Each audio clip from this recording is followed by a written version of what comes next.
and then go on your way. It might have worked. It might have worked like in a roundabout way, or not like the way it's intended to work. Is that it? We don't have to, you know... Yeah, it's got me on the waiting for Jimmy Broadbent screen. I mean, if you want to jump through With a really great thumbnail. Has it redirected nah, now? We're good. To the left side. Yeah, it just says waiting for you. Now it's turning on. Sing a song. I think we're good. Thank you, YouTube. Extremely cool.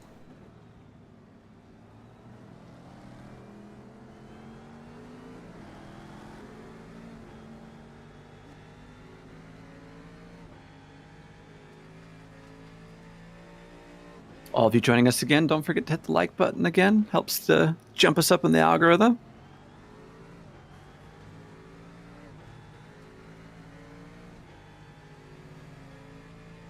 Sitting on 26,334 donated during this stream. You can do exclamation donate, scan that QR code, check out the Just Giving page.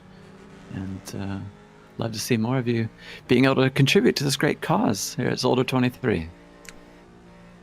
Hell yeah. I'm getting better at this. Hey, look at that. Reeling it off. It went for a new thumbnail. A bit more accurate to what's actually on the stream.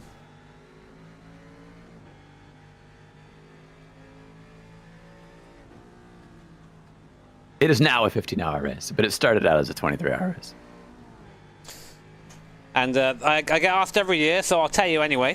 The reason why it's a 23-hour race and not a 24-hour race is because originally it was a 24-hour race around Zolder. And your boy here was in charge of setting things up because I didn't have the awesome admin team that I have today. And I forgot to put driver swaps on. And we basically discovered that about an hour into the race where everyone started saying, uh-oh, Jimmy, we can't change drivers. So we had to remake the race.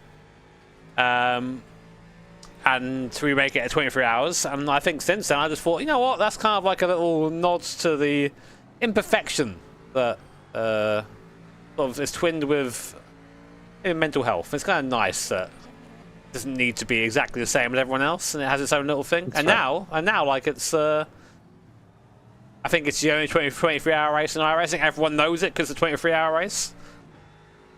I think like Thunder Hell is a 25-hour race. Yeah. Fuck that. Yeah, it's like, nah, I'm having an extra hour's sleep. Why am I blue? Are you sure? Maybe it's something weird with the camera. Monitor. Sometimes you wiggle the HDMI just wrong. You get a little more blue. Yeah, it happens sometimes, you know.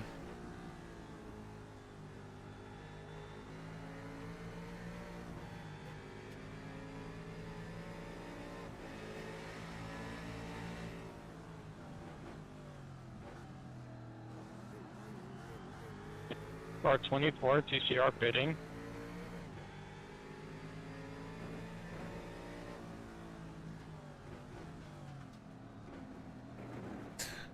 I mean, Sim Racing TV, I hear your complaints, but I don't really care.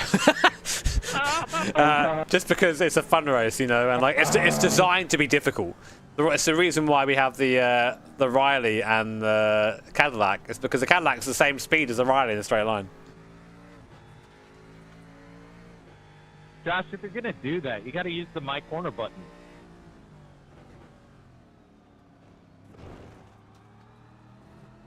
Just under $1,000 to 420k. But I appreciate it can be frustrating, but try not to take it too seriously. You know, that's what I'm really trying to say. Very easy to get caught up in the I'm having a race. All donations go to Mind. Yep, goes to, well, actually it goes to Just Giving and then goes to Mind. I don't think they take anything from that. I'm fairly sure they don't actually. So I don't see any of it. Doesn't go anywhere near me.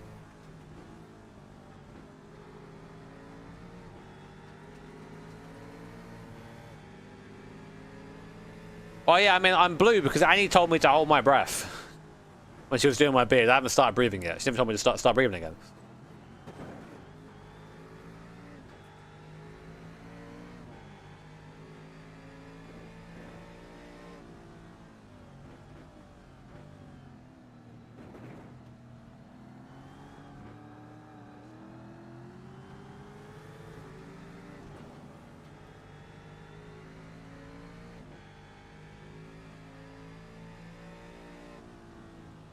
Exactly, I've got the house robot in here. That's a good sign to not take things seriously. You could be killed at any time for no reason. Even if you weren't even involved in the penalty, you weren't even named. You know, you just could be in the way, unfortunately. I have returned. Welcome back, Phil. Freshly showered. Pretty shaved. No, Oh. just showered.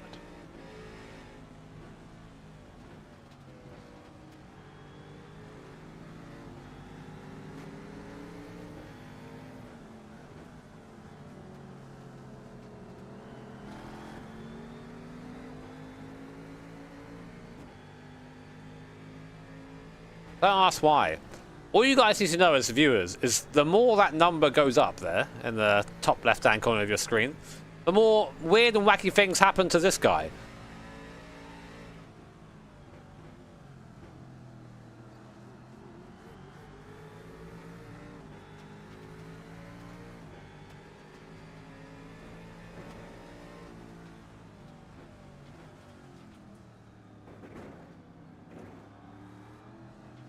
Watch having a great fight with P9 here. Oh, well, P13, when did that happen? Oh, wow. Taking places. It seems like forever since we were temporarily at P13. Apologies in the jet last lap I doored. At least on my end, you popped in for me. Hello. Hello. Hey, Billy. Hi. Willkommen.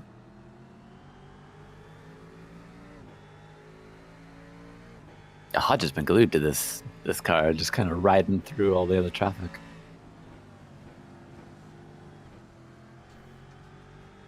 That's quite the Car outfit you 57, got. What do you mean, more outfit? people have paid for you to serve a 30-second penalty. How So long you have did a it stop take? plus 60. This, Two people it took paid Annie to serve a stop probably plus about 60. 2 or 3 minutes. Really? Oh Yep, my She's pretty fast. she was prepared. outstanding work. You're right, Bailey. You sound like you've been through the ringer. My stomach is very unhappy. Oh, I'm sorry to hear that, man. Yeah. See, I dared to go outside, and this is what you get. Oh, I never do that. Apparently. Telling my son this was Genghis Khan. Yep. Real. Oh, Charlie, thank you for the gifted membership to the channel. That's very kind of you, but I would... If you are feeling generous, please direct that towards Mind. Yeah, whatever. I'll get you next time, Broadbent. Mindy's nuts. Can I not? They're pretty great.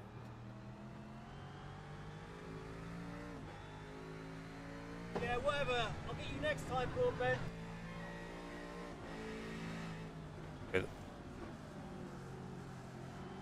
Now I got itchy head.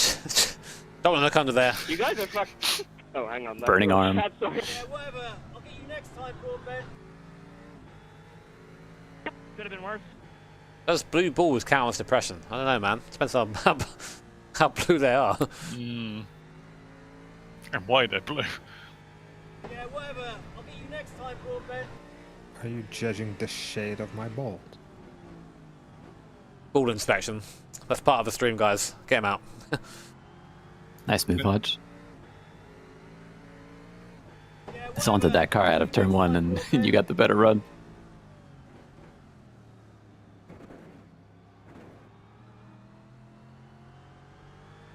That £40,000 coin will personally fly to your house and judge your balls. Yeah, whatever. I'll get you next time, Broadbent. Here comes the Lithuanian ball inspector. Real. Trying to play the nature of the race, which is sometimes you'll get a lot of cars and you have to be patient. Should I go into the iRacing broadcast? I haven't done that yet. Yeah, whatever. Yeah, race spot broadcast. I should go in, say hello. Are they having a good time over there? Maybe. They've been keeping their viewership. Okay. We had more They- viewers than the Suzuka race. It's pretty funny. Yeah, whatever. Absolutely. Next time, Broadbent.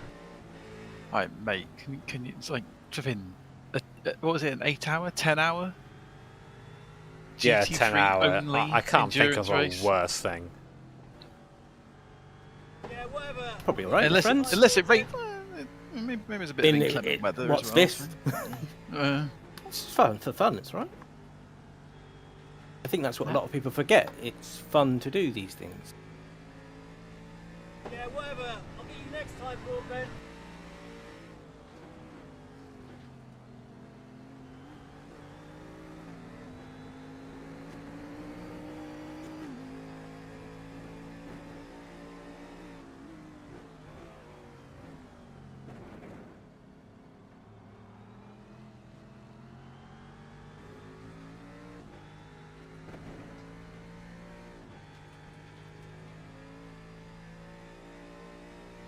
Up here, we had both Nate's dad and my mom donate to this.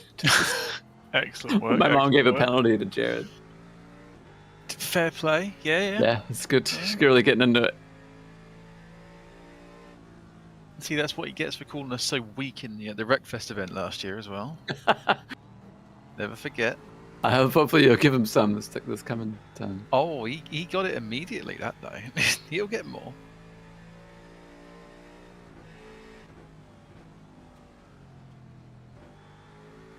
Why am It's I so blue? funny they were all talking. Oh. Sorry, I can't. No, you go ahead. I mean, like, why'd you think I'm blue? Let's take some It's guesses. a choice. You just You're a couple of laps down. Oh, we got a caution. Which means £500 somewhere, I think. 2-4. The good news is, Jimmy, No! Another yellow. The wave around this time will be given to the 000. Yeah! 2 times. Hell yeah! Real! Oscar with the gain. Oh, Yay! so Hodge with the gains. I That's the can't scariest part of this race, Hodge. tell you what, I won't Yeah, I remember it from last year.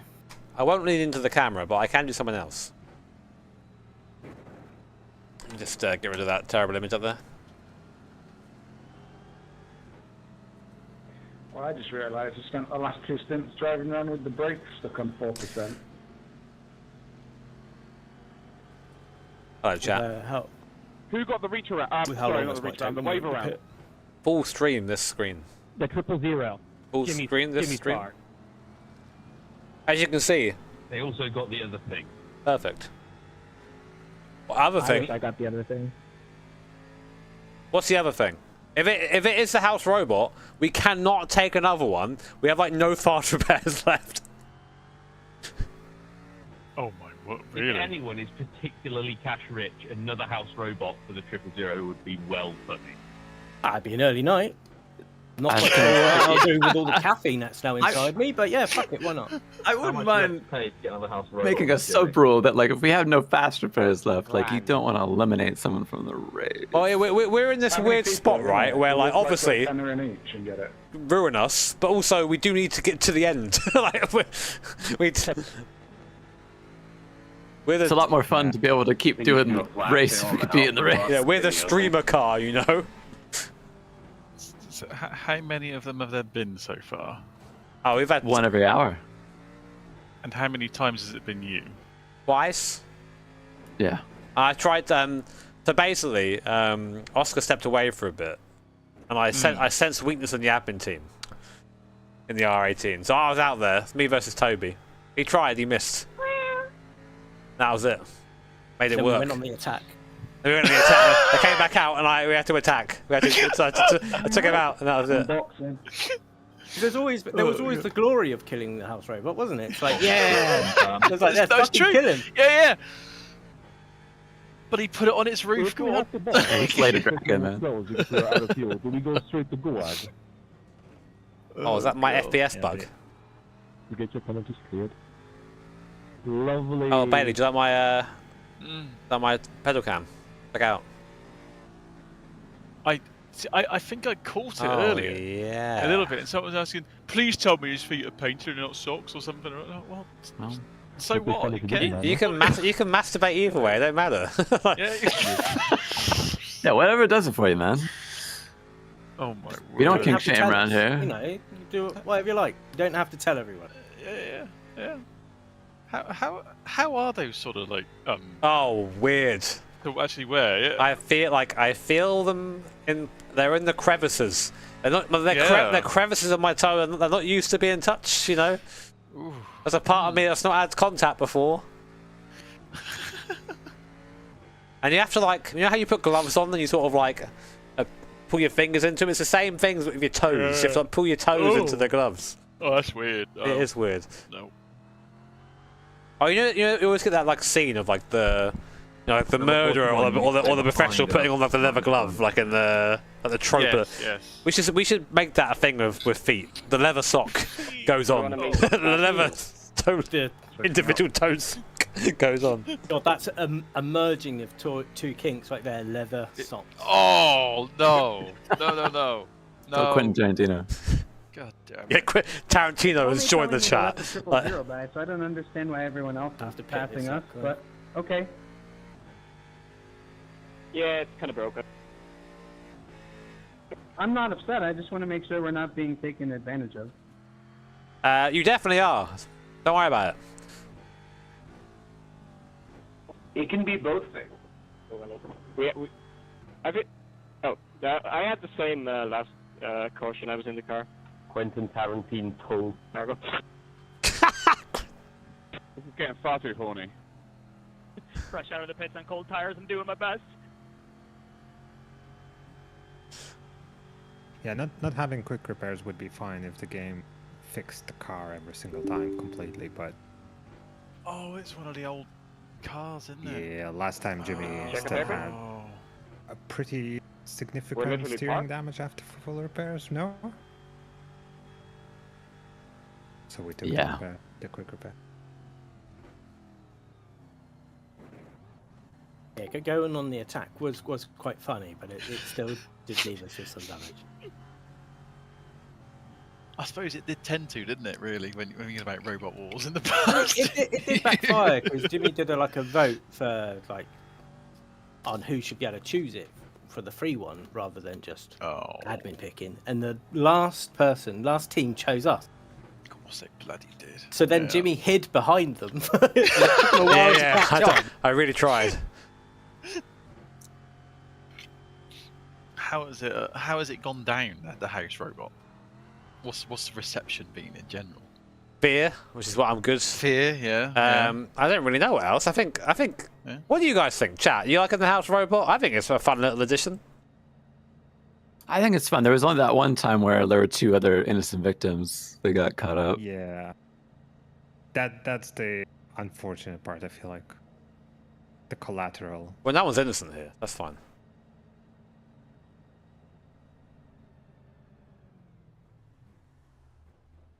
Jimmy, are you Michaeli Jackson?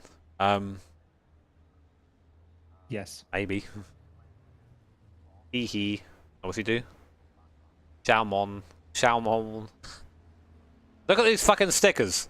The back of this car. So baited. You think, oh, nice lights. Nope, stickers.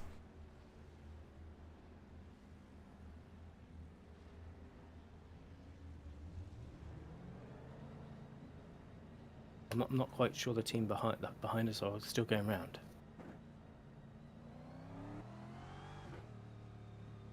People seem to love the house robot. Okay, all right. I wasn't sure.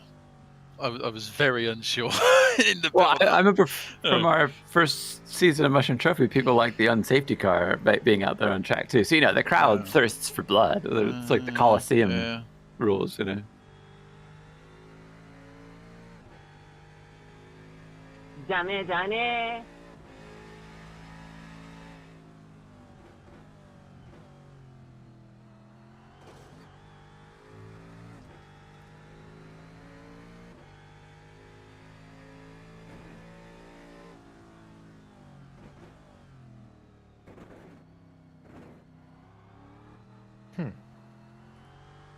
Yeah, one of the DPs just parked it. We'll clear all black flags once we go back to green, Brad. Don't worry. Not entirely sure why. I will could have killed them all then. I will put something in our VC context for that. Oh. We're still trying to find out what it actually was, but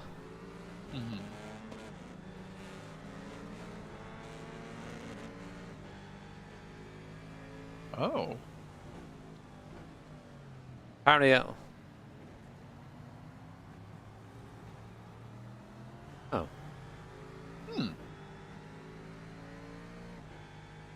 Curious. Oh. Yeah, I didn't catch it. No.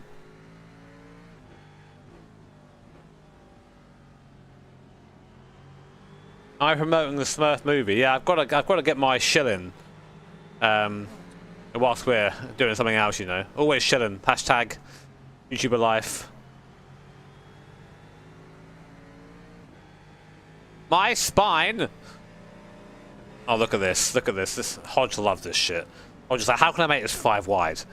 Where can I go through the middle here, Yeah. invisible? Oh, I've done that enough times already.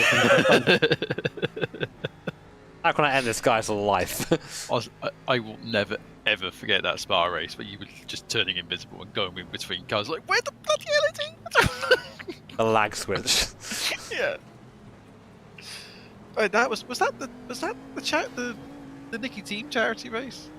Or was it, I can't remember. I don't know. So it was the RAT.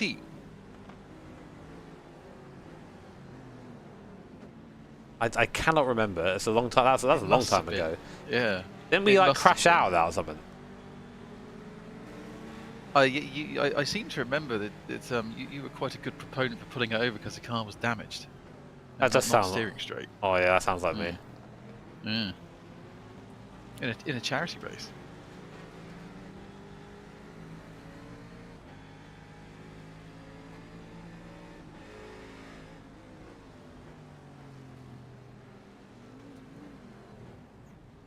Jared. Good job.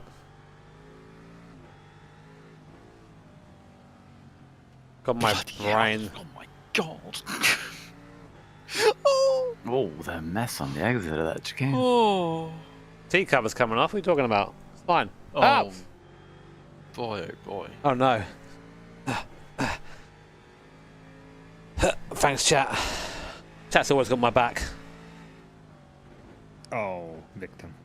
I'll be honest, if that seat ends up being, you know, a darker blue, it'll probably hide the inevitable sweat marks in the future. That's worth money, mate. You gotta think of the long term. Think of that. Think of the money. Squeeze it out. Think, Come on. what Guy's the college fund. We've got to have money. He's not going to sell the cars. He'll sell the seat. Oh god. Nick D with the 100 US. Thank you, Nick D. And Jay Roeder donated £50. That was a stop and go for 420. Bad Beat Bill with 20 euros. Thank you, Bad Beat. Also, Chrome Door Handle with 2.6 euros, very specific number. And 50 euros from Lorenzo Valeran. Says ciao from Italy. Thank you so much. And Adam B with £5 says, what a good cause. Keep it smurfing. Now up to 27,090 raised. Yeah, whatever. I'll get you next time, Broadbent. Go Shed Boy, go. How much donation to Sing Wap? I don't really know. We don't really do the singing so much anymore. I think when people are being absolute losers, they get boxed. Or if we would want to make Jardia sing. Oh. Oh. Sorry, my game is deciding that it doesn't want to live anymore. Well, you see, I'm seeing a CPU usage warning in your game. It was fine before. Let's see what the task manager says. Oh, bloody hell. Yeah, Jesus. Yeah, okay. Latency variation, CPU usage. I'm barely holding on here, boys. God, you're such a bad machine. I've had weird shit with iRace in the last few months. And my video card driver, I've been using a video card driver from last January in order for the game to not crash. Interesting. I had Trophy AI in the background. Yeah, it's just gonna upset. Also, Chrome is taken up. Oh my, Chrome, what are you doing? Chrome's doing Chrome things. Just Chrome things. Yeah. Stop it, Chrome. There you go. It's gone away now. You're all sorted. I'm back. Oh god.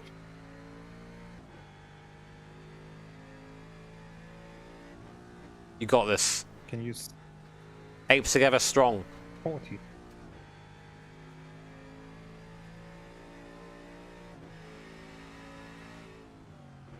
I know I choose different browser, but I'm just like I'm in that old man. So, oh, I've done it my whole life. No reason to change this now. I'm that way with just a different browser.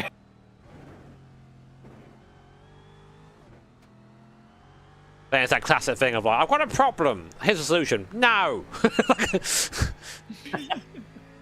Well, it's the thing, isn't it? Like 99% of the time, it bloody works, doesn't it? Like... Sorry for that 4x020. I was trying to give you a little bum draft.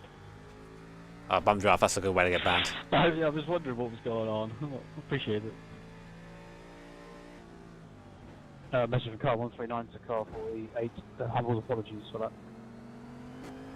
I think I've got to just close everything. That thing where it's just over time, it just eats. Much.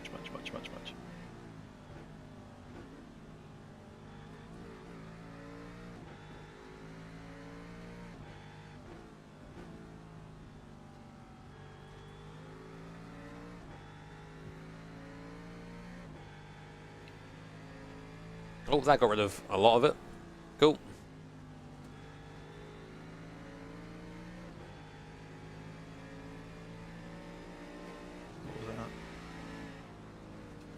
There you go, it's maybe slightly better now. Using my huge brain chat.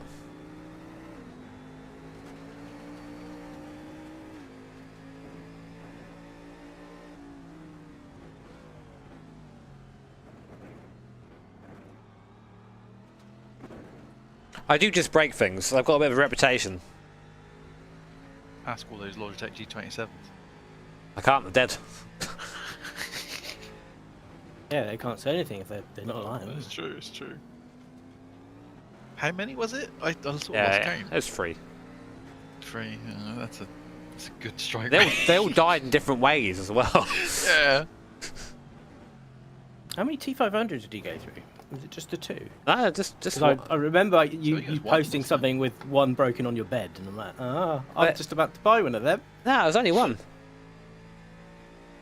It was the fan was broken in it. That was the thing. The fan was like having a horrible time. Yeah.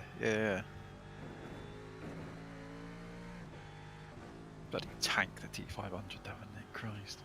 Well, I'm gonna step away.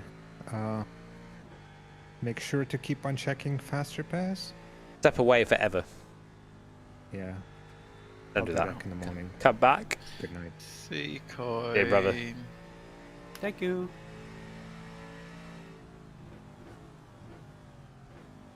You shall not pass. Am I driving again? Check. Tonight? Do you want to? I mean, I think I've driven quite a bit, but if I need to drive again, I can. But I think I don't know. I'm gonna be up for a little bit because we're in good streaming hours right now. When is The Witcher due? Oh, I got no idea. That is the question. Gotcha. I'm not sure when his window is, but that's sort of what we're trying to work towards, I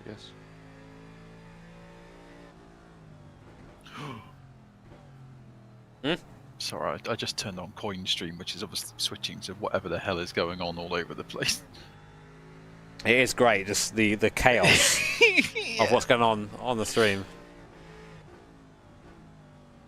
Guys, a gentle reminder that we are being very charitable today. It's a charitable affair. So if you're feeling like, man, I want to give these guys some money, that's a good thing. You listen to that thought.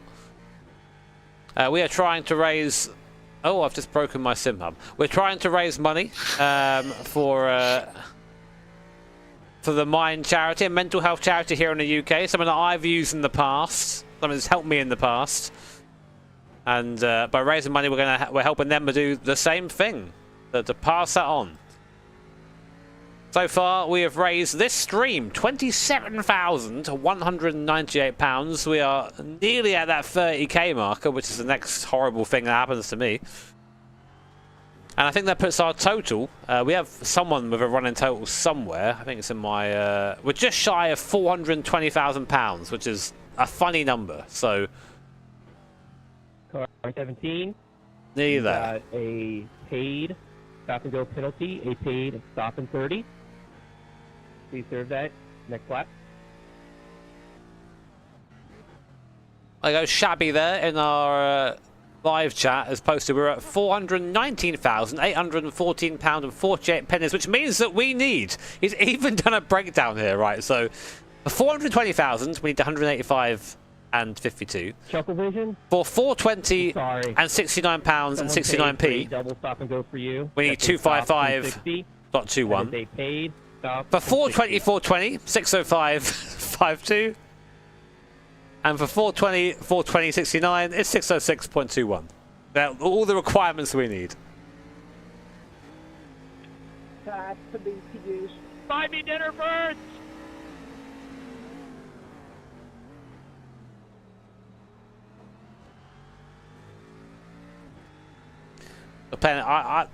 I can play my grippers all I want. They're my grippers. Car 420. So happy to Car support 420. you and what you do for Someone the community, paid Jimmy. for you to Both have a on stop and for off 30. track. This is a Can't paid wait to see stop guys' and 30. first hot lap. I didn't see you at all. Thank you very much, Matt. 35 getting more 35. punishment. You'd love to see that. Someone really loved you. Someone paid for a stop plus 30 for you. I just jumped up. Plus 30, that was paid for. 28,000 now. Bloody hell. I love them. Shabby! Did that do anything? All I'm gonna say is I feel like war is afoot in the Jetta Club. Is it Rando again? Rando's been cracking them out. I don't believe Rando's one person, more an idea. Cult. Yeah, a cult. I like that. Like that. I think Rando joined the SRL's Discord earlier as well. Yes. There he is.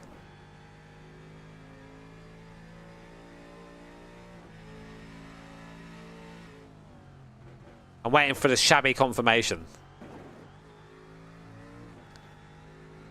Oh, we blew by it. We're now at... Oh my god. We're now at a grand total. I'm going to tell them. Guys, we have surpassed £420,000 raised over the 7 years. Incredibly nice. Try not to enjoy that too much while driving. Let's keep going. Incredible. I love charity. Awesome stuff. Congratulations, that's an amazing job. We need to see something like this IRL. Why? It would cost money IRL. Let's go for 450. Christ. Here it doesn't. We need that 400,000. Yeah. we make a huge profit. Right, I'm just going to come on the race control for this one. Someone has paid £1,000, but do not worry. Could you imagine the house robot It is in not a for the real house life robot. charity race? It is instead for a 600-second stop-go penalty. Don't do it. The Jardier community team. Great. So, Great penalty. Enjoy. I'll get coffee. Great penalty usage. That is prime penalty. Good job, guys. That's how we like it. Jesus Christ. So that's 10 minutes stationary, I believe. But is it for 35 or is it for 31 or for 139? It is for car number 35. Nice. I believe, as the kids would say, womp womp. Rando there, doing Thank you. Thanks. doing God's work. Is anybody hungry? I've got time to make a few sandwiches. In Rando we trust. In December, you're welcome. I love the pettiness to not have a house robot, but just Just see that sitting somewhere in the pit lane for 10 minutes is actually better. Pardon? Out of curiosity, what happens with the 150X X's? Death. Thanks. At 150, you gotta drive through. How would you give penalties through donations? Hit exclamation mark donate. It's all explained there. 150 instant limit, at which point you'll be assessed to drive through by the iRacing system. So that's automated, and that is to do with you getting 100. So if you've got that, that's 150 incidents in 8 hours. I believe the technical term is pretty poor form. We're not that far from that. Yeah, we count gift aids because gift aid matters. We're not there yet, we're just pre-firing it for the end of the inning. Let's just say the 61's had some bad luck. Oh. Bit of carnage out as again. You've had some bad luck. And, I don't know, we got pretty fucked one round. I think Jordy has got some bad luck.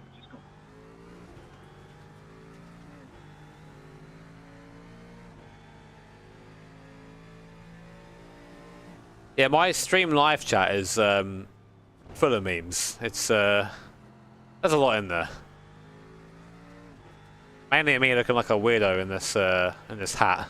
Jimmy, if you really believe in yourself, you're gonna do those 22 laps and put us back. Can't do it.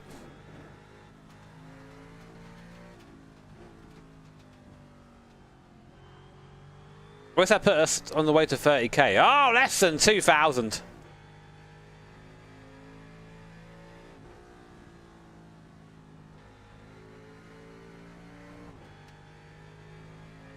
Car 139, which I believe is the slightly less stationary and pit lane Jardier Community Team car, you have got a penalty for an unsafe rejoin. It is your first strike, so you can either go into the pit lane, stop and give us a dad joke, or pay £10. Which will it be? Car 139.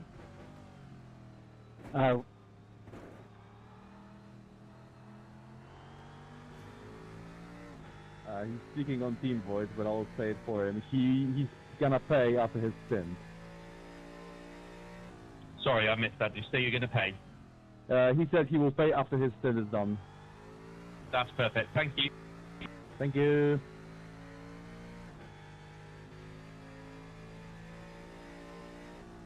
And again, apologies to car 48 on that one. Just tune into Jardier stream. Great view of the car in the pit lane. Love that. Love that for us.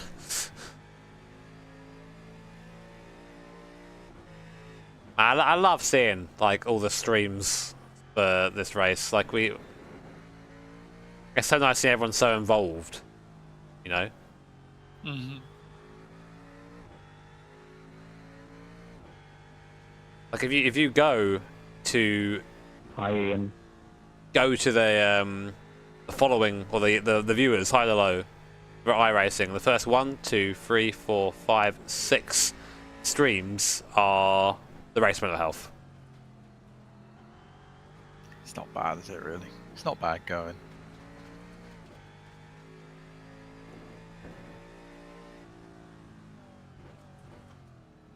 And there's a ton under that as well. Like There's a couple of my follow lists doing it as well.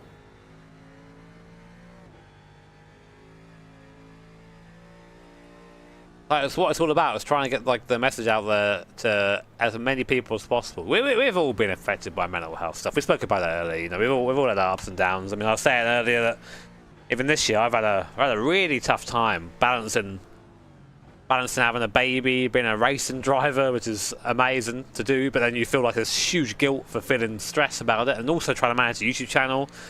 We're looking to move house as well. Like, there's so much stuff going on. And yeah, I know. And basically, I turned back into 2015 Broadbent for a while. I was like, I want to just play video games and pretend the world doesn't exist, and then you end up feeling very sad. Like I was saying earlier as well, I've been doing counselling for the last few weeks. Been very good, very helpful. Good to reset your mind a little bit. But the thing is, I got quite sad before realising I was quite sad, and it took me speaking about it to Annie, sort of honestly about it, to realise that was happening. And I've been through this stuff before, you know. I know what the signs are, but like, there wasn't really much I could. I don't know. I was almost blind to it that time. It's amazing how it creeps up sometimes, and before you know it, it's like, oh, wait a minute, no, there's actually a problem. It does do that. It really does.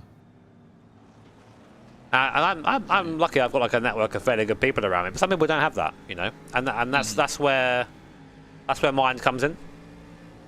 I mean, during my big crisis back in the old days, the people I reached out to, the people I spoke to about, what do I do? Yeah. And they put me on the right path. And without them, it sounds maybe a bit dramatic, but I don't know what would have happened, you know? No idea. Yeah. No, and like my thinking about. Oh, go on, you go. No, it doesn't bear thinking about, does it? What might have been without that? Yeah, I mean, like, my story now, I've gone far and beyond what I thought was possible for my life. Mm-hmm. That could be anyone. That could be you at home if you're struggling with things right now. That could be someone you know. Everyone has this amazing potential in them. And sometimes you get lucky enough to realise it and go down the path and do things with it. And sometimes that path starts with talking to someone about why you feel like you're stuck. Yeah.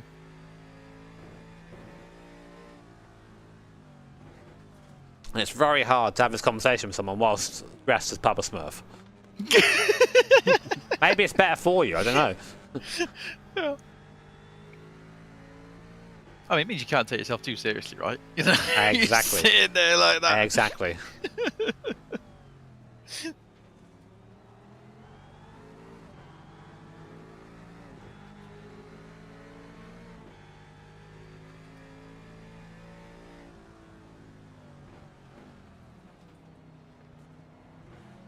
But like my experience, you know, and I hope, you know, my experience is mental health isn't always just like someone is sad.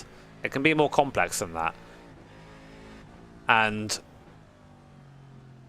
I think it's always good to really listen to when people try and confide in you and try and understand what they're saying to you, you know? Yeah.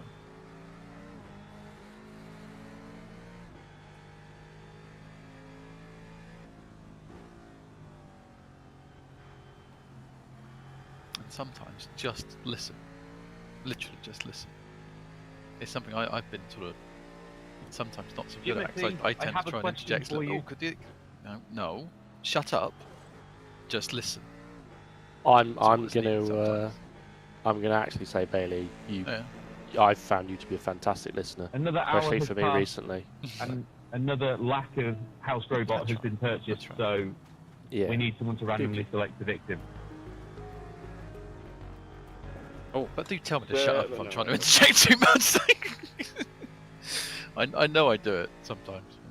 No, but I know, like, from when I've been talking to you recently as well, like, when I get chatting, I go on such a spiral that, like, sometimes it's good to just have a... Honestly, let's stop and go to finish it then. Sorry to talk over you there. I'd actually just really meet the guys on Discord. Who should we give the decision to this time?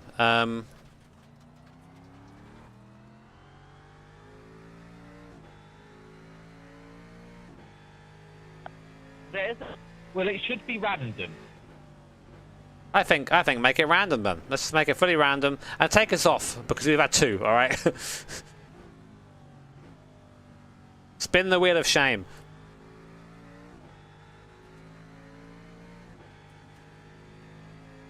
Sorry, I had to mute you guys for a second there. I was being asked things. Well, I know. I was like, in which case, I'm having this heartfelt conversation I now. know. Cut our heartfelt mental health related conversation out. Someone to provide a number between 1 and 56. All right. At first one I see that is clear, you need to say I'm picking a number between 1 and 56, and then say that number.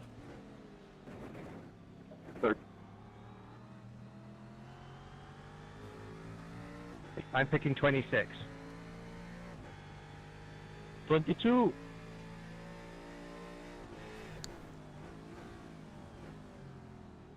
$21.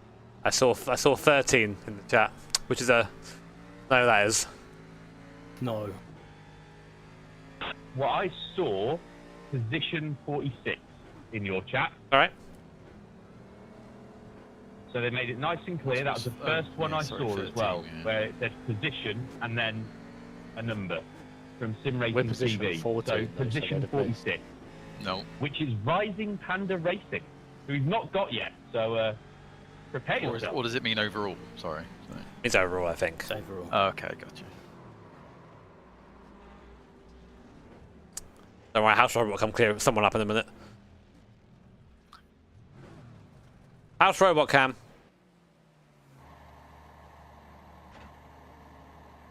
My favourite camera.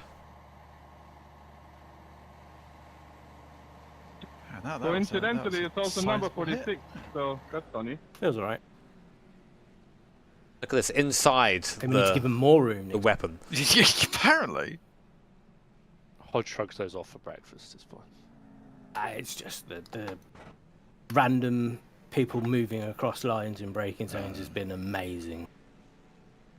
I like that 46 is on position 46. Everyone's just trying to survive, aren't they? It's like what outside of that incident just happened. Watching from your perspective has been, it's been chaotic, but it's looked all right. And then like coin stream is just the complete opposite of everything. It's not been bad. It's like brilliant. Okay, well done. It's not been sort of bad, but when you kind of like, I'm going to go down this path because they will go here, they will go there, and then they don't, and then it's like, oh, you've been murdered, and it's like, well, you can only react so much. Yeah. I mean, there's one of these sausages that literally exits the corner on the inside white line every time. Oh my god! And it does it at random corners, so you're like, okay. Bloody hell. House Robot deployed. Whom is it hunting down? The number 46, I think. They were also in 46. Oh, I see them. Car 46. Car 46. Incoming. What was it? Is Oscar enjoying his role as the controller of the house robot? Oh, you know he is. Oh, good. Oh, he really wrote it off. There's wheels over there. Let's get action replay, guys. The kill cam. Bloody hell! What was the speed? He was doing 225 kph when you hit that thing. The Solstice was doing 143.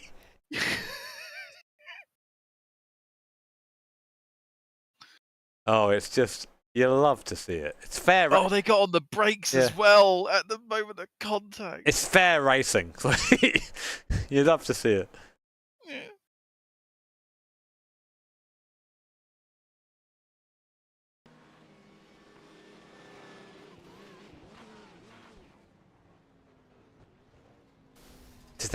Did they get out? No, they had to tow. Oh, God.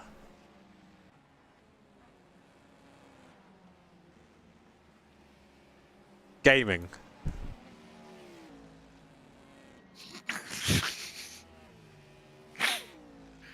I will kill one of these Solstice in a minute. Solstice. It's just happened.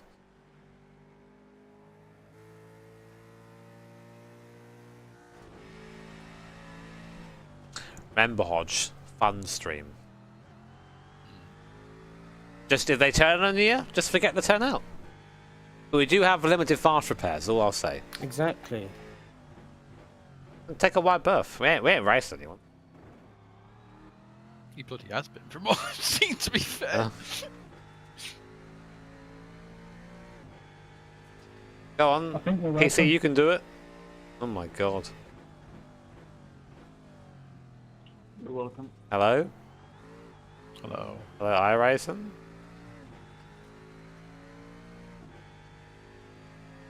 That's a new one.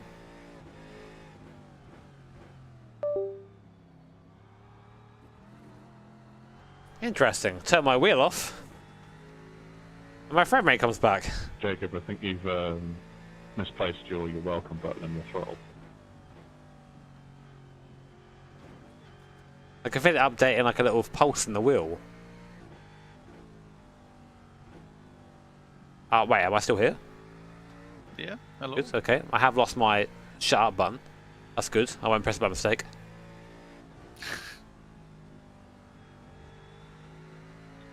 Just so you know, Jimmy, the house robot now has 60 minutes of repairs. Good. Solid amount. At least I made that worth it.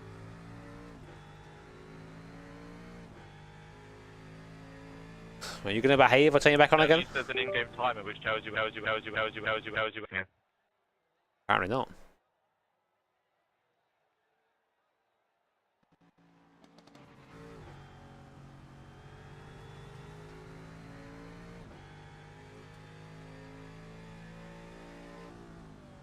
Why is the wheel doing that?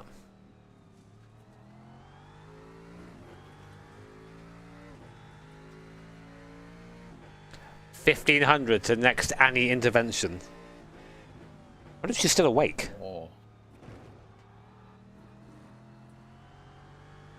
Oh shit, I'm gonna lose my Duolingo streak. Sorry guys. What are you learning at the moment? German. Still okay. Neu and oh, that's new and old, surely. I'm in.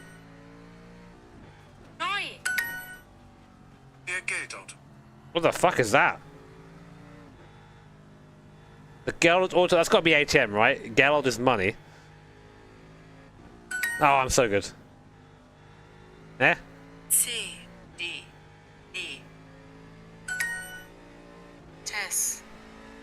Oh, I am very sorry about that. Car number 12, Big Brain Racing. You have had your fourth strike. This is not one that you pay off or that there is something funny to do. You will be stopped for 2 minutes. That's for strike number 4 for Subway. number 12, Big Brain Racing. Station. Alright. Well, I say the subway station. Say subway, right?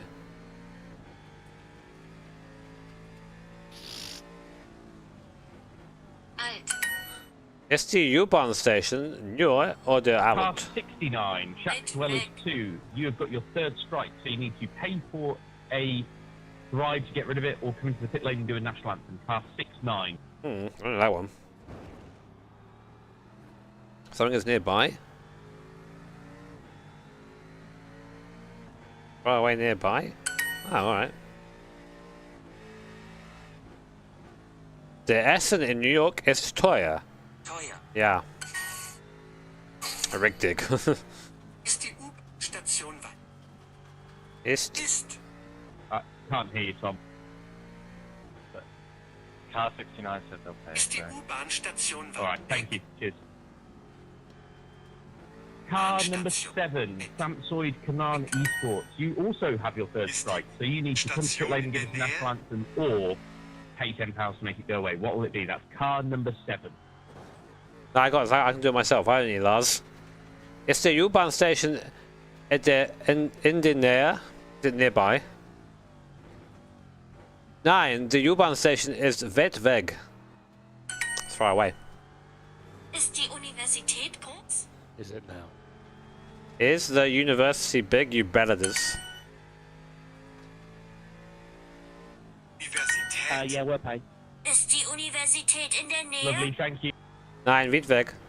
Oh, I wanted to hear Tommy sing. Gut. Aber. Was? Markt. Weit weg. Neu. Die Universität in Berlin ist alt. Die Universität in Berlin ist alt. Car 21, that is a paid-for stop-go penalty. Hell yeah. Enjoy. Oh, appreciate that. Ready? You ready for it? Wait, let me just make sure you get the right camera here. People pay for that. Hell yeah. Now we're talking.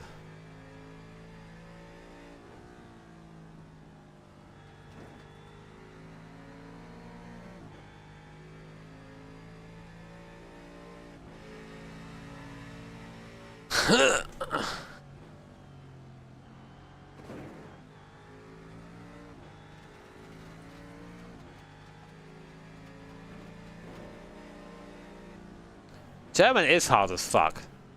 Because you're like the gendering of things is so inconsistent.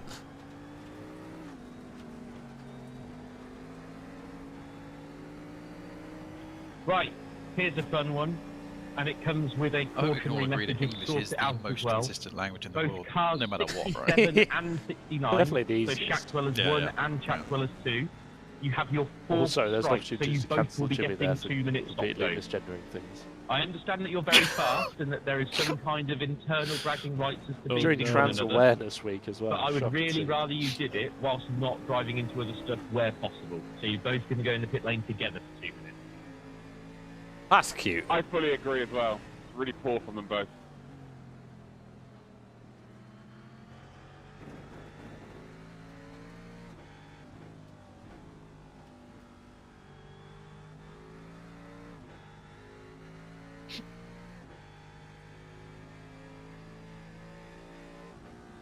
Number 45, I'm sorry in advance to race control if I'm not allowed to say this. Is that the but Shack can you Dwellers please cars getting get your told off? race- If there is a sorry in advance race control, if I you're not see. allowed to say it, then you're not. That is the Both just assumption been you black should make, flagged, and so- don't press the button Excellent. to talk on it.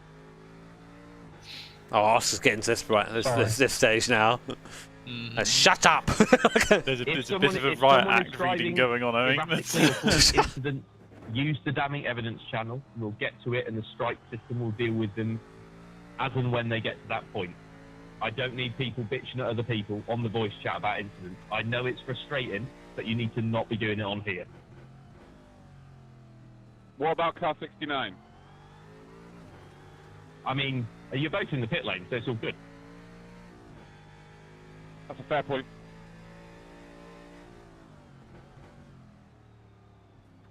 I need to clamber for some daddy money, I think. What is G6 in German? No. Can't make me do it. Alright. Can't make me do it.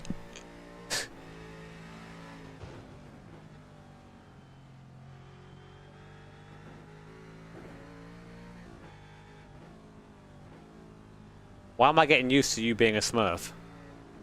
I don't know. I got nothing for that.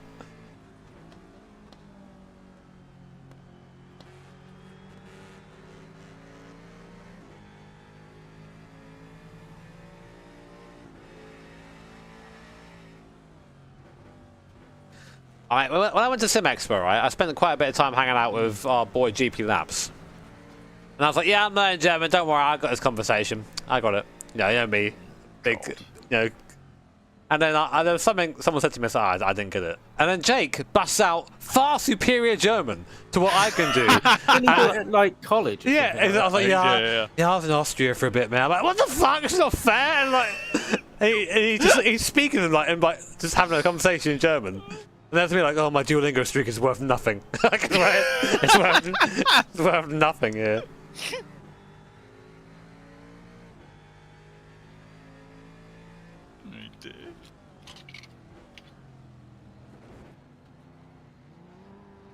That solstice is.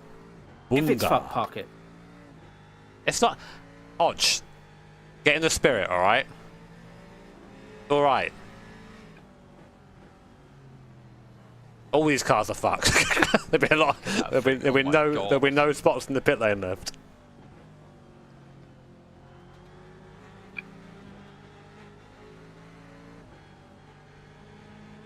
I do try and speak German when I'm out there, and I do it with such a big grin on my face that I think the German person then responds to me in English instantly, and I'm like, oh, I'm trying, alright.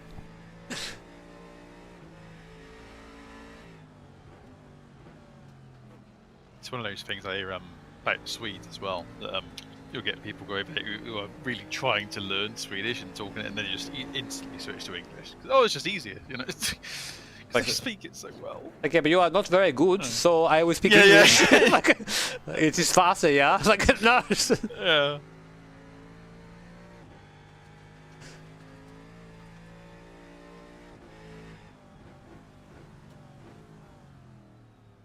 And it's that whole meme of like, oh, I'm very sorry, my English isn't quite up to your standard. I only train to a level that's of university, so please don't be offended that my English is bad. I can barely say hello in German, like, and you guys cracking out this ridiculous English. Speaking better English than 95% of the population. It's a betterer English, actually. Speaks betterer England than we do. I tried to give you as much room as I could there.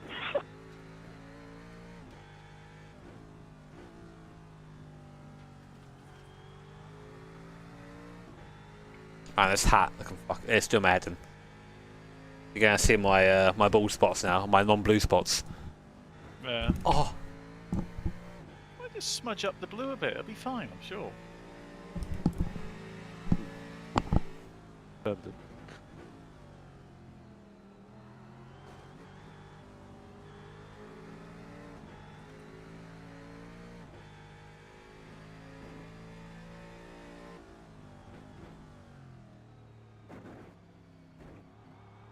I don't know who that is.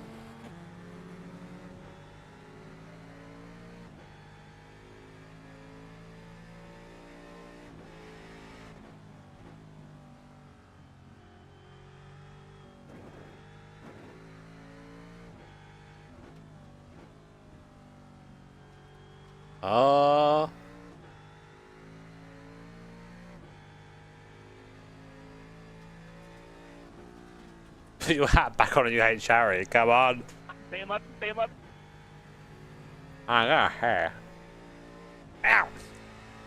Hey, when you get like a beard hair, it's like, yeah, I'm gonna go in your mouth. That's where I'm gonna go. Mm-hmm. It's not a nice feeling. I just ripped that guy out. He's out there.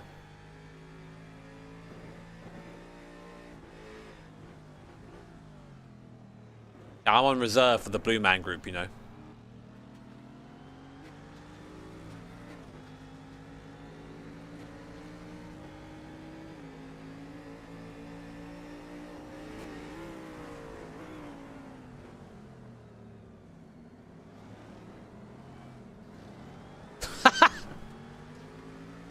That was nice of them. Get out of your way. I don't think they're even fighting for position either. Everyone's just fighting. They're bored now.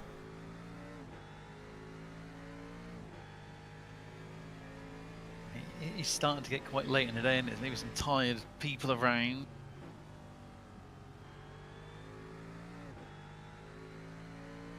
What's happening after Hodges drive here? We need to have a plan. Is Witcher gonna appear? Presumably at some point. He's sort of like a house cat. He'll show up as and when he intends to. Car 21, car 21. It's likely going to be me or you next, and I'm happy either way. If you don't want to do more, I'll hop back in. Or singing your national anthem when you come to stop in the plane. Please let me know what's your choice. I'm between. I mean, what's the more charitable time to be awake? Oh, okay. Sorry, I was just looking at. Is this spreadsheet as it was?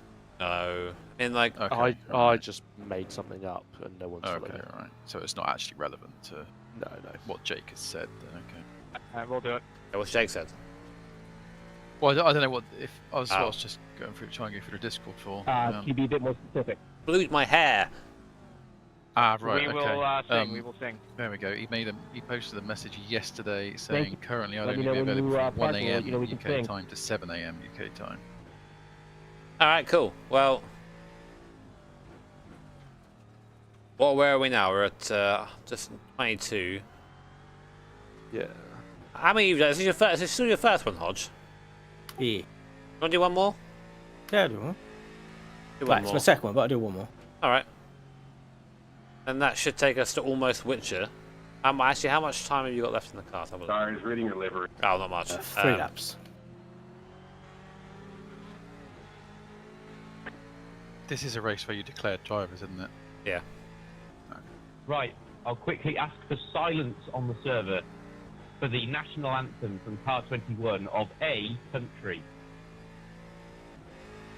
Wilhelmus von the blues.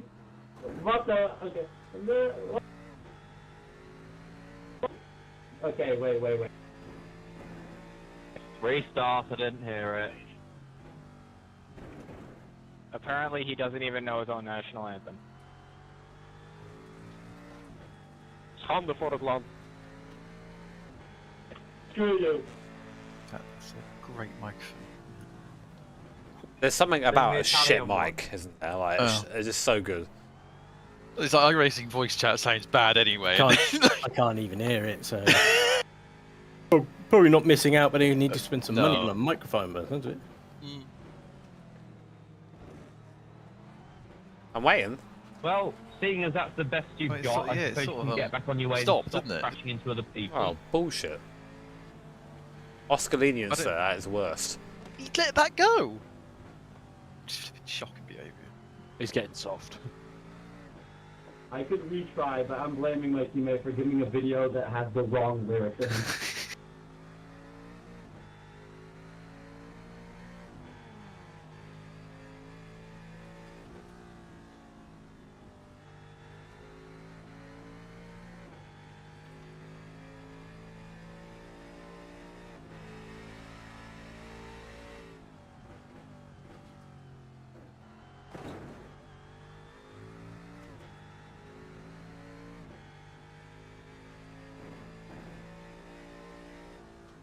Wah, wah, wah, wah, wah. That's my car noise. Hope you enjoyed that.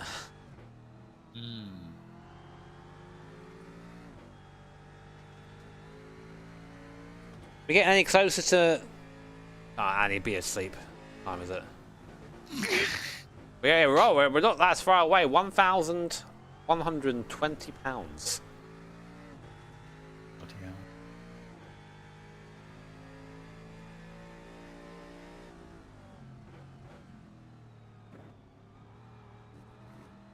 You're not a fan of the socks? They're right here, they're waiting for you. Look. Individual toes. Oh, God. Feels so weird.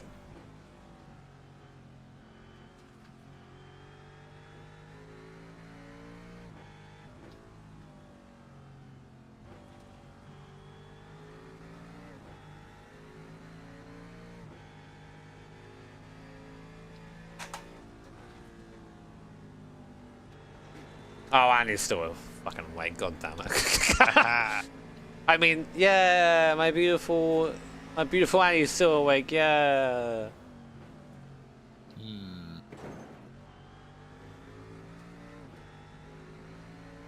Car 29, 2-9. You have been assessed your third strike. Or no, sorry, second strike, my bad. Second strike. This requires you to read a copy positive from the reading list. And you need to read number 2. If you choose not to, you must pay us a bribe. That's car 29. You forgot I was blue for a second. You did this! This is car number 29. We will pay that. Thank you, Mr. Gotta check the Silver. hat off, that's We why. appreciate you getting back to us in a timely manner. Thank you for your service, sir. We love you.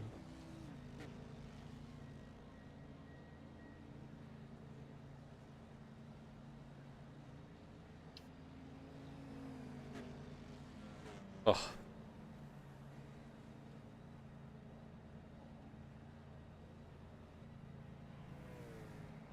Sorry.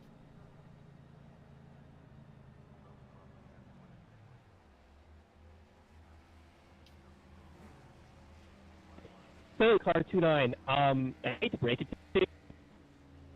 Thank you for getting back to us, but decided to pay for you to serve a stopping. I went on This is Hodge. a paid stop plus 30. A paid stop plus 30 for 29. Gee, thanks. Nice little song. Got the house robot just at the end of the pit lane. Looking fresh. Yes. I don't think I'm driving anymore tonight, no. That's the goal. But I'll be driving early tomorrow, I think.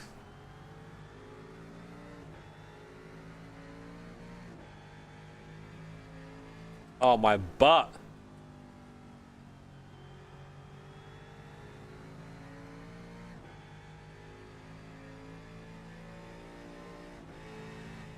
Well, I'm gonna try and wash the paint off before I go to bed. Come back fresh tomorrow back as the lobster maid, probably. I don't know. I hope you don't have white bed sheets. Oh, we do. We do. Just put a plastic sheet down on the whole thing. Suffocate. I just like roll around like. Yeah. Jimmy versus the giant fucking carrier bag. You fall asleep on your sofa. It's fucking massive. Oh, you gotta get one of the air beds up. There you go. That's it. They're all dead. The dogs eat them. Oh. Put them on top of each other, layers. Just don't fill them up. Be fine. Let me guess, you leave the blow-up beds in a really low-down spot as well, just like you leave brownies. Yeah, our whole bed is white. Hey, that wasn't me. Blame someone else. No, I can't.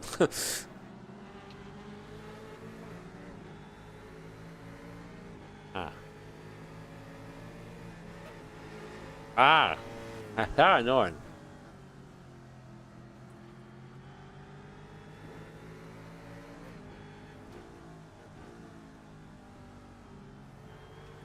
Sleeping Kevin. Why? You put me outside? This is part of some elaborate ploy. Yeah, I'll paint him. Oh, sorry, you can't have the bed now. How do you like your eggs? See it. She knew exactly what she was doing with this, didn't she?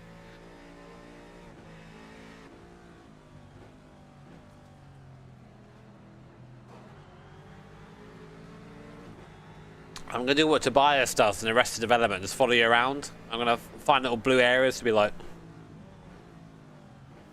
and pop out. That'll show you.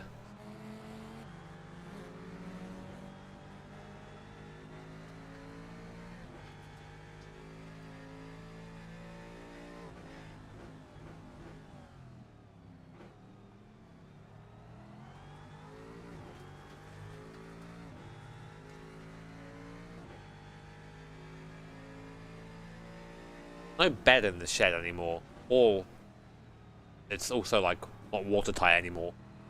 Oh. Not being kept like a monument then. No. Put a blue plaque on it. What do you mean blue?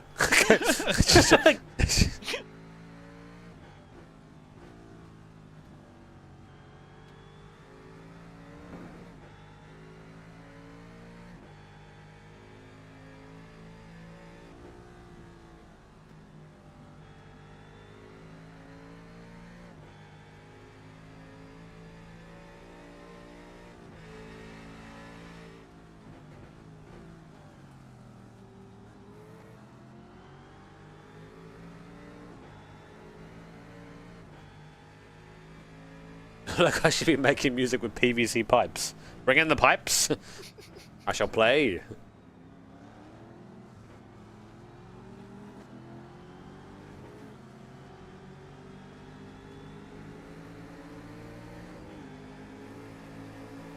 I have a complicated relationship with the shed. Because I mean, like, obviously it's where I grew my channel from and where a lot of you guys know me from originally. But it's also where I had like some of the darkest moments of my life. So I think about that place and I think about it as like not necessarily in the same positive ways as you guys do. So when people are like, oh, you should go and, you know, go and rebuild it or whatever, I'm quite happy to see it. Yeah. Just degrade and it served a purpose. Yeah. Didn't it? It's kind of like, I think a lot of people don't know that I actually lived in it. It wasn't like I went in it to record. Like, my bed was there, and it was smaller than this room that I'm in now.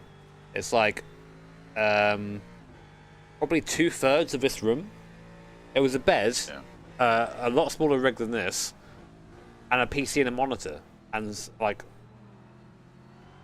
some shelves. That was it. Well, you got to think that the only way the rig fit in was literally at the foot of the bed, and it squeezed in. Yeah, it was a single bed. Okay? Yeah. Well, we had conversations about it, didn't we? Like, about how the hell you're going to be able to make it happen, and yeah, that using Velk rig. And...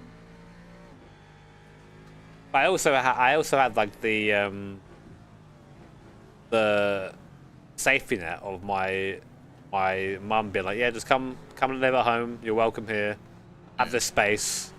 So that gave me the option to then go full in on like the sim race and stuff. Like I just didn't. Nothing else existed to me apart from this. All I did.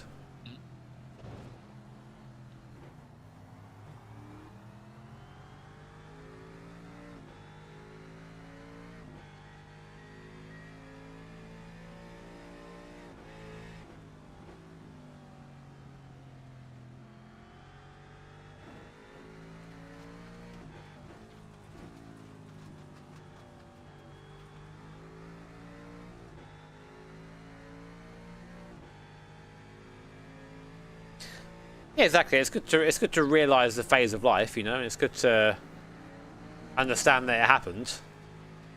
It's also not one I'm keen to revisit.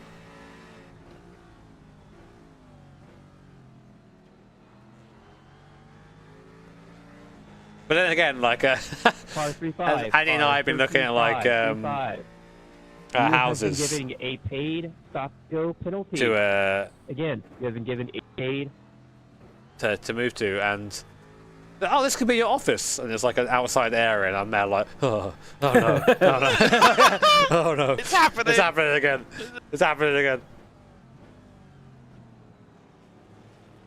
I'm an inside cat now. I'm in. Welcome.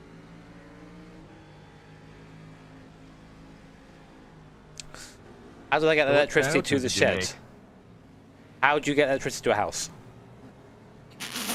I actually couldn't get up from the sim race. It was just a wire. Yeah, cables exist. Yeah. Sorry, that's a really short answer. Sorry. Same thing with the internet. There was just a wire underneath like the garden path, basically.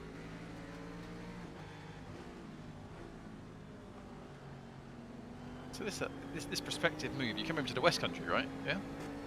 Yeah. What's Wales? Not you as well. God damn it! It's always been me. What are you talking about? This is bloody Oscar. This is all the time. No, we're just moving a bit further, closer to Lepkid's civilization. Oh. Okay.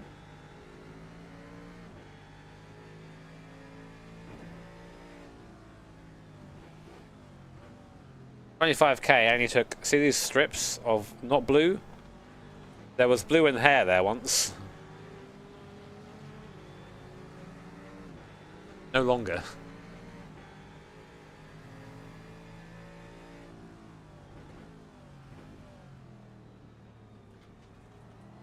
Right, guys, we're getting close to that 30K. Would love to hit that before I go have a little honk shoe.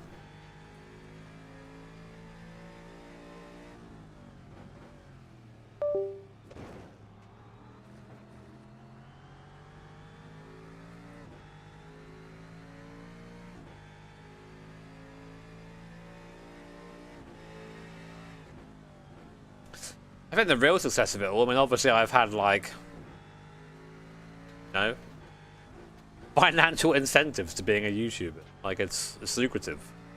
And it's allowed me to move away and have my own property and do all this mad stuff that I do.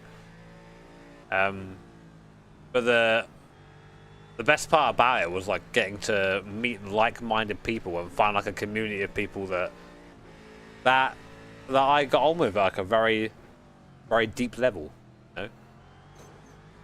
And that I'm very grateful for that, and it's been really nice seeing the community build up around that. Like the sort of running around the YouTube channel, we have a Discord as well. That's always full of people chatting shit in there. But I love seeing people just yapping about cars and racing and seeing that passion spread. You know,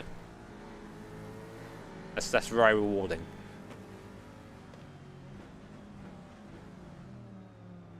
I mean, in all seriousness, you look at that Twitch category now, where I'm at like the top 6 streamers in there doing this race. When you started, there weren't even 6 streamers. No, I mean, it's all your fault. No, I don't know. I don't know about that, but like it was. I remember back then it was. That was nothing me to do with us, thank you. And Malone, Timo, and this guy I forget the name of. Guys. Cheers. Dutch guy. Yeah, I didn't know where that PCR was going. And yeah, we both And I think reacted to it. We got 100 viewers once. It was like, wow, we done it, and like that was huge. I remember when the first time I broke 20 viewers. Oh. That's why I did a race at Road Atlanta in a tie and a shirt for some reason. I forget why. And I won that. Oh, was that the one with empty box in the DPs? I'm not sure if he was in that or not, but it's one where like I had it as part of a video for ages, where it was like Jimmy Robert wins at Road Atlanta. Like it was like my first commentated broadcast. It was in one of the Rileys. Yeah. And like 2014 or so, I think.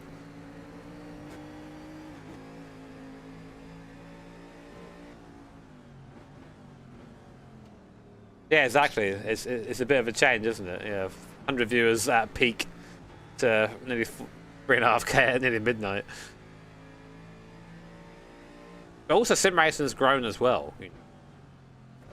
It's become so much bigger than it was when we started. I mean, the biggest indicator of that for me is the direct drive wheel and how accessible that's now become. Oh Christ! Like when I've got one. Yeah, even Bailey's got one, for fuck's sake. And when we all started, when I met these guys, Bailey had a I had a G27. Bailey had the Cytec wheel, I think. Oh my god! Yep. Lovely. Non-force feedback wheel. I don't know what Hodge started on. What were you on when we met you, Hodge? DFP GT. Legend, DFP. Oh yeah. Batcho had the same G25. Still got that? No. I don't think he uses it now. I think he's got maybe a G29 now, but he's certainly at that point. I think G25. Yeah, I didn't know anyone, and Fanatec was like, all right, mate, all right, Mr. Fucking Moneybags, you Fanatec, and then a direct drive wheel, the Leo Bodnar system, which cost $5,000 and was aimed at racing teams only. Now you can pick up a direct drive wheel. I don't even know what an R3 goes for, but that is like what does an R3 go for? That is like the base Moser model, and that is direct drive at the same power, or actually more power than the G27. R3 Boss. Look at her, Brutzy, to find out the price of your own wheel. I could do that. I don't think we sell R3s. Maybe we do. You get wheel and pedals for £283. That's about what, when I moved to a 27, it's about what a 27 cost back in the day. Yeah, back in the day. And then the T500 was more than that. Yes. R9 at £300 currently. That is a steal. Car number 35, Jardier Community. Really? Is that that Black Friday your stuff? fourth Yeah. strike. There is no bribe, there is no forfeit. You are just sitting in the pit lane for 2 minutes. You need to stop hitting other cars. Wise. Copy. Sorry. Yeah, I mean, the amount that's come on. I mean, Bailey's been around even longer than I have in the space, and this sort of race would have been pretty much impossible to do. I think we should be on 5. In this way. I'm not proud of it. Maybe you could have done it in our factor or something, but it would have been a mess. Hayden, not with these numbers either. This is insane. Yeah.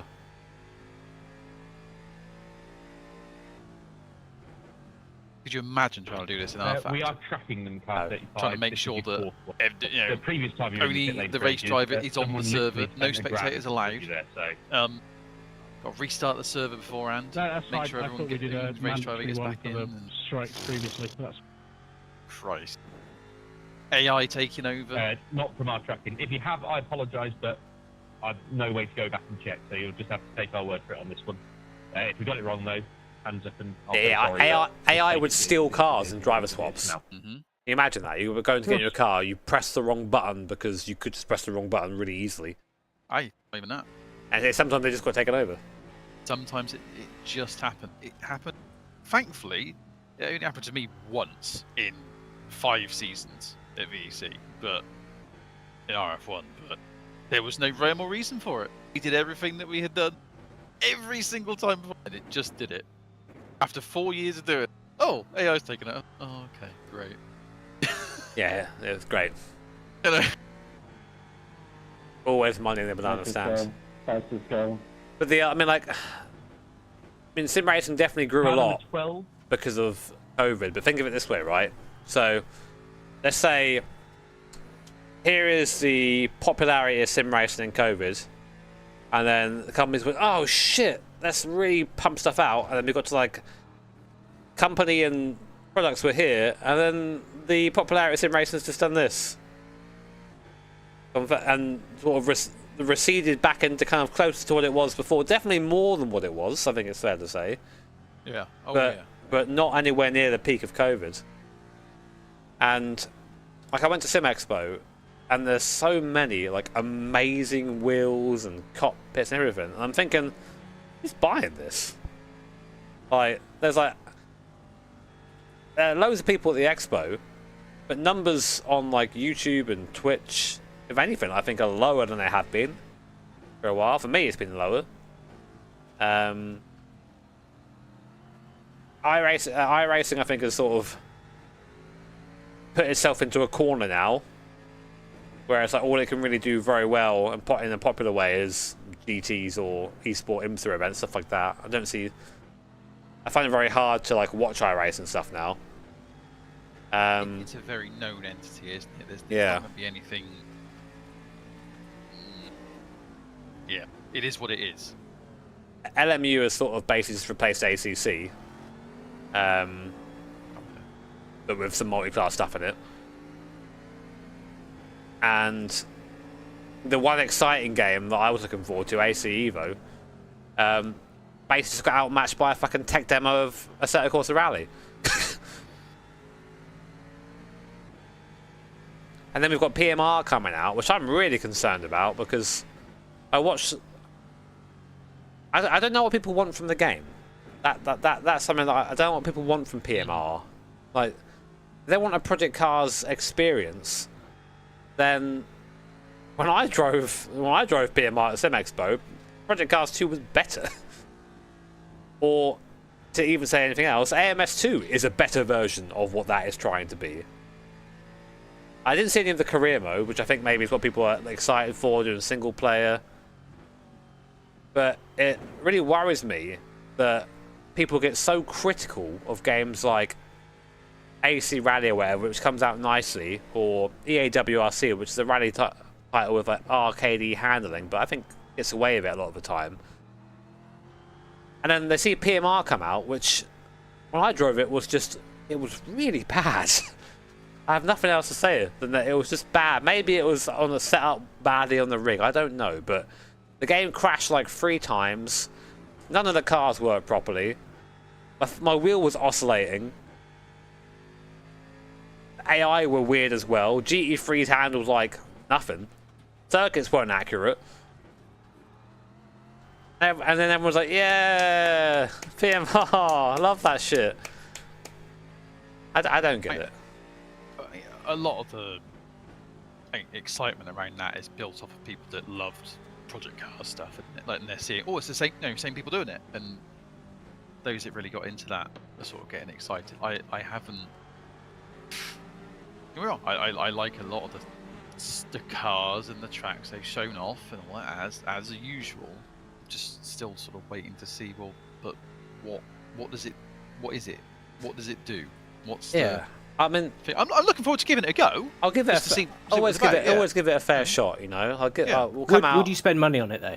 I don't want to after Sim Expo, but like I will because it's kind of my job. Because that's what really stands out. It's like when you're in a position to get stuff and try it, it kind of your eyes are open a little bit more. But I look at it and go, no, just instantly no. It's the same with sort of Ultimate Release 2, it's like when that first came out, it was like, well, your first game's better. Why would I spend money to get the same thing again on a more challenging platform, which has taken you years, and it's still not as good as the original. So it's like still working on it. you can polish that turd as much as you like, but that engine is never going to get anywhere near the level of just the R Factor 1 engine that the AMS1's on. It's like it just will never be as dynamic. But I think that's the thing, isn't it? It's that Project, whatever the engine is called, Madness engine. Yeah, like I mean, I know that's not what this new one is on. A farm sim engine, which is interesting. With their own physics engines all bolted on as well. But I think the guys at AMS2 have sort of maximised what that engine is. 100%. You know, to give them that credit. I drove it the other day, and I went into it fully expecting to not like it. And to be fair, the driving still wasn't to my liking, but the rest of it, I was like, you know what? Yeah, this is good. So I can understand this. But it's the thing with it, like. Do I like driving it as much as AMS1? Absolutely not. Still not. It's not in that realm. Is it 1,000 times better than what Project Cars was to drive, in my opinion? Yes. Is it way, way, way, way better than what AMS2 was when it launched? Yes. And is it doing other things that AMS1 couldn't necessarily do as well? Now, yeah, it is.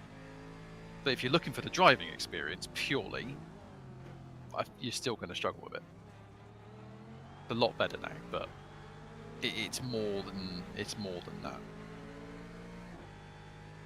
It's sort of an experience rather than an overall sort of racing experience rather than a pure driving experience. Yeah, I can maybe understand people looking for that single player game. Yeah. Because they are quite hard to please people. Because obviously you can look at probably the most successful one recently is going to be the F1 series. Because online in that is an absolute joke, but the single player game, they've probably kind of nailed it down to a T, but they don't, there's no real reason to buy every single one. I think like the most concerning thing I heard about PMR was when I was trying it. So both myself, I'm not going to speak for Steve, but both myself and Steve put it in there and tried it together. And I picked a Mustang GT4 car because it's the closest in that game to a BMW GT4 car, which I have experience driving, quite a bit of experience driving. We drove it in the Nürburgring GP circuit because, again, I know it pretty well, and it's good to be in familiar territory. And I couldn't get the car around a corner without having a huge snap from the back of the car, without having some weird. Basically, the rear end felt like it was just either incredibly stiff, or like had balloon tires on the back, or something was broken. That's what it felt like. And I drove it around, and I was giving this feedback to I think he was like the physics developer of one of them there. I was saying, well, this is not how a GT4 car feels. This feels like it's broken. So, well, maybe like, have you tried braking in a straight line? I'm like, yeah, like I'm familiar with how to drive, like in these sims. I've hate to say it, but I've raced these similar cars in real life, and I've raced sim stuff for a very long time. I sort of know how to get a car on the circuit. Okay, and then so Steve gets in, same problem. Can't get the car on the circuit. I'm not going to tell you what he thought about it. He can do that, but I can tell you he couldn't get the car on the circuit in the same way. The developer gets in, says, well, listen, I'll show you how it's done, and then spins it himself. I'm just like, this is a GT4 car designed for absolute idiots. GT4 cars are designed for like idiots to drive, and they should be easy. And then I think they told me it was a design choice to make them difficult. Oh, that's a good one. Oh, because people shouldn't be sending cars into corners or some weird shit like that. Oh my god.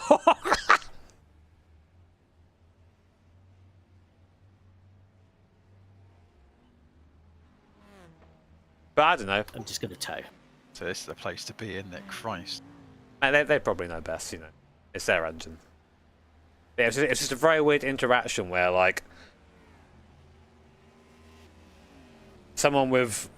God, I just sound so big-headed. I don't mean it. I just mean it as, like, the literal facts of, like, someone who's driven Sims for a very, very long time and has driven in real life and knows the difference between the two is telling you this is wrong. In fact, two of us are doing that.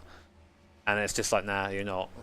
Like the first set of interviews they had when they invited all those people out over into, was it Germany? Yeah.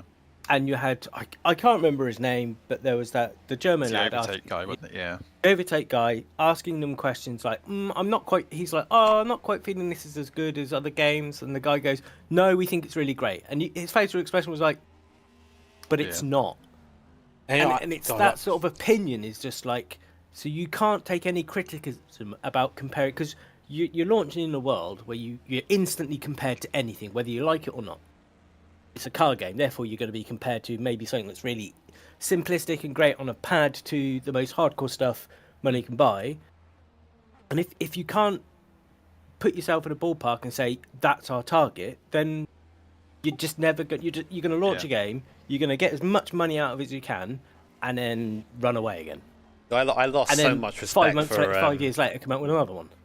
No, I remember watching those videos. I did it on Twitch. I lost so much respect for Traction in that because they just wasn't their best bit. Yeah. Because they just didn't address anything. They said, "Yeah, it's fine, it's great," and it's like, I mean, I understand, right? You've been flown to this fancy place in Zurich, put into a nice hotel, and now the developer's asking you what you think of their game in person to you, and that's why I'm like, yeah, and that's why I think I respect for Mick for being like, nah, what are you talking about? Yeah. this is bad. And then my favourite clip for that Traction video is when they're talking about how smooth the game's running and the sim directly behind them, which you can see is stuttering like crazy. It's stuttering, and then and there's one of the lads was saying how great this LM100 car was driving, the Audi. I drove that car. It was bad, I'd say when you've driven it, it's probably changed from what we've watched visibly. Yeah. It's changed quite a lot, because that initial video, it was like, what on earth is going on here? But then I don't know what they're aiming for, because that's the thing. That's what it depends on. Yeah, because we can sit here and be like, oh, it's not realistic, but is that what they're trying to do, or they're trying to make an experience? Because I think that's the problem.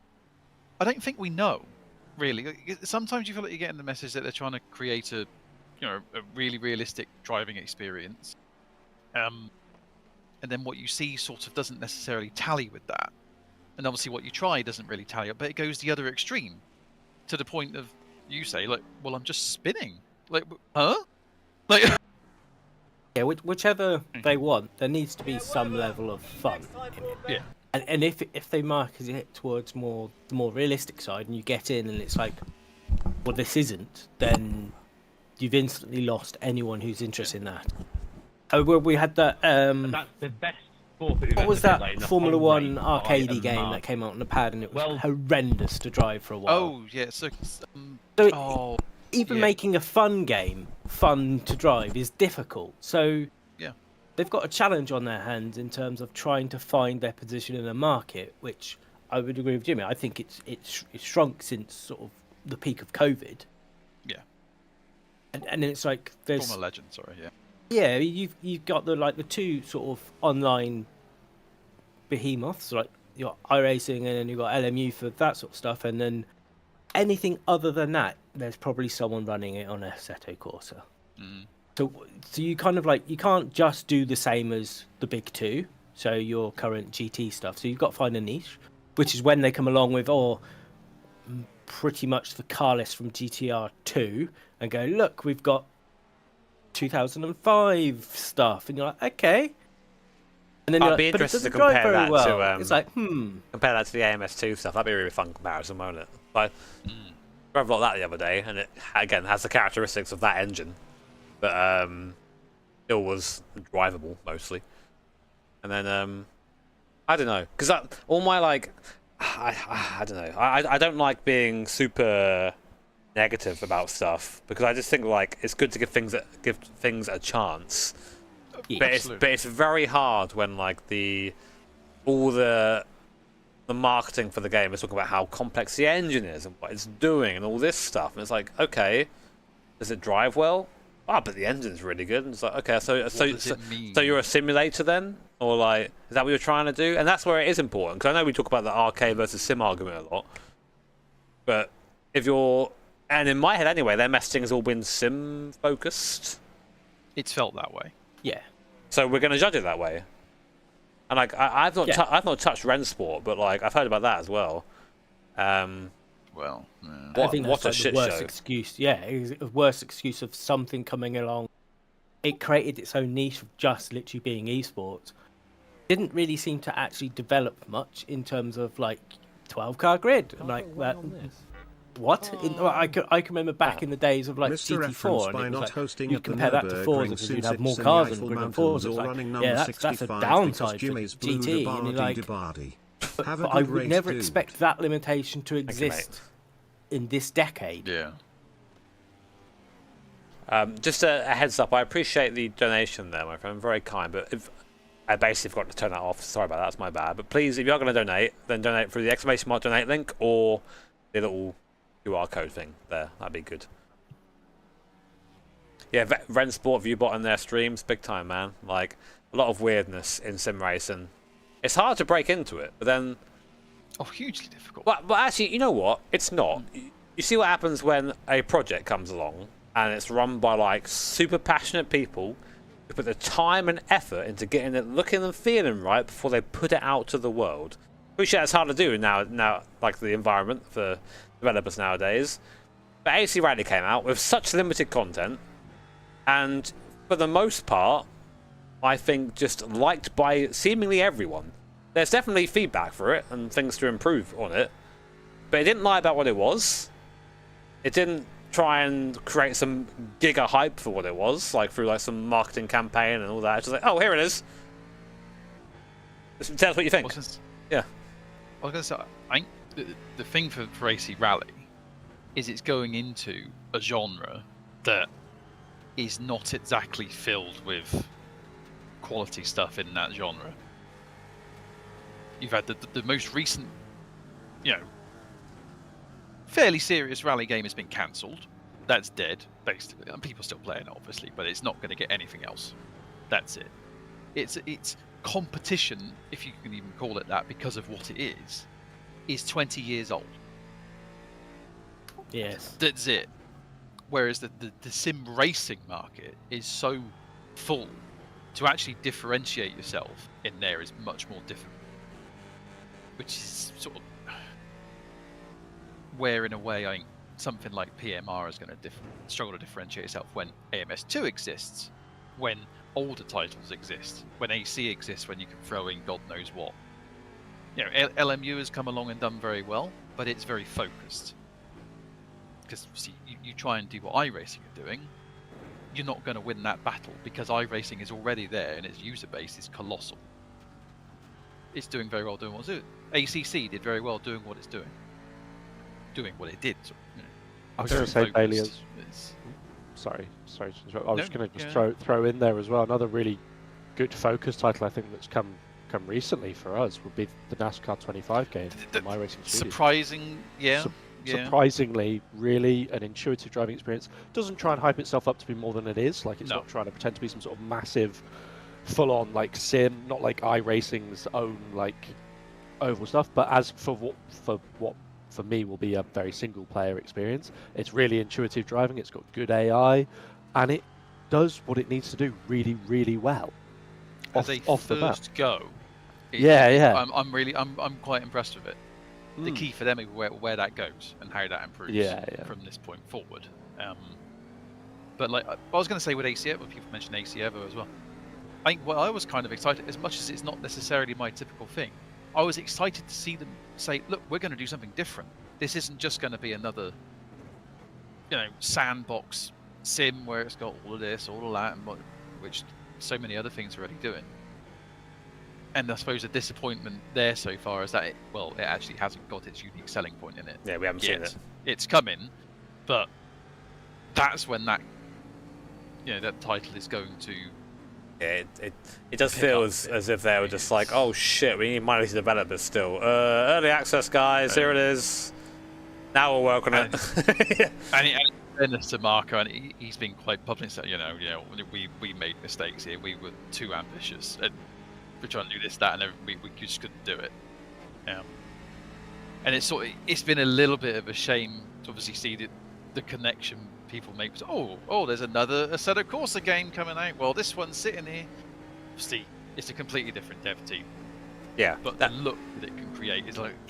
This is what I've been saying. Like the optics is pretty bad, especially if you're someone who's really into like that. You've paid yearly access to your AC Evo, and there was a long time when I didn't communicate anything, and then suddenly AC Rally comes out. I'd be fucked off if I didn't know who the developers were, because not everyone.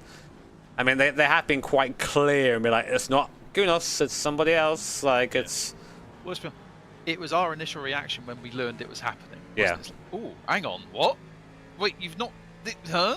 AC Evo's still there, and then you finally look. Oh, it's a different dev. Okay, you know what? I'll shut up now. I mean, like the original AC.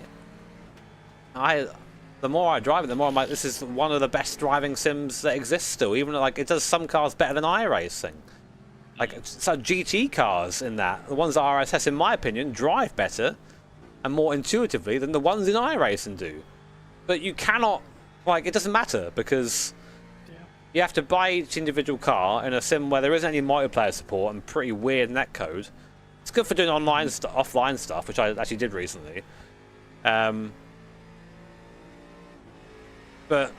yeah, I mean, if you're doing stuff like drifting, which has a huge scene on AC, or you're doing things like Toge stuff, which again has a huge scene in AC. You've got the Shitoku Revival project as well. They were in here earlier, actually. They donated some money. Good lads. It puts AC Evo in like a shrug emoji area in the sim landscape where it just exists, and that's it. And there's nothing unique about it at the moment. Right now there's nothing in there that is to me personally that's that's why I need to play that. And my concern with Evo, in terms of its racing content, is truthfully, Kunos have never done a particularly good single-player experience. Never. Their AI is typically been quite poor or really dull. Its unique part with the Nordschleife and the Eifel region, it is sort of the bit that's that's kind of neat. I like the idea of that, actually, to differentiate itself. But they still need to. They're going to sell a game. They've still got to get the rest of it right. But then AC is also like in that same area as Richard Burns Rally is, where it's not you're not enjoying it for the base game anymore. No, you're enjoying it for the mountains of mods from the third party. So is it then fair to compare AC Evo to the original Assetto Corsa and vice versa? Because one of them is propped up by the community and one of them isn't. All I know is if I say that Richard Burns Rally is bad, I'll get great engagement on my videos and streams. So guys, Richard Burns regardless Rally, of whether you think it's true or not. Yeah, regardless of what I think, just say all you gotta do. Yeah. So I see. Talk about what's the best AI around. I think you've got to look at. There's iRacing and there's LMU. I think they are the yardsticks at the moment. It's not to say they're perfect, because they're not. But and actually, you know what? Again, I'm gonna a little shout out to the F1 games, because they do a pretty decent job as well. But they're another thing that I don't think they know what they are either. Like in terms of are we like a yeah. And it's difficult because then you have this really high-end esports stuff where people are like they're using wheels and pedals, and for me that's like a sim. Use a wheel and a pedal, it becomes a sim game. Yeah. But then they're doing all this wacky stuff to go fast, and it's they put themselves in a sort of tricky spot.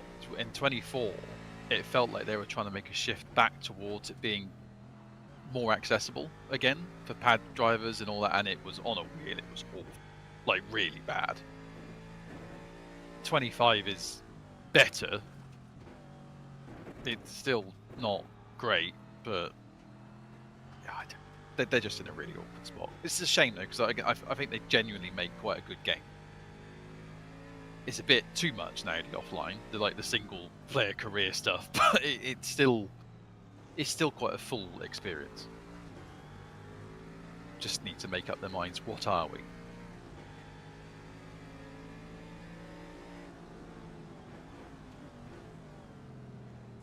Yeah, Zaki don't use the main launcher for AC anymore. Basically, try and get as much of their work out and bring in, because that's all old at this point. We've spoken about Project Motor Racing already. I won't speak about it again. I'll make a video about it when I get my hands on it eventually. We will very soon know. Like it's it's going to be out in the wild in less than 2 weeks. That worries me.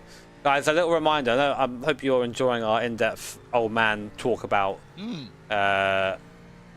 sim racing, but we are very close still to £30,000 raised this stream. Getting closer.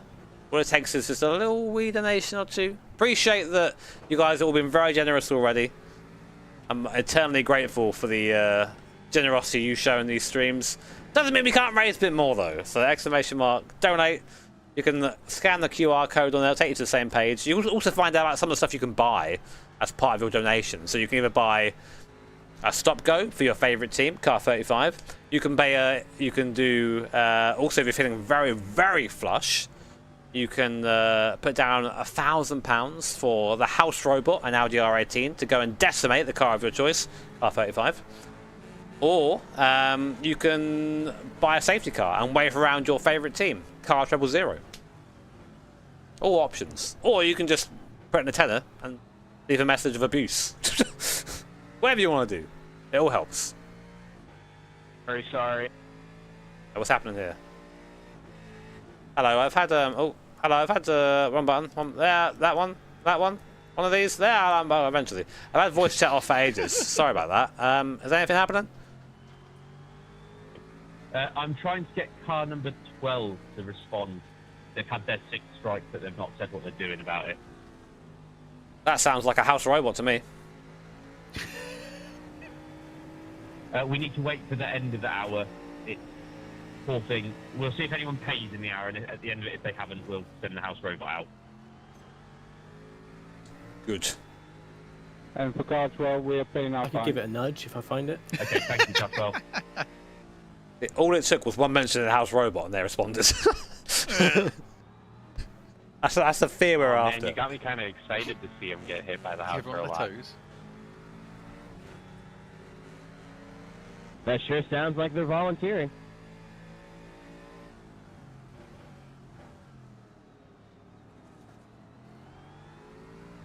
I was going to say, I know we're sort of, we're obviously we're kind of getting on now in the racing game world and all that, but I like to think we're still relatively open-minded. I think we are. I mean, prepared to be nicely surprised. AC Rally. Yeah, I would love nothing more than to like EMR to come out and be fucking great. God, yeah. Like it's never about like I don't like a certain thing because it's rubbed me the wrong way. It's because like you drive it and you're like, oh Jesus Christ, it's not good, and you can tell it's not good straight away. But I think in the YouTube space, which is hard because obviously I'm in the YouTube space, I'm definitely not, which isn't representative of the entirety of sim racing or the opinions of sim racing, but a lot of opinions can be formed from the YouTube by people. Yeah. There is a tendency to either be extremely positive or extremely negative. Extremely negative. And I'm guilty of this, 100%. Like I've done this in the past. I Bailey will tell you, I get very excited about shit. Like I will be like, oh, this is bad, I love this shit. I'll talk about it and we'll yap about it relentlessly. And maybe in those moments of excitement, we'll miss out on a couple of things that need to be addressed. Like EA Rally, I got well excited about that. I still really like that game, but it's not what people expected. But then I don't like being overly negative because I feel like it doesn't serve anything apart from just be angry. Yeah. So finding nuance is hard on a platform that encourages sensationalism. But a lot of the thing around just the EA WRC specifically, initially obviously it went in because it had, well, the EA name was attached, and that immediately brought all sorts of opinions about it. People I think were genuinely ready to just hate it. I just, was it perfect? Absolutely not. Were the rear-wheel drive cars in it harder than what they are in AC? AC Rally? Yes, they were. and I hated them. But there was a lot of good stuff in there as well. Was it the most polished title? No. Haven't absolutely seen the not. stream yet, but I'm guessing by the For way some you reason I look was one of the... that Go on, you no, go fall on. in Someone in agreement chat here just said and the nuance. You've donation painted goal. yourself blue. That's fair. Sorry, bro. That just. No, that's just alright. You carry on.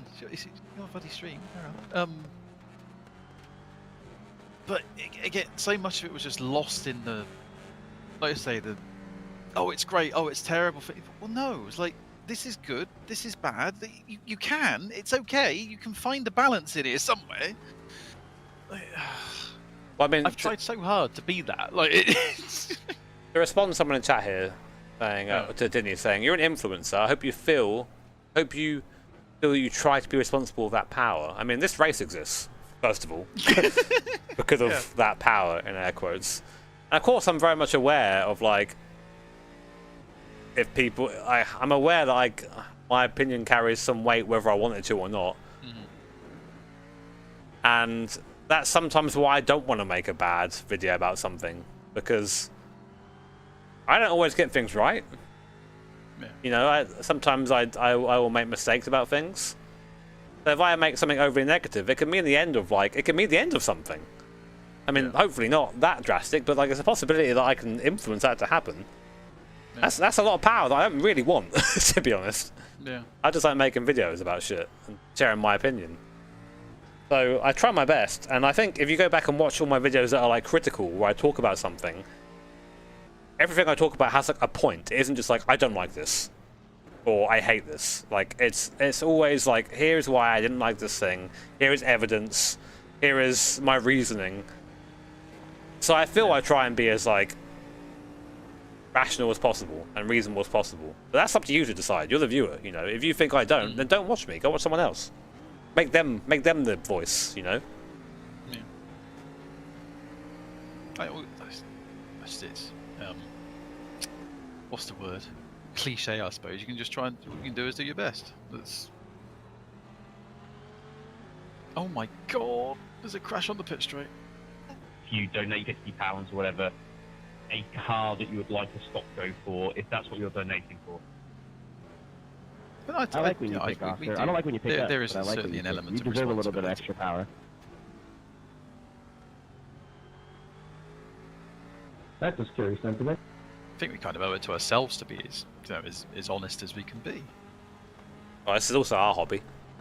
We want we want to see it grow. You know, even after all this time, like, I get excited. You know, we were yapping about AC Rally the other day, and like we're all excited for it. You know, we're still those same people, and as long as that is the case, then I think we'll always make content that is somewhat reasonable, not just filled with weird motivations.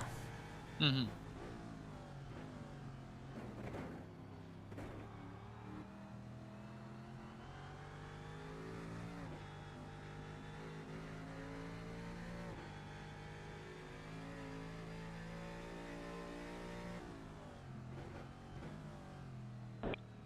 Car 12. And Again, so it's just how you present it as well. And like, you can be sort of negative, but as long as it's not just bashing and bashing and bashing and bashing, if people can't sort of see that you're trying to be constructive in that, well, there's not much you can do about that. Stop looking at you. My chat's right behind the camera, so like I'm looking at the chat at that. Papa Smurf is looking just above your eyes. That's what he's judging you. I can move chat to here if you want. Is that a bit better? Is that a little bit less disconcerting?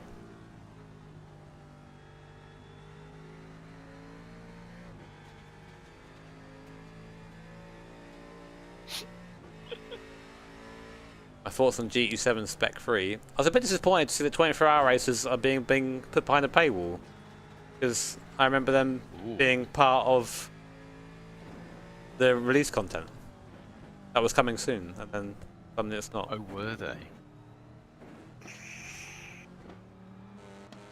I know Steve and I were going to do that. That's something we plan to do together. Like a IRL LAN 24-hour race thing. And then it never happened.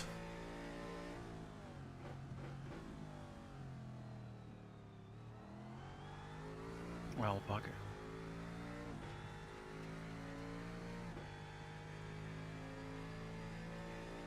You missed the lobster. Or lobster. They'll be back. Costume's still here, don't worry. Oh, I am tired. Come on, guys, under 500 pounds. Look at me. Look how I've suffered. All right. Papa Smurf looking ass. Suffering for charity.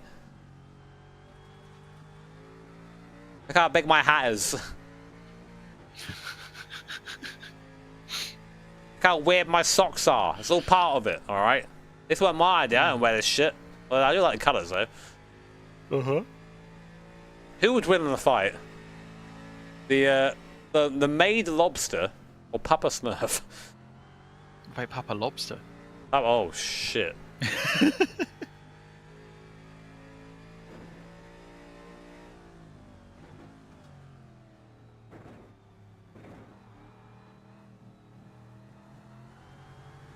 I'm actually driving on my Smurf account, yeah, so this is appropriate.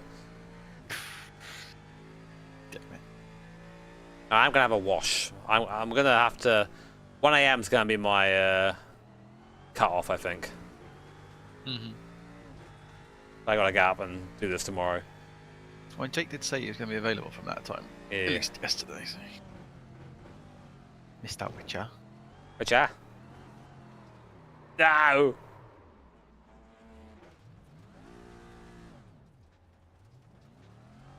Sweet recovery though.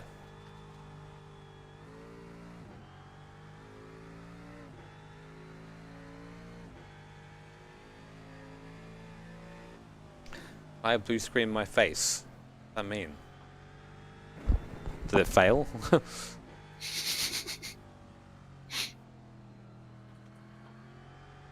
Oh, of course, Bacho. If you're ready, we would love to have you overnight again. That's the best part of these streams. Is if you're watching at home, it's late. But if a lot of night owls out there, you know, I used to be one of you.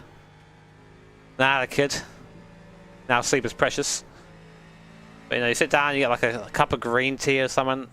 Fuck yeah. Green tea, like cozy stream. Hot chocolate. Hot chocolate? Wow, I think I actually prefer green tea to hot chocolate. I've come of age. Is that the sign? No, I mean, actually, the 3/4 of the cup of green tea is good. The bottom bit, not so good. I'll tell you, I actually... Sorry, something that happened to me the other day when I was on shift working at the bar. These American couple who are regulars came in, and they brought their 18-year-old daughter, who's like fairly recently turned 18, for a drink. I ID'd her, and I was like, oh, she was like, oh, do I look younger than 18 then, or younger than 25? So I don't think I do, and I was like, yeah, you look about 16. And she was like, oh, does everyone look younger than they actually are? And I was like, yeah, everyone tends to look younger than anyone would guess they are. She goes, oh, I'd say you're about 22. How old are you? And I'm 28. She went, oh, by the time I'm like your age, I think I'll feel expired. And I was like, wow. I'm standing right. I'm standing right here, guys. Brutal. Standing right here. Right. Yeah. It was me. I had the baby. Me personally. Squeezed it out. Yeah, she did. What did someone call me earlier? One pump chump. That was my contribution to that. You know. Well, hey, you had a good time. Briefly, yeah. I remember with someone else in the Discord how her sex was to Annie, and she just went, yeah, it was alright. It's alright. Why are they asking that? Personal information. Me? Someone else.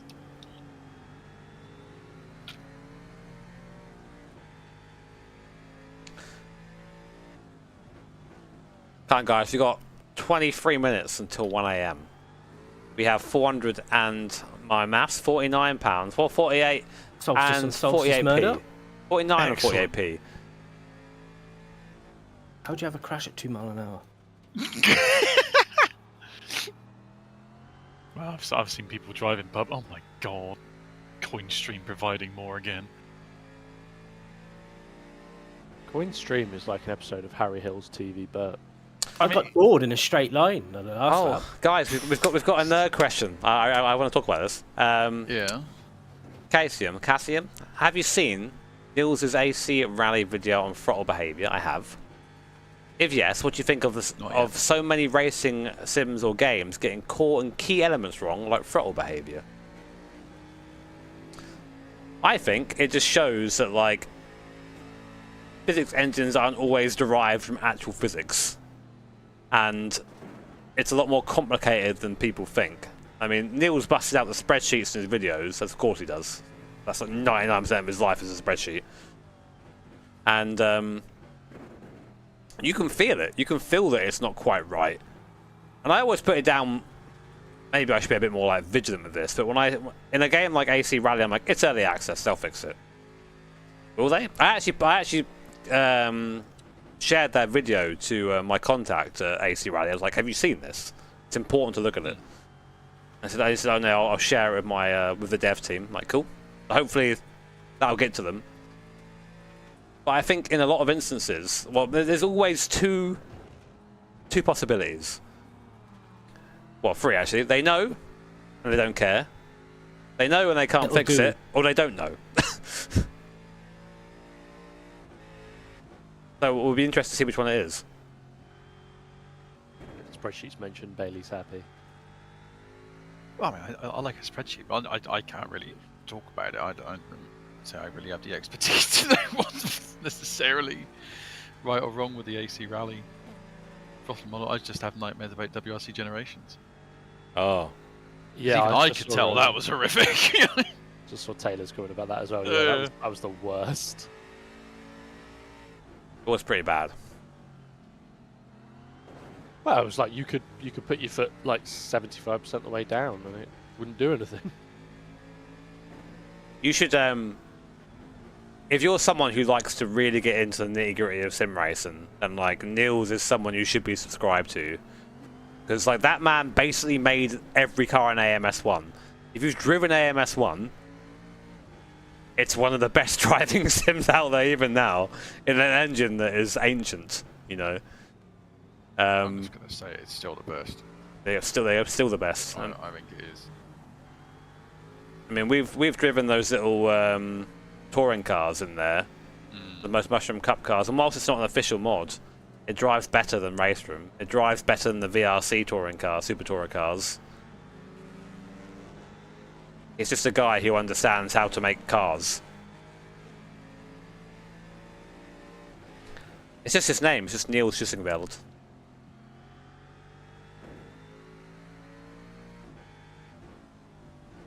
I'm a bit confused how so many have it not just linear. And it's like, oh, you do 20%, therefore you can just constantly increase the revs. It's like, that's just, have you sat in a real life car? Go sit in your car you've got sat in the car park and see what happens when you do that.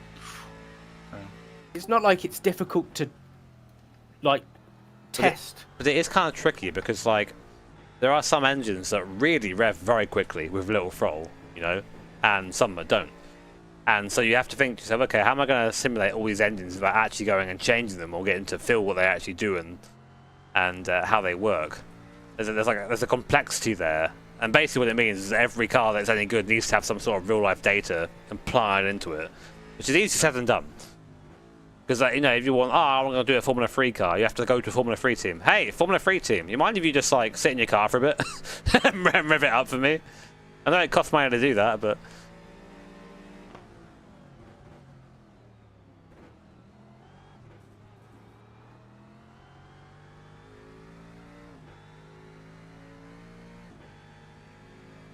And also, this isn't true of every dev, but I am starting to realise that like a good chunk of sim developers don't know what a car drives like. They don't actually know. And I didn't really know what a car drove like until I started driving them. It's funny because we were having that conversation the other day, weren't we, about having what they need are drivers that do both real life and sim and get the differences and the nuance that between the two and understand how to drive in both, because there are absolutely people who on the sim side who don't know what a car drives like. Real drivers who don't quite get what it's supposed to feel like in a sim and how to extract the most out of that, and then to be able to sort of correlate then the real life knowledge into the sim is it's a tricky old world. There aren't a lot of people. If I was developing a sim, which I'm never going to, but there aren't a lot of people that I would like go to. Like, I trust you to get this right. Nils would be one of them. Yeah. Oh, I'm dressed as Papa Smurf because we hit 20,000 a little while ago, and that was the thing. All right, Hodge, take a deep breath, mate. I can feel it. I can feel it, mate.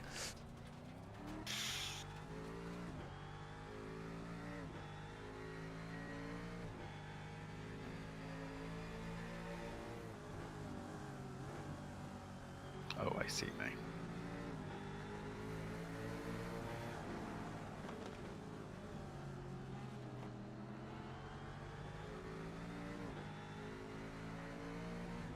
I know we were talking about earlier about was it Nikolai Gryazin was streamed a little bit of AC Rally and had some like little bits of feedback for it.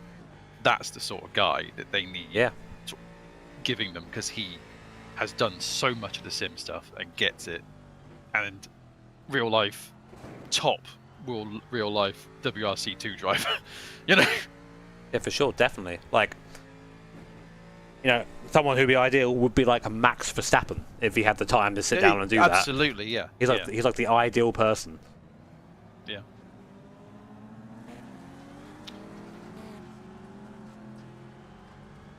So thankfully there's a few, aren't there? Now on the racing side, if you can't get a Verstappen, that will get, or like old Vanderlyn that you raced with when they're at Road Atlanta, he'd be another one. But like, has he done like enough sim stuff? You know, like I think you have to do quite a bit of it to to actually understand it. What, just like real driving? I mean, he seemed to have a decent grasp on it. Yeah, he did. He did. From what he was talking about. I'm so bad at sim stuff. Well, actually, I'm bad at iRacing now. Hi. Yeah, I don't feel like the nuance anymore. The extra, I don't feel that extra 5% anymore. It's just not, it doesn't exist for me. I don't really care either, to be honest. I think a lot of it for us came from, we were brute forcing it with that R18 back in the day, and since we sort of stopped, it's oh, hang on, not quite the feel, the perception for what it's doing is sort of not quite there anymore. iRacing's always been like that. It's always been like the outlier. It's always been like the one that isn't quite 100% intuitive. I found that other sims have done that. iRacing, no. Yeah. I feel probably, we talked about it the other day, because sort of comparing iRacing and LMU together, I find they're both about the same in terms of pick up and play. But the nuances, they both go down a completely different rabbit hole in terms of what their game will tell you. Yeah. So you just have to drive them a shitload, and then you just get better at both. That's sort of, I mean, like, I've driven so much of the ISI stuff over God knows how many years. It's just, it just feels a bit like going home in a way. It's, There is that as well. Like, we've all come from a very similar background, so like, if we started with this, maybe we'd be different. Yeah. I think I've got to the point where I drive about as much as each other. Yeah. And I don't sort of what the fuck? And I don't Lucas have the time, or we don't do anything enough in either of them. Yeah. For me to go, oh, this one's better, but I it's just different. Isn't it? Yeah, it's just different.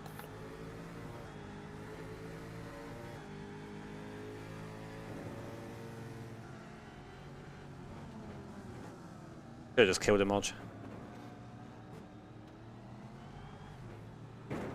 Yeah, probably.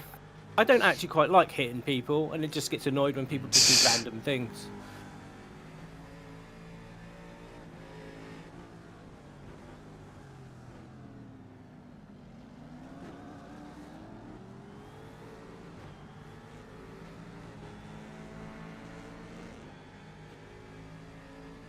slightly closer to that 30k. Come on, guys. We're nearly there. Think of your brains. Look what happens if you don't think of your brain. Real.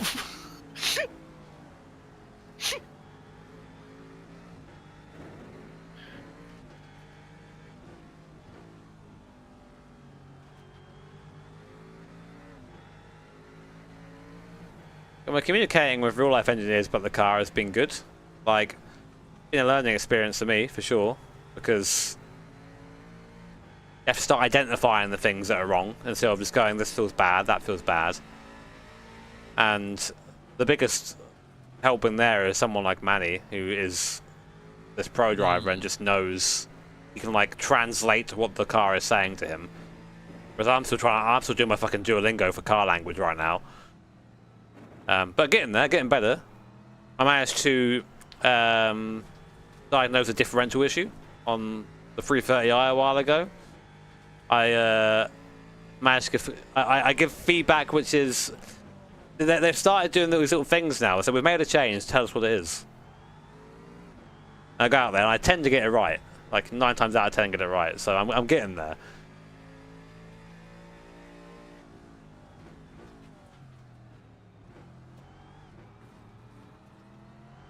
It's like anything, isn't it? Just experience. Pick up little tidbits. You start to get a feel for what those things are.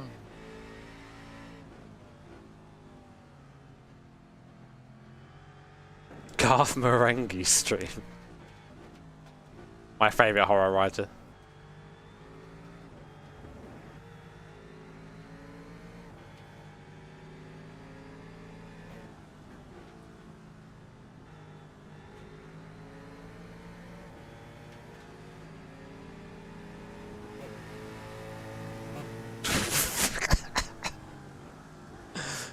Oh, Hodge. I do enjoy you.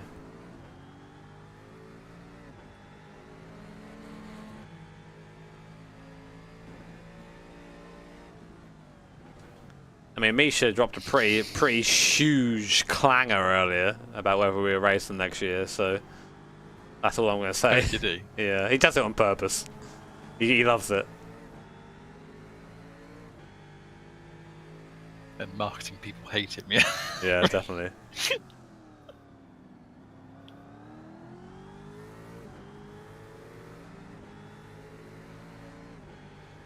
Is my 360 quicker than the Praga? I mean, in no way. Is it? No. Well, it is now. You don't have it, bro. Well, yeah, I mean, there is that. I mean, it will probably hit a higher top speed, but the Praga will get to where it's going quicker than that does. Well, you got to think the Praga in what's it in Britcar when you're racing GT3 cars could lap quicker than GT3 cars. That's why they got banned from that series. Yeah. The Praga was a weapon at its best. It's very rarely at its best, though. Not held together by bloody coke cans. Yeah, it did like to break that car. Fucking hell. Like, it's cheap. It's like, yeah, to buy. Like, wonder why.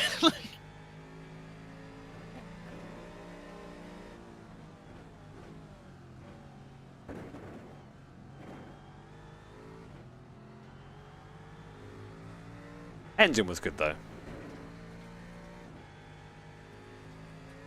It was a Formula like free engine, I think.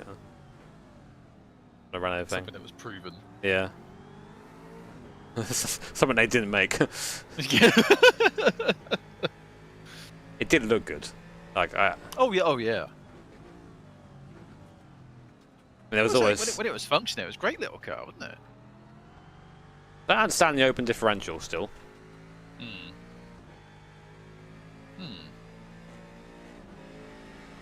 My thought is that like it's been used with that powertrain before.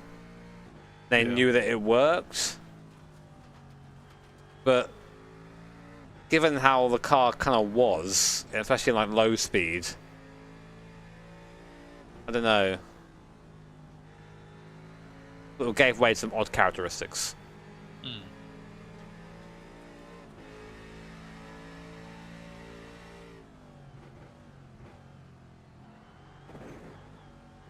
What?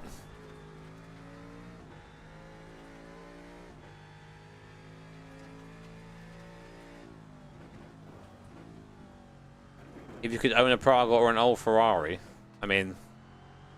Well, that answered itself, Well, you can drive really? on the fucking road to start with, which adds to just usability more than anything else. Yeah, I get to use my car. And then when you take it to the track, you don't have to have people there to help you run it. Yeah.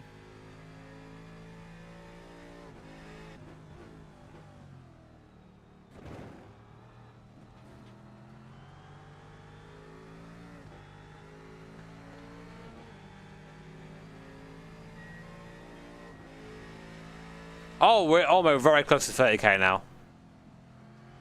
£66. Nice. Is Annie still awake? I was just gonna say. If Annie's not awake, we're safe till the morning.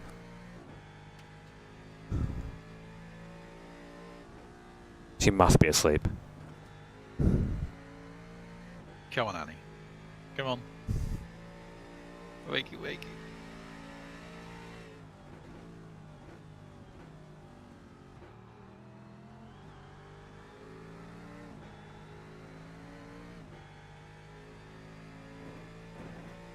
Assuming we're coming to the end of Hodge's second stint. We are, and we've had no Witcher. He's messaged. Oh? Not quite 1 o'clock. No. What's he saying? Ah. Just asking if Hodge's first and second stint. How long is a stint in this thing, time-wise? It's not 45 minutes. long. Oh, is it? Okay. Bloody hell.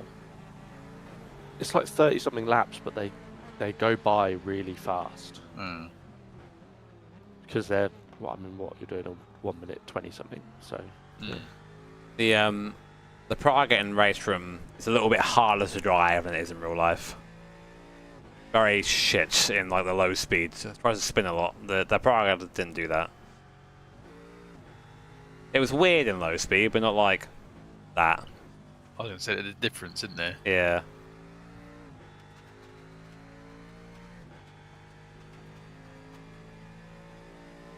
Which, in my greatest thing, to which I fed back to one of the developers who then said, nah. I was like, okay. Could some of it come from just sort of the difference in feel from C game to real life? Maybe I did think of that, but it's just like, it doesn't matter when the end result is the car feels weird. Oh, 30k. Translate it if it is, doesn't it? £30,000. Ladies and gents, and everyone in between, I am happy to announce £30,000 total raised for this race, and 13 hours to go. Lovely. Yippee! Nice one. Great job, everybody.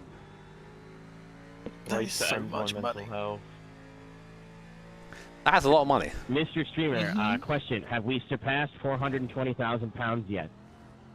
A long time ago, brother. Long time ago. Fuck! Yeah, I think you missed that by a couple hours. How much are we at now, Jimmy? Total is 422,000. Shit! Rookie numbers. We should try again. Just look at this. You guys are really good at cursing. I admire it. Game respects game. I love it. Like shit. Like, it's the best one. Oh, that was Aero, wasn't it? Yeah. Well, listen, guys. I need to sleep, I think. So that means I owe one. So when I come back in the morning and Annie appears, it's whatever happens is going to happen. Be it good or bad. Creative with it.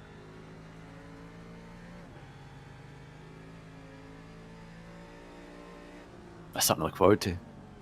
I mean, for most of us.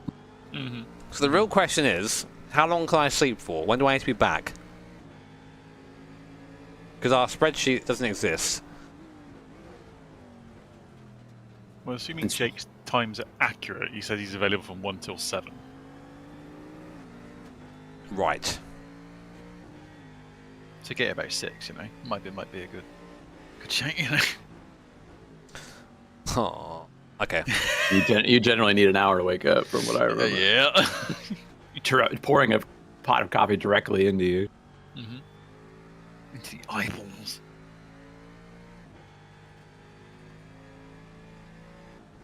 I've got to have a shower, so I'm going to wake her up, unfortunately. I don't mean to, but I'll try and be as quiet as possible. I need to get this blue off. Hopefully it comes off. You can have that on your pillow. What do you reckon, Chad? Is it coming off or not? Wait, is it raining? I'm not going outside. I told you I'm not inside cat. It's indoor cat now.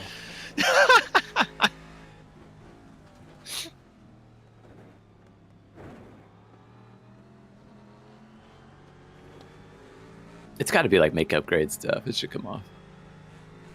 Oh, yeah. This is where we learn it's somehow a bit permanent. It's been on for a while, you know. So yeah. Okay, I'm gonna bounce then. I need to be back about 6 in the morning, about 5 hours. Yeah. Ish. Play it safe. Yeah. Thanks for all hanging out with me tonight, guys. Love you. Appreciate you. And also to YouTube chat as well. I'm going to pass you over now to the actual goat. One John Bacho.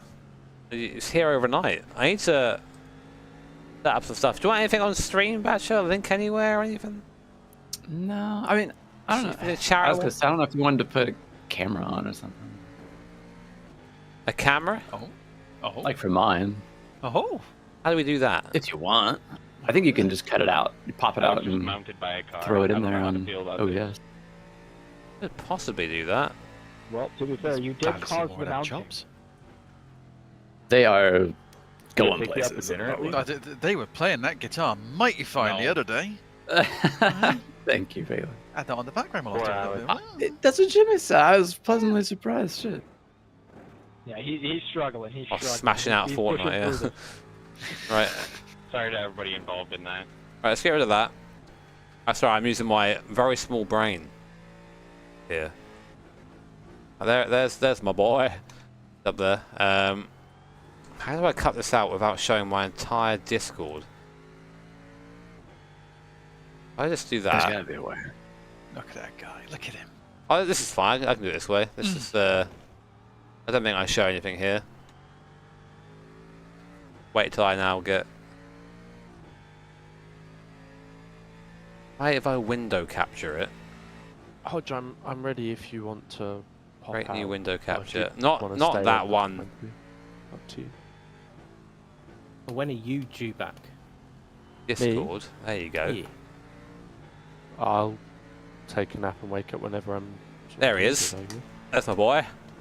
And if I is it Alt you press to do that? It is Alt.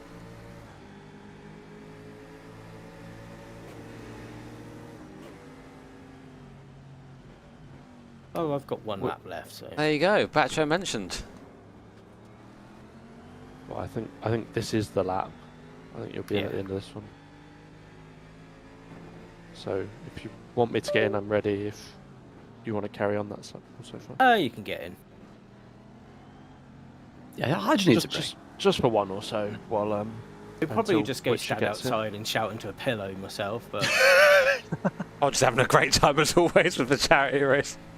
He's loving life. I've just got to try and be a little bit quiet because people are going to sleep now. Unbelievable. I know, right? Some of them have jobs to go to in the morning. Ah. Right. It's all yours, Bacho. Have fun. Great, Thanks, man. Have a good sleep. Great pit entry. Giga move as well. Is that on Hinsey as well? Poor old Hinsey, oh dear. What an amateur. I catch you later. See you, Yeah, man. Jimmy. Yeah, Hinsey should have seen that. Pit entry! Oh my prepared for god! that. Sorry, I He just didn't defend saw the it. move. No, our 1Xs and stuff are fucked, so. Yeah. We had, like, Staying on the 3 road is overrated anyway. Well, I had 3 4Xs. Just I was driving in a straight line, and whoever I was overtaking just drives into you, and you're like, "Thank you." I hope you have a lovely evening too.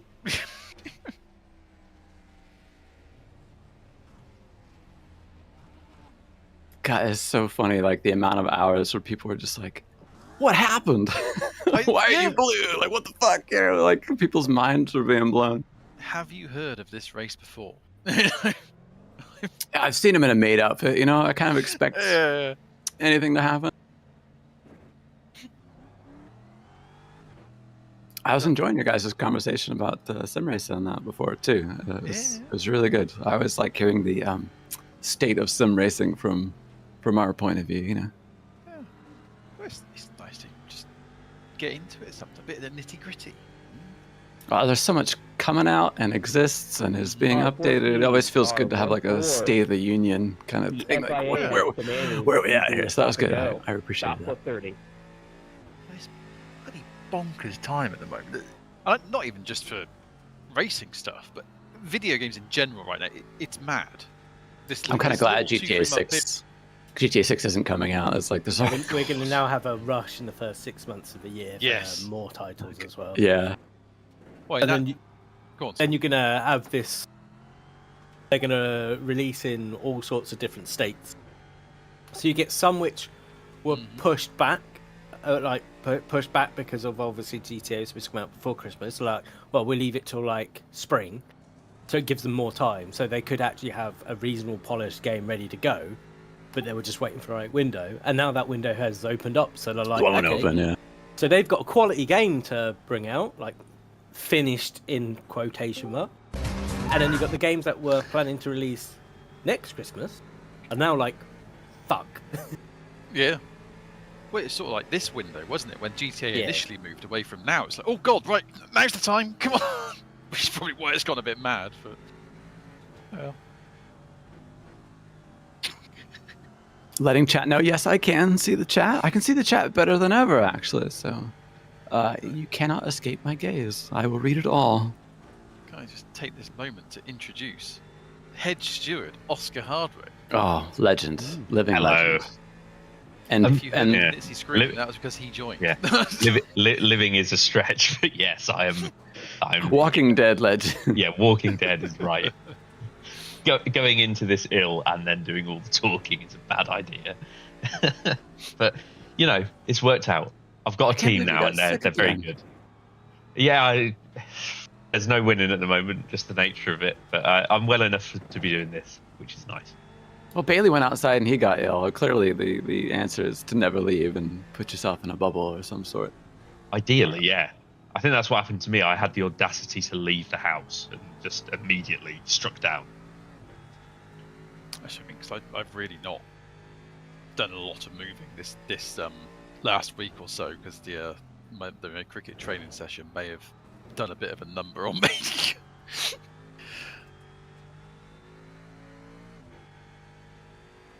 How's the race going?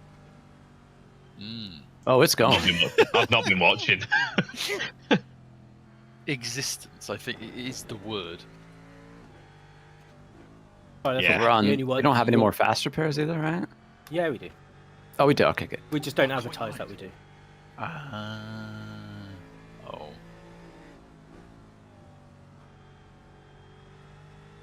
The house robot doesn't have any more fast repairs. I suppose the plus for the house robot, though, is it is actually on the new damage model, so it probably repairs all right, right? Yes. It does have one small intermittent issue, which is that when you're doing... So we've done some repairs that are... So we've let it repair normally in the pit lane. When it finishes that, it automatically turns the engine back on, and then you've got about 5 minutes until it blows up. Now, not naming any names, but some idiot forgot this at some point and blew the engine up and used a fast repair. Did the first name start with O? Yes. That could be anyone. That could be anyone. Did their many last name end Oscars with in K? Maybe, but it still could be anyone. You know, anyone could have done it. So we'll see how we go with that. Like at this point, we're sort of keeping it on life support more than anything else. It's just the problem that you have with it is that compared to everything else, it has a crash and all of the wheels just fall off immediately. Yes. So every crash is just race ending for the Audi. It is modern race car. Yeah. It's quite fragile. Did someone get elected? It wasn't. Yeah. Which is kind of the weird part. Did someone get elected to get killed in the last hour? No, there should be one that comes up soon, but I'll let Serena manage that as and when. There will be a point in the night as well where I think we'll have people that aren't in the car doing the stewarding, so there might be a couple of hours where there's not one. Like if someone pays, we'll just note it and then do it when someone's about. But just with who's there to cover it at what times, there might be a couple of hours where there's not the option to run the house robot out. Cowards get it. Well, we did. There were people that's like, shall I buy this car that I don't own for crashing into people in the chariot race? That's tough. Yeah. And so we sort of like, there were offers to get it, but you know, we've ended up with 4 or 5 people, I think, in the car. But it's just like, with how times have lined up, there will be a couple of hours where there's not any of the people with the car that are there. He's been covered by Oscar. No, because I know we were a little bit unsure about its presence. How is now that you've done it, how do you feel? What? How do I feel about the house robot as an idea? Yeah. Speaking of the house robot. Speaking of the house robot, Bailey, Serena's asking you if you can select a target for us. Oh. Random number between 1 and 56 as a position is the way to do that. 1 and 50, between 1 and 56. Yes.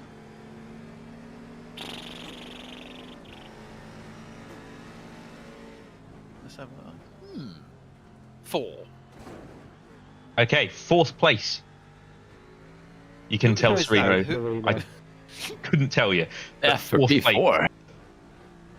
Is what Bailey selected. Give me the house robot I wish. Confirm. 4th place overall. I mean, there's probably some people who might not want to. Thank you, Phil. Appreciate it. And do the 20-odd hour race, but would happily drive anything into other people for money. I'll be honest, most of what coin stream has been people happily driving into each other regardless. Like, I was going to say, it's like, I was going to say, if anything, there's no need to provide people with an Audi. Yeah. Everyone is hitting everyone anyway. So I should explain for chat. Coin is sharing. Coin is in the game. He's streaming his point of view, but he's got it set to incidents. So anytime something happens, the camera just swaps it. It's changing every 5 seconds. Coming out pretty soon. Yeah, it really gives a good picture for what the hell is going on out there. Yeah. There have been some really dodgy ones. There are some choices going on. And like we've been doing telling off, it's quite tricky because like you don't really want to remove anyone because like, you know, charity. But then also when people just keep hitting stuff and be it like causing issues, it's like it's ruining it for other people. So yeah, you get to a there's point no right where answer, but more and more of maybe the slower victim crawling around with cars they can't fix anymore, not from their own mistakes. Yeah. The council is busting. The council is and then they just catch other people out, so they get constantly being a victim because they're just trying to keep out the way, and then by doing that, you do the thing of getting in the way. We're getting pissed off in the stewards' room simply because we're having a really nice conversation about AC Rally, and people kept putting stuff in damning evidence and giving us work to do. And we're very opposed to that happening. Yeah, you gotta be working. It's like stop crashing. We're having a chat. I sent you another spreadsheet for. Oh, speaking of, there's a crash. Is that the murder? That 40. I've added them. I've added them in the that poor TTR. The things from that as best as I can. Anyway, in terms of like where there's been files and what they mean. 61. Excellent. My numbers have it at 28 cars mentioned in actual driving files. the And lawnmower? probably a 29th if you take into consideration other stuff. It's a tractor. I see these chrome colors all the time. I get such such vibes from them. When I close my eyes, Bacho, I just see that green. Yeah. Sounds like a windmill or something. I get target fixation when I look at it. Oh, stagecoach is round. Oh dear. They've been having a day. Yeah. Anyway, I wanted to hop in and just say hello. I'm going to bed. Man. I'm going to bed. Well, have a good rest. You deserve it. Paracetamol. And then I'll be up in a few hours to, I don't know, do more of this. Enjoy your sleep. I shall. Although when I'm back, I'll probably be doing a bit less because Reese will be about and probably. Oh, good. Doing a bit more. So that's all fine. Nice. Anyway, enjoy the racing, the viewing, the radio Bacho, obviously, if you are watching the stream. Remember to donate, because if it says 35 when Jimmy wakes up, we get to do 2 horrible things to him, which is twice as good as doing 1 horrible thing to him. Stack them up. Yeah. Hell so yeah. that's what, 4,500 before he wakes up. Hot to work. And remember, when you are donating, if it's 50, put a car number in there. We'll give them a stop go. If it's 500, put a car number in there. We'll give them a wave round and put the yellow out. Put information in your donations about stuff you want us to do in the race, because we're tracking them. But if you don't put anything in or you set them to anonymous, we don't know anything about it, and then it just gets put in as a donation, which is wonderful. And if you want to do that, please do. But if you also want that money to mean that people in the race suffer, just put some information with it. And be nice to car 000. No, give all of them to car 000. It's very funny. Get out. Yeah. It's funny when Jimmy's in the car. Yeah, it's less funny when we're in the car. That's a fair comment, yeah. Yeah, When he's not even here, it's like, you know. Yeah, that's the point. Wait until he's awake and then give us. Yeah. Maybe just punishing Hodge, you know, that just it doesn't feel good. In the meantime, car 67 and 69, they're try-harding Team Redline cars. Car 139 and car 35, they are the Jardier community cars. And because they put BMW liveries on everything and it's annoying as sin, car 557 as well, wonderful target.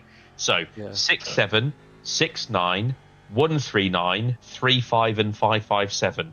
If you do want to donate 50 and just say yes, please, a penalty, those are the 5 numbers to remember. Safety car, Phil. Big old yellow flag. Yeah. Oh, and there's a safety car now, apparently. Anyway, right, I'm going. Waiting for the TCR next. Bye, Oscar. Take it easy, man. See you later, guys. Remember to type !donate, scan the QR code if you'd like.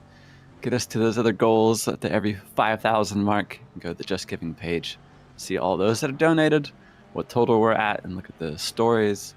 Get an idea and feel for what the charity is that we're raising for, and then, as Oscar said, ways to have an impact in the race with your donations, especially for $50 for penalties, $500 for the safety car that we're getting right now, for instance. It gets a wave around for somebody, some lucky person you choose, and even a house robot when it's available for $1,000 to be able to deploy an R18 to go out there and hopefully cause some damage to a lucky recipient out there. So thank you so much for all that you've raised, which is 30,483 so far, which is stupendous. So thank you so much.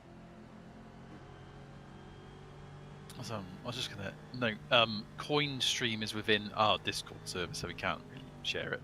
Yeah. I nearly suggested to Jimmy that maybe we should have it on the other side of the stream, just so people can get an idea of how many incidents are happening. I know it would have been a great idea if Joe was around or something, because sometimes he likes to have a secondary screen.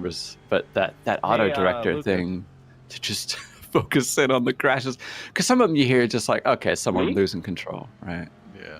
And then others where it's like, oh, I think someone flipped. Like they're rolling down pit lane, like up on the roof. Most of these switches I've seen have been contact. What's a tech?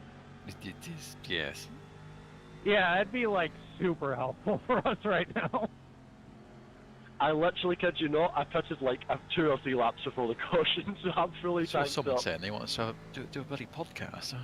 Listen, I know what It I'm kinda at, is. but I'm just saying Add it would another be a podcast to the huge world of help. podcasts. I think I'm bad enough and I'm given access to the stream, let alone That's fair. podcast, man. We are willing to make a $20 donation to We charity. talked about it and done like little versions of it Honestly, at times, that's all I but need to do. yeah, I it's can pop. agreeing to do it like on a certain day, and I'll add another 20 to that. If I'm not in that same mindset of like, oh, who needs another podcast? Because I don't know, in this world of sim racing, like I said with that conversation you were having with Jimmy, like I would listen to that an hour of you guys just talking about what's happening in sim racing, but you know how frequent you want to do it. Well, and that's the thing, isn't it? Like 'cause you can, when you try and say have it on a schedule, oh, let's do it every week, or maybe even every 2 weeks. There's not necessarily Go through a hot period something where yeah, you could maybe stage maybe 4 or 5 of them over like a 6-week period, or what, 6 months, 2 months. Then it could be fuck all. Nothing. Yeah, like What right do you talk about now. Obviously, right now it's hot. There's all kinds of stuff coming out, but yeah, the rest of the year is awfully lean. Yeah. Thank So you. we start sort of leaning into our history and our experience. And past races where I've overtaken Jimmy around the outside. And, Well, I want to relive those all the time. hell yeah. But you could, you know, for those of you, although we're not super into promoting on a day we're doing charity and stuff like that, but you mentioned a podcast. Yep, Like mine's going Bailey to does a lot of that stuff for his stream, where he looks at the patch notes for the games that come out. That you know, it's and you talk about when things are new and what's changing and what's happening and how you feel about it, and you interact with your own community about it. So it is kind of a one-person podcast in that way. You've also got some of the titles pretty much release their own video each time they do a patch, big old update. Yeah. So you'll basically just be talking about a video, talking about the same. sure It's, y'all it's are kind of aware like, that yeah, there's about obviously 10 you to then 15 apply opinions you. to it. I Sorry. mean, obviously with like iRacing, you get one every 13 weeks of a big update of Thank you. some So shape or read form. for 2 hours. Yeah. There's certain things that Same kind as of like the, 139. they fill out a certain category or a certain level of Oh, I got a black flag clear for the same reason, please. on the ladder. And then you end up like, well, they've got 500 of those things, but they've still only got the same top. So yeah, it kind of is a little bit stale. Even though they get new stuff, it's kind of like, oh, it's another junior car. Wave around. Yeah, I heard. I was going to say, like, yeah, another one coming in there in this build. Like, Well, at least. We're Oh no, because there's a junior GT of some kind, stroke Okay. prototype, because they don't know. I don't know if they said who it is, but they're like on a manufacturer-backed junior series, and it's like, well, there's not actually that many of those. Lives matter. No, that's true. Yeah. Basically, just got sort of Radical, Caterham, Ginetta, blah blah blah, that sort of level of stuff. Because anything quicker than that, it's like, well, they've already got GT4s, they've already got GT3s, Yeah. and then it's like Just let the 39 by. Where is the oversaturating a part of the game which just gets ignored 90% of the time. So how deep do you want this bloody ladder to go? Isn't it? And you can't make people who've already gone up that ladder get back to the bottom. And chicane. I think they should be able to do that. I mean, I know LMU do that, so it's like, as punishment for being utterly useless or dangerous, you should be able to be shuffled around, and it shouldn't be like, you've been a very naughty boy, you need to go do this to the odd one person, because there's plenty of people who do dumb enough stuff regularly enough that you're like, how are you still allowed to play? Yeah. But yeah, they've got the problem of got so many people and not enough time to do all the shit. Whereas LMU, they get that in, well, they've got it in now, just carry on. Their numbers just keep on increasing over time, but they've got the processes in just to process them. Yeah, they've actually built it up to a point where it's easy enough for them to just do, and then, well, bye, there you go. There goes your safety rating. Brandon, Lewis. Someone was I'm asking out if I was going to do mini the forfeits. You just saved our race.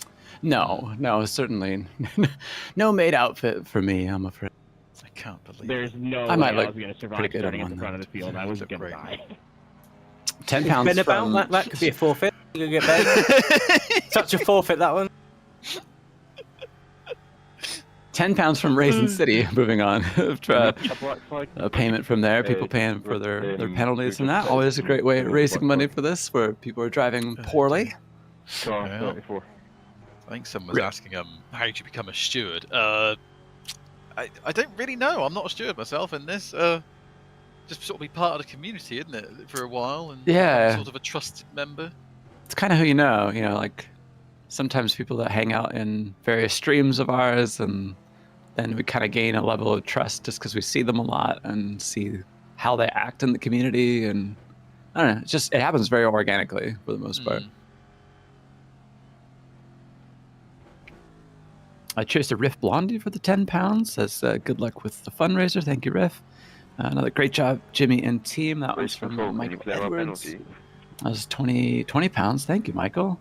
And 5 from Anonymous. Yeah, it told me to. It says stay behind that 019. Lucas the Mad Lad, we love you. From Team Rick, $20. That was all in caps. I love dodos in all caps. Always makes me happy. Get the energy across. Yeah. Some people see all caps as shouting. I don't know. I've always enjoyed it. I'm feeling really. How about you, Chad? How are you all doing? Some of you have been hanging out with us for at least 10 hours, and you know, seeing this race progress into the night, and all of the shenanigans that Jimmy had to endure. I love the look on his face is rarely joy when those things come out.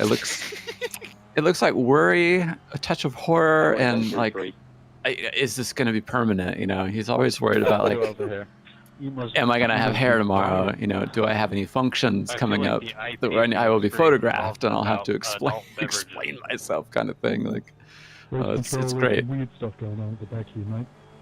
Annie's idea of keeping all those things hidden from him is what just adds to it, because it's like he's sort of aware of her sadistic tendencies.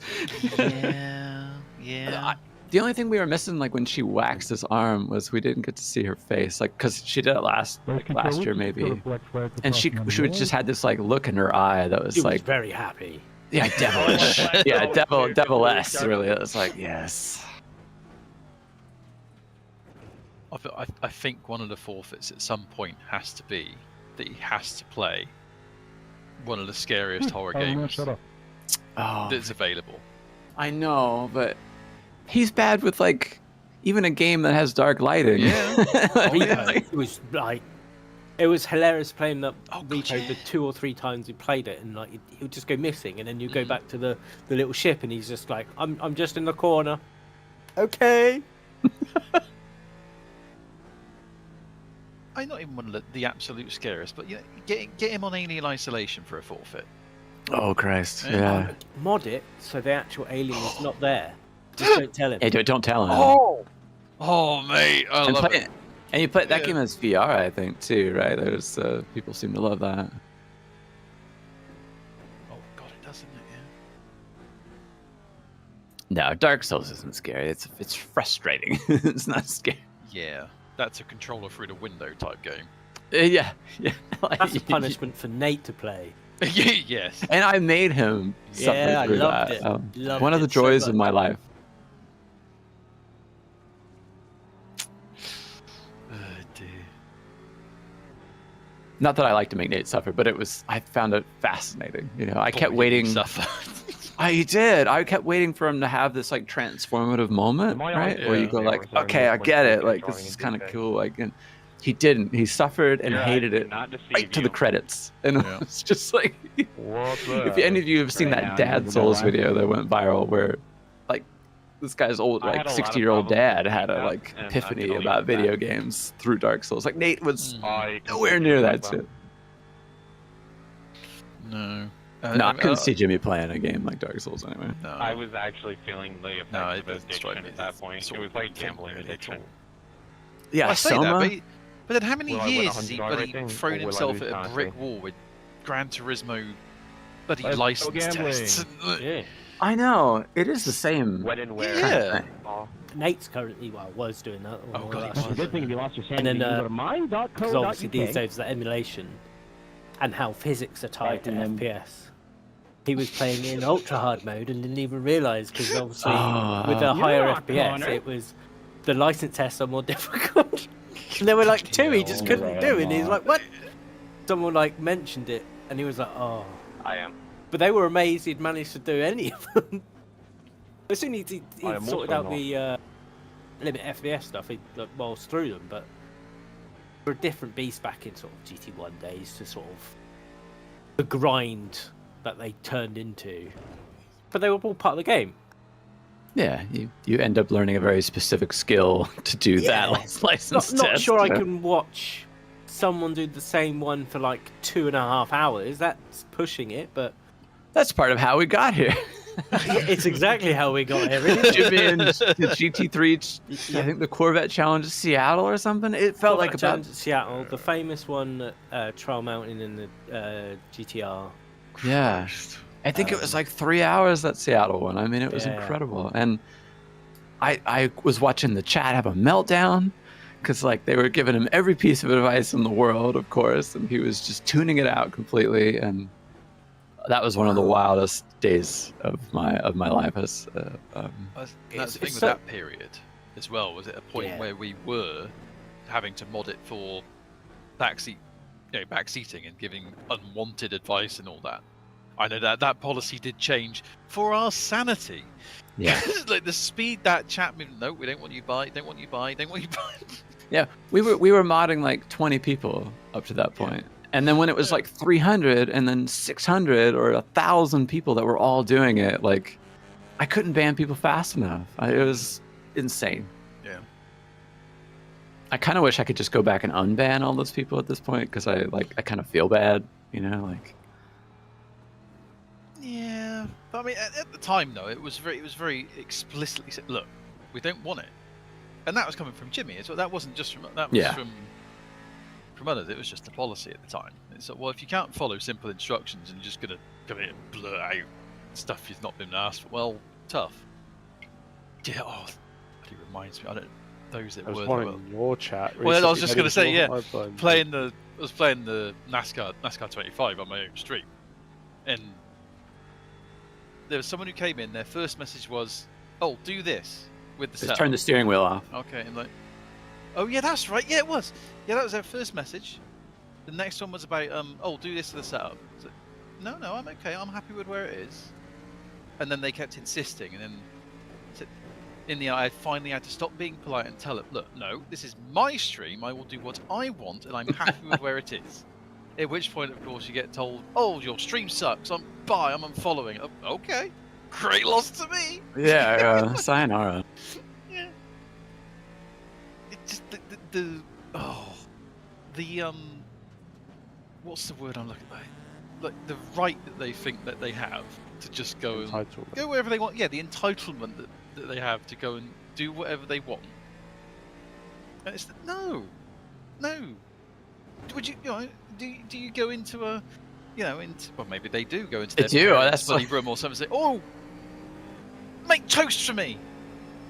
No, that's not right. No, put jam on it. Go on. Piss off. You're not buttering it right. Get out. I bet they do. I don't know. Sometimes I'll challenge people in Jimmy's comments or something. They go like, "Would you ask? Would you ask a person in real life that?" And some shitty question, and they go, "Yeah, why not?" Like, well, what am I gonna do? How am I gonna argue with this person? And I think I would probably ban more people, but Jimmy's actually kind of told me like, whatever. He's kind of told me to lighten up for some folks, and I do ban very few folks at this stage, unless they're just outright being like hateful. You know what I mean? Yeah. I've certainly given up on the ones that are just like, your hair, I hate your hair, or something. Like, whatever, dude. Like, if that's all you got to contribute to a video, I'm not gonna waste my time either. Just to say, Lewis has remembered the exact comment they said in their parting shot. Your stream sucks anyway, unfollow. Having followed 10 minutes beforehand. It's like... Oh, great loss, Bailey. I mean, really. Oh, okay.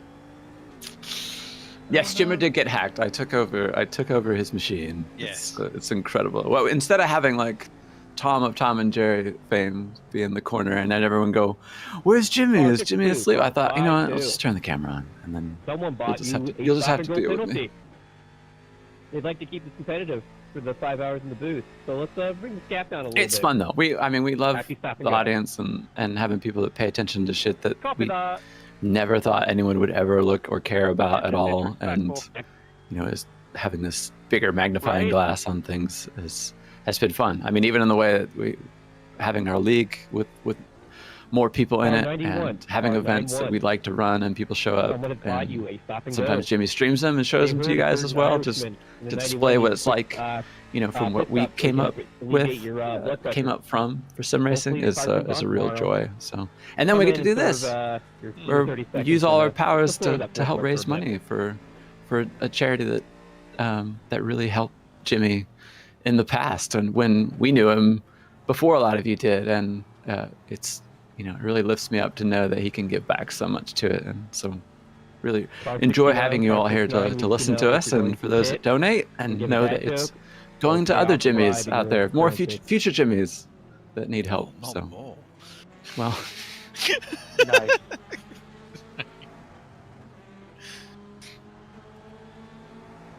well, and having a stream like this where Jimmy, talks about his own things that fail him at times, his emotions, his mind, his anxiety. Like, I get to know a lot about everybody in the greater community and how many of us share in those same things. Car 27, car 27. It's all great to share though. Oh my god. We stand cheeky chair. So I watched that person that fucking just gave you nowhere to go coming out of the hairpin. Please stop and serve you 30 seconds.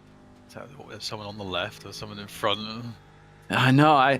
People keep saying like, "Oh, Bacha, you should drive one of these." Like, no, are you kidding me? Like, I watch the way the traffic works in this. I would just kill everyone.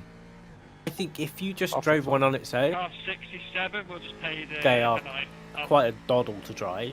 But you then mix in other things that are either Thank you for that. Thanks for the clarification. quicker in the Take care slow of. stuff, which pretty much everything is, or similar speed, like the Cadillac. You just add these quirks which make things a bit potentially tricky if you don't think about them. I think you'd be alright, but you'd probably want to practice with them. But at the same time, if you don't enjoy them, you're not going to suddenly enjoy them mixing it around with the slowest car ever to exist versus what is quite a very... Well, it's a NASCAR with a body kit on it, really. There's not really much going on, which is why they're quite straightforward to drive.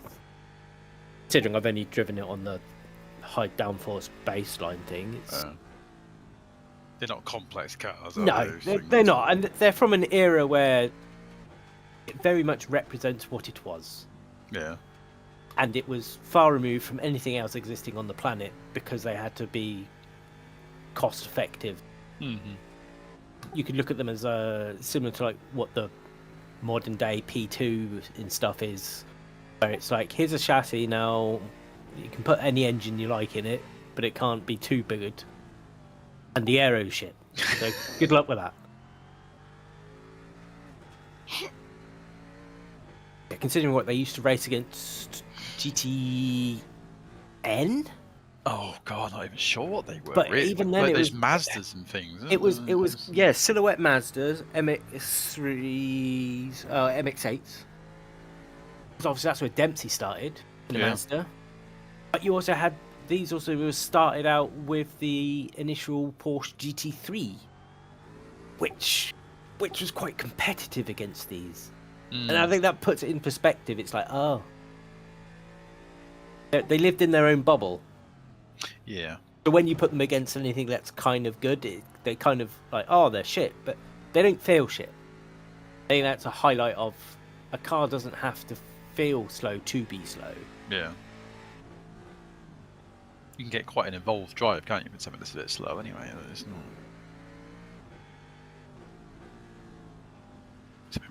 Those really early races when they did Daytona 24, when the Vipers and the Vets were You have a beat stop and them go paid for. in the 24s.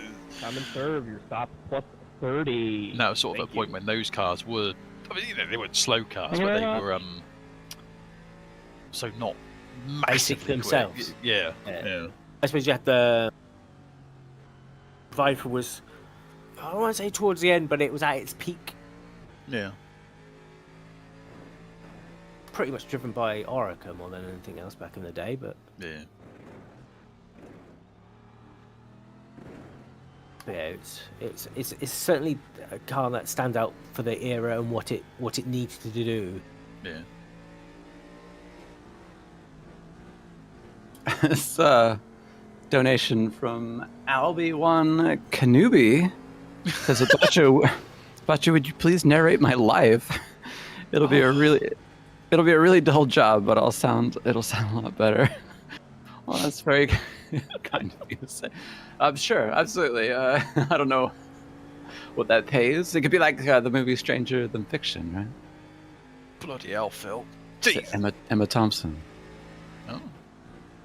I'll tell you what they really want is you early morning you narrating their life. Yeah, when my voice is a little more deep. Oh, yeah. Silky. I've been talking all day, so I've been up for 12 hours chatting off and on, so it's starting to wear a little thin. Someone was like, Jimmy got replaced with a bald man. You know, like I don't this man is not bald. I am losing my hair for sure, but it's pretty funny to read that.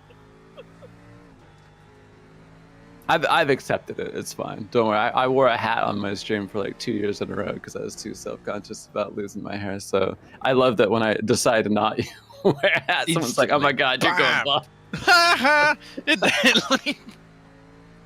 Hopefully, when you get to my age and that happens to you, you won't be self-conscious about it.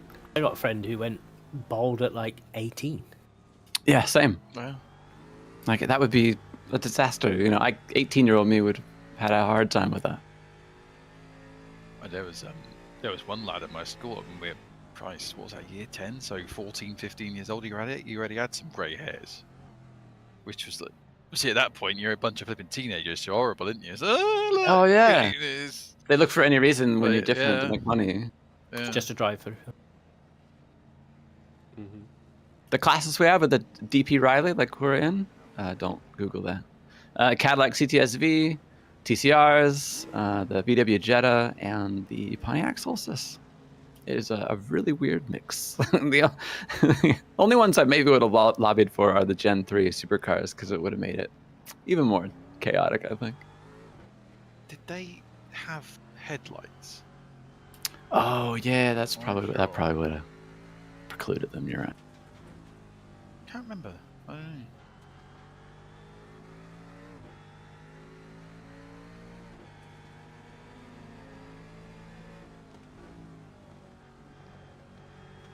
Yeah, the only sort of place you would really want headlights around here is T1. Or maybe T2 because it's a kind of bit weirdly in the middle of nowhere. I suppose there's so many cars around. There's usually some lights somewhere, isn't there? Yeah, you just follow someone with headlights. What's the problem? 7. Don't have a giant robot green past you.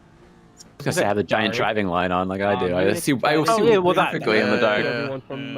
I was going to go. You could have. Thank you. New type of teamwork. Penalty. Stop plus 30. You'd have a slower car run by the same people and a faster car, but they have to help each other out. Running 10. I like it. Yeah. Yeah, this is what Jimmy will look like after he has a second kid. Absolutely. Well, I've got 10 years on Jimmy, so who knows? He's got time. He does. I mean, we had a little preview of him getting older with that.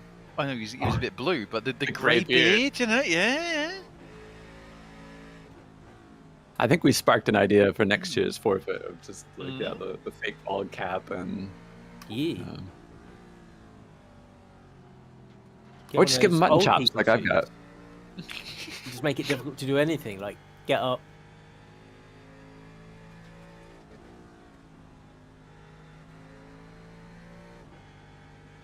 Hello. Hi, Chris. Hello, Car 56, 56. You've been assigned. How's the charity? How charitable are we? Very charitable. Up to 30,888.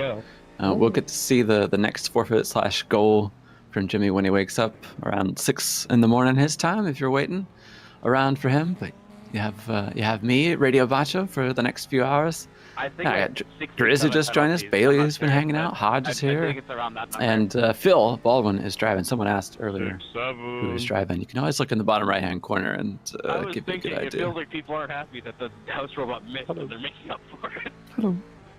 Doing a great job, Phil. Thank you. This is getting very late for me these days, Christ. It is.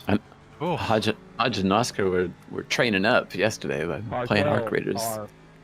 Deep into the night. Well, I saw Oscar put a message in Discord like 3:30. I thought, bloody hell, they really did go on, didn't they? Stop and go. The problem that I just had, I thought to myself, I'm going to just do 2 raids solo. Oh. I just cranked out a 4-hour solo session. Oh my word. Bloody hell. Friendship. Lots of it. Hey, Denkai. Well, thank you. I'm hope you're having a good time, mate. That's awesome. We haven't gotten to do very many of these this year. I think this is only the second one. It would have been Daytona and this, because Jimmy's just been so busy, and obviously when his calendar is the way it is, and being a dad, and not a lot of time to squeeze in a Nordschleife 24, or trying to figure out when iRacing is going to do their not Le Mans 24, those kinds of races that we used to do every year. But I'm glad he always finds time to do this at the end once everything is calmed down. It should be the plus as well going into the winter months now. We should have a slightly clearer schedule for some weekends, maybe. Maybe Jimmy will pick up snowmobile racing. You never know. Oh my god. Please no. I'd rather he rally than do snowmobile. So I'll do another another poke about this, because you got the LMU Le Mans 24 in 2 weeks. Yeah, that's true. God, yeah. See if anyone. I've got to see if I've got the energy myself to be We shall see. I think it'd be fun to give that game, to put in the time and the effort into it for where it's going.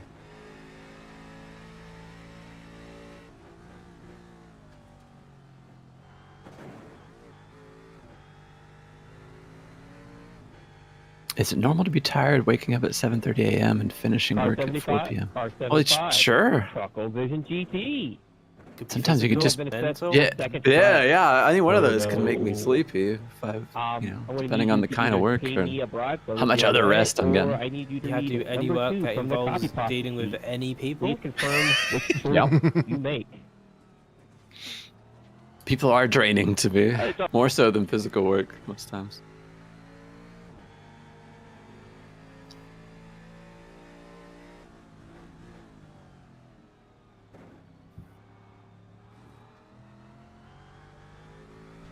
I had a couple of eye surgeries in the last year since we probably chat, and it's definitely given me some momentum and a little bit of confidence for wanting to do what you were saying. We're working from 7:30 to 4 and feeling tired. I want to feel tired in that kind of way, but I also want to make money as well. But yeah, I had one successful cataract surgery on my left eye, which was my bad eye at the time, and the surgery itself went well, but as the days and months progressed, its scar tissue was growing on the implanted plastic bit that they replaced my lens with, and it was kind of climbing up the back of that lens right in the middle. So I kept noticing everything is blurry again. I swear we just had this fixed, but they couldn't do anything because they're waiting for my eye to heal. And then just last week, a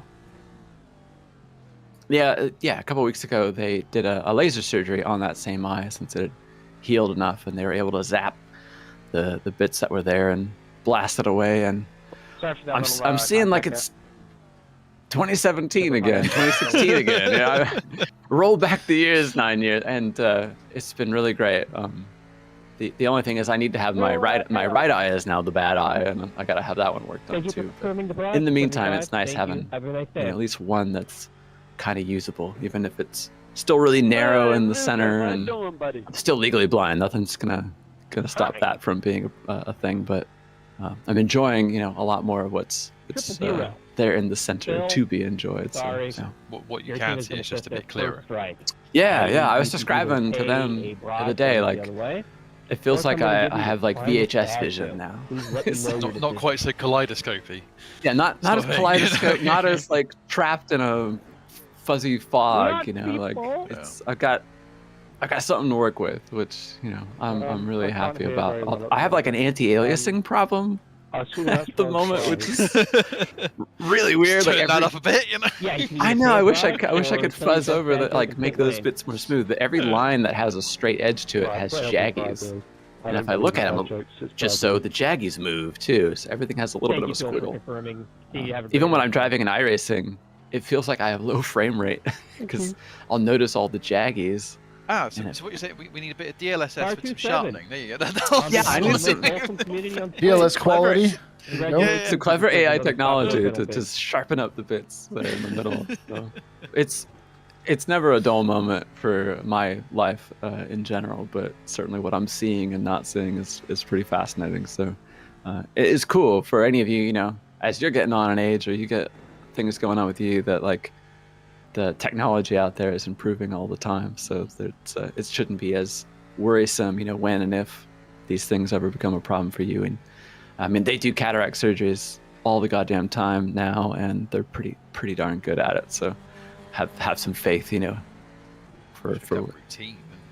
It really is. And the place I was at, I was the youngest person by 30 years. Everybody there is much, much older, and I'm just having all these kind of problems in my middle age. You got a time frame for doing the other eye? No, and they're frustrating when it comes to trying to get schedules locked down. But you just have to be the squeaky wheel in the healthcare system that I'm in, and so I've learned how to do that.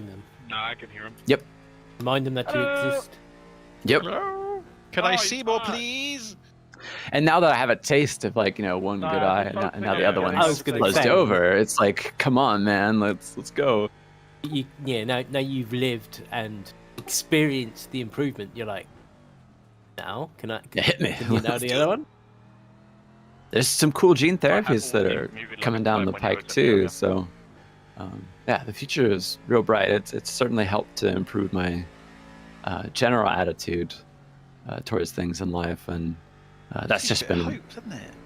Yeah, it does. But I was working on that even when I didn't think I had any, knowing that it might not work, right? The surgery, maybe it'll fail, as it did for people I know in my support groups and stuff like that. And knowing that it could just go wrong and I'll just be left with little to no vision. And I started making the turn in my own life, my own mental health, to be able to deal with that. And so everything that's happened recently is just kind of a bonus on top that's given me a real kick in my step. Because it gives you an actual something real to cling to, doesn't it? When you actually get that thing, it's like, oh my god, this really has helped. Yeah. Imagine when the other one happened. It just, there's nothing like real world evidence that something actually happens. Yeah. And how often do you go to the doctor and they do a thing and then 5 minutes later and you say, oh my god, this is so much better. That. Those are really rare in my life. So having the laser surgery and going out and about and just going oh my god, I can see across the street and I can point out this lamppost and I can read the sign. That dog. I can see that dog shitting in the. I can see that dog shitting in the street. That was amazing. I can't believe I was missing that before. Now I just go around walking around looking at the leaves and the detritus that's around and just enjoying how beautiful and maybe not so beautiful everything can be. It's just all those little details were lost to me for a while, and after a while when you kind of get used to not having very much vision, you just sort of shrug your shoulders and you have other priorities in life, you know. So it was nice to have some of that Back again. where you belong, Lucas. Let's go. I hate to interrupt your lovely chat, but I've only got a few laps before I need to pit. And I was wondering if I'm staying in the car on of your massive. That might be useful, because I don't think I can stay up for much longer. Sorry, your mic cut out. Yeah, you sound pretty beat, mate. Also, I've just got to stay quiet for flatmates. Nah, you heard him. We can do the talking. Yeah. Yeah, I agree. Massive. I mean, it's more about the function. Just do another stint. We'll all do the talking. No Yeah, your mic cut out. What's going on?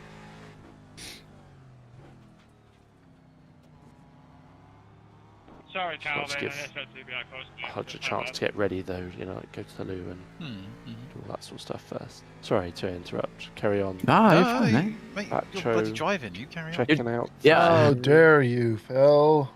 You're so angry. I kind of got to a logical conclusion anyways. I'm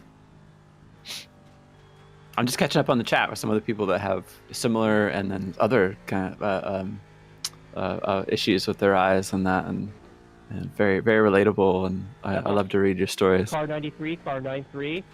I'm calling you back in to serve for your 4th strike, a 120-second stop-and-go penalty. I don't know if you need to anyone else is sort of doing the same. But I'm listening to you talk back to and thinking, I can think of so many like walks, like foot walks in my local area that that you might enjoy. Like obviously I know you're not in England, but you know, like if you ever were to be around here, there were so many yeah, I apologize for my teammate. like pieces of beautiful scenery that I was thinking like, yeah, I'd recommend that understandable Oh, to you. Well, maybe we'll get to follow through on one of those one day. And take a trip and go. Oh, I want to. Please be kind. Oh, I keep getting invites from certain people we know to do stuff. And I've got more reason or less of a reason to drag my heels, So I'm gonna work on it. Make these plans when you haven't even got the passport. I'm like, oh, okay. I know that was. It's like it is kind of a pain in the ass to get a passport, It's what one other shift I've made is to be more proactive and less of a procrastinator in my life. That's probably been the biggest thing that's changed for me in the last 2-3 months. So yeah, hopefully I can make that happen sometime. I hope in the next year. That'd be nice. I got castles to look at, I got walks with Phil to have. So we gotta fulfill some of these dreams. Explore the beautiful land of Buckinghamshire.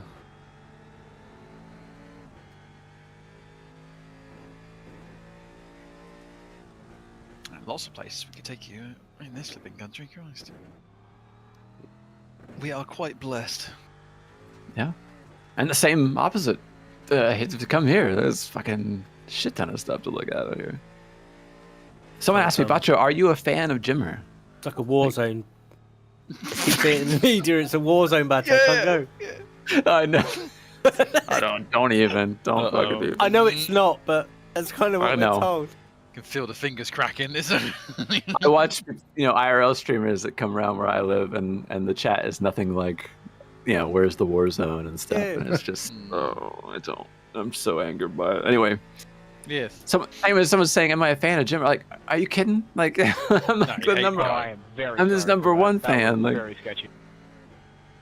There was someone the other day that I was trying to warn about some shit that they were typing in the chat, and I was like, "What are you doing? I see you're a member, and what's up with that?" And he goes, "Hey, take it easy, pal. I've been watching Jimmy for 10 years. I don't care. Like if you're talking shit and you're saying stuff that's gonna get you banned, I don't care if you've been here for 15 years. It's like I've been here this whole time. Like I don't know. It was I didn't want to play that game of like, well, I've been here longer than you. Like, what does that mean? Like, no, I've been a huge fan of Jimmy's ever since I've known him. And I gotta say, I mean, I don't think I've met anybody else in my life personally who had the drive that he did for wanting to become what he is, and I where that comes from, and if we all have some of that inside of us to have that drive to. In this one. I don't know if all of us have that exactly. I don't think I do. For instance, I kind of abandoned my social media, Twitch kind of stuff. You know, it really wasn't going in the direction I wanted it to, and there was other things I thought I'd be better suited for, and so watching his rise through it has been incredible. So I love him and I love his content. Hi, fellas. It's me, Unix. The stop and go policy. I wouldn't do this otherwise. Like, we don't like you. I guess so. You're penalized. I am race control. Wow. Okay, I'm not gonna read the rest of that message because I can't read your awful message. You really want to do it as well. Grammar, horrible grammar. Anyway, car 57. You've got a stop and go. Stop plus 30. Aww.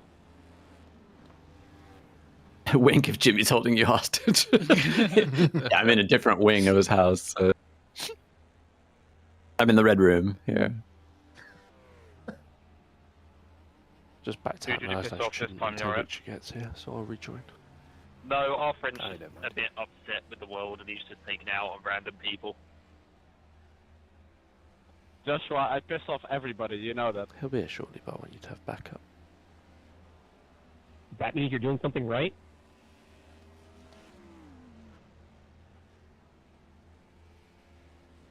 Nightbot rickrolled you. That's too bad, mate. I had to fix it before. Apparently it was not rolling folks anymore, so I sorted it out. Don't worry.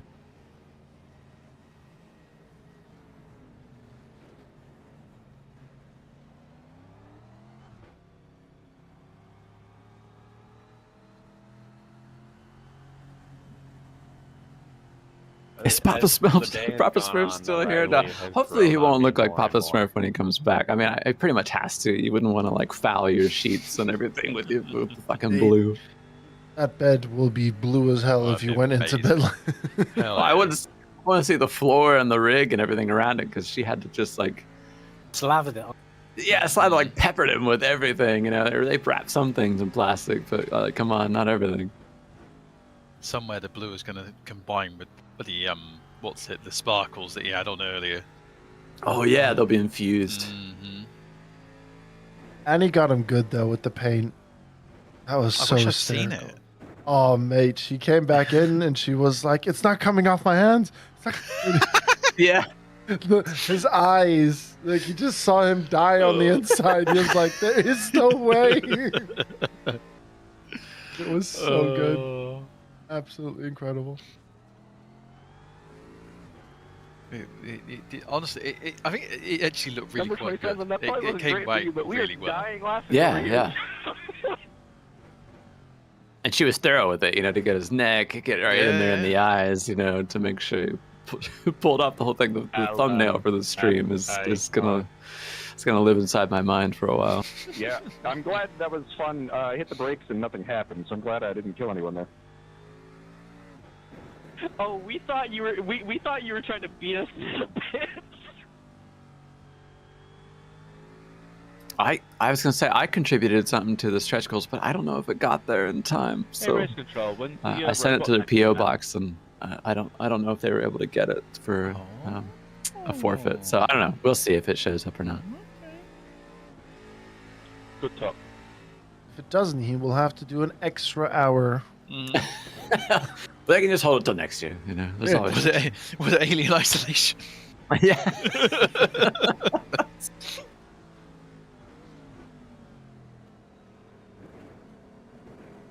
She hasn't made him eat anything, right? Like last year, it was like a boiled carrot. He made a pretty sour face when he had to eat. So I don't know. Carrot, or child. The carrot and the baby food. He had to identify baby food, I think. I've never seen a man be that terrified of a carrot before. Sorry, brother, I blew the corner. But I've seen the same face from you, Grizz, and that was when you had to eat those. Well, that's the beans. Yeah, that is true. Yeah. That is his beans, if you think about it. Cold beans. Yeah. You melon. Cold pork beans made Grizz look like he wanted to just terrible vomit. I thought I saw my life flash in front of me as I ate it. Like, it was dreadful, absolutely dreadful. But we're not going to go down that road. The super spicy chip. That's right. That was good too. He was jumping. He was jumping out of his skin with that one. That one really had me concerned for him though, because he generally said that he doesn't do spicy. I just hear somebody's soul fist. Yeah. To that level.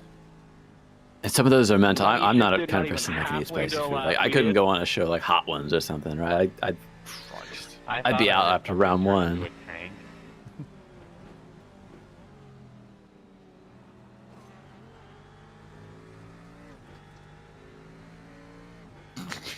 Sorry, the highlights of Coin Stream just continuing. Oh yeah. Oh my word. The Crone car, I can see it. It got turned around. There has been some magnificent crashes, really. I'm honestly, most of it is it's just been like low speed, clumsy things. I've not seen too many like real big ones, other than the R18 coming out for its adventures.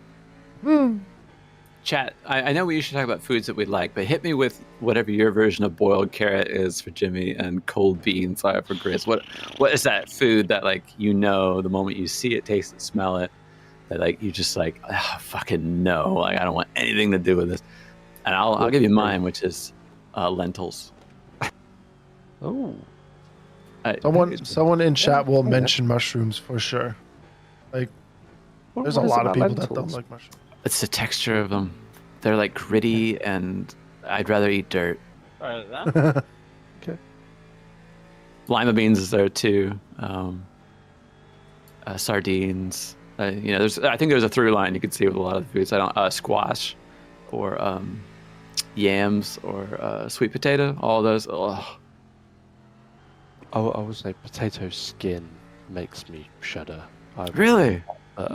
Yeah, specifically the skin, so like the actual inside, like if you give me mashed potato or whatever, eat it very happily. But like new potatoes or jacket potatoes, or sometimes roast potatoes, just scraping it out. Hardened outside. Yeah, I know what it does. It's just. Wait, roast potatoes. It's like if you I don't know, my mum does roast potatoes, so the outsides go really hard, and that similarly has a similar effect, but that's not really the skin. Okay. But like.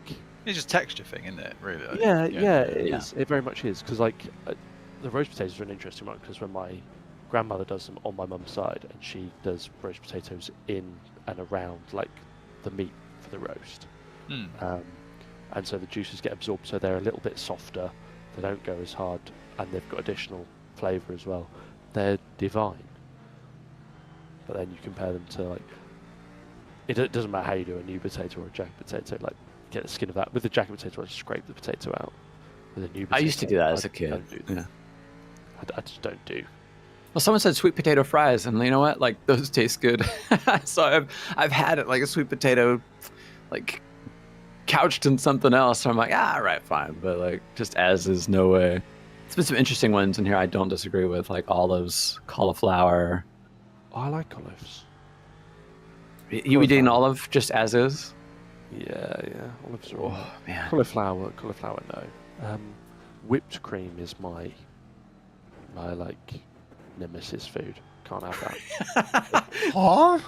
So I throw up. Cream. I throw up. Wow. Okay. No Belgian waffles, but you.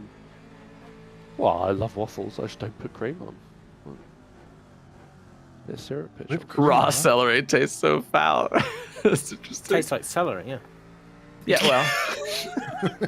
Not foul. Foul's chicken. God damn it. Two different things. Liver, like I've never really had liver, so I can't tell you that one. Fish, I'm not into fish. Fish is kind of a. Yeah, fish is not my thing either. I'll say. Cooked zucchini, interesting. I'm better with fish now that I'm like older than I used to be as a kid. But when I was a kid, I used to. Whenever my parents would do salmon for dinner, I'd cover it in mayonnaise. That used to be how I did it.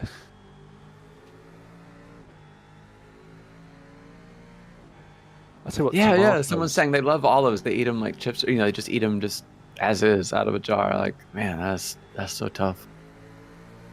Tomatoes I struggle with as well. The texture, like pop them in the mouth, and then when you bite into them, they like explode and the seeds go all over. Oh hell yeah! I mean, that sounds like a great time, man. No. Oh no! We're bad people. Oh no! There's that fucking Tracy Crone car again, by the way. Change the subject. Why did my brain go there? Because we're all as bad as each other. It's okay, Chris. Is there a lot of tomato or tomato hate in this chat? I love tomatoes. I have grown to really quite like them. I've never used to be particularly keen, but they've been quite a big part of my diet change over the last Okay. Very acidic too. You know, some people just don't get along with that. Which might be why I struggled with them before. Raw tomatoes are. I'm like cherry tomatoes. Like, I can eat a few, but I can't eat like candy or something. What about cucumbers? Oh yeah, I'm cool with cucumbers. Yeah. It's funny, like cucumber to me is the most inoffensive thing. It doesn't really taste of a lot. It doesn't really do a lot. Yeah. It's just 90% water. Yeah. But there are people I know that like, God, no, they're disgusting. And But would they eat a pickle? I'd rather have most of them. I love a good pickle. Yeah, I'm sure you do. What's that? Wait, hold on, pause. What? Your exploding seeds and. What's that one American sandwich shop? Is it Jimmy John's? They have something called the Gargantuan. Yeah, probably. Yeah. Yeah, it's like this ginormous pickle, and it's really, really good too, actually. Spewcumber gives me indigestion so bad. Oh, it sucks. I'm a big fan of sweet peppers. I feel like it's like a healthy food. That's something I go to, like the red and yellow peppers. Yeah, the texture of a tomato. Again, I think a lot of us have just different switches in our brains for what textures set us off. Because I've heard that too. Like tomatoes are slimy, and people just can't get along with that. It's not even about the taste so much. I had that thing Nate reminded me of, where like cilantro tastes like soap to me, and I didn't realize. I was just gonna go there. Yeah. That's a gene thing, I guess. Like, but somehow I pushed through it. I like soap in my mouth. Yeah, I swore a lot as a kid and got in trouble, so it just reminds me of that. Like the good old days. No, I'm just kidding. My mom never washed my mouth. That was so, thank God. I'm struggling to think of stuff that I like actively sort of sit there. Like some people sort of saying, like, basically sit there and retch at. It's stuff I don't like, but like a salad. You're not super into salad, right? Well, I mean, it depends what's in it, really. What about just lettuce? That's perfect. That's okay. It's just a really nice boring. grilled chicken salad with tomatoes. I mean, I think I'm with you on the cauliflower thing. That's pretty nasty. Congratulations, 557. You've been slapped with a stop and go penalty. But that someone bought for you. Really? Someone bought this. Just stuff I like more and stuff I dislike more. Yeah. That's what makes us all human at the end of the day. Well, yeah, but I mean, I'm thinking like from an actively hating point of view and not just trying to reach for Marmite. Well, Marmite needs to exclusively be nuked from this planet. Like that, like, that stuff is just. Shut up, Lewis.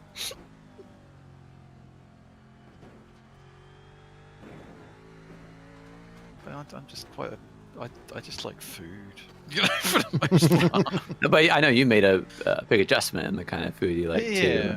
I think it's good to be able to tolerate some stuff, especially if you know it's good for you. That's probably been one thing I've had to do at times, and sometimes I struggle with. Is like, eat this because you need to, not because you like it. So I do have a lot of fruit and a lot of tomato and cucumber. And you get a lot of vitamins that way. So just out of curiosity, for hands up for Panther. Tomatoes don't mind, but tomato ketchup makes me puke. Have a phobia. Is that something to do with blood, by any chance? Oh, interesting. Like, that's a genuine question. Well, I had a friend that if he saw blood, he'd just pass out, right? He couldn't even like give blood because like just seeing a needle would make him pass out. Yeah, I have a friend like that too. I've just seen someone mention cheese toasties, and now I'm hungry. Nay? It's too late in the day, Bill. Mate, a cheese toasty at 2:15 in the morning slaps.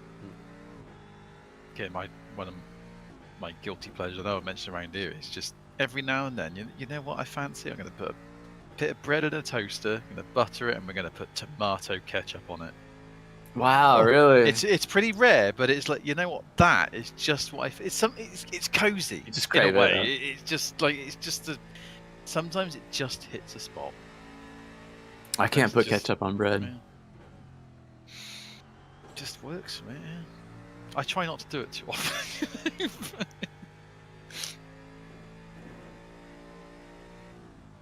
Raniel knows what's up. Ham and cheese toasties at 3 a.m. is perfect. My boy. Absolutely. I honestly think savoury food in the middle of the night just is... It just tastes that little bit better. I don't know why.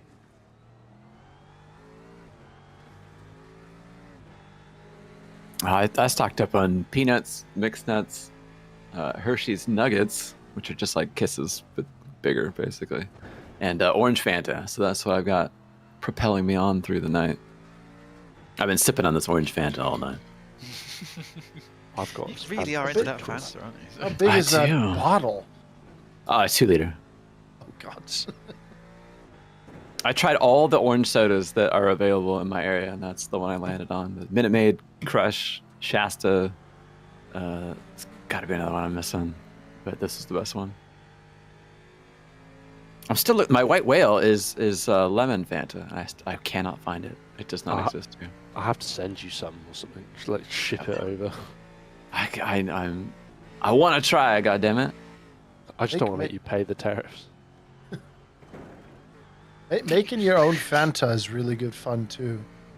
Use some orange juice, like fresh orange juice, and then sparkling water, like with a soda stream or something. So good. Okay. Oh, so good. That does sound good.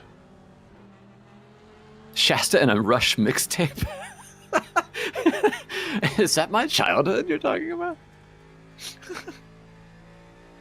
Did we just run into the 1 in a million chance of where the engine blows up randomly? They do make lemon Fanta. See, my partner sent me a picture when she was at the store of pineapple Fanta, and I was like, no thanks. I'm really not keen on pineapple. I remember when I lived in Florida, I had one pineapple Fanta. It was the one and only pineapple Fanta I've ever had. You're confirming my suspicion. I don't do pineapple so much, unless it's on pizza. Uh-oh. Here we go again. I've crossed that Rubicon so many times. Whatever. So it should. Another pineapple discussion. Oh boy! Wow. Like a fast repair or manual repair? No, MJ. We shouldn't start the debate. No, yeah, MJ, please. I'm sorry I brought it up. See. Attention. House robot is going to be deployed against car number 99. Which one? Car 99. One of their new ones from the new album is called Crossing the Rubicon. How am I not surprised? Yeah, if you did any manual repairs, mechanical damage sometimes does still stay behind, so that would make sense. So controversial yet so brave. I know. Not killing me. Checks in the mail. It's like when my dad and me have a conversation about politics. He'll give me his opinion on something, and I'll go, "Oh, we shouldn't talk about politics, though." Oh, that's the end of that. I guess. Looked at it. Apologies. You know what? I'm more than happy not to these days. It's all yeah, good. me too. It's like, you can get that off your chest. It's all like when even we've been worn down. It's like, oh, Christ.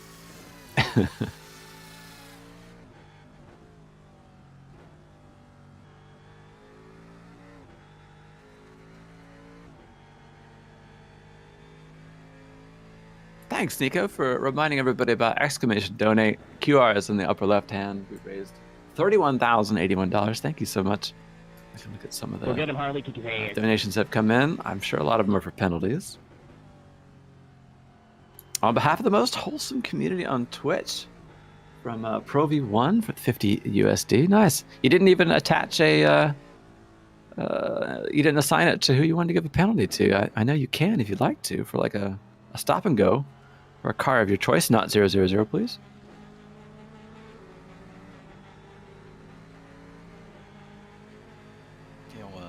The pizza talk is reminding me that once I've hit my next target, I think that there is a specific piece of place I'm going to go to and allow myself to get one. I think that's good. Yeah. I think that's really healthy to give yourself a goal. You know, not had one since the summer. Wow, nice. Early summer. So,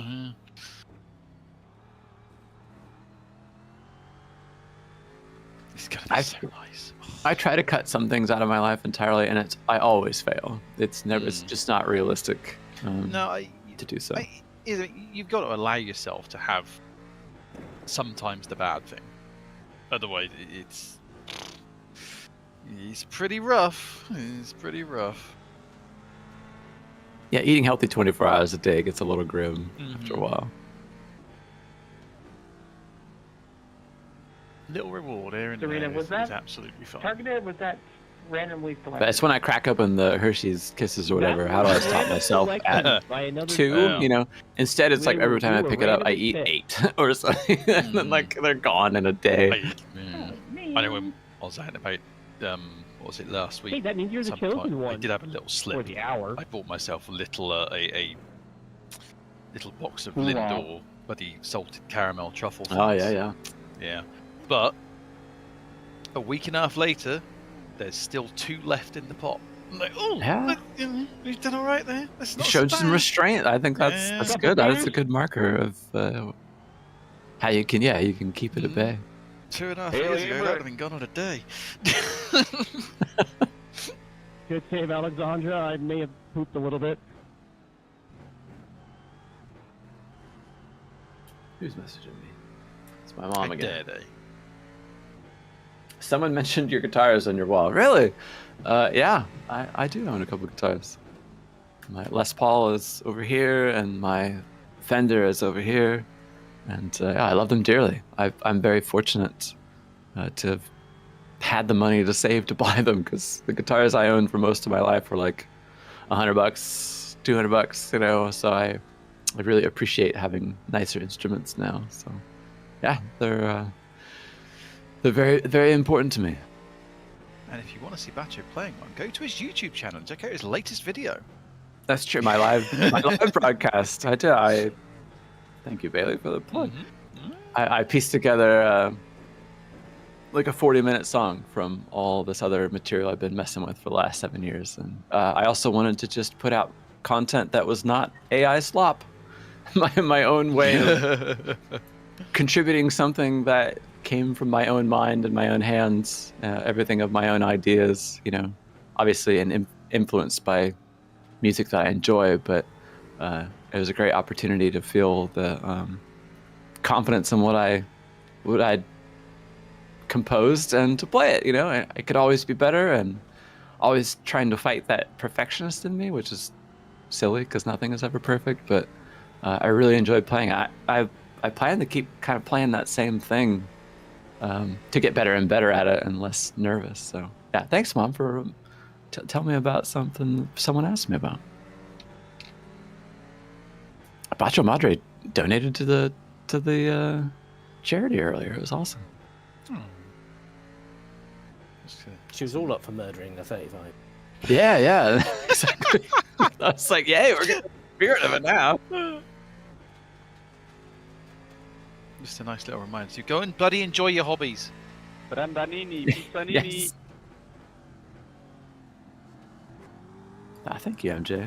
Yeah, enjoy your hobbies. You know, even if I don't know, if certainly for something like guitar, where I've only played it for myself for the most part. Pretty rare I would bring it on stream on Twitch or something like that, and I'd always get really self-conscious. But I love playing for me, and that was always enough. You know what I mean? Like sharing is just a nice bonus on it, but it's great to have things that you just put your time and energy into, and sometimes they can just be for you. And it's fun to work on them and get better at them and practice, just like I do sim racing. It's important to have things that are just for you.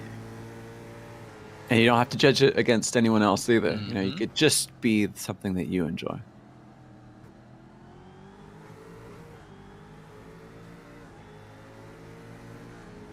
I've been playing more PC games recently too, since having a little bit better eyesight. And that's been fun.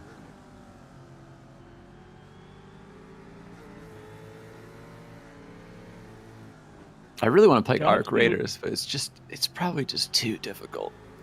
I get to live vicariously through other people that play. Be interesting to see that. I think I could like kind of stumble my way through it. And I think it'd be funny to have any amount of success, but I don't know.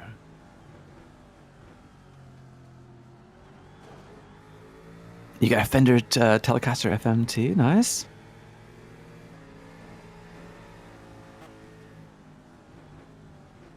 I'm avoiding the monster of more when it comes to guitars. It's very easy to like, oh, I gotta get this, I gotta get that. Like, try to appreciate the stuff I have and use it, you know, without always looking for the next big thing. Verifying, just keep it clean, please. Yeah, it's getting a little bit better at GMC for sure. My driving's improved. Just being out and about and doing the things I like to do outside is just so much more fun too. And, I mean, just even right now, being able to look at chat and follow along fairly easily without having to get super close to the monitor or use the Windows magnifying glass is saving me a lot of strain on my neck. And yeah, it's just so much more enjoyable to keep track of what you guys are up to. That's what I was going to say. Sort of like even looking at you're noticeably less squinting as well, even without the magnifying glass. And everything, which is, I mean, that speaks volumes, really. Yeah, I really would. I had to. My left eye was so bad, I had to just close it all the time to read stuff because I had to ignore it. And yeah, it's just yeah. Thank you for noticing.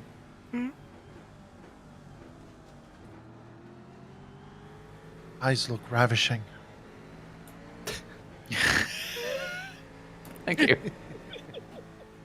I don't know if I'm blushing or not.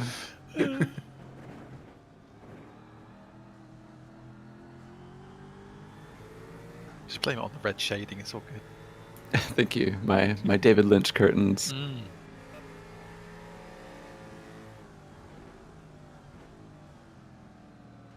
My face reveal. Thank you, Fortune.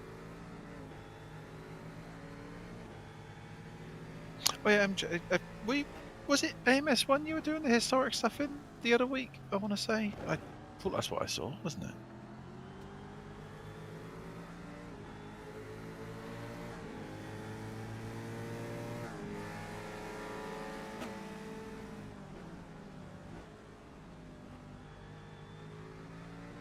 Oh, interesting. Michael Glover saying that as in the box music producer, I absolutely envy being able to play an instrument. I've tried the keyboard to get better at melodies and just couldn't get my head around it. Yeah, interesting. Yeah, I've certainly known people in my life that, for whatever reason, it's never something that they could figure out. You know, they pluck and maybe learn a couple chords or something, but it just doesn't click for them. You know, but people that just enjoy music and know what it is about it that they like, that they converse about, and what that does for them, I think is just as awesome, you know. But it is certainly fun when you can express yourself in some kind of way, whether it's just thinking up of a tune or, I don't know, having like lots of little happy accidents on with my guitar to make something that doesn't feel like, not really quite sure where it comes from, is a fun, magical moment too. I still get a huge thrill of just finding a new song or a new group, and that it speaks to me in a way where I'm like, oh, this is a part of me. I wanna have this in my brain rent free. You know, I want to be able to play this song back and feel just as inspired as ever. So one of those for me is King Gizzard and the Lizard Wizard. If any of you know them, that band has changed my life in this last year. I've liked them in the past, but something about it clicked to where like all 20 whatever they have 28 albums now at this point in 15 years, like all of them are great to me, and I don't know. Super prolific. In 2 of those years, they made 4 albums in 1 year, which is incredible. Christ. There's 6 people in the band. Used to be 7. Australians. I don't know what's in the water down there, but I want it. It's amazing. They write every kind of genre, from psych rock to surf rock to metal to electronic to orchestral to pop. I mean, you name it, they can do it, and they make it their own, and it's just super inspiring. I mean, I've never felt that way about a band like the way people are about the Grateful Dead or Fish and stuff like that. That's how I feel about this band at this point. Like, yeah, it has turned me inside out music wise in a good way. So yeah. I don't think And it's the weirdest band name ever, with King Gizzard and the Lizard Wizard. It doesn't. I mean, it's just so silly of a band title, and they know it.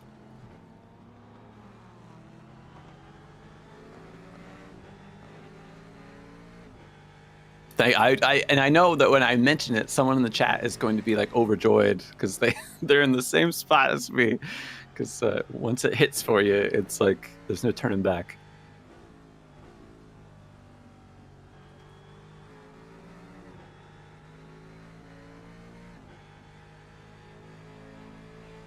Hell yeah! I know a little bit about Alabama Shakes. Nice.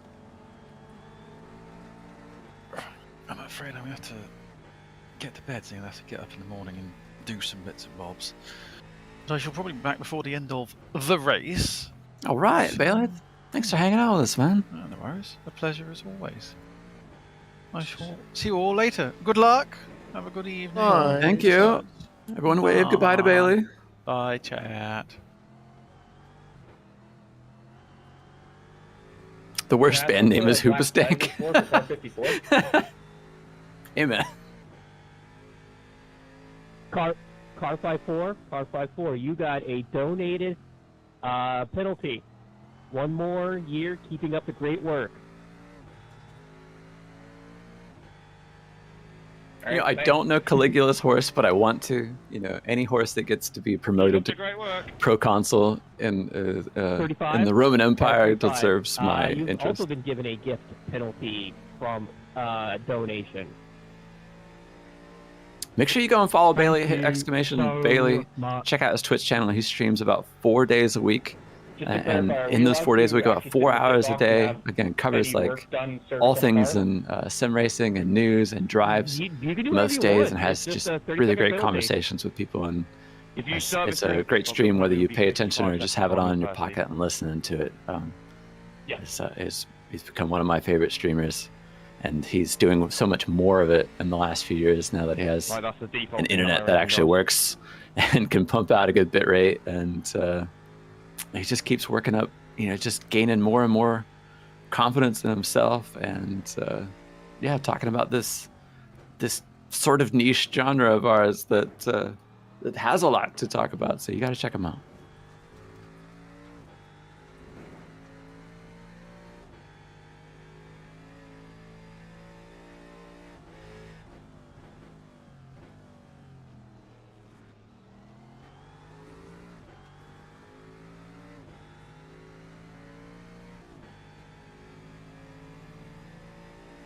See how much time we got left. 11 hours, 37 minutes.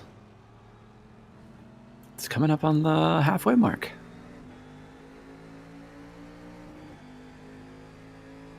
At 31,201 pounds raised. Well over 420,000. I think it's like 423,000 pounds. I don't have the number with me offhand to tell you for the grand total, but it's somewhere around there that we've raised over 7 years here on Jimmy's channel. And my name's Bacho Grande, Radio Bacho. Been doing this for as many years and a little bit more, I guess, for hanging out and keeping people company through the night. Got Hodge driving. Jake Witcher should be showing up at some point to do some stints for our 4-driver lineup. Phil went and took a nap, a much needed one. Or no, he's still here. Never mind. Yeah. I'm sort of waiting for Witcher to arrive. Oh, okay. Well, that was the plan. I mean, I can bugger off, but I don't want to leave Hodge on his own, really. No, I think that's good. No, if I know you're tired. I've just pinged Witcher for an update. Yeah, Witcher is our American teammate, and he's got American hours and a whole life of his own, and so he's generally on in the evenings Eastern time. So hoping to see him soon.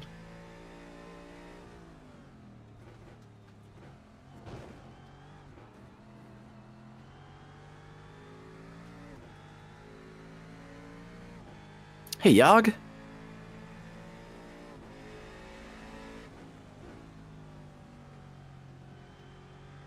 Does it count? We have video botch.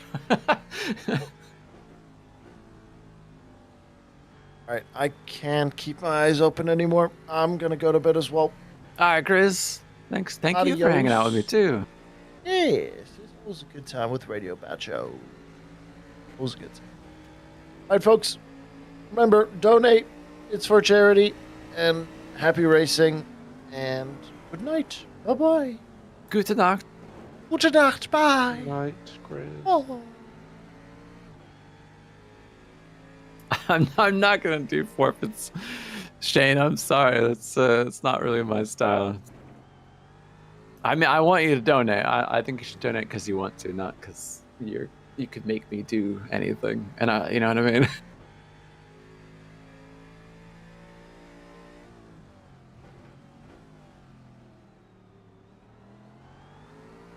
It is getting to that kind of that time of the night, really. Sort of a shift change happening here.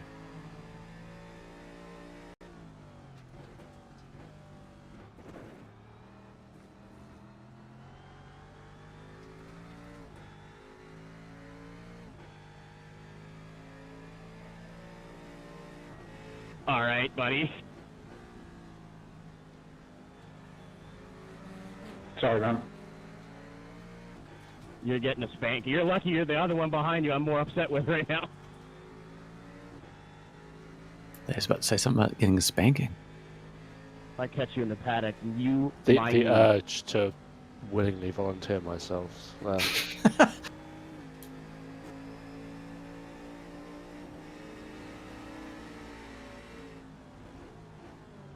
Is it Video Killed the Radio Star as the first song that MTV played? I think that's right.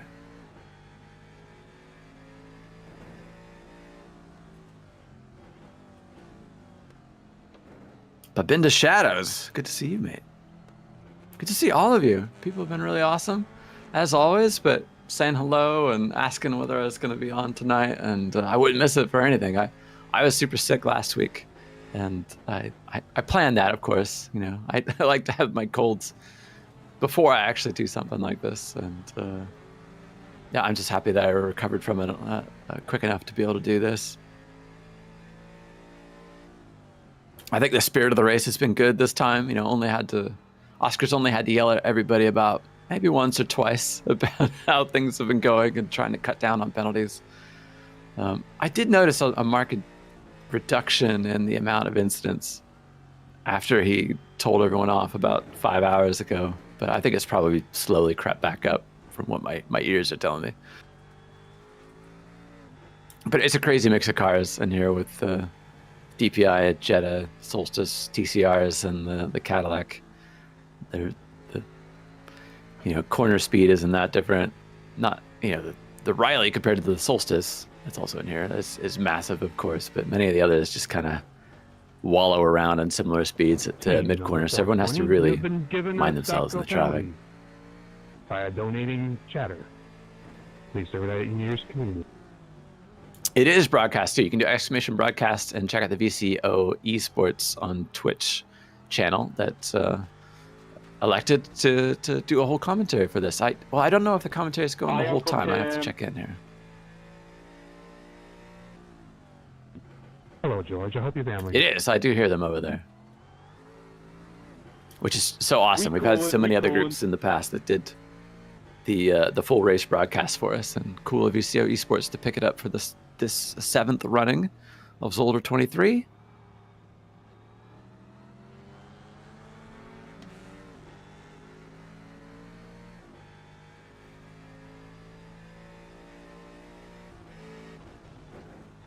Yes, I can see the chat, mate. You ask me whatever you want. I mean, I might not answer, but depending on what it is, I like to give my opinion on something, or if, just chat about random shit. It doesn't, if you've been here for Radio Bocce, I know a little bit about a lot of things, I guess, which is good for a conversation. Car number 78, you've been given a stop-go penalty. 30 seconds. Courtesy of a donation that reads, enjoy the pits, car number 2. That's what I should do for work. Someone should just pay me to have a conversation. Nah, I'm just kidding.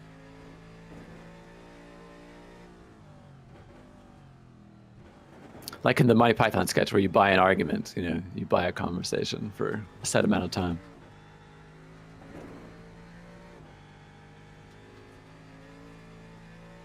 It's 23 hours because Jimmy, in the early days, was doing a lot of the setting up of the server on his own. Now we have people like Yog and a whole team of other people that make sure that things are running smoothly, how we do the signups, making sure all the switches are set correctly for an endurance race. And in doing that, and I think the UI has changed and gotten a little bit better too, to give Jimmy some credit. But wearing too many hats, just worrying about the stream and performing and driving, and setting up the server. He accidentally made it so you couldn't do driver swaps. And we didn't learn that until 1 hour in, when people would be doing a driver swap. So upon realizing that, we quickly had to go into salvage mode, right? Of well, this isn't going to work. Shut it all down, get everyone back in. And in doing that, it took about an hour, maybe a little bit more. And we ran it as 23 hours. And so the next year, we just thought it'd be funny, to kind of remember that in a sense, and make it its own very unique event that way. Because I can't think of any other 23-hour events that are out there. Jimmy always says it's also like a reminder of mental health too. So it's pretty cool. Yeah, happiness can come out of little mistakes. That's right. Yeah. That's right. You can roll with some stuff and kind of mitigate the thing that could damage you, or people could wound you. But hey, remember when you fucked up the server? It's like, yeah, I remember. Yeah, I remember, and it's fucking funny.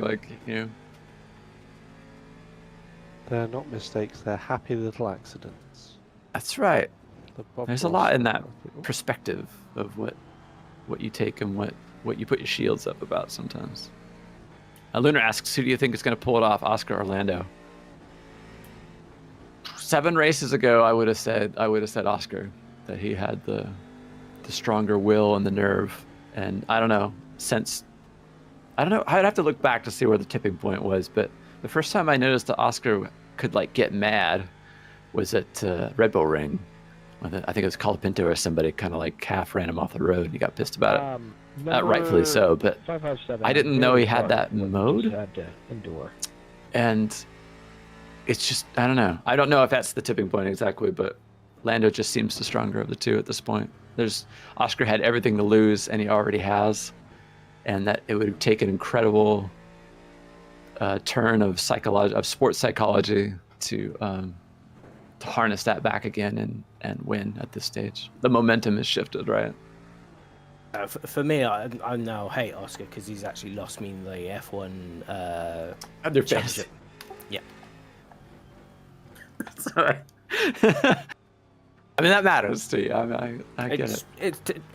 Really, with sort of F1 these days, when it's kind of semi-obvious what's happening, it's the only thing that makes it more interesting. Yeah. Similarly, Hodge, I can't look at Christopher Bell's picture at the moment without being slightly upset. I know, right? Man, let me down this year. My NASCAR fantasy strategy of just picking Christopher Bell for every single round.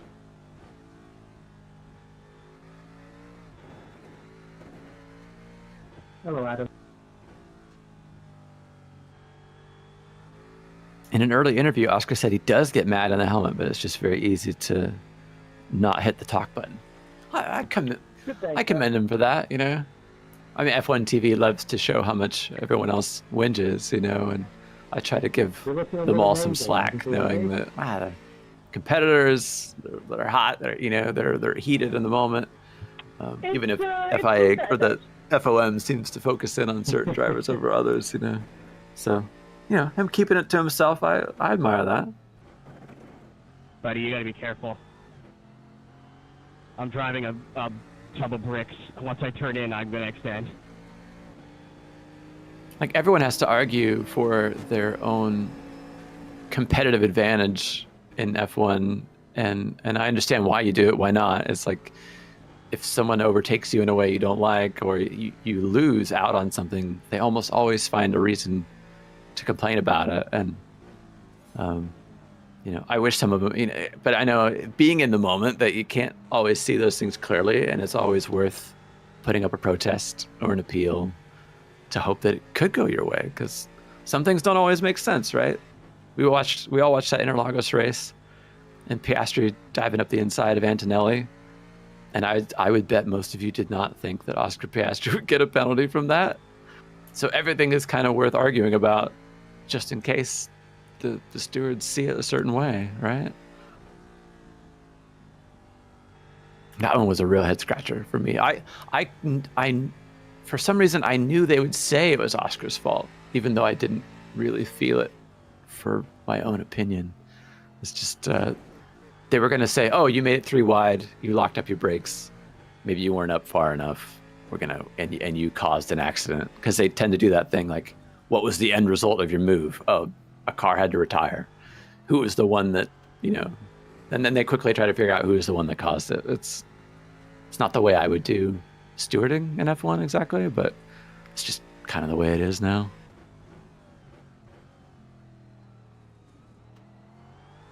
Never a penalty. Yeah, I thought at worst it was a racing incident.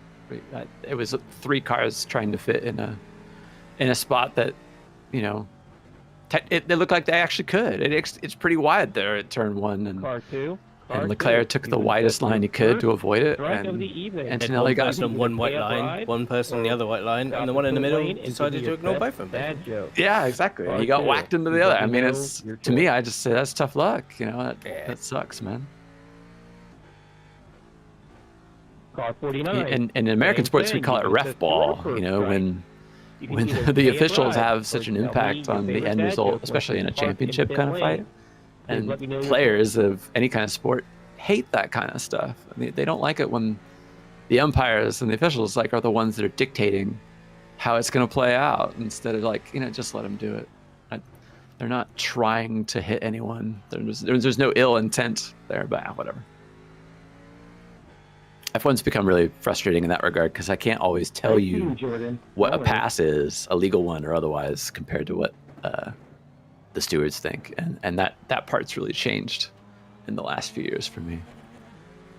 It's very much is the max rule, whether people like it or not. It's when they have these weird, you have to be this far alongside to be given room, and always given room, because certain people just go, well, we're going to have an accident unless you get me by, and then it's like, brilliant. Yeah, and then kids take that into whatever game they're playing, and it's like, oh, joy. Yeah, it comes to standard. And what do I do when I don't like the standard very much? I just moan, I guess. Yeah, either I don't watch or it's like I do not do generally public racing, because the standards of what people think is racing is hilariously bad. When you stop in pit lane, and because they can do one every half hour, it doesn't really matter. Yep. No one punishes them for ruining other people's days. Also, yeah, don't mind me. I think in our group, I do the most public racing here, which is pretty interesting, and I am always victim to the iRacing pass. I got a nose on your corner, I don't want to die, I steer out of it and give them the whole thing.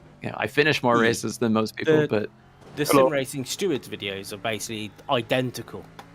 Just different games. Oh, he crashed into me because he did this, and you look at him like, yeah, he was a dick. Yeah. Witcher's here. Good to see you, Jake.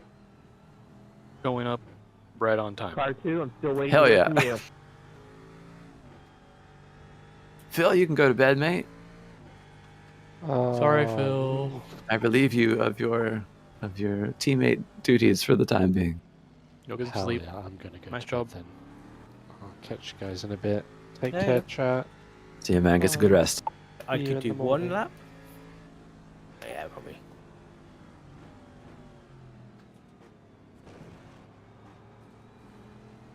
It is insane, Henry, and it is the Sorry, sort I of was on the wrong channel. Car 2 precedent doing that's the being dad set joke. I'm at just this pulling in the point. pits right now. You just dive in there and take it.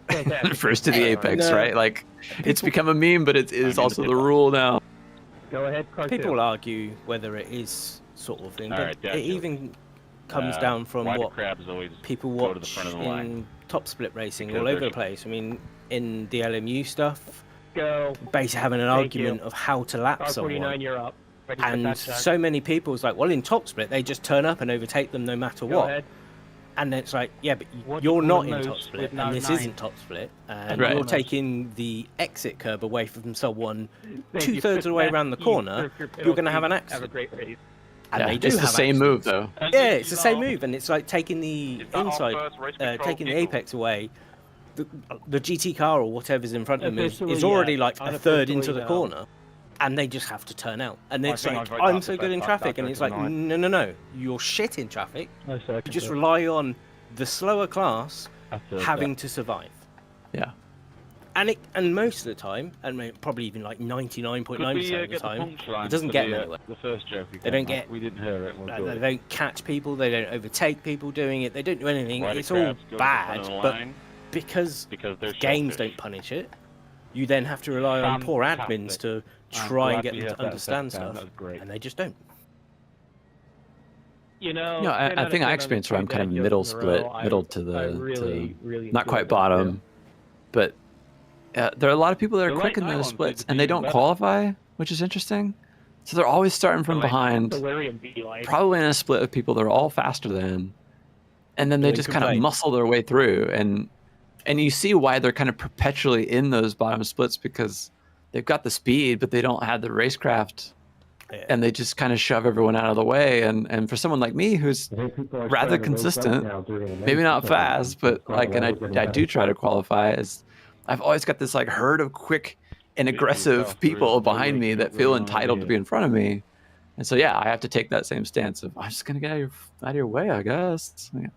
Yeah, and then you have this sort of snowball effect, because you then have sort of GT cars that might have been, or just any lower class that might have been muscled off the line mid corner. Hello? They then start leaving space, and if you've kind of, and this is what I don't quite understand if people have been doing it years, you kind of plan, or you should have a plan in your head when you're seeing people up front where you're roughly going to get them. And then also that goes for when you're a GT car. You can kind of, like, after you've done a few races in certain stuff, and you kind of go, okay, they're going to get me here, they're going to get me there. Right. Yeah, absolutely. But people don't tend to look more than 10 foot in front of them, and then get unaware and then panic. And it's that panic that leads to them doing either random stuff in the slower classes or just crashing into stuff in the higher classes. And then whether you care or not is then up to... Well, like you said about the I can just do this again in 30 minutes thing. Where for me, it's like I'll do one race a week, maybe 2 or 3, and they mean a lot to me when I do them. And so when I get wrecked out of one, it's not like, oh, we'll just catch the next one. It's like, well, that sucked. Did I waste my time? You know. Yeah, I think for LMU, I still have only done one of their bronze crappy races. Just because it's like you could have a perfect race, and then someone who's 15 laps down has an accident with you, and you're like, oh, brilliant, thanks. And there's no... It's probably for me, the main problem with LMU, contact is not punished really at all in their license stuff, which is hilarious. It's all just about, can you keep it on the road? And most of the time people can do that, but what they can't do is keep it on the road and then away from others. Or at least in the beginning. And when I say most others, it's Well, then I can do the I'm just here for the SR kind of race. So. Yeah.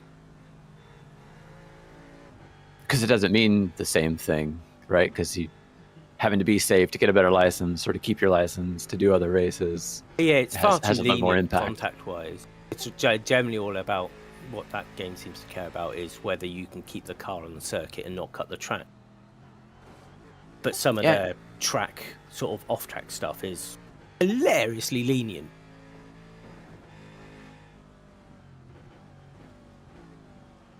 That's interesting. Where other games are not, even watching Jimmy do some Race Room. Oh, where that game is bad. Very strict. Yeah. LMUs. Yeah, for some reason not as much. I think the last time I played Race Room was we was doing some TCR stuff.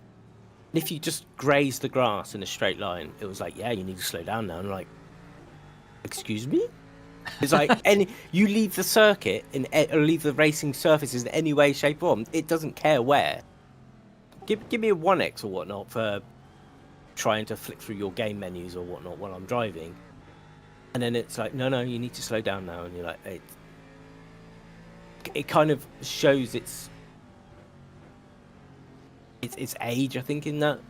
Then I think the enemy's gone the other way, and it's like it's too lax. Yeah.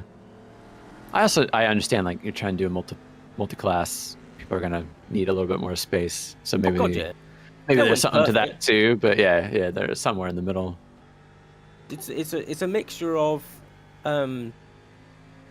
seeming to gamify it. So, like, because like using LMU as an example, it doesn't give a shit if you overtake someone off the track, and if you're doing it and slower than normal, you don't get penalised for cutting the track or going too wide or whatnot. So they gamify it, and it's like, oh, the game says it's fine, therefore it's fine. And then it's like, but where's the respect? What you're trying to create in these communities, like with Stroll and in the LMU and the iRacing stuff and the ACC, you kind of like, there's a bit of respect that you should be able to inject into those series. But people do so much public stuff, it'll either never happen or take so long. Yeah.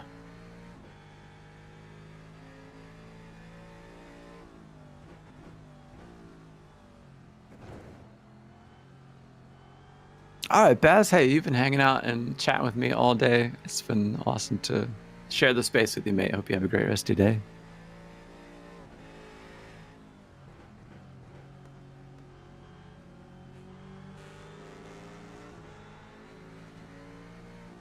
Someone from a conversation a while back, someone says only like Oriental sweet potatoes or purple sweet potatoes. Like, all right.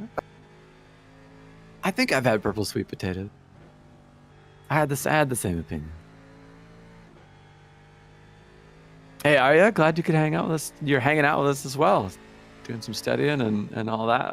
I'm always flattered by people that want to just listen and catch in on conversations and randomness that happens in these. We got Witcher who's joined us. Hasn't done any driving today because it's been busy all day, I suspect.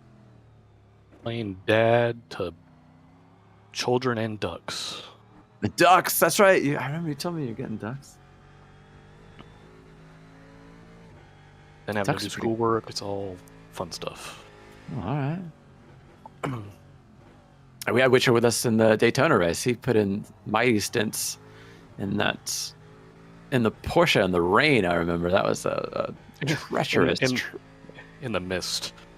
The mist, yeah.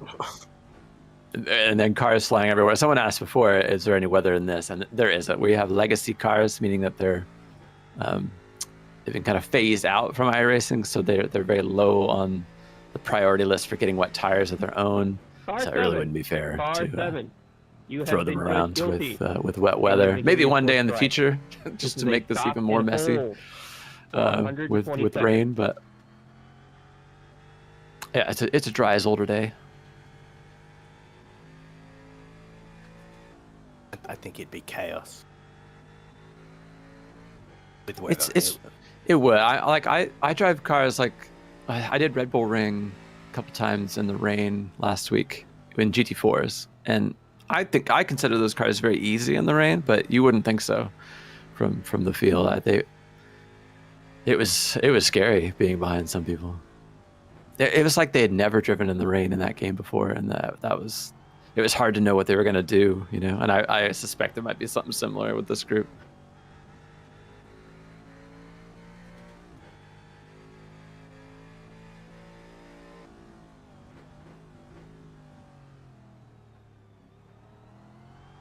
Someone asked, thank you, Mom, for keeping me up to date. Someone who asked about the process of the laser surgery because they're anxious about getting it. So if you're still listening, link It's one of the easiest things I think I've had to do. The hard part was just staying still. You know, they dilate your eyes, and I've had my eyes dilated so many times I don't even really notice it. In fact, I love having my eyes dilated because it means more light comes in. You know, they do all our evaluations about what it is on there that they want to laser. I mean, in this case, it was something that was like I wasn't getting LASIK, right? They weren't changing the shape of my lens to make it more sharp or anything like that. This one was like my head was forward, you know, on a chin rest, and they put a thick contact lens in that would prevent me from blinking. And there was a light that was placed out in front of me, and they just told me, like, stare at this light, just keep staring at it. And it only lasted about 12 minutes, maybe 15 tops. And you know, I've been kind of conditioned to like, hey, just stare at this crosshair and that sort of action for a long time, just because of all the eye tests I've had. But I would say of the procedures I've had, it was one of the easier ones. But my partner was in the room, was wearing, you know, glasses as well, just in case any stray lasers went into her eyes. And she said, like there's tears coming down my face where the really thick contact was, because I just wanted to blink so bad, you know. But after a certain point, there's like this kind of mode I went into that was the easiest way to get this over with, is to be as compliant as possible. Don't move, don't take any breaks. Just sit here and stare at this light like they told you to, and it'll be over. This will cost you less energy if you just follow the instructions, kind of thing. Or pay us a bribe. And so yeah, it was a clicking noise, a click, click, click, click, as they were pointing at different parts of that bit that was obscuring my my lens with the old lens that was growing up. And there's just click, click, click, click, over and over and over. I didn't really feel anything. Maybe a very slight burning sensation, but nothing that I would say was on the pain register to even mention, honestly. Please let me know. But my partner said it looked like I didn't breathe for about 15 minutes because I was absolutely held captive to be like, yep, I'll give you get this over with immediately, please. And fantastic. It was great. Actually, I didn't mind it once it was over.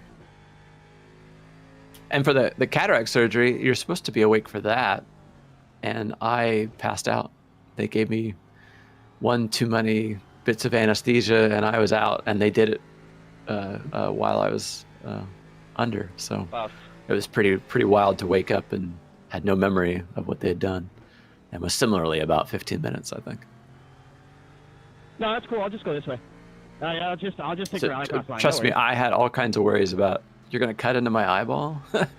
Like, no, like that sounded like the last thing you want to have done. I think it's just a natural fear we have of sharp objects in our eyes. You know, very important sense that we have. But again, they do it a lot, and and just know that, you know, the professionals are so used to it that they know the things to give you to calm you down, and the instructions that get you through it quickly and easily.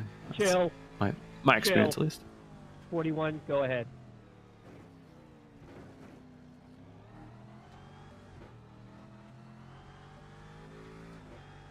The other thing I should say is that, like, when your vision gets bad, like mine, and I kind of waited till it got really bad to do anything about it, is what do you call the end result was all I was thinking about. I wanted it to be better, and it's sort of like at that stage, you'll do anything. You know what I mean? It doesn't seem like a big deal at that point, but it doesn't. It can't. You know, when you're anxious about something, it's hard to make that go away until you just go through it yourself.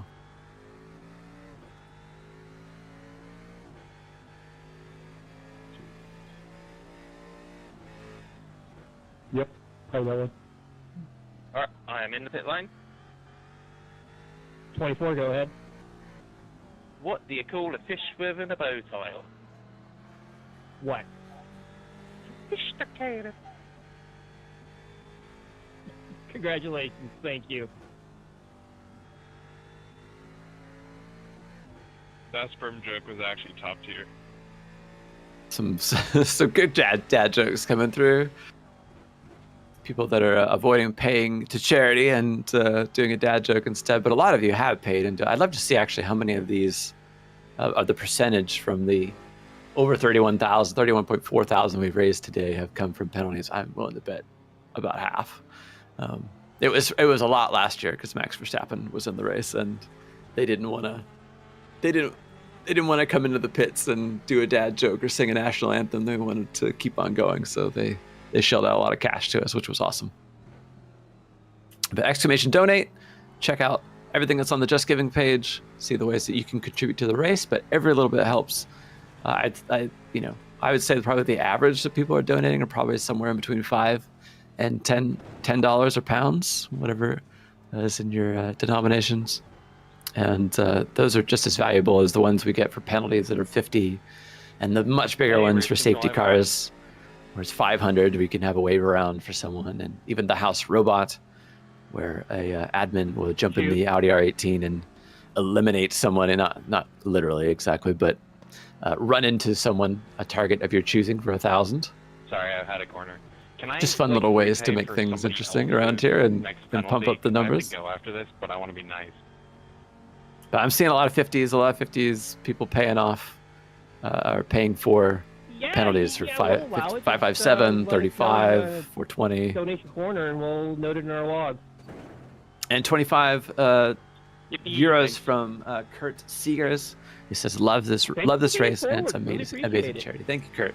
Especially donating in the middle of the night when Jim was asleep until about 6 for the national anthem, his time. I figure I might as well help somebody else Just have about fun too. 3 more hours from now. Noted, and appreciate you looking out for your team.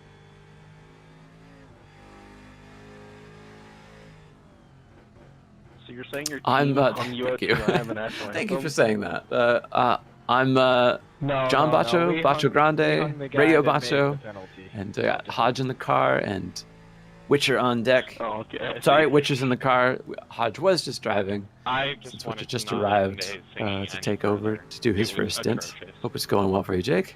It is not. He didn't even It's know not? his Okay, own great. national anthem, which was kind of funny. Well, we don't want you to have a great time, you know. When no, it's Well, I'm not saying I'm not having fun. I'm driving very poorly. I wasn't Hey, here yeah, for that, you- but I'm being informed it was pretty fun, You'll get so. there at some point, or Alright, figure fair out the rhythm. Well, as they were saying before, there is no rhythm to this race because the way the traffic is. So, just kind of managing the Riley Watching over again. and weaving your way around, as I saw you on the main straight there.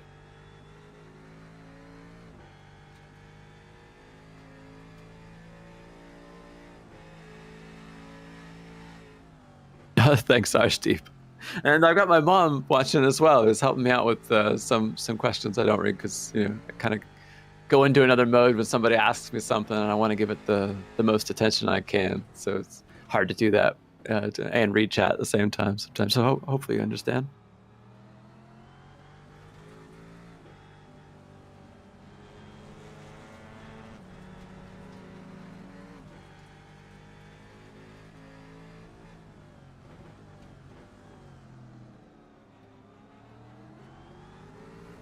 I'm glad you can get some enjoyment from that, like I do, Swine Beeper. That I don't always feel like I can race, every day or every some weeks. Holy Christ! In some weeks where like the combo of car or the time of day doesn't quite work for me. Even after my eye surgery and laser surgery, there's still, morning and evening times where the sun in game is just playing havoc with me, and I don't feel safe to drive. And but I love watching, obviously, when Jimmy's on and Bailey's driving, and watching people on Twitch and kind of live vicariously through them through their experience. I still like sim racing, even when I can't do it. Or in some games I can't play. I don't think I'm going to get AC Rally, but seeing some people really take to it and enjoy having like another new rally game, and it's been 2 new ones in the last 2-3 years, which is awesome for that form of motorsport. It's been pretty much a desert since Red Richard Burns rally unless you played like the KT games, all those WRC games, which I wasn't so interested in. So yeah, seeing my mates really get into stuff like AC Rally is really cool, even though I really don't think I'd be able to play it. I think maybe why it might stick out a little bit more is it's just not a license-based series only game. Yeah, and it's doing new stuff with the tech that the others haven't. Yeah, it's interesting to have like the laser scanned surfaces and bits and pieces like that. But I didn't think that would matter when they first brought it up. It was kind of because I'd seen like the WRC game stages, and I thought these are fine. Like it. Whole idea of it is quite, but then with rallying has that sort of niche of one following the other. I've not paid a massive amount of attention to it, so I'm not suggesting there needs to be massive changes in surfaces and stuff like that, but evolution of stages would probably be for me more of a better thing than we've gone out and laser scanned this bit of road. It's like, okay, are you having to do that with every stage? Because that's going to take a long time. Yeah. Especially when they're doing 20-30 kilometer roads, right? And with how things are consumed these days, you'll come to the limit of what a game has extremely quickly. And then obviously you've got the excuse, it's early access, so you kind of know what you're getting, which is not a lot to begin with. Then you get all the promise of what's coming along. So it all just sees how it keep on 60 when you're develops content and then all sorts of things, how they're going to maybe monetize it down the end of the line or something along those lines how sort of things go. So cautiously I'm with you optimistic. Though, the evolution part of it, which hasn't really been done all that well, but it is a critical part of what makes rally different. Because like you said, you're not racing with people. So you kind of find the intangibles that makes the competitive part different. Or are you the sweeper? Are you on a well-worn road? Has it been graded recently by trucks, or is it a very public road? What makes it slippy or makes it grippy? But I think what I've taken away from the laser scan stuff that they did is that there's just more detail to the road that was missing. Yeah. And what to consider in rally racing, even though it matters in all racing, what the disposition of your car is doing, right? Like whether you're front-loaded, rear-loaded, body roll, what the last cambered bit of road you were on is, and having just more of that, it looks like it's evolved some with this game. So I like that aspect. That's cool. I think it's going to suffer with the modern. They also have they already have things like what people do is data dump and try and dive and try and find anything they can about the possibilities of the game, and it's like it all depends on how good the developers are, because they could just leave shit in that they had a plan for that's not going to be there. So you kind of like gives some people maybe false hope, but then also it. We won't know if it's false. So it's early access. That's the joy and fault of it all. Yeah, there's never a surprise anymore. People are way too much time on their hands, or get too obsessive about something. Car 14. It becomes them for like 2 days to try and find possibly something new that no one knew before about a game. That could change tomorrow. Yeah. Micah, I'm watching I'm watching Jake fly by some of these people, like on his run to the hairpin, and he overtook what felt like about 5 cars. It's just an incredible rate of knots that you're going. Especially when you go by the solstice. How does that feel to just blow the solstice away when you're passing them, Jake? Gary. Awesome. The difference in speed is surprising, considering I've had 0 practice doing it.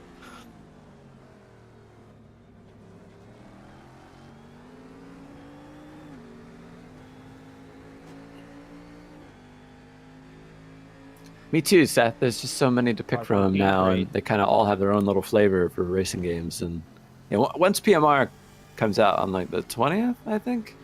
I don't know if things will be a little bit more clear about like where where things are headed and what people are going to invest their time into.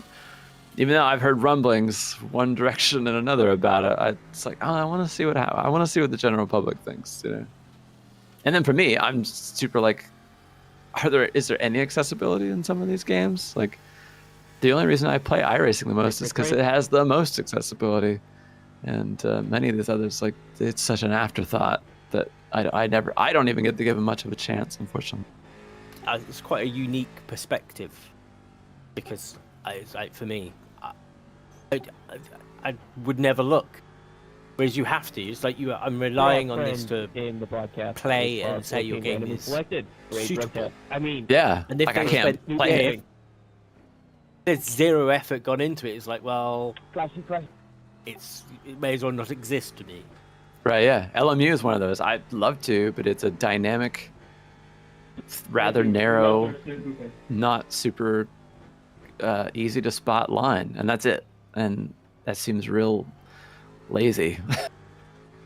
Super lazy compared to a Forza and iRacing, unfortunately. And they've, you know, there is no standard for people like me, because I'm 1% of the people that play these racing games, and to them it's probably not worth the budget. You think like a platform underlying like R Factor 2 would be easy to modify such things, but yeah, but it's like, who do they talk to about it? You know, who? Microsoft has a team. They went out and did research to figure it out, and these others, you know, LMU's group of guys, like they're our group of people, like they're not asking people like me what I want. And what can I say?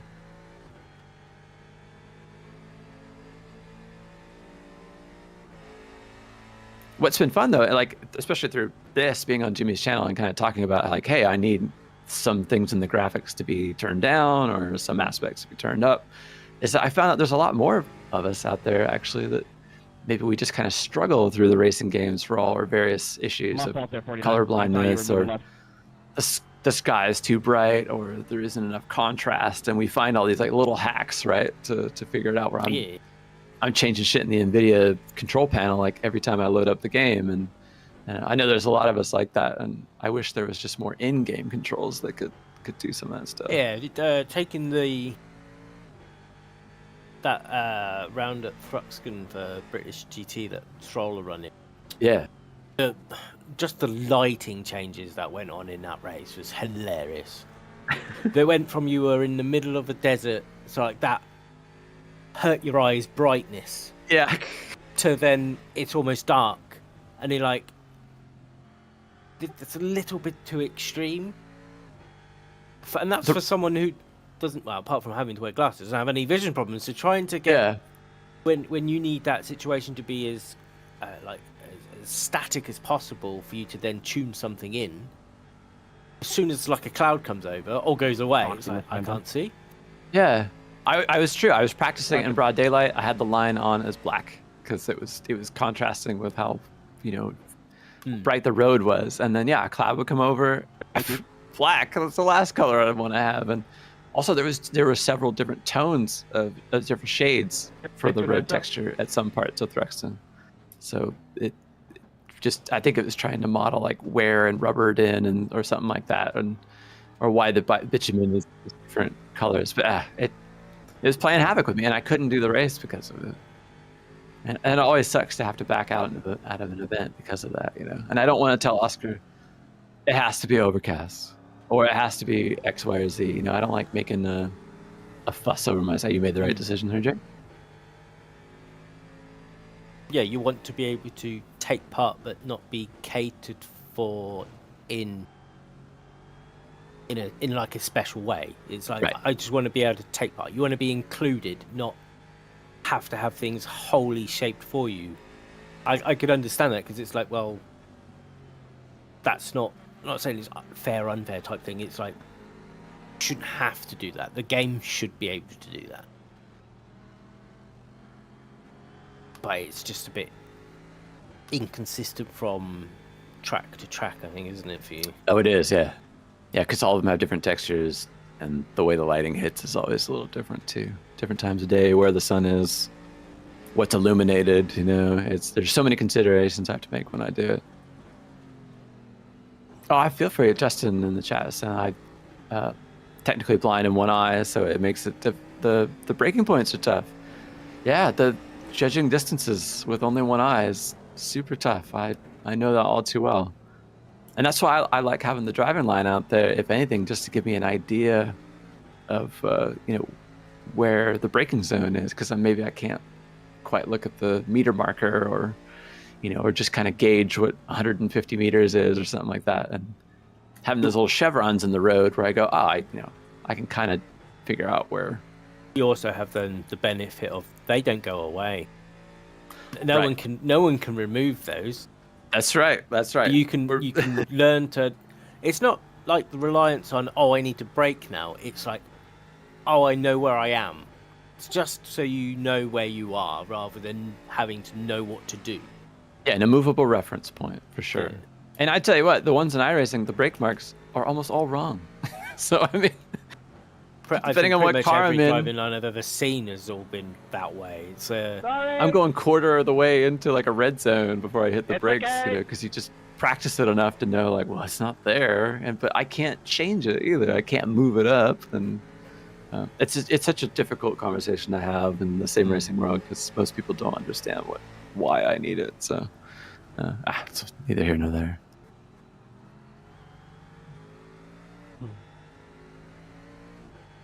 You're doing great, Jake. Thanks. I passed a car with a slowdown, so that was something. Well, I saw you abandon ship on the bucket list.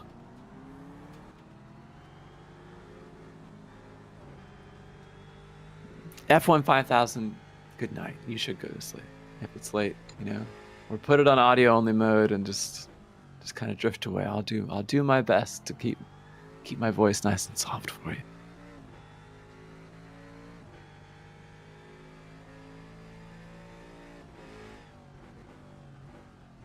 Can you spectate in Ghost Car and iRacing?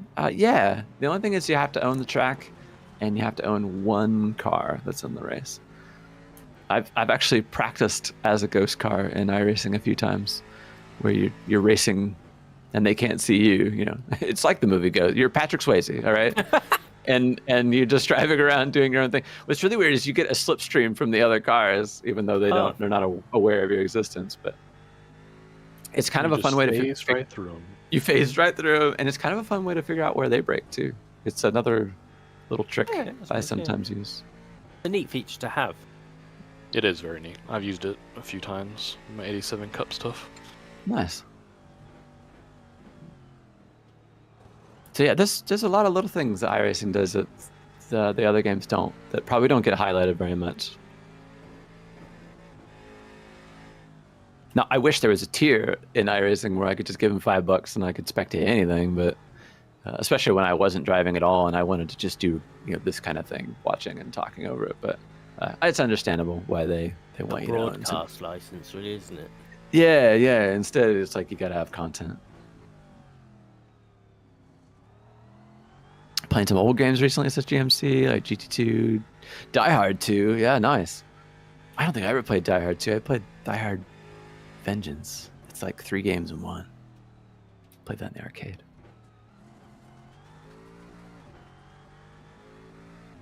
Hey, Ian, seems you lost your rear bumper.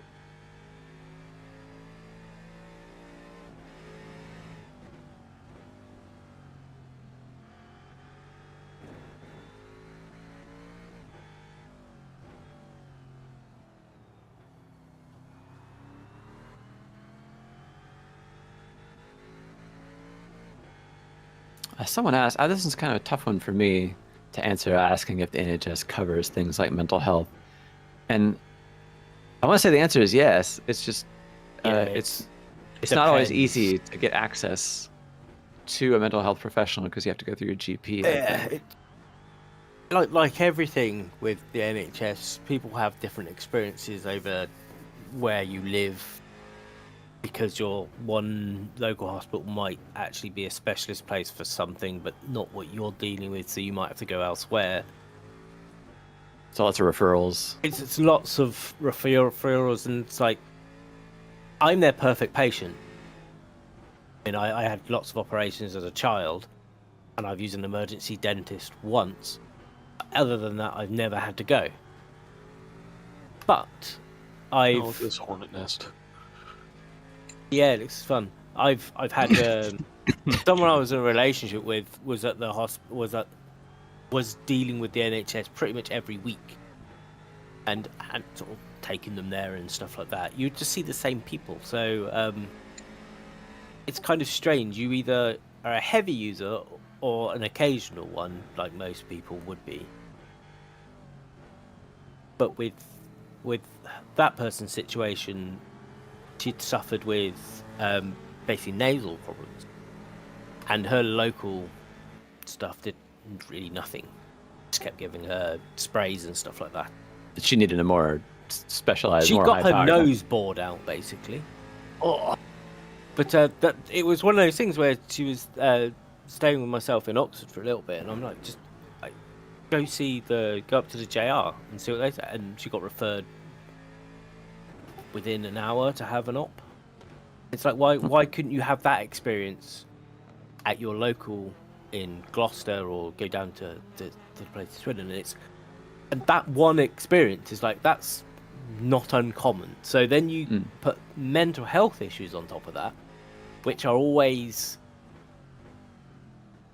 more complicated. It's less black and white. So their system like that is stretched so thin. I think you have to be lucky to get a good experience. I mean, we know from sort of Bailey's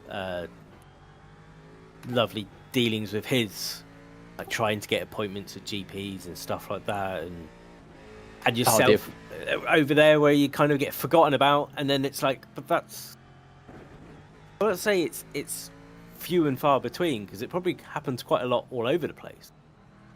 But there's so many people using it, it kind of like, all the percentage is low. It's like, so you go and find someone who's had a good experience, and they're like, oh yeah, it's been fine. But when it's very black and white, it's easy to do. Okay.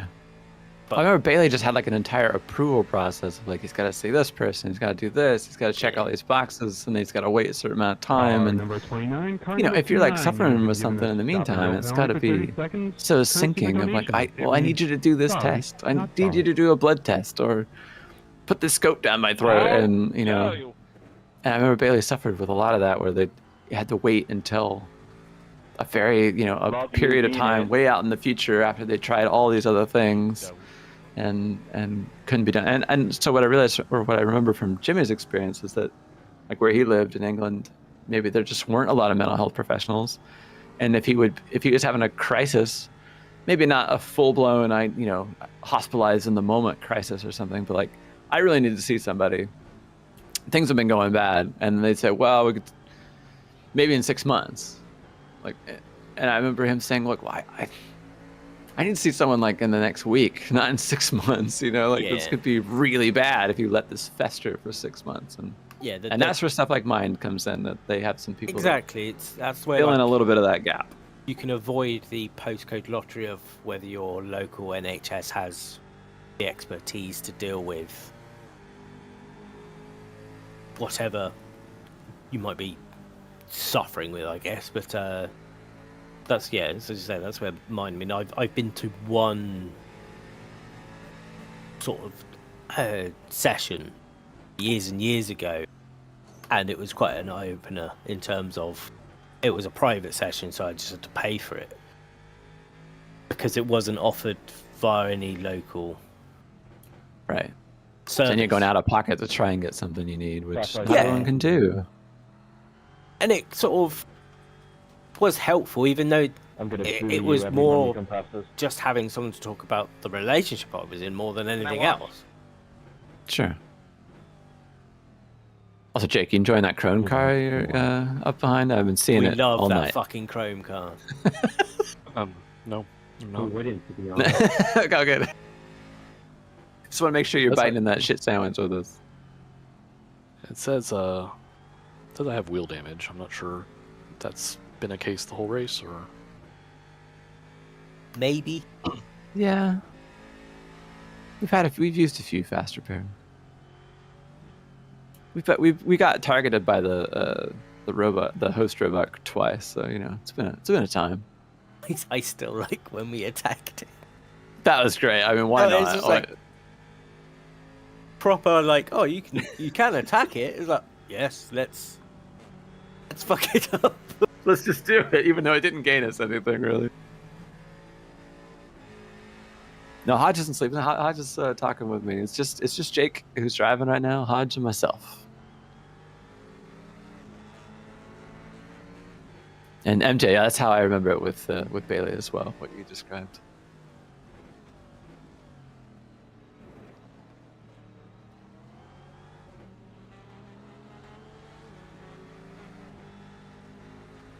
But I mean, it's part of what we're doing the whole thing for. Why Jimmy's running this is to recognize that not everyone can get the help they want. So by donating to this, those resources from Just Giving go out to Mind, and they have things for helping people online with hotlines and local areas to be able to, whether it's seeing psychologists and psychotherapists and however that works for their own process for you being listened to and to hopefully get the help that you need as well.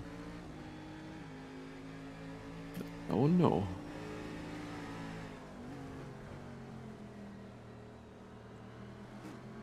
God, all the crazy shit happens out of there, man.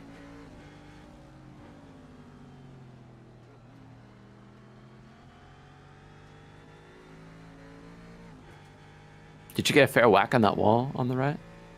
It felt pretty good. It's quite tanky. It just says I have will damage still, so whether it's better or worse. Yeah, keep motoring. We definitely have to hold on to our fast repairs as much as we can. Yeah, you're gonna have like 7, maybe 6 laps of the line. It's showing 7 at the moment.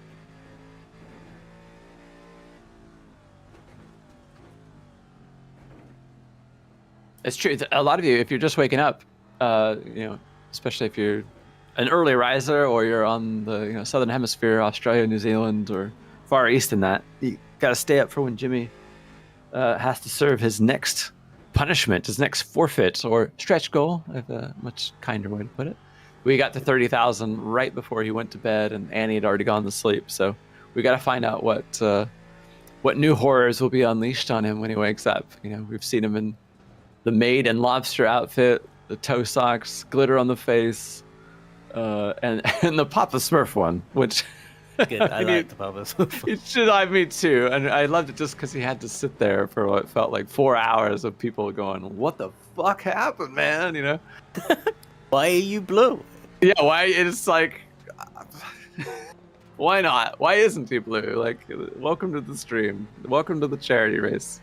Everything can and will happen to Jimmy. So, we also got waxed too. So I think I've covered. Yeah. All the forfeits. I think coming to realize that I don't think there's going to be a charity event where he doesn't get waxed at some point. Oh yeah, she loves it too much. Hey, why? Just the power it gives her is just like. We need Annie to have a reason to look forward to. Yeah. Every time we hit the 5,000 mark. Step in it. Jimmy always describes how he hears her running up the stairs. Like, she doesn't run a lot, but she definitely marches on up there to deliver his next punishment. What's the total up at the moment? 31,553. Okay, which is awesome. I didn't expect it to move too much when he was gone, but a lot of them are penalties. A lot of these are 50 £50 donations for stuff that's happening in the race.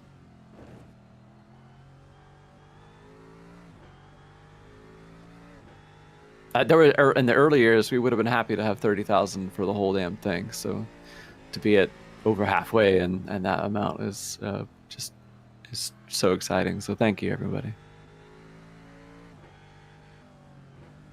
That's right, and she scared the shit out of him with her incredible way of making it seem like, oh no, like this, you're gonna be blue for a long time. This doesn't come out, We have a donation that reads, "Two can play at that game. Much love. XXX." It brought back the fear of when, as he said on stream, it's like when they dyed his hair pink. like, She was like, "It wash out," and they had to go. He had to go somewhere. Like, I'm gonna bloody had to get it treated because it's like I have a thing that I've got to like do a Gran Turismo thing on Monday. And it didn't wash out. It's like everybody was asking about that blue body paint, if it was going to stain or not. I know. I think it's fine. There might be like some corners of his eyes or something that might be tough to get out. I think he should just went to bed as a blue Smurf, and that would have been Amy's problem later. But you know, yeah. Just gonna be washing sheets. Yeah.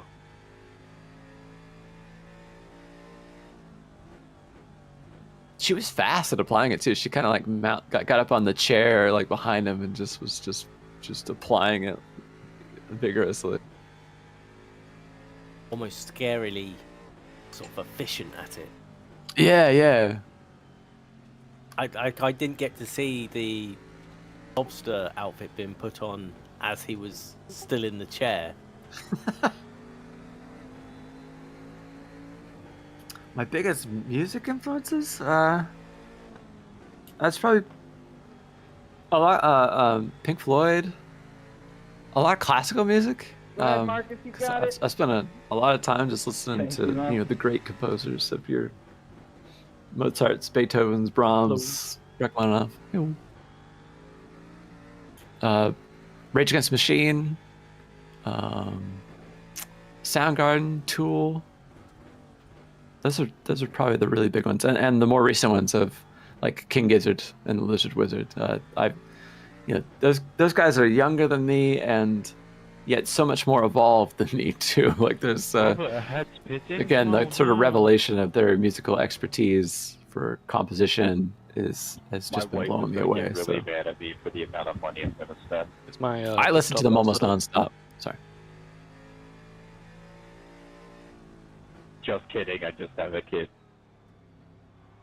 Hodge. I'm trying to think of it. Is my pit stop set up? Okay, I'll find it. Think of one. Okay, faster Just do person it. off. Yeah. She'll understand. Thank you. She probably will. It was set up before you even left the pit lane. No. Oh, yeah. Dangerous. No, right? But I have a 7-week-old. Do you think I can hop out of the car and adjust my brightness setting and hop back in the car before the pit stop's done? 57, you know what you did.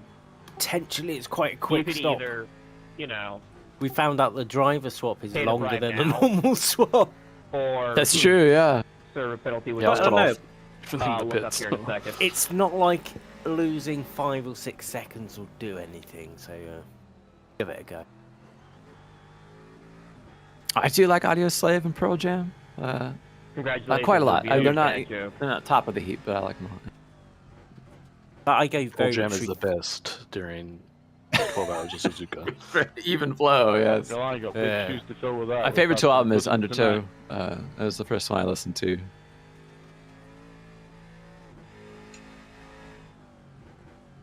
I think even my playing style is a lot of that from Undertow. Those were some of the few songs that on that album and the first Rage Against the Machine album that I learned to play, which is why most of the stuff I do is in drop D and a lot of sort of barred chords in drop D. But I just found little ways to augment them so it doesn't sound just like everybody else, to make it my own little style. But yeah, those were huge for me. A kid of the 90s who needed something a little bit more of an edge.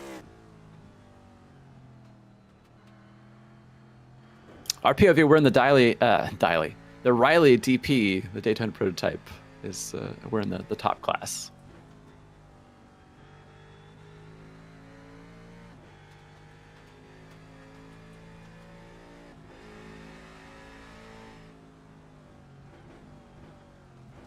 I've heard of Dead Poet Society, yeah.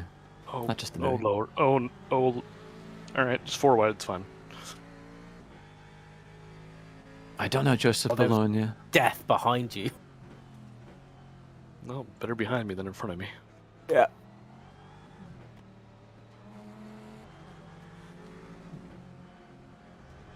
A new metal staple. I'm not super into new metal, but you're right, it is. Even drop D and just dropped into other keys. A lot of drop C in the new metal era. And I can't play that for very long. It just gets a little too muddy. The strings slap against the neck more than they should.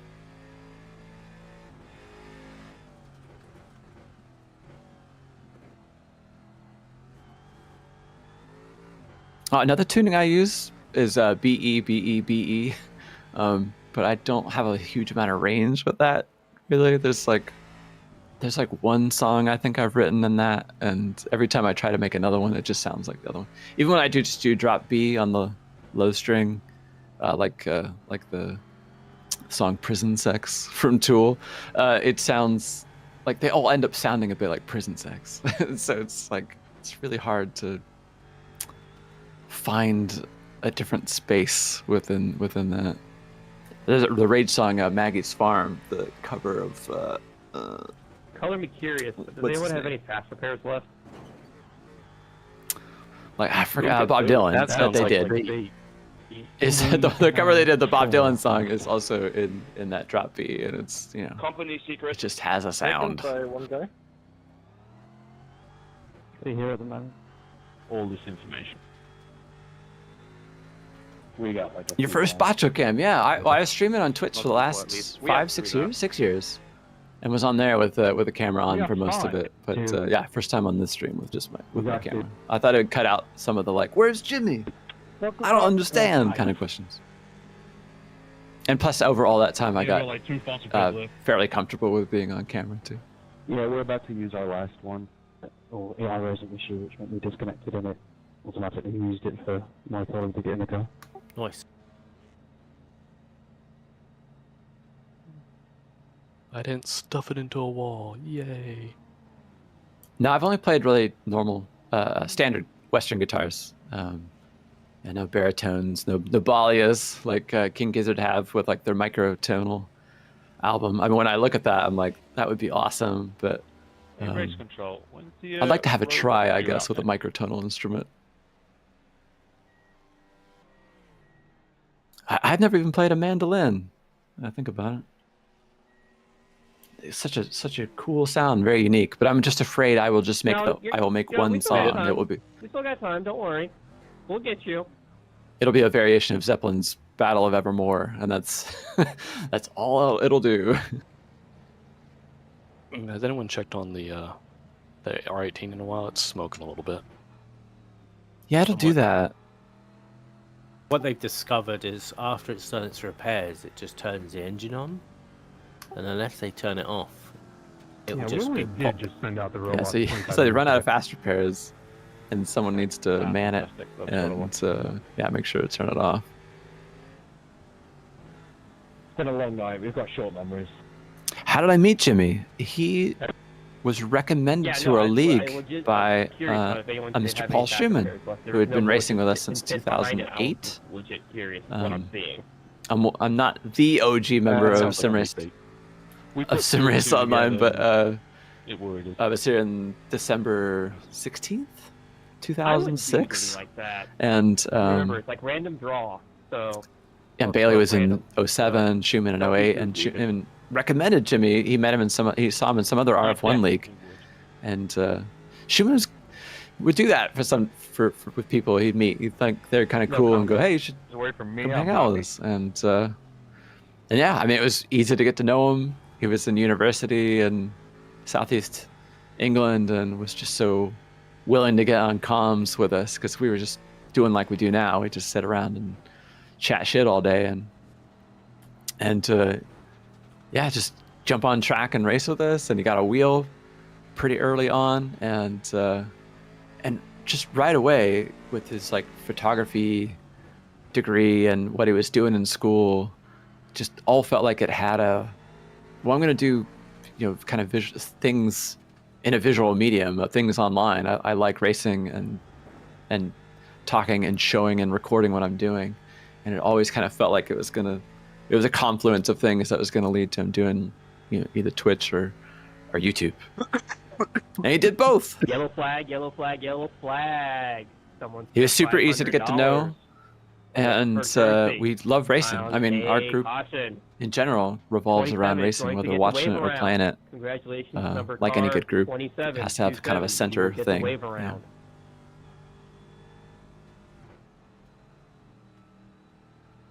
swear I clicked this already. There we go. Hey, I literally have I have 0.6 liters, but pit lane's closed now. Hey, Matthias. I just entered the pit. I don't know what to do.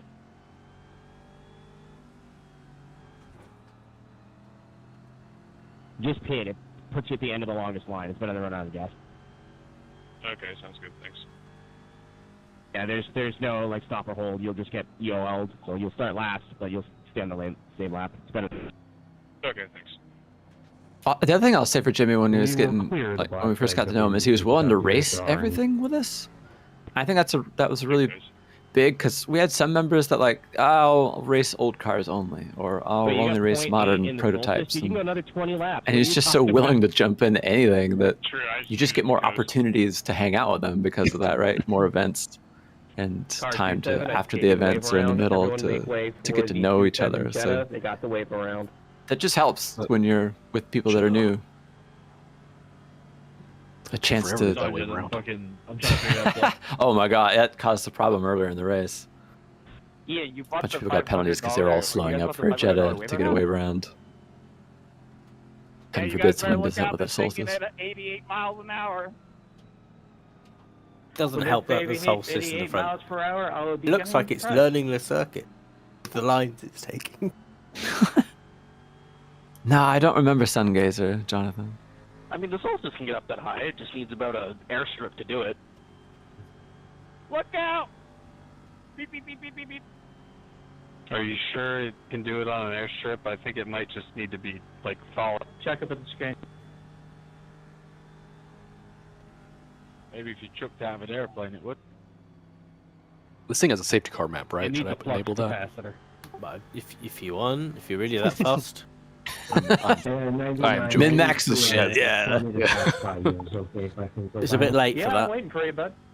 There's enough people will happily put Jimmy back in the pit lane for Sorry, this thing is just a slow boat. an hour if they could. Yeah. I just enjoy the light on this thing. It's probably my favorite I was part of surprised the to car. see it actually worked. I'm like, oh. We People can earlier get on this were thing to work, but we can't get the red just to catch up. TV and the fucking I don't know. hypercars getting work. the wave around. It feels like I'm still racing on the green. I haven't slowed down. Oh, I'll give you another big music influence someone asked before. Jesus Lizard. I highly recommend them too. If you can get into that sort of noise punk, but it's got more structure to it. It's not just noise. The noise is just used as an interstitial device to get to the next thing, basically.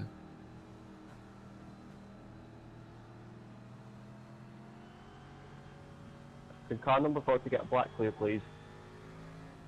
I love almost getting rear-ended. I don't understand how the checkup forms.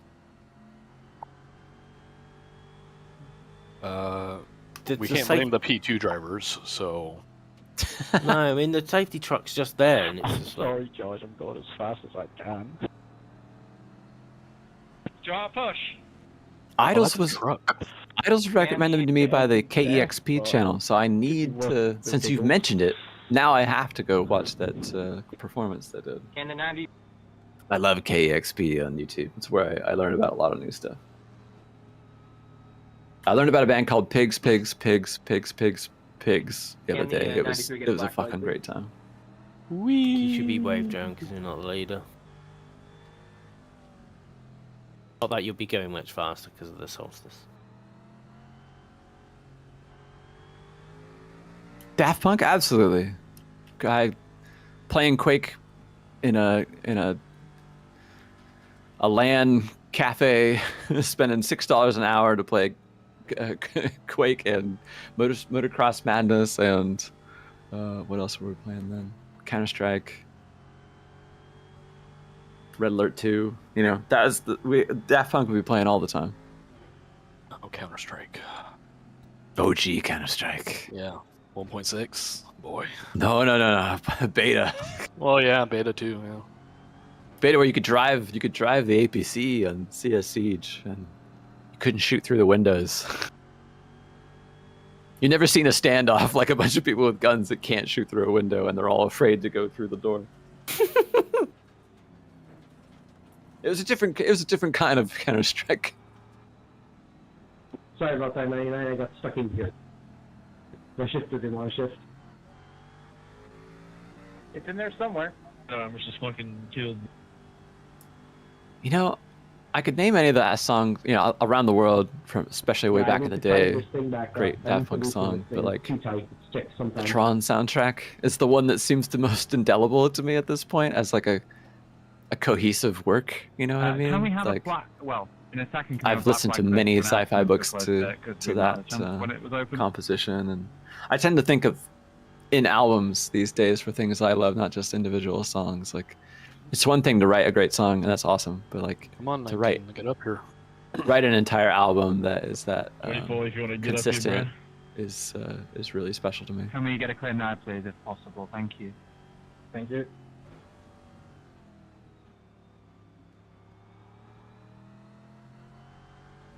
Are we actually going to stop or? A good bass test album, absolutely. Thank you.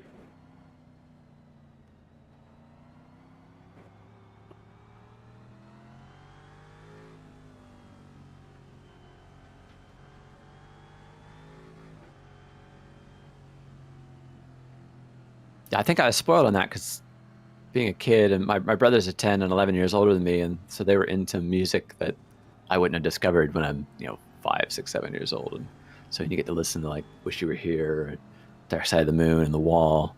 That was kind of my idea of what an album was, and sort of still is in a way of like it has a through line, an overall concept to it that should kind of make sense from beginning to end. So I always tend to gravitate to albums.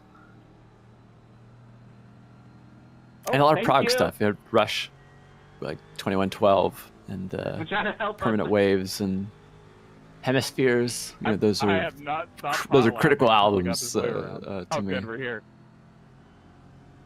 And even in the Mastodon, Leviathan, Blood Mountain, I love the Crack the Sky. I can't even catch the bass guard.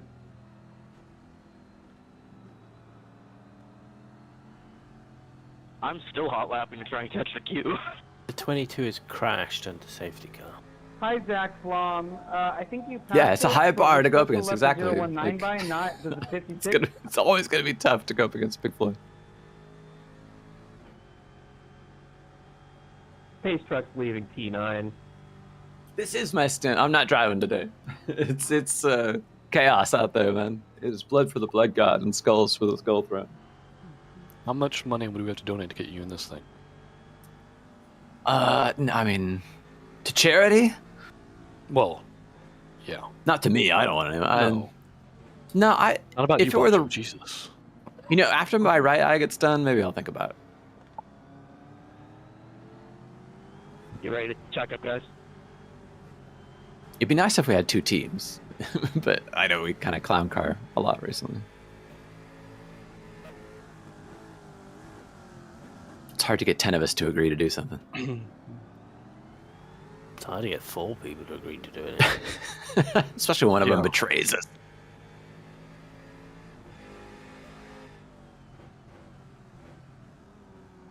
Are they, MJ? I wasn't sure if they would. I'm happy that Getty and Alex found someone that they could play with. I was afraid that they'd hang it up after Neil passed.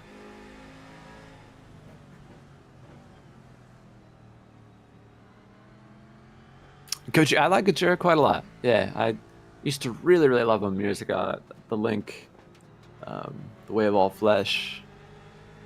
That one that has magma on it. Yeah, they're really good. I like them. It's kind of an acquired taste, though. I've tried to introduce people to Gojira, and it's most of them usually turn off from it for one reason or another.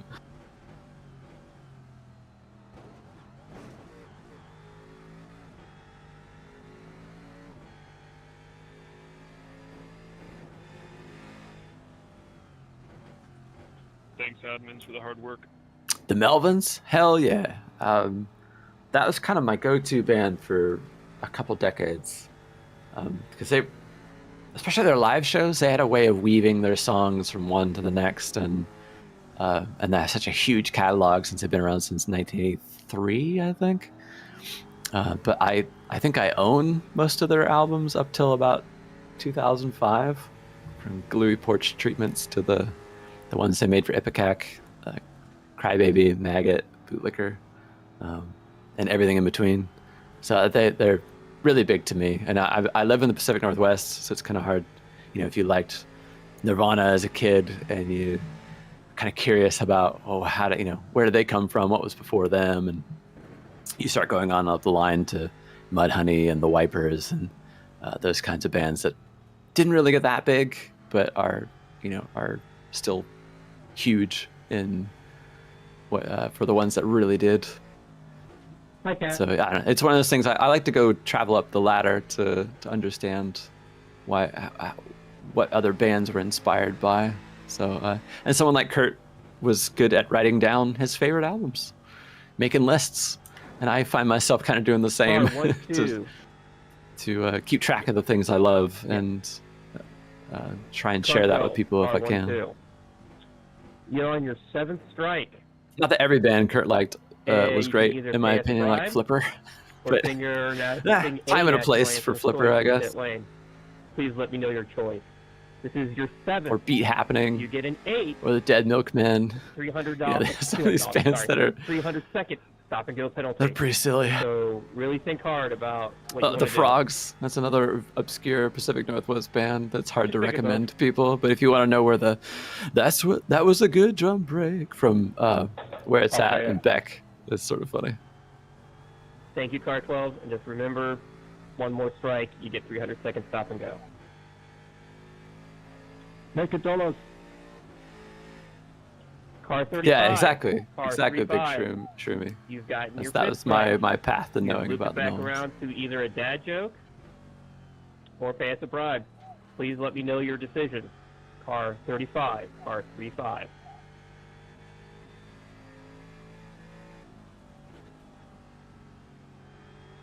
Thank God we aren't talking about that. Even though that, anyway.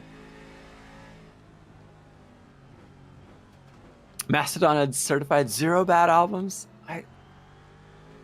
I wouldn't describe any of their albums as being bad. I think as it got out of the prog metal, prog rock era, it was less my thing, but they're totally listenable. It's just not.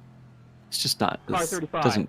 Thank you for acknowledging. It's not the kind of stuff I put on. Give us a dad joke in pit lane or pay us a bribe. I feel that way about Please Queens of the let me know Stone your Age choice. as well. There are very few bands out there where I can say they have 0 bad albums, and Queens of the Stone Age is one of them. And they existed in an era that wasn't my favorite in that new metal stuff. They're definitely separated from the new metal group that was way too up its own ass, and the sort of attitude rock was not my style.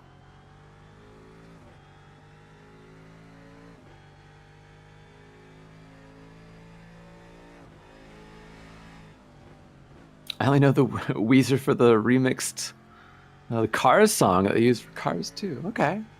Well, car 35. For me, the blue album of Weezer Car was pretty 57, big. So it was you've been like these officially struck with your fifth skinny white strike. dudes who had really loud, Dad crunchy joke? guitars. And I Or thought, pay us a bribe. awesome. Please let us know. Say It Ain't So, obviously songs like Buddy Holly and So, Sweater Song are big, goodbye. but Say It Ain't Thank you very So, much. and those apologies. were Surf Wax in USA.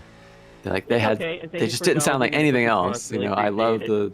If only difference 535 would in have the same courtesy. their look and their vibe and their sound, and it's wild to think that it's been 30 years Sorry, now since the Maxi Blue is album. weighing up all options at this time. He will get back to you shortly. I figured as much. I like playing a little hardball late at night. I think they did a 30-year anniversary thing for Spotify on Yeah, there's a lot that I to watched on consider. YouTube, Finding a where really they played good dad joke probably makes half me the songs giggle, in the or, Blue album, and they damn talked rough. about how they wrote them, and it sounded like several of the members actually didn't know the origins or the backstories to some of the songs, so it was just as interesting for them because they just didn't talk about it, But it's a kind of a cool little reunion and going back through those great tunes. It needs to be a good one after his anthem was so lackluster.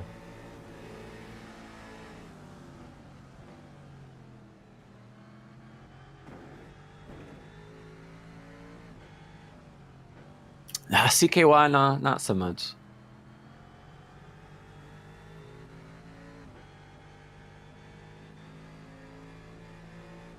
But like Dead Kennedys, Refused, Black Flag, Fugazi, those are pretty important to me.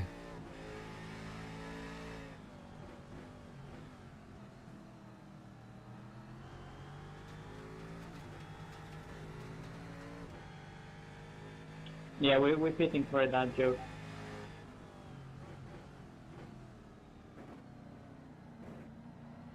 Thank you for confirming. Let me know when you're in pit lane, and I'll let you know when you can just tell your dad joke. A patch on your guitar for Curl the Burl, nice.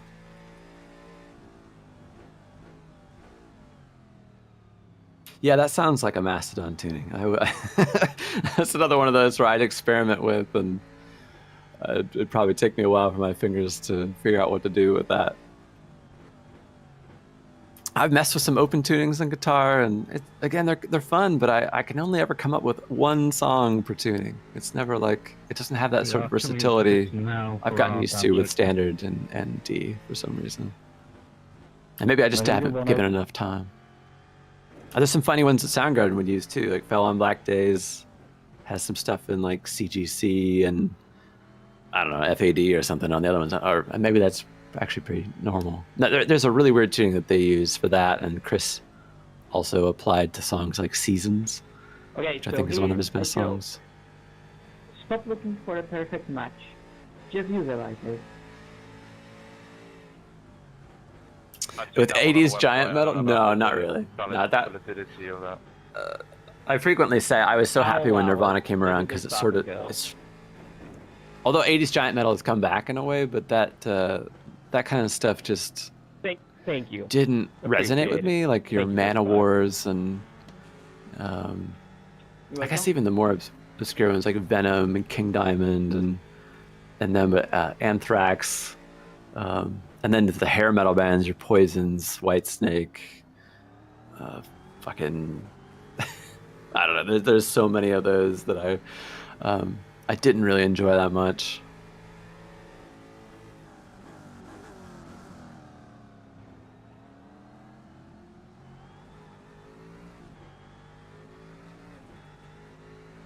Like, I think a lot of those are real attitude driven, or Rat, Quiet Riot. Even though I think Randy Rhoads is genius, right? But like, and the stuff he did with Ozzy, but some of it just it didn't match with the way I probably felt. And I was pretty young too. I was born in '81, so some of that stuff by the time I got to it was probably sort of done and dusted. And especially, as a kid where I wasn't really exposed to a lot of obscure music for a while. It wasn't really until the early 90s, mid 90s where I could go to shops and have some money on my own and buy something really random and just give it a try, or get little Sub Pop sampler CDs that would give me just a vast array of different bands to learn about. Those are really critical. For like, oh, this shit isn't on the radio? Awesome. Because I got tired of hearing all the stuff that was on the radio. I needed something different. And I didn't live in a city where very many groups would go to. I didn't live in Portland, for instance. I would have had a very different musical upbringing if I did. But to remind everybody, we are raising money for Mind Charity, !donate. We're sitting here and talking about other stuff, and you can scan the QR code too to go to the Just Giving page, check out what's there, and read all about why this charity means a lot to Mr. Jimmy Broadbent, as it has helped him, and he has his story there, and it's been awesome that he's been able to raise so much money for them, and you can see all the ways that you can give. If you want to have an impact on the race, or you just want to write a note or give anonymously. If you live in the UK, there's also a percentage of what you give that goes into gift aid. So you'll get some, it's not matching funds, but a percentage that at least that they will also pony up to go to it. So your money goes even further depending on where you live to help out Mind. Car number 64, you too have also been given a stop and go penalty for 30 Hell yeah, Black Sabbath. Absolutely. It's a seminal, I have no idea what that means, but I'm sure they love it. Pivotal, instrumental, all those words for what became metal and hard rock. We couldn't have any of that stuff without without Black Sabbath. And I love that little story about Okay, I got a how question. Paranoid was written because they said there was 2.5 minutes left on the album, may or may not and they have wanted an to fill the time, so they just sat there in 5 minutes, and that's Does what they your wrote. And beard it's one of the coolest voice songs ever sound made. that good? This is how I sound when I'm tired. That's a level of creativity I don't know if I have, where it's like, hey, I don't know, what do you got? Well, it's Throw some shit absolutely together, beautiful. see where it goes. Your flattery isn't really buying me much, but I appreciate it. It's fine. I'm Dio not is a driving hell of a again singer. anyway. That's true. I will say that for those 80s bands that maybe I'm not a big fan of, I would buy the singers for them could wail, and that's a skill for sure. I appreciate music even if it's not, stuff that speaks to me. I always like to appreciate what's either interesting or skilled or just different. The musicality of things fascinates me even beyond what I like exactly. So I like there's ways to glean information and admire someone's musicianship in all respects of music.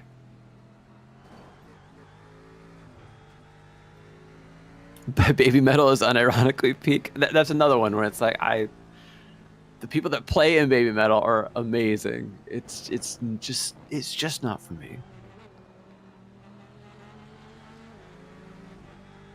Yeah, if you just join sorry, in. I don't think I heard that right. Is that baby metal? Baby metal, yeah. Baby metal. Great. So entertaining. I'll give you that. It's a Japanese group. Okay. It's a mix of Japanese leads, women's singing, and then pretty fast-paced metal. So it's. So is this a genre or is this a band? Oh, it's a band. Baby metal's a band. Oh, okay. It's kind of a genre in a sense. I don't know.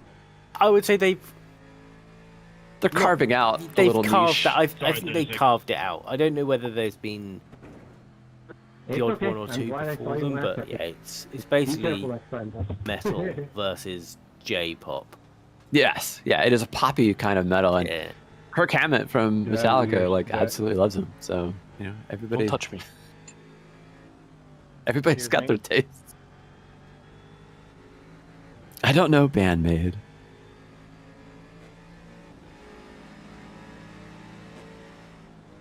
Hey PNK, good to see you, mate. We're just talking about music. People are throwing out bands. I was talking about stuff that I grew up with and talked about. It's just all over the place. You can bring up any topic you want, and I'll shift in that direction if you like. That's the fun of it. That's the fun of Radio Macho, really.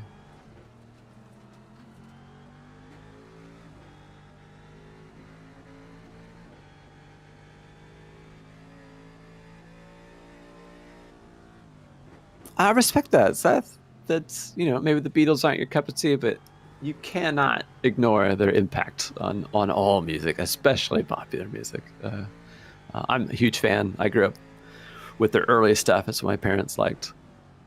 And then I came to find out that they didn't so much like their electric phase or their drug phase and those things that came after they met Bob Dylan somewhere in 1964 or 65 or something. And it was a completely different experience of going from Meet the Beatles, She Loves You, yeah, Hard Day's Night kind of stuff, to Magical Mystery Tour and the White Album and Abbey Road and those kinds of things are very different. Are you trying to say that psychedelics may have had some influence in their music? Hell yeah. It's fueled a lot of the music I love. I love King Crimson, for instance. I mean, that is a very, very psychedelic band. That was a line.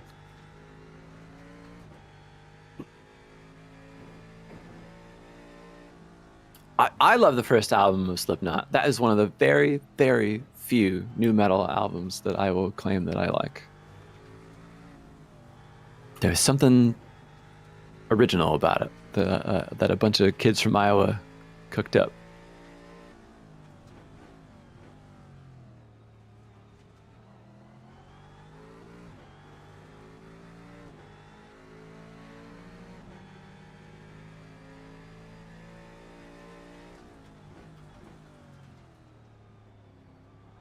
Santana, Cream, absolutely. Just look at the cover for Cream's Disraeli Gears. I mean, it just is drugs.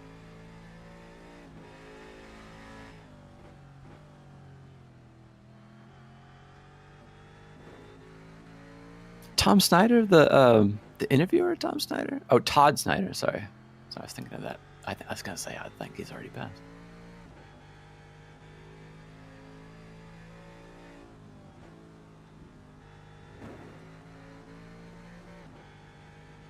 Hey, he's only 59. That sucks.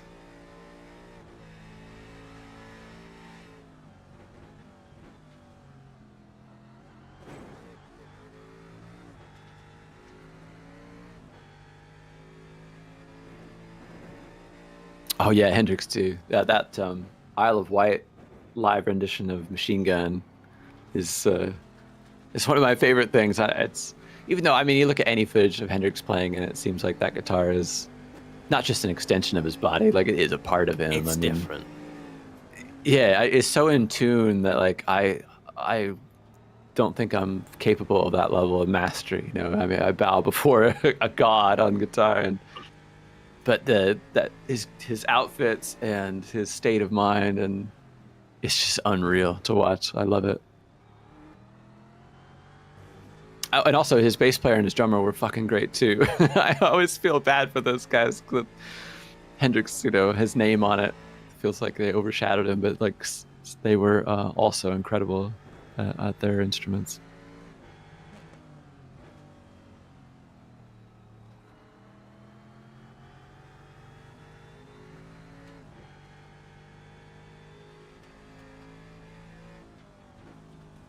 No Max this year. We definitely miss him. It's great just having him out there because we know how much he loves sim racing, and I think it really added a lot to his credit to do a race like this for us, and was a really good sport about it last year. For instance, I think it just came down to a scheduling conflict. It was a great attitude.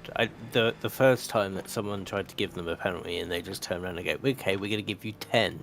Yes, that was like, oh, you get it. You totally get it. Yeah, exactly. It's kind of like, that's a big accident. They may have a weird and wonderful relationship of how they drive around others, but rather than like the whole, I'm just going to pay for everything, it was the tactic of, you're going to put us in the pit lane for 30 seconds. Okay, you're going in for 3 minutes. Yeah. Is that, uh-oh. It set a precedent for anybody else that wanted, and other people tried, and they all got slapped just as hard. Like, it was awesome. And even when they were trying to give him more penalties at the end to try and to ruin their race, and they just kept giving out money. And I mean, what's better than that, man? That's what this whole thing is about. Yeah, you can have an opinion whether someone's on 7 warnings and penalties so far, which is obscene, but you could say, well, if they've paid their way 7 times, that's all good for the charity. If they just come and told a joke 7 times, it's like, what? Yeah, we don't want people just like outright wreck him, but it hasn't been that bad, it seems. I think there's 1 team on 7, 1 team on 5, and I think 1 on 6. That's 2 on quite 7. a lot. 2 on 7, Jesus. It's not that hard to just not hit people. Oh, I'm always happy when someone says Motorhead. Motorhead will never die. Overkill is one of the best. Lemmy was quite the individual. I've seen enough documentaries about him now where he's like, oh, not content until they're putting out 110 plus decibels out of their speakers. Yeah. Team number 24, 2-4. Team Bottle Job, you've been given a 30-second drive-through penalty, courtesy of a donation that reads, "The Bishop of Sports Car Racing has spoken." I don't know what that means, but good luck. Yeah, thanks, man.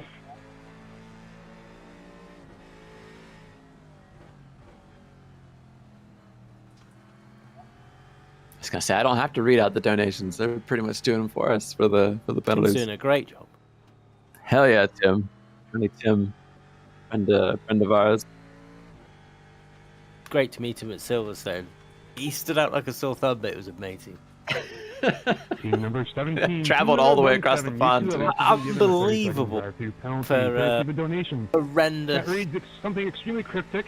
Says it annoys me that Horrendous John European Deere's Le Mans surname race. isn't Deere. Yeah, bad Because race then and his real name would wet. be that of a tractor I know he was there company, for and another that reason, would be just kind of funny, visiting such UK, stuff but he in home stores. found a time to go to Probably Silverstone to see you guys, so that was Oh, cool. John Durr.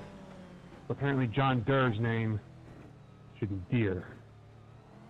There's been a lot more of you just going to things that Jimmy's at and saying hello, and it's really cool of Jimmy to invite you guys down, whether it's to a Britzy or to car shows and race events. And I hope more of you take him up on that. He's very generous with his time to hang out, especially after races, things at Nürburgring. Hey, Matt! What is this? I saw. Go ahead. This is like peak Yard nighttime sale. hour stuff now, hey? Slow DP on the exit. Yeah, baby. Oh, it's a Chrome car. This is where the Yay! Just need race control to mention. One lap closer. We're getting there. How can you tell? We overtook them once and then we immediately got brought in the pit lane. Oh no. No, well, I had a tow at some stage, so we got back to a lap and then I had a tow, so we lost another 2. I'm pretty caked. Who would win in a wrestling match, Lemmy or God? I'd put Hello, a 5 around Gareth. Lemmy just for shits and giggles. There's a documentary about him that's pretty awesome. I mean, the way that guy lived was pretty fast on the side. I couldn't do that, but I commend anyone that can. The alternative to cake is piles and piles of sugar, right? Sugar. Oh yeah, sure. Let's go with that. Redline is driving. They're just not in. They're not called Redline. They're called the Shack Dweller team. I think they're 67 and 69. Both of those numbers should mean everything to a few of you. Currently being pipped by the other esports lads of Epic Gamers. Oh. In the 52. It's close though. They're only 20 seconds apart. Paula, yeah, being in Australia, that makes you almost as far away from Jimmy as possible. But, always a chance to travel. Sometimes that's not the worst thing in the world. Yeah. And I know Jimmy's only been to your country once, I think. That was right before COVID. And GT World Never do that again. thingy, wouldn't it? I think. yeah. I want to say it was like the March or the beginning of March or something.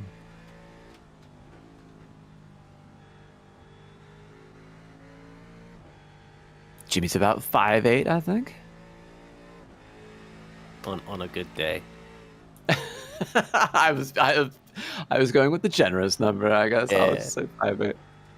Not that I'm much taller. I'm 5'10". It's I like One being red high 5'10". tide. I can't remember. You were a little bit taller than me, right, Jake? Yeah. Okay, About 5'11", 6 foot. Once again, depending on the moon displacement. Oh, this guy, just taking an inch on me. What you want to do is you want to measure yourself just after you've woken up. Oh, there you go. Before gravity weighs me down. Exactly, before you get compressed.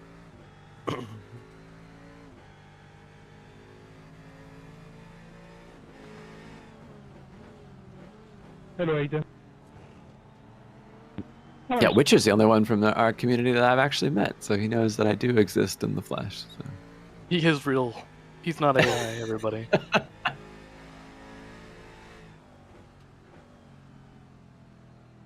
Shame is, I had an opportunity to meet him sooner, but it was during a different time.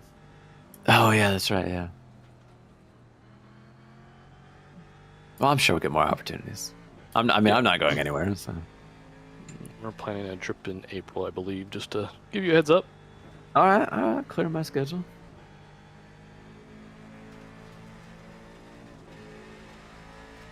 Sleeping upside down at night, that's what also helps with the heightening. Oh, there you go, yeah. Strats.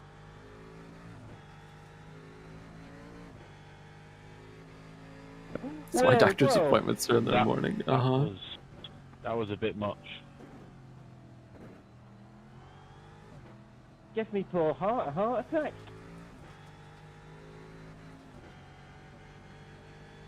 Oh shit. Someone asked me what my favorite car is. It's an Alfa Romeo GTA from 1965. I stayed pretty consistent with that one. I used to toss in between that and the TZ2 of the same make, but I think the GTA is just the more versatile car. It's the car I would probably want to bomb around in.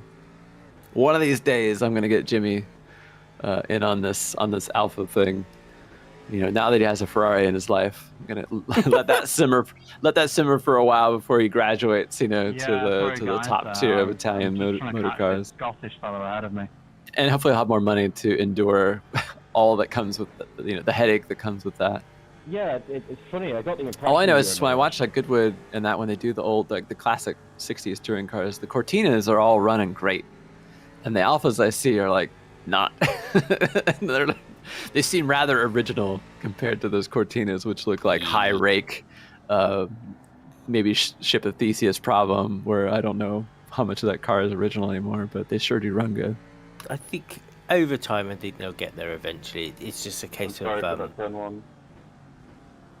I won't say not common, but the Lotus Cortina is was very common, and like with most historic stuff, there could be more now running than there were for a while.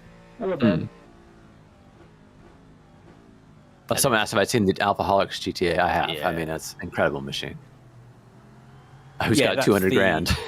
Oh, well, exactly. It went through a period of they did modern the Eagle, which was the Jaggy type reborn type thing, and it's like all of them, they're incredible, and then you see the price tag. It's like, oh, that's like $500,000. Like, well, it's great of them to try and solve some of the things that were letting down those old things over time, you know. But I mean, that's a crazy amount of money.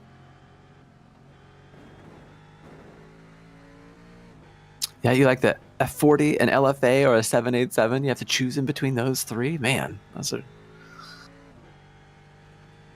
Or did someone just compare an F40 and an LFA? Well, they're saying they're favorite cars, and it's...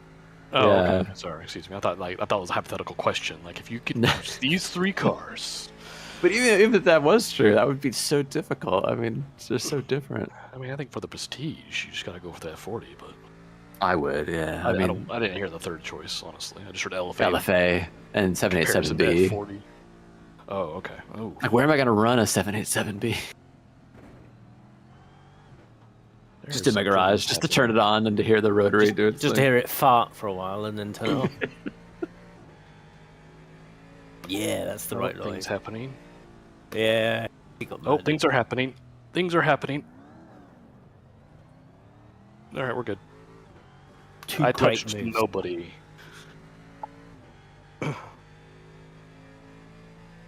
You're innocent in this race so far? Oh, no. I've touched people. Oh, okay, good. I touched nobody then. A Volvo 240, hell yeah. I have fond memories of watching Australian touring cars with Jimmy, and we would fawn over the Volvo 240.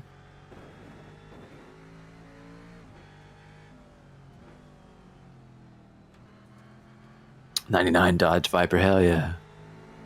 Brother, speak to me.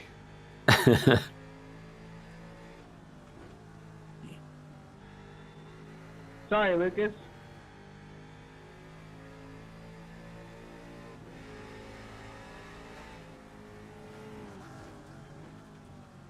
Adrian, do you mind if we pass, please? What? You're making requests for overtakes? Like, just, do you mind? I would like pie. Make this easy for me. I mean, you can just give a donation and get by that way. Yeah, now you're talking. Money talks. You're very corrupt. Yeah, it's a racket we got going here for charity.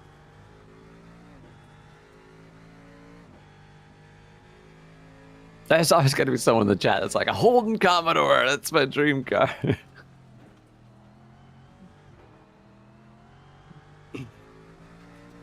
Yeah, there's certainly something about the Aussie variations of the GM products. Yeah. I own one. It's true. I know you do. It's fantastic. I love it. Unlike this traffic. But finding parts for it? Nightmare. Yes, that's workarounds have had to occur. You have been assessed. What's your most third not strike. OEM Please part that you have choose attached to it? Between singing a national anthem or paying us a bribe. Probably Please the let us drive know what you'd shaft. like to do. But Car that's just 52, because national I went to anthem single or bribe. piece.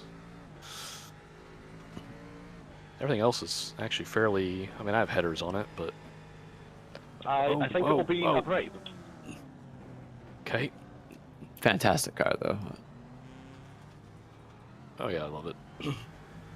I'm sorry, can you confirm that again, please? The mobilizer has taken a dump on it though, so I had to yeah, magically get it running and take it to a tuner.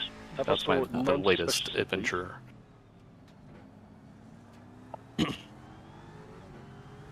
Fantastic. Glad you confirmed that. Someone in the chat that would want to own a Gallardo. Interesting choice.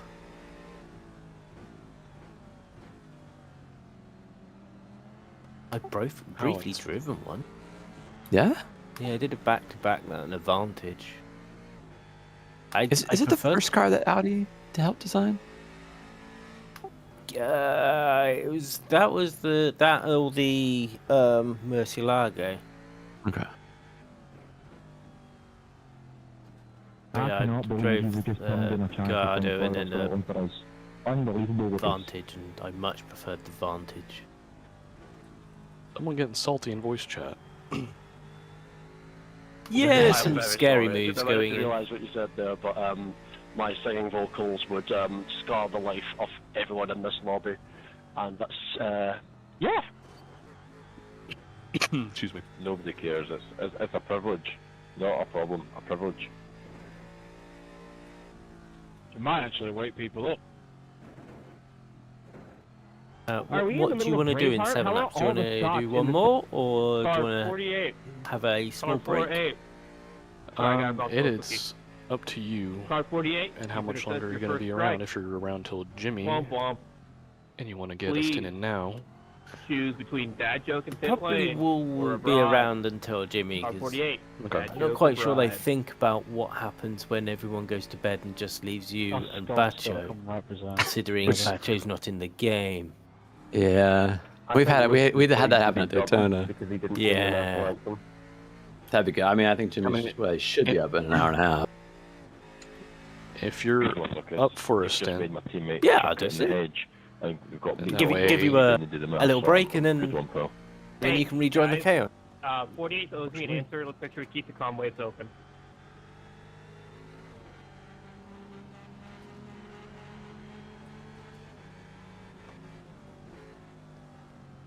Well, good, chat. I'm glad to see we're over 32,000, 32.1. Remember, !donate. Check out the Just Giving page. See what it's all about. I also do ! broadcast to watch the team over at BCO Esports do the commentary for this race. And great to have so many of you along, and another channel even doing the calls for this race elsewhere, which is really, really sweet of them. You're blinking a lot. And I do take it as a badge of honor for Jimmy that they had more viewers concurrently throughout the Suzuka 1000 than the iRacing channel did. Please let me know as soon as possible. Got admin team here working while Oscar's asleep, since Oscar's also ill, and Johnny Tim working to give out penalties and wrangle people. Hopefully people aren't getting too riled. Fantastic. Here we get points in the night, as in any endurance race where the temperatures goes up a bit inside of driver helmets for whatever's happening out there. Always want to remind people that we are doing this for fun and for charity. Should try to focus on the fun part, even if your race isn't going so great. If you're still out there and running, that's what really matters. You've been assessed your second and third strikes. National anthem or bribe? Please let me know what you choose. Come on, Car anthem, 49, anthem. I haven't national heard. Anthem or bribe? It's an anthem of your choosing. We shall pay our finest of bribes, sir. God damn it! I wanted to hear some singing. Thank you kindly for confirming.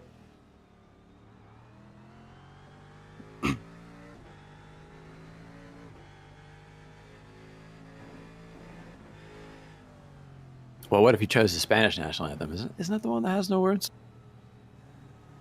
Maybe they've written some recently.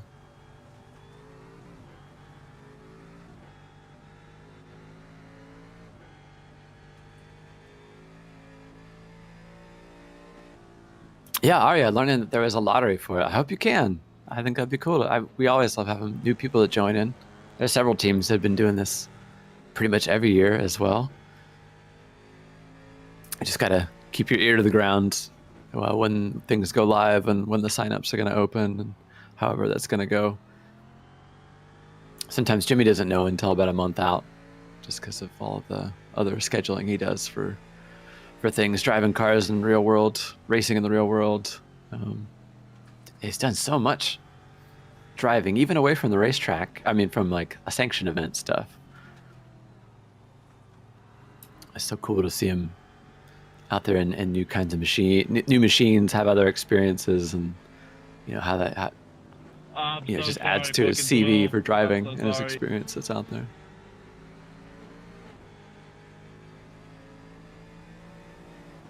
And that GT40 he drove this year, that was mega. I mean, the onboards for that are so good. Shout out to Alex Brundle for not just that, but the Mustang and the Mini that they have as well. You got to drive with Matt Neal. I personally love seeing the exchange of seats. Yeah, the height difference, the different inserts they had to put into that car from a Matt Neal who's like 6'4" to Jimmy who's not 6'4". That was great.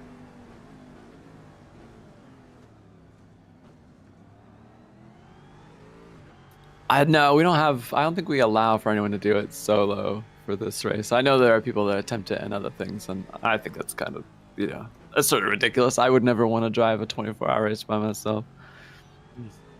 Especially with the speed difference in the cars, it'd be a lot. Yeah, and is it very fair to everybody else when you're going to go through dips in your mental acuity, no matter what?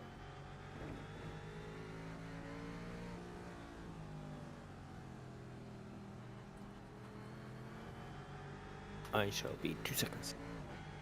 Oh, Nate, they were doing that for like positions for people to pick. Is that do I actually have an effect if I pick a number in this race, Nate Cowan?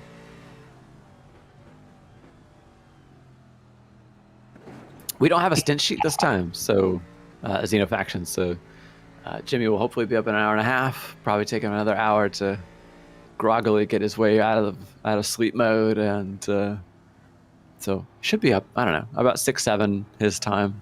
I would expect to see him.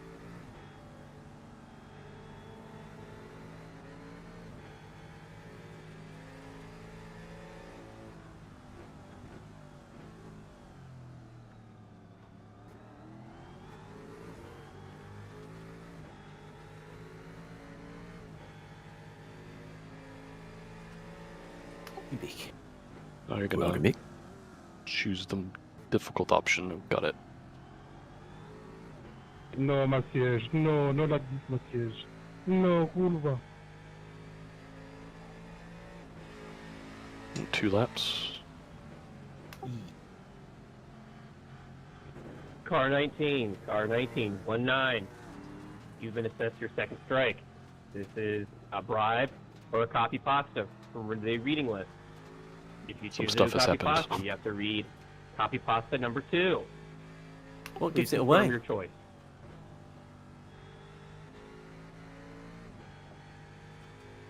Oh, cheers, Jamdor. Credit for Jimmy for hosting it, but there's so much behind the scenes that has to happen for this race to take place. All rallies around him for his direction for where it goes. But yeah, all the people in the stewarding and setting up in the administration stuff with the Discord.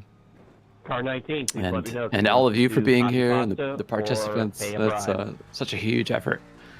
And yeah, to be able to do this 7 years in a row is awesome, and to keep doing it indefinitely. One second. And what also makes it fun is that the cars are different every year too. Haven't had too many repeats. That's a testament, to the amount of cars that we can pick from, but also that you know, Apologies, trying to keep it interesting year to year.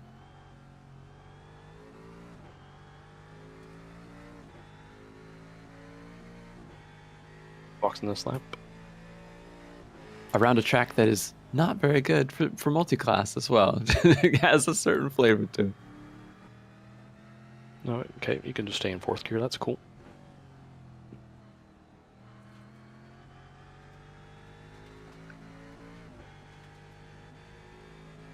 It is insane. I don't think about the passage of time that often.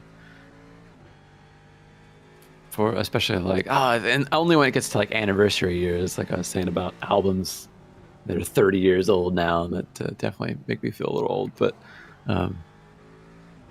yeah, I zoom back in time with my brain about what it was like hanging out with this group and where I was at, where they were at, and how things kind of keep changing. Is the fun of it all. I love the journey. Can you just confirm that you meant car 19 gets a penalty there?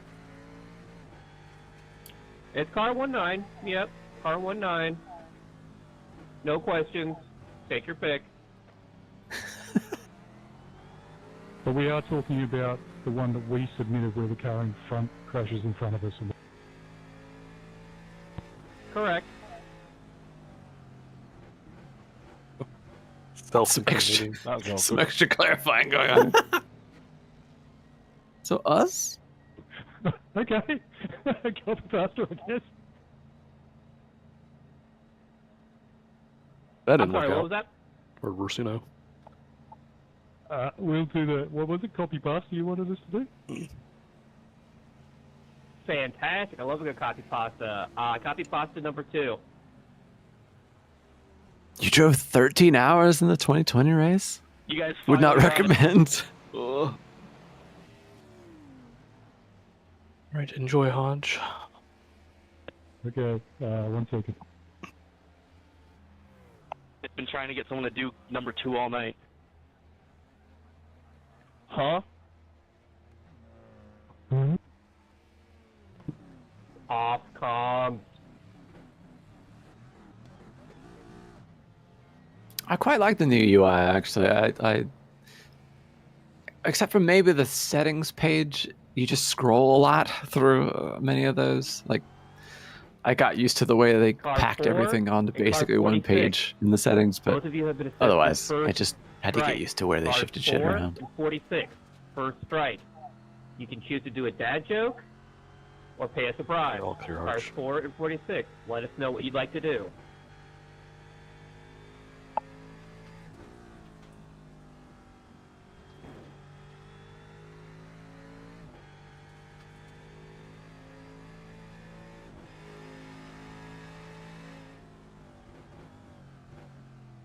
Yeah, I agree, Steve. Jake did a great job. A black flag for something. Oh, thank you. But I'm not sure what. I think. Race control ready when you are, and I just want you to know that I read this last year too. Go ahead. The missile knows where it is at all times. It knows this because it knows where it isn't. By subtracting where it is from where it isn't, or where it isn't from where it is, whichever is the greater, it obtains a difference or deviation. The guidance subsystem uses deviations to generate corrective commands to drive the missile from a position where it is to a position where it isn't, and arriving at a position where it wasn't, it now is. Consequently, the position where it is now the position that it wasn't, and it follows that the position that it was is now the position that it isn't. In the event that the position that it is in is not the position that it wasn't, the system has acquired a variation. The variation being the difference between where the missile is and where it wasn't. If variation is considered to be a significant factor, it too may be corrected by the GEA. However, the missile must also know where it was. The missile guidance computer scenario works as follows. Because the variation has modified some of the information the missile has obtained, it is not sure just where it is. However, it is sure where it isn't, within reason, and it knows where it was. It now subtracts where it should be from where it wasn't, or vice versa, and by differentiating this from the algebraic sum of where it shouldn't be and where it was, it is able to obtain the deviation and its variation, which is called error.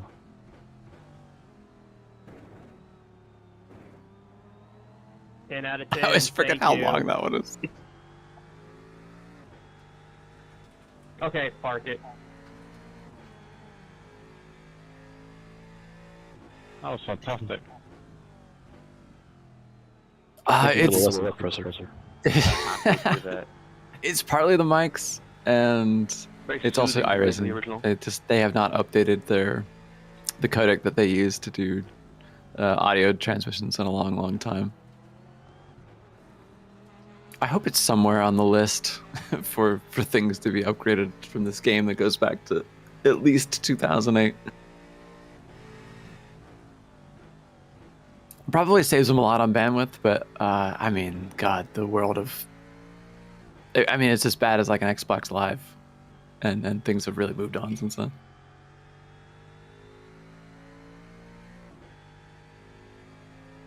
Yeah, overall, I thought my stints went good. I had good traffic management, I felt like, but yeah, my pace is... I think I had 126, maybe 2. It was awful. Mm. I think at one point, Phil set his fastest lap when he passed the pace car on a safety car lap. Because at least he had to clear track.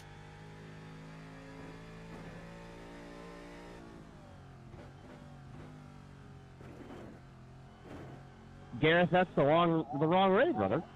That's not the direction you're supposed to go. He's trying to figure out all possible options of where he can go. Good luck with your power nap. Always Car 49, tricky. car 49, 49. That 20 minutes critical. Too late, stop, too early. 120-second hold.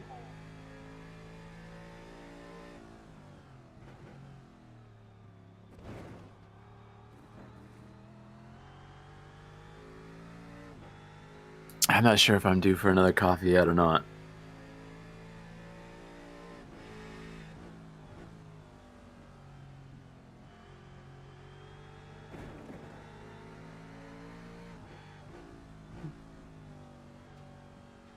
I think the biggest change to driving this car is not having to, warm up the tires at all. You just kind of go. Mm. And that old iRacing model. So much, yeah. I've been driving the GTP so much where it's James, no, you get what we get pick for you. I guess that's true. The old model was just like the colder the tires, the better.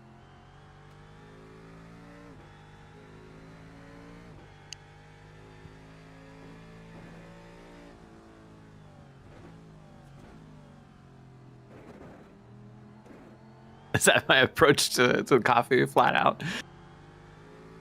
It would certainly, I mean, a little bit of caffeine would definitely put a little bit more life into it. I'm starting to drag a little bit.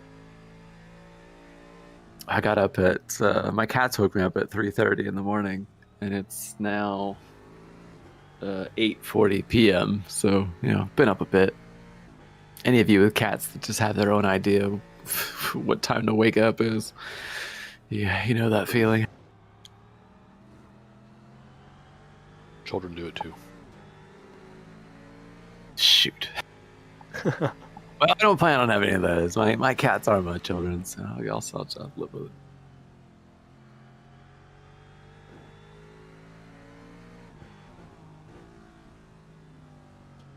Well, my cat Mimi just wanted to lick my face. She just wanted to lick my chin. So it's hard to sleep through that sandpaper feeling.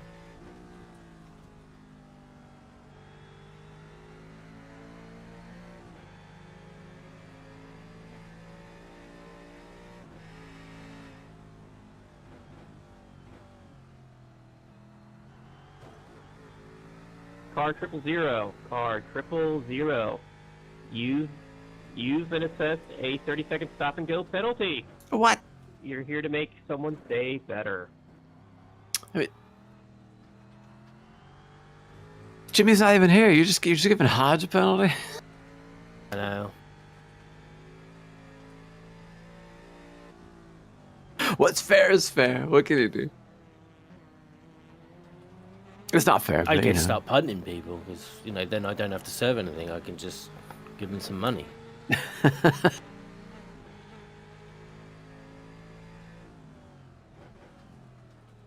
Okay, I'm glad I'm in good company with your felines as well for 2 a.m., 4 a.m., 6 a.m. Just kind of varies.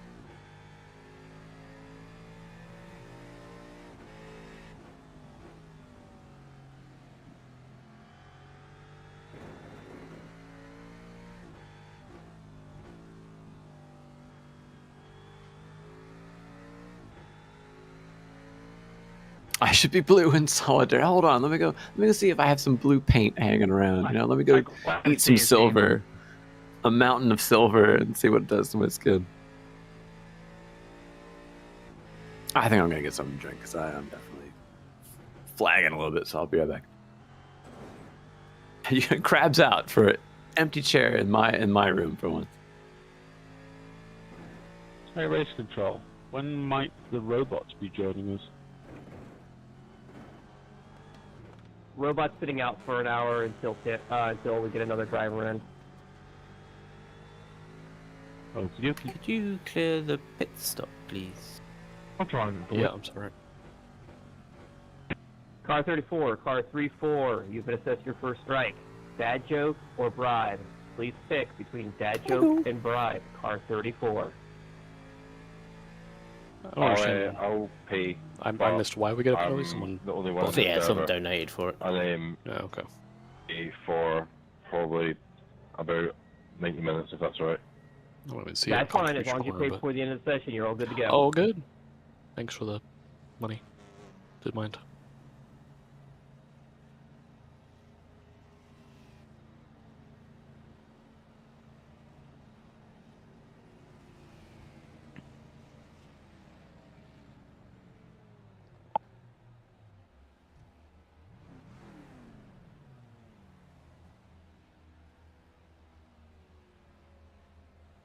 You just wanted to be in the car longer, right, Hodge?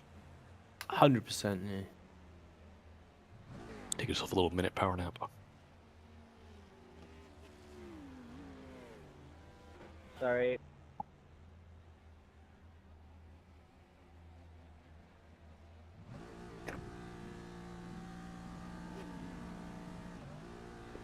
Car 7, you've been assessed a stop plus 30.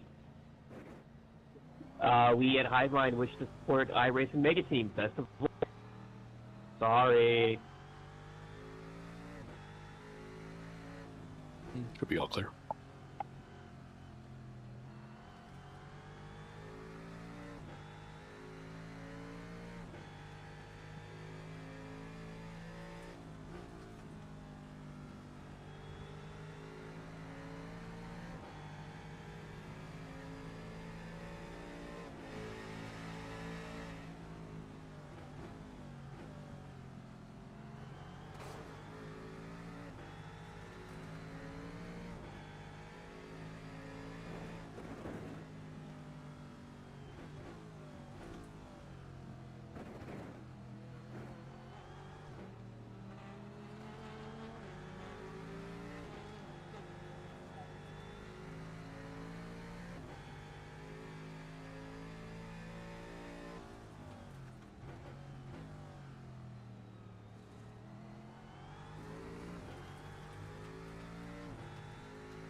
How did I get a 4x for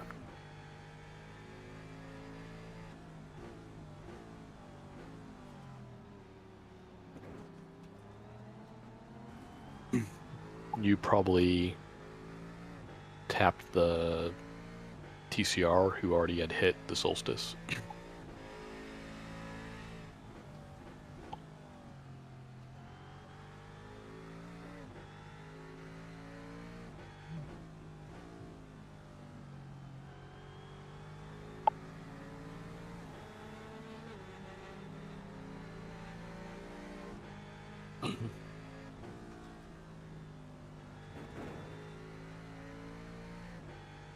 In other words, the TCR already had a 4x, and then you just slightly tap the TCR, so we get a 4x. Well, I didn't feel anything. That's all I can say. For me, I was nowhere near it. Yeah, like the contact didn't look 4x worthy at all. I think it was just more of right before the TCR checked up, he hit that solstice. So we're just what would normally be a 0x, maybe not even notice it, turned into that. More points. We're supposed to collect the most, right? Is that how it works?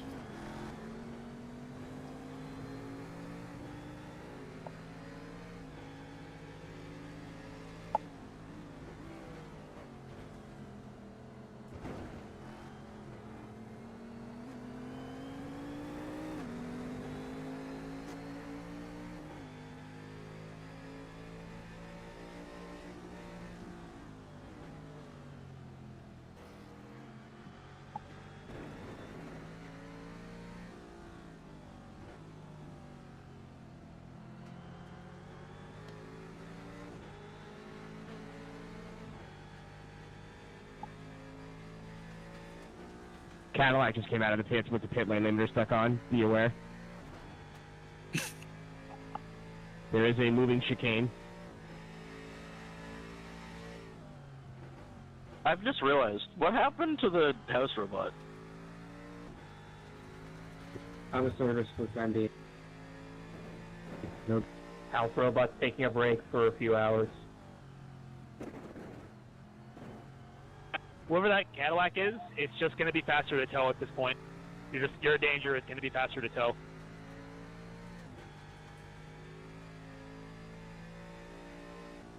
Is the house robot like a Roomba? You gotta like plug it in after a while?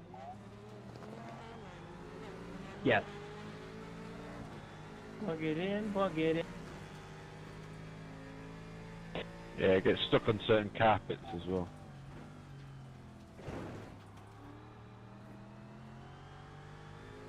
Evidently somebody stuck some one of those carpets on my car. Like cat surfing on mine.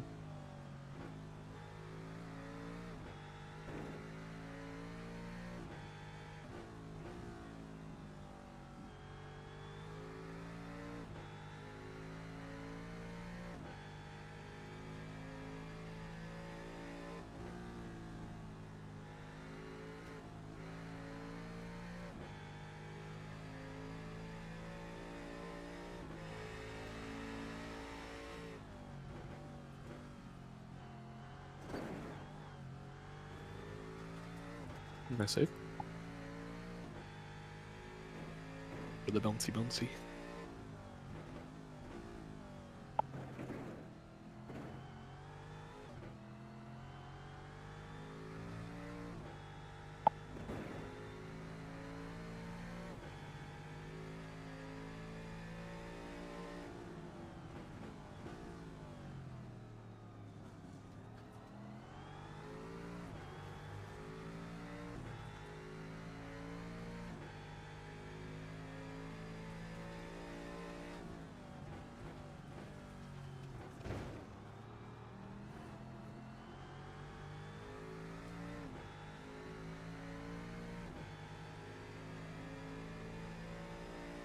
Well, everybody, it was a pleasure racing with every single one of you. I hope to see you all next year, and good luck on the remaining time period.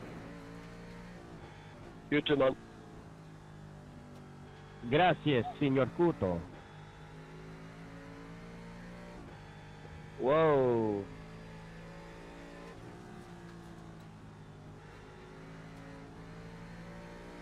Did your car react from the contact for that, or was that a braking issue? Question mark.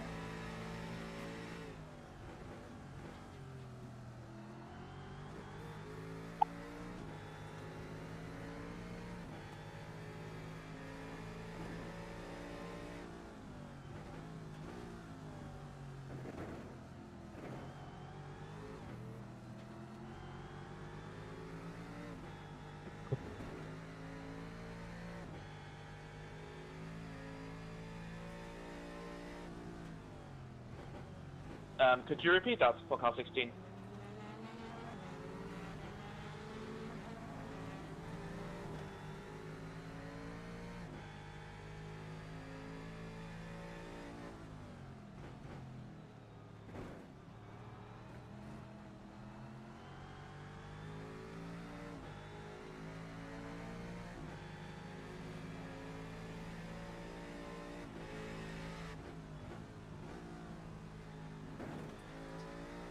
Garrett.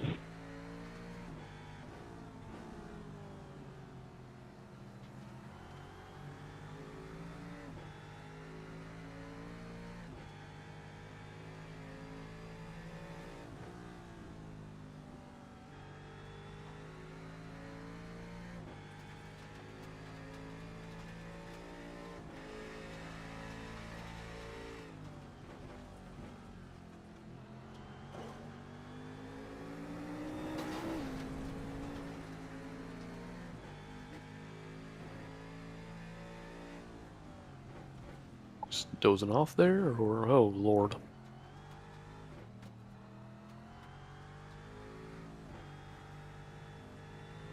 It's a weird one. They always tend to sit in the middle of the road, and it's well. So then you make the decision for them, and then they're like, "Oh no, you can't go there now." Like, it's too late. I guess it's the benefit of being able to take more of the curb.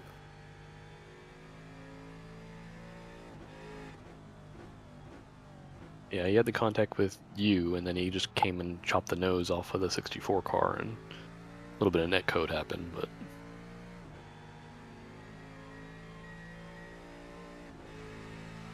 I returned? What happened? We had a caddy does not decide where to go, so Hodge made the decision and kind of touched, and then that same caddy chopped across the nose of the 64 car and gathered him up with a bit of netcode. Oh, yeah.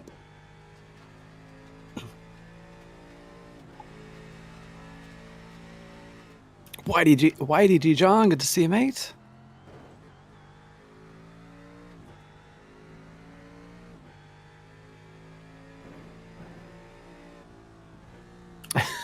Bootleg blue. I don't even know what I would apply to become bootleg blue. I'm not that entertaining, please.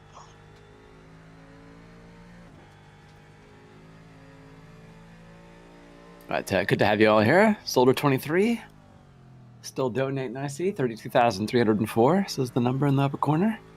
Make sure you go to the Just Giving page when you do exclamation donate, or follow the QR code in the upper left, and check it out. See what's doing there. Awesome to see Jimmy's story that he wrote up, and ways that you can contribute and be a part of it all. We're still waiting for when Jimmy gets up. He's going to have to do one of the stretch goals that we do not know what it will be. Annie was asleep when we reached 30,000. And I mean, it wouldn't take that long from where we're at to get to 35,000. So we could hit him with 2 forfeits, 2 punishments in pretty quick succession if we work at it.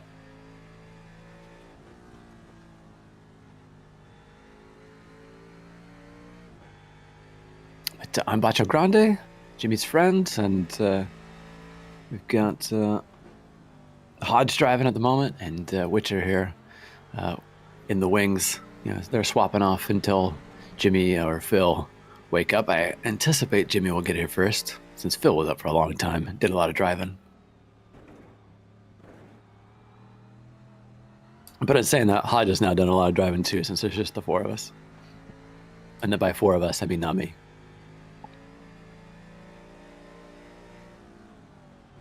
You're like the crew chief. Crew chief.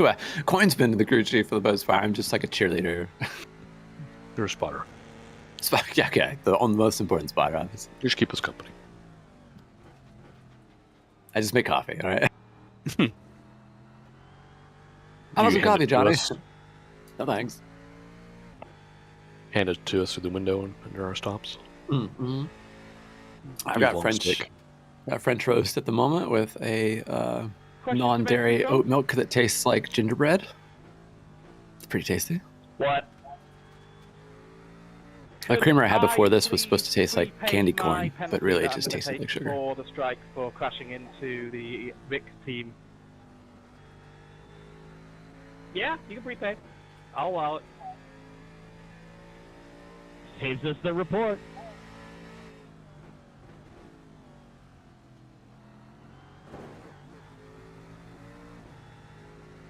What games have you been playing recently, Bajo? Since my surgery, I've been playing a CRPG, a Warhammer 40k Rogue Trader. It's like a 100-hour game. I think I put 40 in that first week. It's just like, let me out. I want to. There's a lot of reading in that game, very much like a Baldur's Gate 3. Yes. Just not as much voice acting, and I really like it. The combat in it is really interesting, and the classes have a lot of cool ways to develop them for various things. And I just love the Warhammer 40k universe.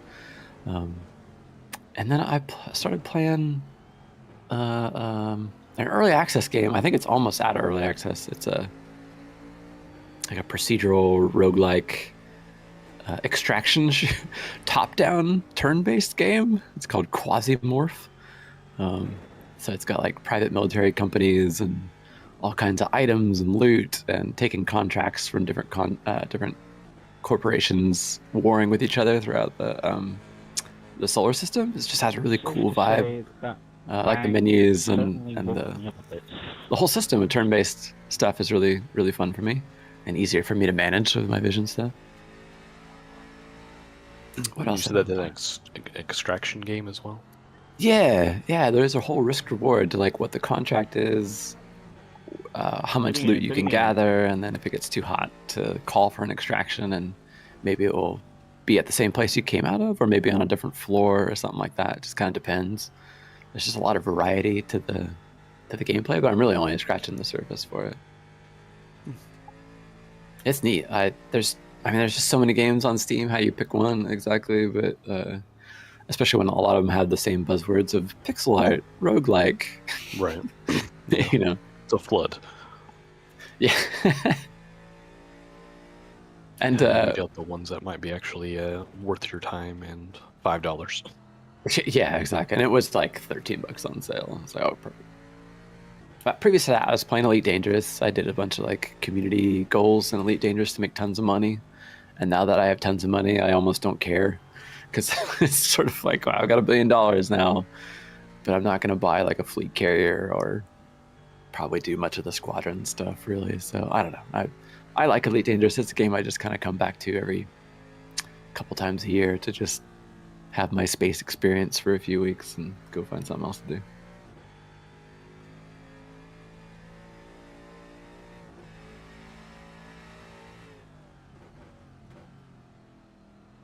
It is hard to pick stuff, though. I mean, I have a fair amount of friends on my Steam list, and I like seeing what they're getting into to kind of know what what trends are, and I think I have a similar taste to some of them. But man, there's so many good games. I mean, it's almost a bad thing. I don't have all the time in the world to play them all.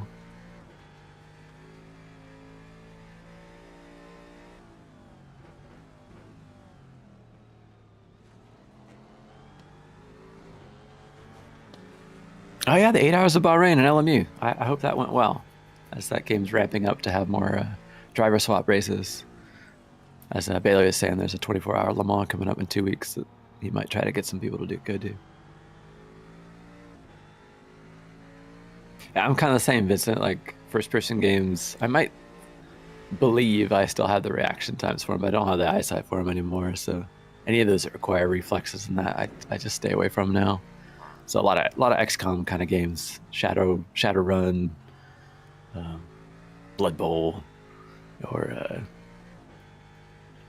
oh gosh, what else? I mean, I still play a lot of like old roguelike games too, like FTL and Into the Breach, Invisible Ink, and stuff like that. They'll never get old to me. I played a bit of Into the Breach. I really enjoyed that game. It's great. It's so good. I like the idea of kind of seeing what the moves are and then, treating it like a puzzle to get around it. It's really cool. I can't wait to see what game they make next.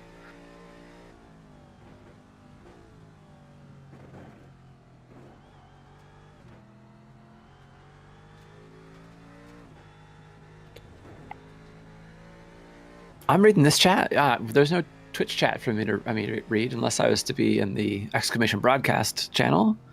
The VCO Esports are doing their commentary over there, and you can follow them. But no, I'm reading you guys. I haven't played any DCS since my surgery. I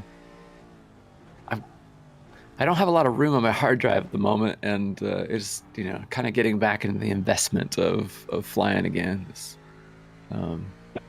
just something I haven't decided to do just yet. I want to, with all that experience and knowledge that I gained, it's kind of nice to keep going back to it. But the thing that's wrong with DCS is that there's not much of a game. There's not much of a reason to play anymore now that I, more or less have all these platforms in my brain. Like, to do what? I'm still waiting for that dynamic campaign, a la Falcon 4 or something, or Enemy Engaged, to give me a reason to play it.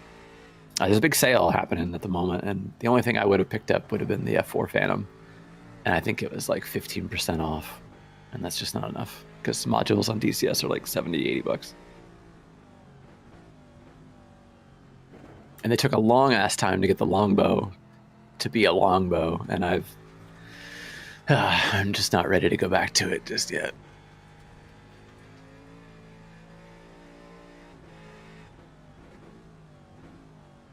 My brother really likes that game, For the King, too. I should give it another observation.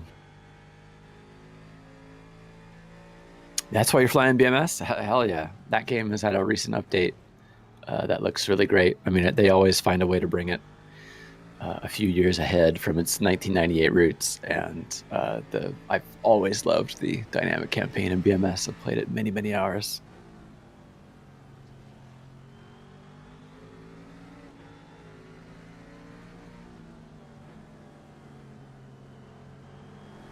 Yes, as an H64D, yeah. I got the Apache longbow in DCS when it first came out, and it didn't have the FCR radar on it. They changed the handling, the characteristics, and the physics of the helicopter several times, to the point where I always felt like I was relearning how to fly it. So it's one of those, like, when I'm going to come back to play it, it better be fucking done. The joke's on me, because nothing in DCS is ever done. Because whenever they put a patch out in DCS, it just breaks some other shit.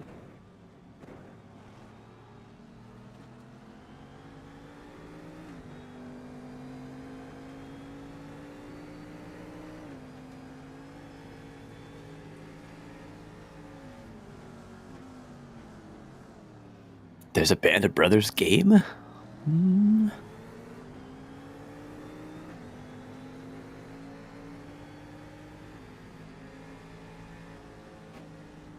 No, Jojo, I happen to avoid the blue.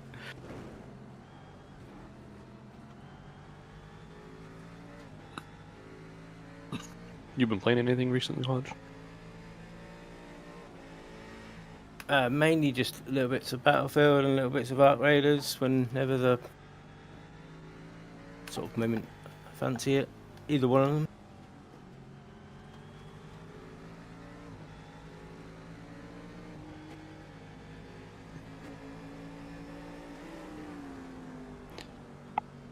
Yourself? Someone? Yeah. What have you been playing, Jake? My select hours that I get, it's either driving, whether it's iRacing LMU or Seto for the SRO American slot that we have now for the monthly short series, or Battlefield. I came back to Division 2 for a while, and Mike, and Alex have been playing through that until it was super cheap. I've had it for years, but never really played with it because I didn't have anybody to play with. It got kind of stale. Risk control, can I ask reason for a black flag? With Arc Raiders announcing that they're going to do duos, I've considered getting it. Apparently not. Because I enjoyed it up until the point where I just was constantly outgunned, I guess. Car 34, my apologies. Yeah, I watched that from some people that they just, it's like a kill on sight kind of thing with everyone they meet, and sort of, there's no chance for an emergent gameplay or sort of kind of friendly encounters, you know, it's just people camping each other. Please either confirm if you're going to pay the bribe or stop and go in the pits and read from them with a copy. I'm the kind of person that would want to make friends. I like the idea of having a conversation. Okay, maybe they might backstab me at some point, but the fun is in Roger that. How you use proximity cleared chat. all the black flags on the server, so.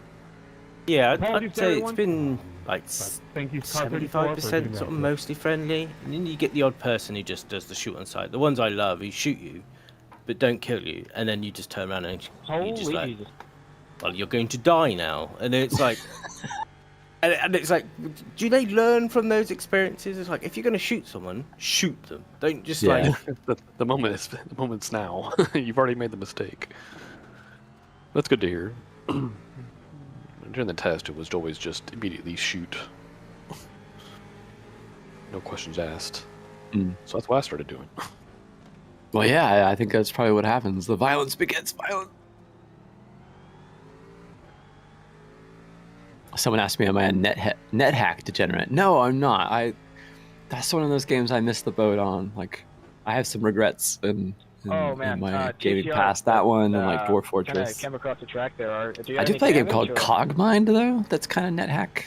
Like, if I think about it, where you're like, I guess you're a robot and you upgrade yourself and go through different levels, and there's this whole like background systems thing going on with other robots and how you hack into their systems and put on new parts and that, and it's very of that type of those games I mentioned, very low graphics, but just cool systems happening in the background.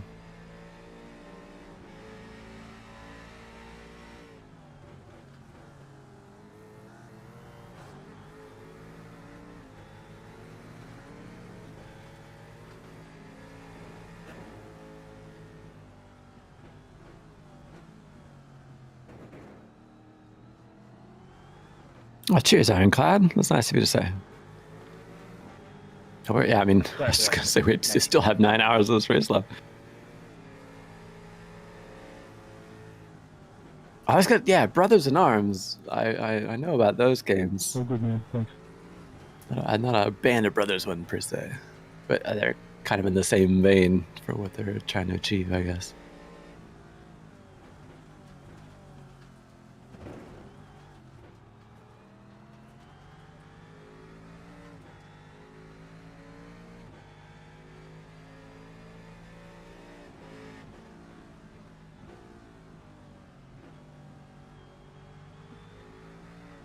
They do, yeah. And I remember there's like a hybridization of, well, a little bit of RTS, I guess, and that how you command people around in Brothers in Arms. There was a similar thing for the game made by Pandemic. Oh, it's right on the edge of my brain. It was a Full Spectrum Warrior, I think. Tried to do the same thing where you're running around and doing some first-person stuff, but you're also trying to tell your guys like where to stack up and what tactics to take, and it's an interesting idea, you know.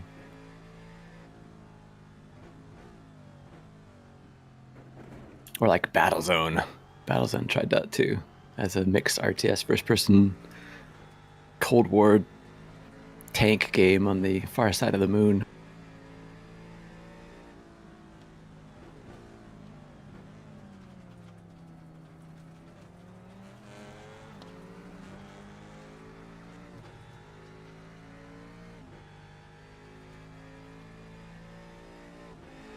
Yeah, like recent games, it's hard to keep up unless they're super popular, and where I felt like, especially for PC games, of all types that have a pretty good handle on the ones that matter and some of the more obscure ones going back to DOS. But then nowadays I look at the list of like what's popular and I couldn't tell you what half the games are, you know. I guess it's one thing if they just look like RPG Maker stuff or other kind of Japanese influenced games that aren't really my cup of tea, so it's easier for me to skip those. But yeah, it's just incredible amount of development happening on Steam and itch.io and Epic to be able to keep up now. So you got about 7 laps, Hodge. I'm gonna go take a quick stretch. Get ready.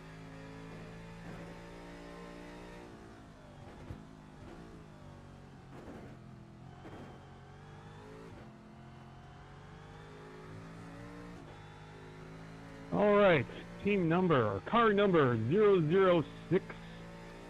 You have been found guilty of your second incident, your second strike for the race, which means you either have to stop and go and recite a copy pasta for us.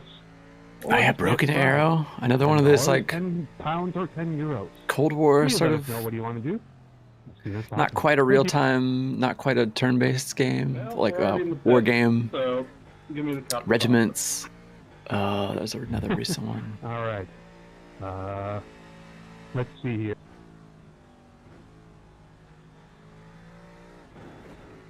Good man.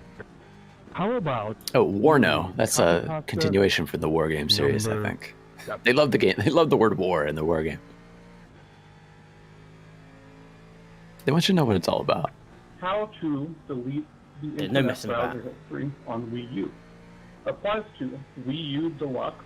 Wii I U like some of the nerdier war games In out this there too, like article, Combat you'll Mission, learn how to Close delete Combat, the internet browser history. Complete these steps. Flashpoint From campaigns, the internet browser start page, tap settings. Sea Power. There's just Scroll down a and tap dearth of, reset or not save dearth. There's Important. This will delete all a huge save amount of data, depth in including the amount of war settings, games that history, are out and there now. bookmarks. Tap OK Unity to of Command. When you are finished, tap back. Anyway, get into the weeds of any of these games. Don't let me do that. But yeah, there's always so much more to chew on, and like what they try to accomplish versus others is fascinating to me. Drive safely now. But when I look at like how popular a lot of those kind of games are, there are very few people that play them. You know, it feels like it's in the thousands.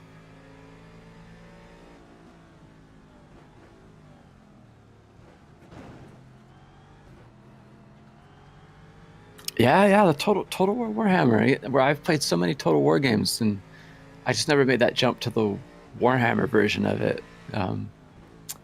And all of it is Warhammer Fantasy, which is not really my thing. I love 40K.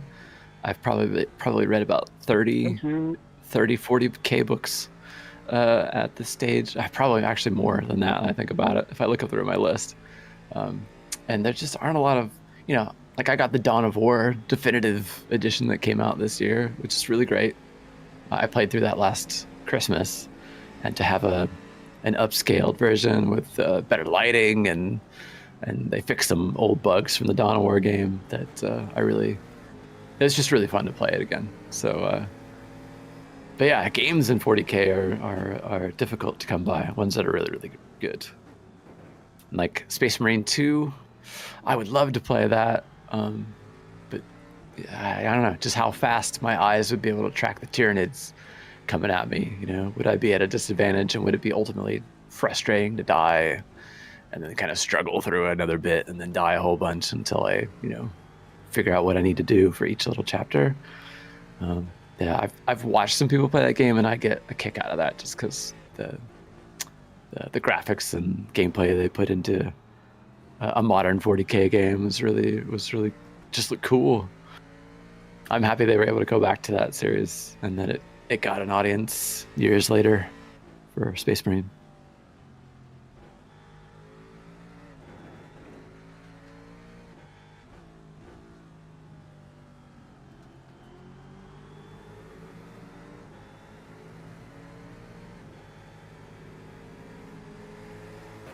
Paradox games. Yeah, Europa Universalis 5 came out recently. That's one I have my eye on because I played all of the Europa Universalis games. And, it's very Paradox in that it's not quite fixed. It's not quite done, I would say.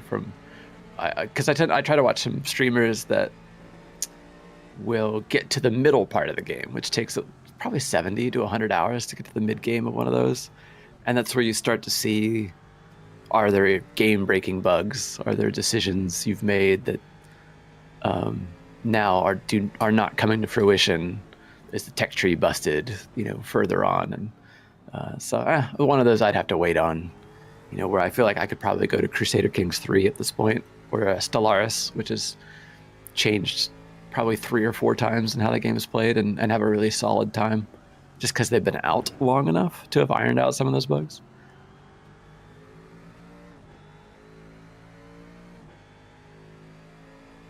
Hearts of Iron 4 is another one that I could stand to do another playthrough. It's been a couple years. A couple beers up there, buddy.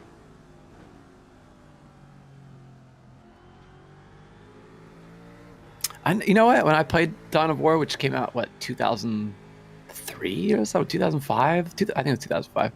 It still felt good, and I think it's because the RTS games, real-time strategy games, have not really pushed on that much in this century. And they're also not super popular, so there hasn't been a lot of successful games to iterate on that design. And where they've been going, since Warcraft 3, focusing in on smaller groups of units or heroes in the MOBA games, and those have kind of come in, I'm not gonna say gone, but they're not quite as popular as they used to be. So there's still a big amount of improvement that could be made in real-time strategy games. I wanted to play Dawn of War 2 again, but it's one of those old titles where the UI does not scale to the screen res, so that your mouse pointer just gets smaller and smaller the higher the res goes, to the point where I can't find it. So not playing Dawn of War 2 anytime soon. I'm sure they'll give that one a remaster. Hearts of Iron 4 is good. Some of the newer DLCs changed the game completely. Yeah. That's the other thing when you go to Paradox games, is knowing which DLCs to get. And like you said, what parts of the game will be transformed to the point where you might have to relearn how to play the game now that there's mechanics that have been put into those DLCs. And then each of those DLCs gets reviewed based on the fact that the community thinks that they should be a part of the base game, so they get low reviews. It's the standard fare for Paradox. Company of Heroes 2, man, the freezing mechanic in that game always bugged me. I thought that was not a good addition to Company of Heroes. It took away from what I liked about the game. Keep it a little bit more simple. I know it was only certain maps that had the freezing stuff, but it was a level of micromanaging I didn't want to do.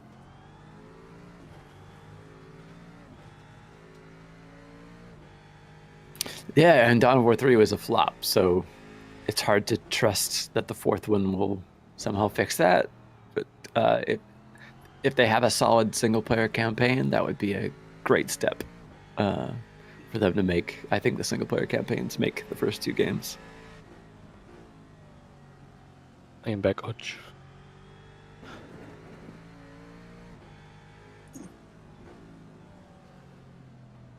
Oh, violence.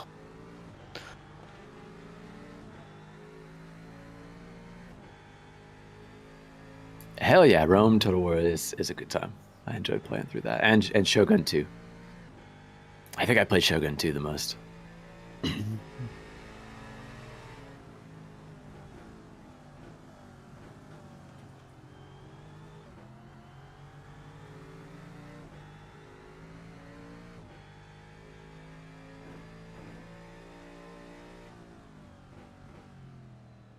Yeah, check out the donate page, !donate, because it's just giving. And if you have any amount of money to give, please do. Don't put yourself out. Don't have to. Go to no lap, Hodge, or are you going to come in this lap? No, it should be one more.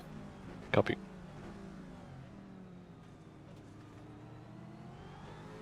If you only have a $5 and you'd like to give to this charity that means a lot to Jimmy and If you want to know more about why it does, just ask or read the Just Giving page, or do a little research on your own. For any charity you give to, you should know, how much, what percentage goes to the charity. What do they do with that kind of cash to make sure that your resources are getting spent in a way that you think is comfortable for your own standards as well.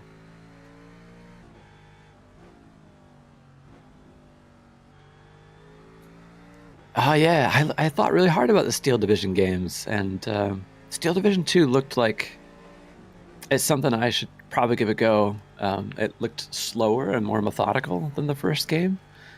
A bit more of the slog I would sort of expect it to be. Still a faster game than like a combat mission, but it looked manageable, I guess, from what I saw from Steel Division. So yeah, that's one of those I maybe I forgot about for a while. So I gotta think about that. Do you play Steel Division 2? Does it still have a player base, and how do you think it holds up after all this time? The phases system, yeah, I remember that from the first game. Put me off a little bit, where you stack, you place your armies and certain kinds of units in phases that come in at set times as like kind of forced reinforcements.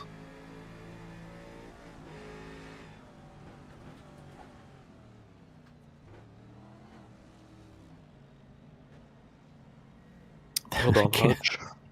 Yeah, man. Go get some sleep after you get out. But that's not gonna happen.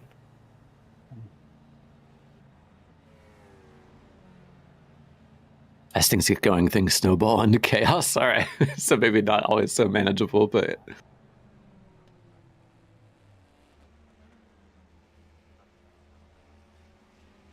yeah, from what I saw, there's just a lot more units to control, and how wide your front is, and how much you got to zoom around the map to plug any holes or make breakthroughs or whatever you're doing. That seems interesting, though.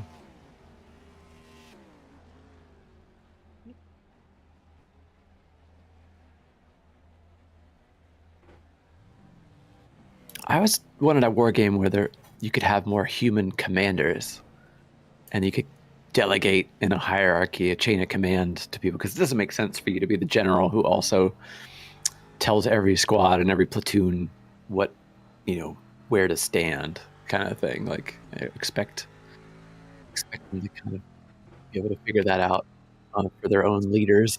I thought it would be interesting to have that as other human beings.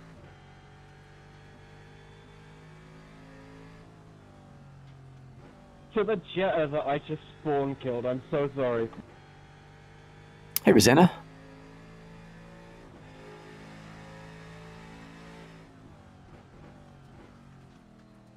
Sea Power, nice. That is on my wish list. I'm gonna get that when it goes on sale. I played the shit out of Cold Waters, and I always wanted to play Jane's Fleet Command, and this seems like a nice kind of mix of the two. So I'm gonna get my hands on that. I've got a real love affair for those kinds of games.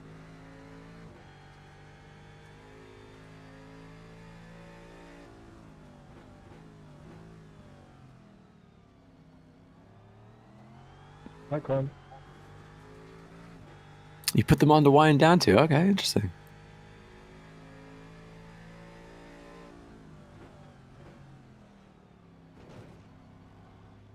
Well, that's why a game like Sea Power or like Cold Waters, it feels a bit like an RTS. You just don't have tons and tons and tons of units. It's all about where you place them. Positioning matters, what state they're in, what they detect when you choose to attack or not. Like, these kind of higher level decisions that take place, as opposed to like min-maxing and your actions per minute to do things. I like the ones where you have some strategy, and what you do with your tactics in the moment matters more than how many times you can click the screen.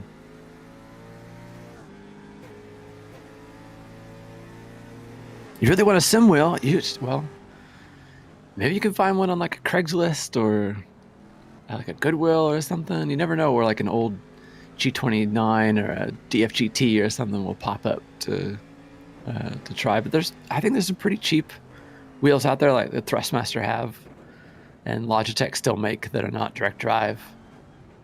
Much like I recommend for people that want to learn instruments, it's like, get one that's cheap, find out if you like it, you know, if you think you got, you know, the, to develop some skills where you feel like you're, you know, when you're in control and you're learning and getting better, and there's something that you could tell there's something there to grab onto before you really jump off and get something. Oh my God.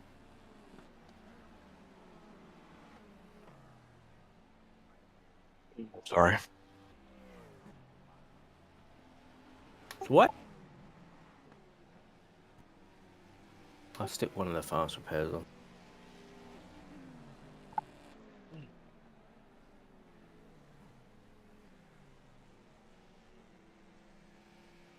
think I heard you say I lost a wheel. I wasn't driving anywhere. Oh, yeah, my right front's, I see now. Well, good on you, Jake, for selling it too. Not you, Jake, but the other Jake here sold your old Logitech wheel. It's good to be able to give it to somebody else. Or if you know there's somebody in your life, and you could just give it to them for free as well. I love giving stuff away that I'm otherwise not going to use.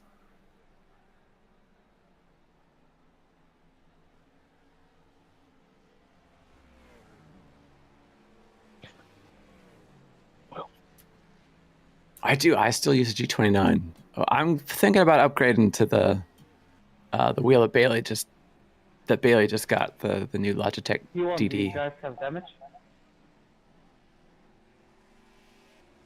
It's like 450 pounds, and it clamps to a desk like mine since I don't have a rig.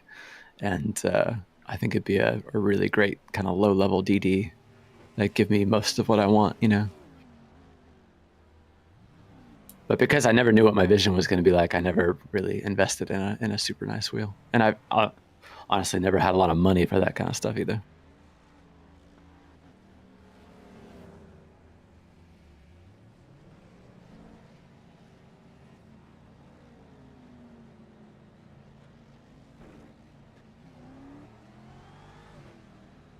Nice, there you go. Yeah, giving it to your younger cousin. I think that's a great thing to do for family members or friends and their kids and stuff like that when you upgrade to a new wheel. I mean, it's nice to have a backup in case things go wrong, but you know, if you know you're not going to go back to it, to let someone else have a try.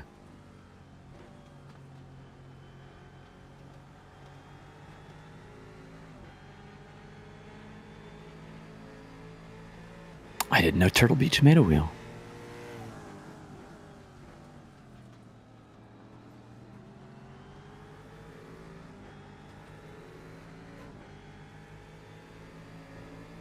Nice, Seth. Yeah, there's only thing with the G29 is it's still like a little too notchy at times, and being super precise with the wheel isn't great. But the pedals are nice. That makes up for it. I like the built-in brake mod on the G29 pedals, and after a while, when you just, I don't know, you live with a G29 long enough, you kind of get used to the things that the wheel does, and you can kind of work around it.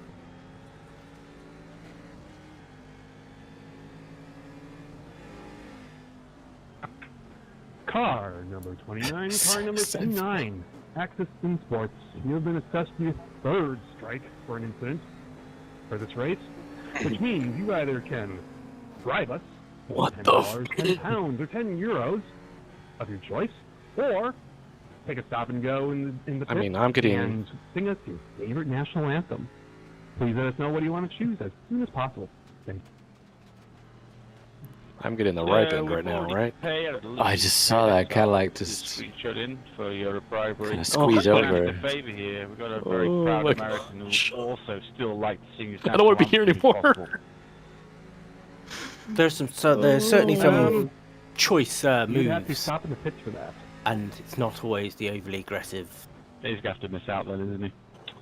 So I'm now going to go to the opposite side of the circuit to where I am. Back around again, maybe, sort but of I would not moves recommend getting. That's just what I wanted to him on the main straight. Thank you for the God.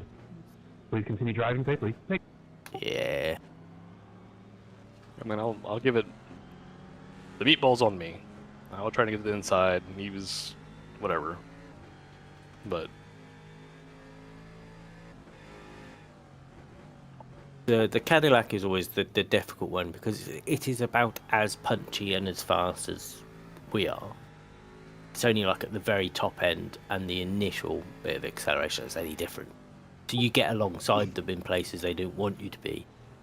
But then at the same time, because it is that sort of similarity, as soon as you come against someone who's like, well, I'm not doing anything to help this move, you then end up going side by side into places which is just like, this is dumb. I'm on the inside, just let off 5-10 meters early and allow the move happen. Because it's like, this is going to happen a lot.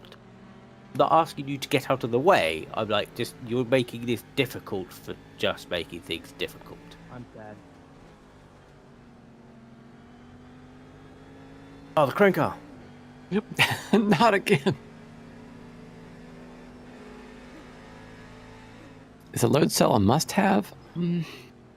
Not a must. No, but it's like, it's one of those like when you get used to ones that don't have it, and then you go to one. I don't know. For me, it felt very natural for wanting more resistance than what I was getting to have a finer detail with my foot, especially on the braking side. It's one of those things where there's so many standalone pedal sets that aren't expensive with the load cell that it's almost easy to go for, like, get a second-hand wheel set and pedals all day, every day for your first one. If you're not sure, or just for common sense more than anything else, probably save yourself a good chunk of cash. And then you can look at, okay, I like this, but I like more of whatnot. There's so many different options out there. Yeah. It's hard to know what you're going to like until you try it, you know. And when I was playing games where like the difference between locking up and not was very small, and I felt like it was difficult to put the right amount of pressure with my foot, the load cell sort of smoothed that transition. So there was more nuance to it.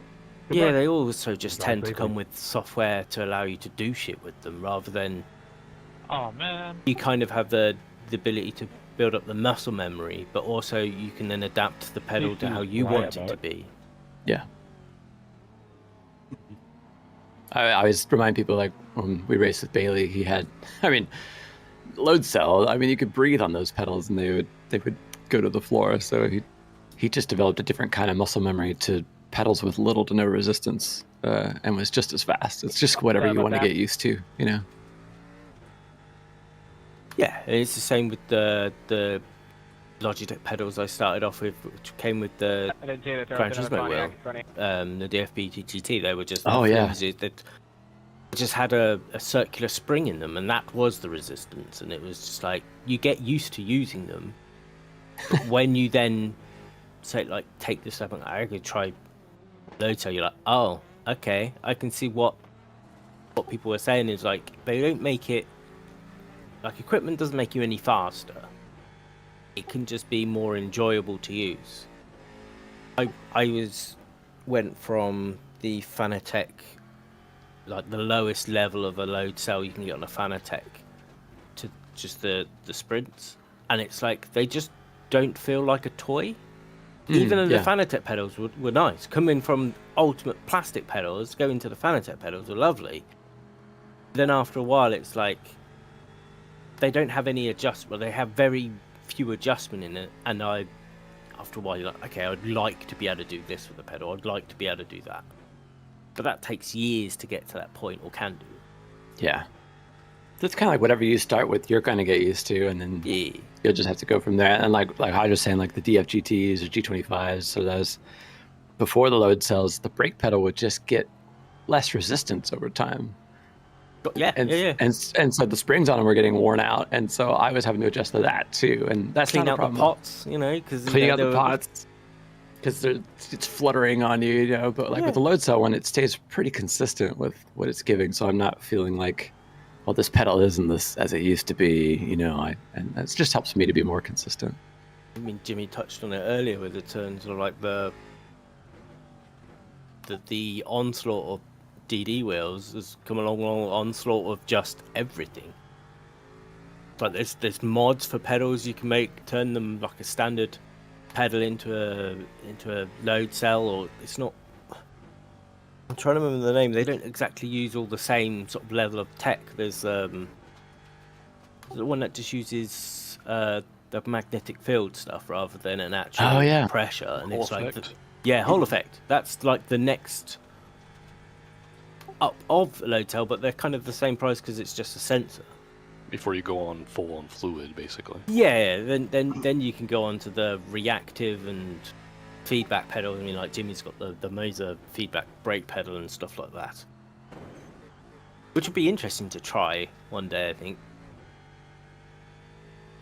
Yeah, so all this stuff goes really deep on the products. So, God, yeah. So yeah, it's always tough to know what to recommend. You just getting something that's in your budget and then having fun with that, and then just that's the most important thing. And as you say, like marketplace, eBay, whatever, someone will always be selling something. Yeah, make sure you enjoy the hobby before you dump $2,000 into the hobby. Yeah. I know I've recommend something like, rather than doing iRacing, pick up a Seto and fiddle about with stuff in there, because there's so much more stuff there for a set price rather than laying out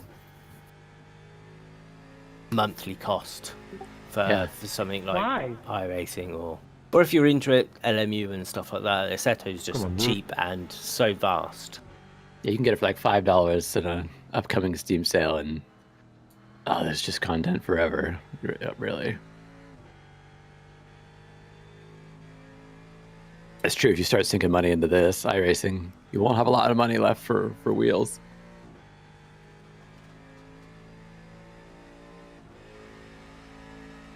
But thank you everyone for joining. I really appreciate those noticing being on camera. It's nice to be here in the corner instead of just Tom. Give you something else to look at for people to stick around and chat with while Jimmy's still sleeping. Hoping to see him in the next couple hours. It's just a 4-person team this year, so we need him to come back to be able to finish this race, because Jake can't stay up forever. Hodge has already driven a whole bunch.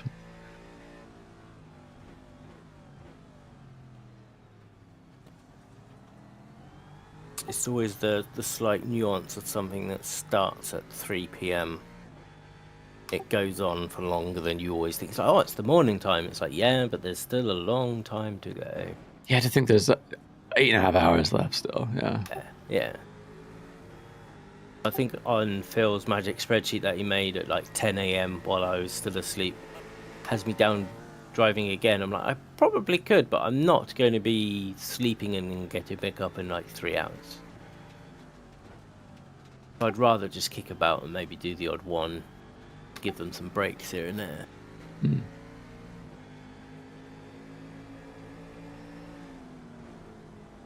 Oh, thanks, Lunar. I'm glad you're still kicking around here in the background.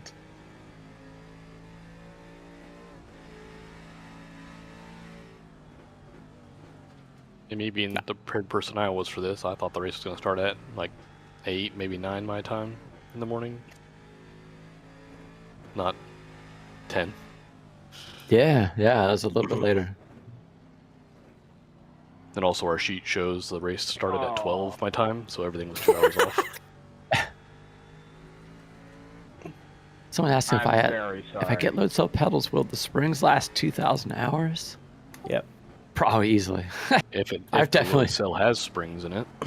There's that too. I mean, the load cells I've had in these pedals, I've driven way more than 2,000 hours, and I haven't noticed any difference in them. If not, it's a minimal cost replacement, and pretty much most will sell you another set of springs for like $10-15. Yeah. So if you break a spring, I mean, the Fanatec ones that I used to just came with basically sets of rubber cylinders, all different sort of strengths. They basically would split if you ran it at the highest pressure. So people would find they would had to replace them every year. But an aftermarket company comes along and they just produce better quality ones. So you'd replace them every like 2 or 3 years. So the metal spring should last you plenty long, unless you've, I don't know, you hit the 400 kilo brake pressure on a spring over and over again. It will fail, but you're like looking at such small chances of that happening. You know, my G29 I owned for 4 years, and I did 600 races in iRacing. They worked all the way to the end, and then the pots on them started going to bad. And I, if I were better at it, to be able to just, open them up and blow them out, probably would have been just fine. But because cat hair and everything else gets in there, so yeah, that's it. But that's always the one, cat hair. But that's thousands of hours to do 600 races, so I used the shit out of those pedals. Excuse me. Stop and go for 30 seconds. Courtesy of a donation, says Robert Kombucha, sends his regards. Again, I don't know what that means. You guys are interesting out here, so take it as what it is. Good luck. Drive safely. Have a good. What don't you think I look like Jimmer with the Ferrari hat and all? We're like basically the same thing, isn't it? Yeah, he's gone head over heels with his Ferrari. He's the only thing he's missing is the wardrobe. He doesn't have a hat. Imagine. I know. Calls himself a Ferrari owner, doesn't have a hat. Yeah, who's the real Ferrari fan here?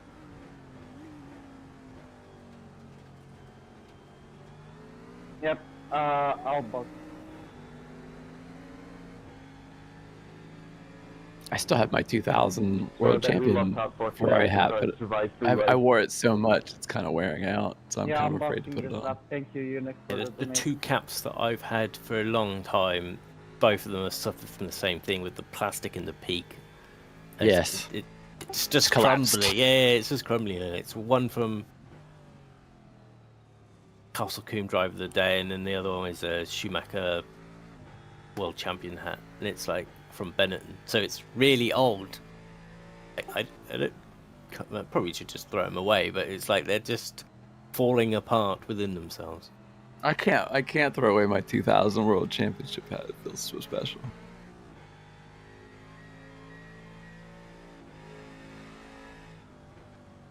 No driving for me. Just commentating. It's more than enough. Good night, MJ Cutie. Good to have you joining us for this Soldier 23. That's a leader car. What's he doing there?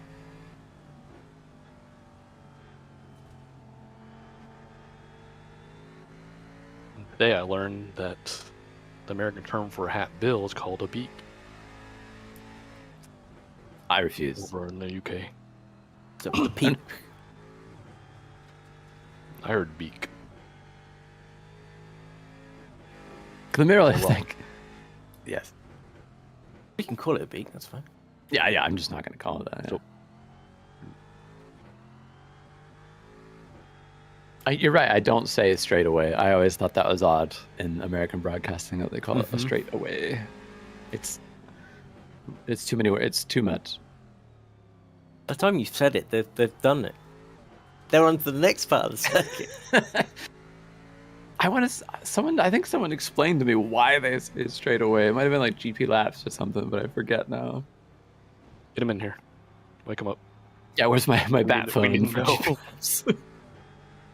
I always Get the other chick in here. I always used to love watching the stuff on YouTube about the 80s and probably 70s sports car stuff in the US, because it suit and tie always, and it's just a different level of standard of commentary from like the BTCC that we had over here, or Murray. So straight laced. Yes. So it came from ABC and like Wide World of Sports, and there was a thing about the commentary team of our broadcast channel that had to be look professional and sound a certain way, and it extended to motor racing for sure. I think it's pretty much still the same, really. They might have slackened off the attire. You don't always have to wear a suit and tie. I think a lot of the time they do. But as you say, it's always the same sort of style of. It's like they're just a news reporter, but but a little bit more involved in what's going on. Yeah, they have to be well spoken, no dead air, lots of analysis, and even the way like before races, right? They got all these like pre-made bits of interviews and behind the scenes things. Like, yeah, when I watch all those races from kart and IMSA or old sports cars and stuff like that, it really hasn't changed. You're right. Just the studios are better, and yeah, they couldn't be too controversial either until they then started speaking to drivers, and of course drivers don't have a filter. So it was always interesting where they would be a bit like on the fence of something that happened, then interview one of the driver, it would be like Andretti or something like that, and he would tell you exactly how it is, and they were like, so they can't comment on it because they're not allowed to in certain ways. Yeah. Well, he sounds a little heated. He's obviously very passionate. Yeah, exactly, that sort of thing. They had this like pulled back way of describing it without really touching on it. The Crone car died again. No offense to the Crone car, we just don't like your colors very much.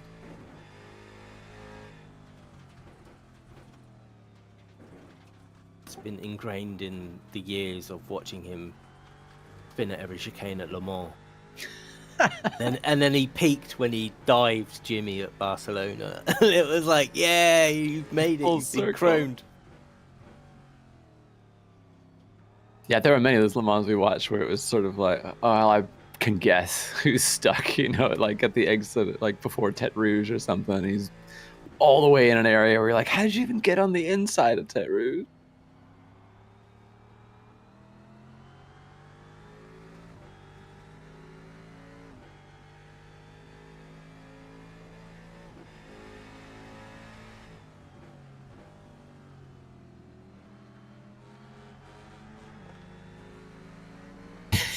Yeah, barely conscious right now. I had a dream that Jimmy was Papa Smurf. It feels like so long ago. Wish that was. I don't know if I wish that was a dream or not really. I think, like you said, it wasn't on my bingo card, like ever. No, not at all.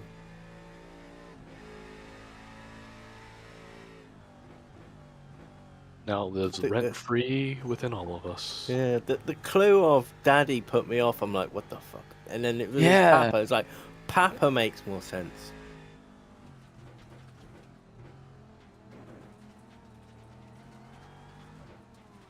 I had to look it up because someone said about the socks, and Papa Smurf did have red socks, like red pants and socks. I think all the others had white, and he was in one of red. Yeah. I didn't realize he was so fucking old, though. But yeah, someone said he was 500 years old. Yeah, I was like, Jesus. Yoda ain't got shit on him.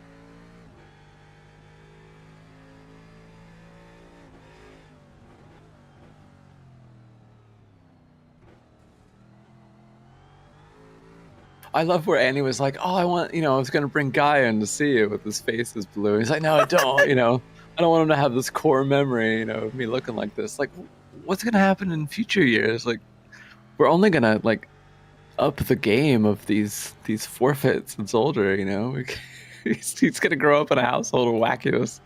I don't know. Might as well see your dad with blue. Yeah. And once it's on the internet, it will stay on the internet, so... Yeah.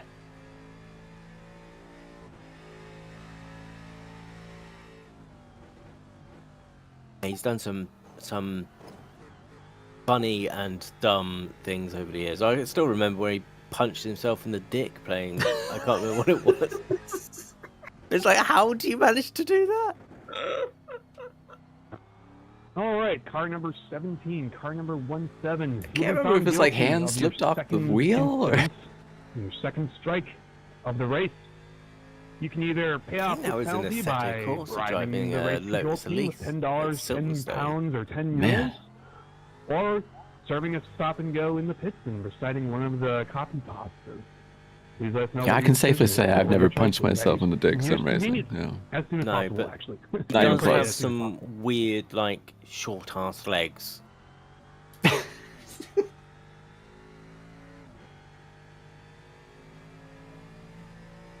You're saying we just can't relate body dimension-wise. So. No, not at all. Considering I'm probably maybe, at most, an inch taller than him.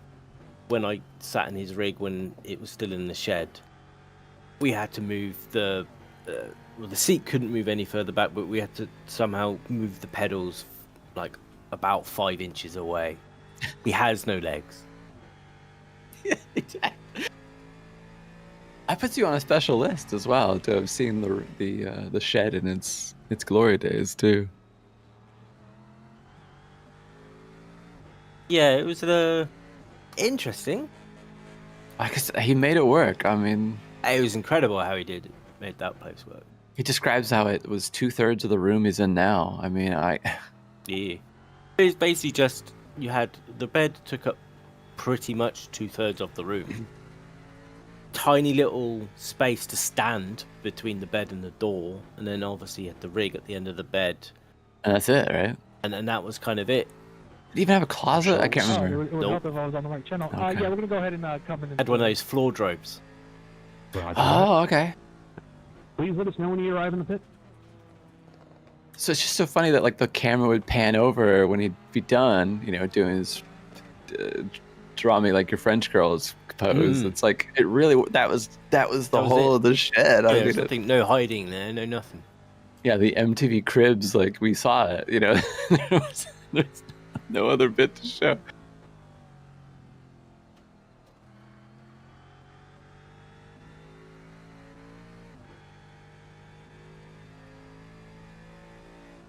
Like there's people that live in storage containers here in the U.S. They're probably like luxurious compared to that.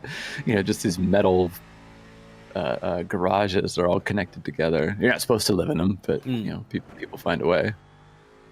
It's cheaper than rent, They Yeah. will. And they usually need a quote unquote landlord that looks the other way. Race control, any copy pasta in particular, or do we get to choose? Roger that. Thank you for entering the pits. Please recite copy pasta number 5. Tim is amazing. Yeah, he's doing great. I think he's been a great addition to this. Knowing that Reese had some other stuff going on and Oscar can't do the whole race and he's been sick. Like, I'm really happy hearing Tim's voice and handing out penalties to people. I enjoy living a similar sort of world with it when people are like adding their own sort of personal touches to I bought this penalty, quote this, and he's like, I have no idea what this means. But I'm with you, Tim. Generally, I carry around a sack and creep around. Yeah, he's like, Kenny Kombucha says hello. Like, what? I've tried kombucha. It's all right, but it's all right. I like it a lot. Nope. No? Okay. That's just all right. Definitive. Tried it. No, not a fan. I mean, I it's finished got it. it's got a little vinegar burn to it. I really like. Yeah, I'm not a fan of vinegar. I guess it's like one of those things. One of my favorite snacks is just pickles. Yeah, sure. Sit and eat a jar of pickles, which is My partner's not like the that. worst thing, but it's also it's cucumbers. They don't have any sort of in it, but And My partner loves pickles. We both could drink kombucha all day. I have no idea what a goblin sounds like. I'll be with. Mate, I did make the drastic error of not reading the jar of What's your best guess?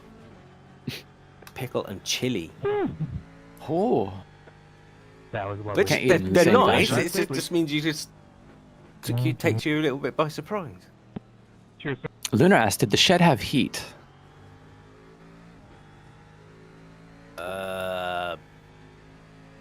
Don't think it was plumbed, so no. There might have been an electric heater. He might have had. It must have been. Must have been an electric heater. Because it wasn't just his computer doing the BTUs. I mean, come on. Back then, that PC was putting on some heat. Oh god, yeah. Yeah, and it's not a big space. I'm curious.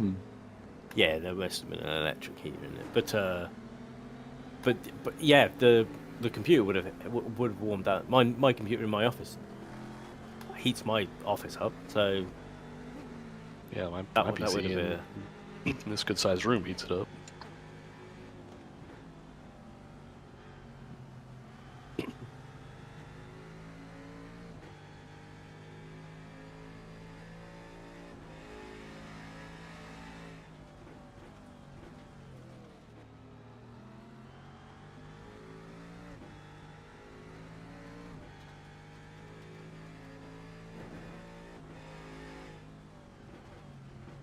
Yeah, the double audio is quite the effect, isn't it?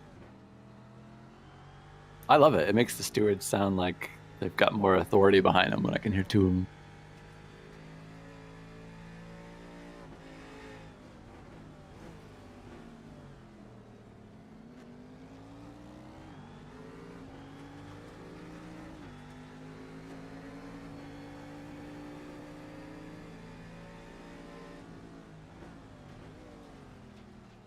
I know, I'd love that to hit 35K, but things tend to slow down when he's asleep, and I'm sure we'll pick up again because we got to see what his next stretch goal is going to be. Annie will dish out to him, and then it won't be long till we see the next one. The end of race rush as well. I think I spent last year similar sort of with Phil, where you'd be probably spend more time in the pits than not. Yeah. 2 minutes. This will be applied immediately. Yes, sure. The ends of all these races have always been mental when people wake up and they want to have one last rush. It sure is, SFY. It's good to see you, mate.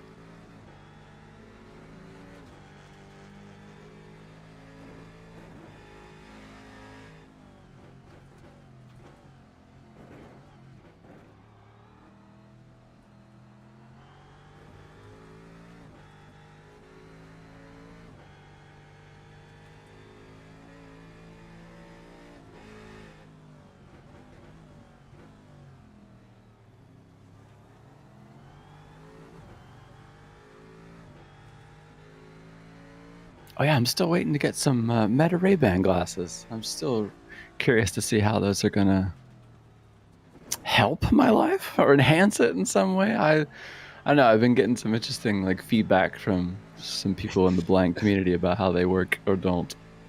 You mean invade everybody's privacy, Watcho? Yes, exactly. How dare you record me? Just gonna take all their photos and use it against them. Well, I asked one person in the blind community about say I see a door that I want to get to, will it tell me how many feet away it is? And he's like, nah, not really, or it'll probably be wrong. And he said it could be frustrating too if you say, there's 8 chairs in a room, and you ask the meta glasses, how many chairs are in this room? And it says 6. You're like, well, I know they're saying could do it again, kind of thing. All right, 7. Race control of 10 pounds. So there's an accuracy problem with that could be a little frustrating. But I guess to use it for kind of basic stuff, hey, what kind of letter is this I'm holding up, or tell me roughly what it's about. But try not to take it all as gospel, as I see. Good morning. Push on the Nebraska. We'll take the bribe. Thank you very much. When Nick is out of the car. The thing that's gonna be helpful about it is when I get stuck somewhere, it has an app built into it called Be My Eyes, and that is a volunteer program where people can use the camera I'm looking through as opposed to holding my phone up, which can get confusing. You don't want to have, so they can at least kind of we're orienting in the same thing. Yeah, we used to have. So please try similar thing with when I used to be on the council phones that worst people case could call scenario, and a similar sort of thing that you were talking through websites and stuff like that. Yeah, okay, yeah. And so this is like that, but for the physical world, to say hey, I'm looking for this store, or I can't quite find the door to get this place. Can you point me to? Or I'm looking for the fast food place, and I just don't know where it is. And having a sighted person who's volunteering on the other end of the line to kind of direct you, I think that's really cool, because there are times when I'm walking around in public that I'm not sure where I'm at exactly, and it's going to take me a while to get my phone out and look at the map, and when it's just looking for a door or a sign, or is this the bus stop I need, that kind of thing, that's something that a sighted person could find really, really quickly. Yeah, you just need the car number 2. The application or brand it as AI You've been found guilty of committing your second strike be accurate and honest and not do what quite a lot of it is doing at the moment, is just making shit up. Yeah, I know. I don't want to have to add hey, you're not making anything up, right? And they're like, well, yeah. And you're like, brilliant. Let us know how you want to proceed with it. Someone said use the Be My Eyes thing for sim racing. That's a funny idea. Can you tell me when somebody gets up to my mirror, or how many seconds ahead I am of this person? Thanks. It's the next level of true chief. fuck yeah, dude. They would probably think that's hilarious. The whole thing is done by volunteers, though. It's really cool that it exists, and I know they have a vetting process or a rating kind of thing to make sure you're not giving people bad advice. Of course, there are other apps where it costs money, and they're bonded and licensed to look at things that are more important, and you can depend on them for that. But yeah, it sounds fun to be able to use that, because it's just every so often that if any of you ever been lost. That happens to me a lot in places that I'm familiar with, just because I don't have enough information as a blind person to like. I know I'm in the area, but I just can't tell where the walkway is or where the safe part of this parking lot is or something, before I step out and just risk getting mowed down. And I don't own a guide dog, and I use a cane, and the cane can only tell me so much. So yeah, that would be interesting to use. Obviously, from your shorts, you've shown quite a few of your local challenges. Has that improved any still, or is it stuck? Because obviously living in the UK from the US, where I can't imagine never being able to have a trouble, like a path to somewhere. Whereas that seems to almost be a luxury. Yeah, it's like you learn the routes that you get along with, that have the least amount of obstacles with some of my eye surgeries recently, it's made that a lot easier. There's some of those routes that they're not as, I'm not hitting my head on as many trees or light poles and that kind of thing. So I can pick routes that are quicker and maybe a little bit more hazardous, as opposed to the ones that were more streamlined and would take me a lot longer to get somewhere. So it kind of depends, and they're very slow about improving that infrastructure as well. And the benefit I have is I've just lived in this area for so long that even the trickier spots are not so bad for me. But yeah, I have uploaded some of those things Malone, to you got a my little damage on your bumper YouTube there. shorts, just to give you an idea POV wise what I have to deal with.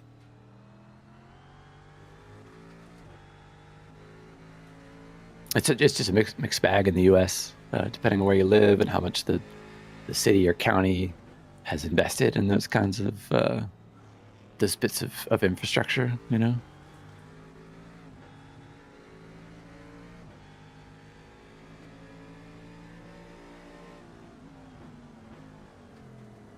Car number 2 in the pits.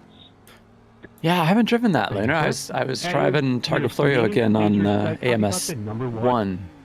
And was having a good time at it, but I need to get back to it again. One of those tracks that you can't stay away from for too long before you start forgetting shit. Please do not post questionable Lorax art on the Discord. This has become a weirdly persistent issue, and I'm genuinely baffled why some people feel the need to share their particular taste in animation here. I can assure you, a server full of people just trying to vibe does not need to see the Lorax in compromising position. Nobody is going to congratulate you on your choice of fan art, and it's definitely not going to earn you any respect. I really don't want to add this to the official rules because, frankly, it's embarrassing that we even have to say it. But from now on, this will be treated as a rule. If you post it, you'll be warned, and further nuisance will be handled at the mod team's discretion. Let's just keep it normal, okay? Thanks. Beautiful. Please continue on your way and drive safely. Have a good. That wasn't my plan. No guarantees. You made it my plan. Yeah, so for those that don't know, I have a degenerative eye disease, and it just means I've got a real narrow field of vision, can't see in the dark. I got LSD-like effects all over the place. It's kind of visual snow. That's real distracting, and cataracts that formed really early in my life, in my 20s and 30s. And I got one of those removed, so I'm seeing a little bit better in my left eye, and I'm hoping to have the same thing done to my right eye, because that one's like almost completely clouded over. It's hard to read with my right eye now. Yeah, it's always an interesting time trying to see through these things, and the experiences I have with people, and what it's like to present myself as a blind person with 7 degrees of field of vision and having a cane everywhere I go, and it makes it really interesting. Some people are great and receptive and want to help, and others they want to help, but they don't quite know how to ask, and there's some confusion and frustration that comes from that. But I'm getting so much better at like talking to people about it because I get to live through it all the time and explain what's happening. That I get to be the first blind person that many people ever meet, or at all. So I just never know what's going to happen in my interactions. It certainly makes life interesting, and the ways I'm able to adapt to my environment and do the things I want to do, like sim racing and using a computer and trying to have fun and the ways that I can. I like to share and let people know about those kinds of struggles. Because there actually are quite a bit of us that do have visual impairments. We just don't all show it or talk about it so easily. Like I use a cane to get around, but only 15% of people who are legally blind use a cane because the stigma of telling everybody that you have an issue can be really hard for them. So a lot of folks just kind of stumble through or do their shopping off hours or just have someone that helps them a lot. And you often never know that they have a visual problem. But I like to be independent and autonomous. And so in doing that, you just have a lot of interesting life experiences.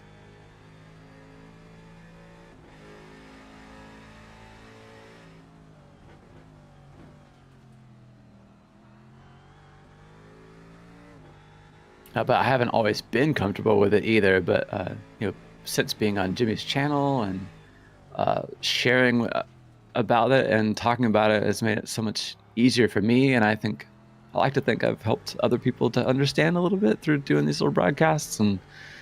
But even all that has had a toil on my own mental health and anxiety and social anxiety and trying to figure out how to communicate the things I need. A lot of the stuff that Jimmy's doing speaks to me as well for those hurdles I've had to cross. And again, I'm really fortunate Jimmy's given me the space to be able to be myself and talk about myself sometimes, as well as talking to all of you about things in our lives. So always appreciative for those of you in the audience that have been so kind and sweet to me to giving me some attention and listen to my story a little bit and hope that maybe it goes somewhere for you. And that when you meet somebody who's of low vision in your own life, it won't be as much of a shock to you as it is to many of the people I encounter.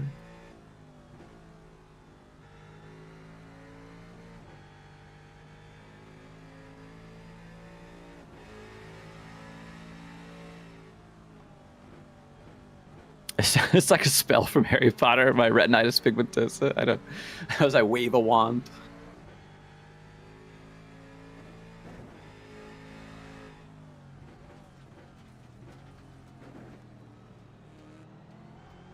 I think so too. Jimmy was saying that about his issues of wanting to talk to people when things are getting him down, and how you can help them mitigate some of those issues when you get them off your chest and you find out that a lot of your troubles are not that different than other people, and there's some value in that, and having the freedom to just say something sucks. Right. and that the person you're talking to will receive that and understand it. There's a piece with that you can find. Control a bribe of £10, dollars, or euros, or stop in the pit and tell us your best dad joke. Oh, nice. Yeah. There's a lot of interesting videos and pictures that show the differences for like my night vision compared to yours, where the contrast and the contrast is up and the gamma is down, for instance, and how it makes everything much more stark. And also, if you look at the retinas themselves, for someone with retinitis, you'll see like a healthy retina has all these kind of nice glowing red, orange bits. And if you look at mine, they're like dead limbs, all kind of intertwined throughout. It's really cool looking and also haunting to know that there's all those kind of cells that just are not going to grow back anytime soon. Though gene therapy has a pathway to maybe that, and stem cells maybe have a pathway to regenerating some of that stuff. But it's pretty wild, the differences in our retinas. Yeah, it's basically a disease that just tries to destroy your own retina. There's a switch in my genes that just says, nah, we don't need these. We'll just destroy them over time. It's kind of fucked up. But yeah, there's a lot of fucked up genetic diseases like that. So I feel like I've got it kind of easy compared to most.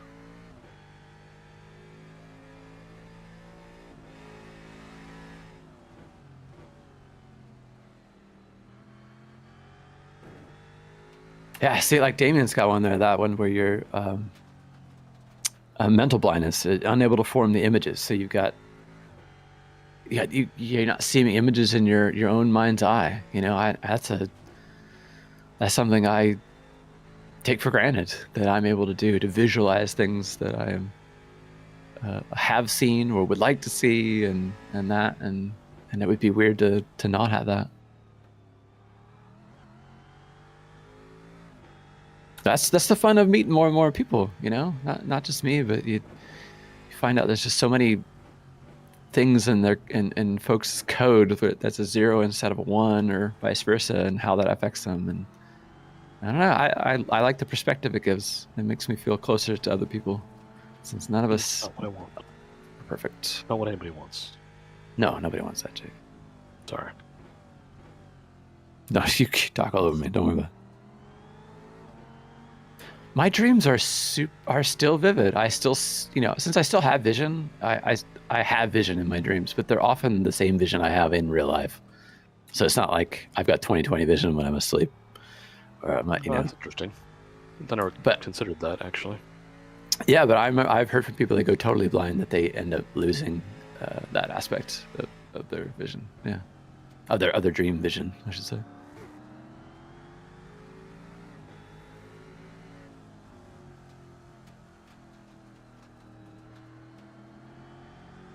I'm sorry to hear that, SF Watts. Yeah, that sounds awful.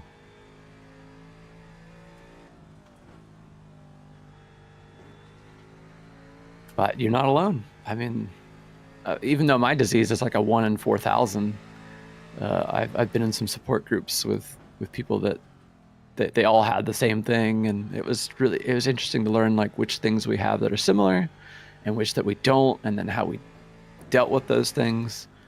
I think that was one of the more critical things that I did in this past year to try and get me over some humps, some personal struggles that were keeping me down, and to deal with some pain of life, of what that's been like, to hear it from other people that are like me. And I hope that there's something similar that my charity could do for people, whether it's through professional therapy or other kind of group sessions, whatever resources they have on offer to show you that no matter what it is, vision or mobility or mental things, that you are not alone in this world for those things that ail you. And there's a lot of strength in hearing how other people are dealing with it. And I encourage you to do so. If it's something where it feels like it's hard for you to get up and get out from under, it's keeping you from doing the things you want to do. And that's what a lot of my disease and disability was hampering my life. And not that I'm cured or anything, and I'm not doing all the things, but I have a lot more control over it these days. What? Yes, I can. Are we allowed to volunteer a copy pasta for the meme? No, as per the rules, we'll just stick to the ones we choose for you. Good morning, Scott the Coroner. Good to see you, mate. Was that Major Tom? Chat's been so well behaved, we didn't even need a mod. Boy. Oh well, we tried. I think one person tried to insult me, and I just ignored them. Before we oh well. Say them. We are being broadcast. 2 to go. I was willing to volunteer to do number 6, as the broadcast has been wanting to do it the whole time. Damien, I don't know how well I'd do if I witnessed a crime and they needed me to be a witness. But somebody could cross-examine my How would you know ass. you'd witness a crime? That's right. I'm always in fear of what that would be like under cross-examination. Well, how many fingers am I holding up? Can't imagine like a police officer being able to understand. Like, yeah, but you're standing right there. Like, I can't see it. Yeah, right. Or you say you're blind. Accomplice. How blind are you? If you can, that's the thing where I always confuse people. I've been waiting for number 62, by the way. I know enough people that get confused enough. Someone who has to wear glasses actually can still see. When they're not wearing glasses, it's like they're just out of focus. That's all it is. But so many people like. If you see these But can you see him? Like, love you, buddy. I blow their minds. Sometimes don't wear my glasses for quite a lot of the day. Oh my god, how do you get through it? I know, right? Because everything in my house tends to be within like 4 meters of where I am, so don't need them. Someone with an But actual. how do you find your glasses if you're not wearing your glasses? It's a mystery. I've got so many pairs. There you go. You I keep them in every drawer just in case. Yeah.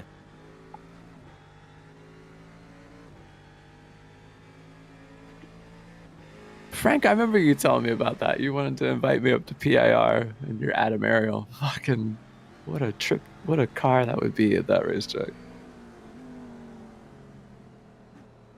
I mean, doesn't that thing go to 0 to 60 in like just under 3 seconds or some shit?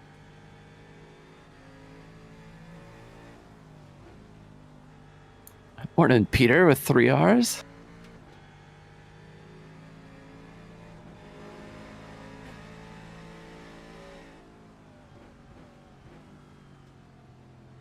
Should be in this lap.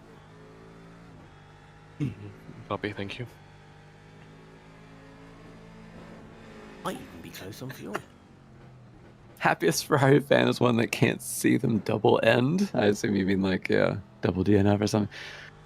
I've chosen to accept that there are some shit years. It always wounds me when Ferrari can't win in a season. They've had some great streaks with that, but they've been pretty shit. Competition is so tough these days. Yeah. I don't like losing to Mercedes, but that Interlagos race was a fucking kick to the teeth. Yes.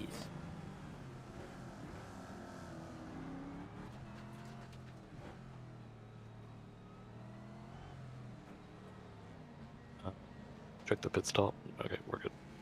Yeah. I went outside of the pit entry lane, so for a brief moment. It should be fine. Didn't want it to reset and turn the fast repair on or something stupid. Very eye-opening. You said, no, I appreciate that. I'm glad you and your fiance are enjoying it. Thank you.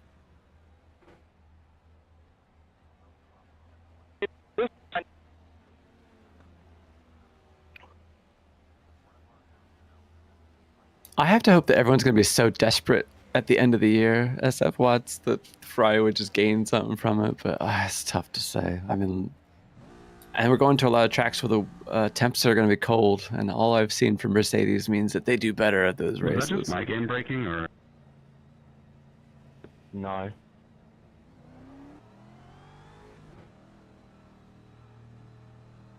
I would say, right off this year, I hope the 2026 car is well in the oven and fucking ready to go. That's all I can bank on.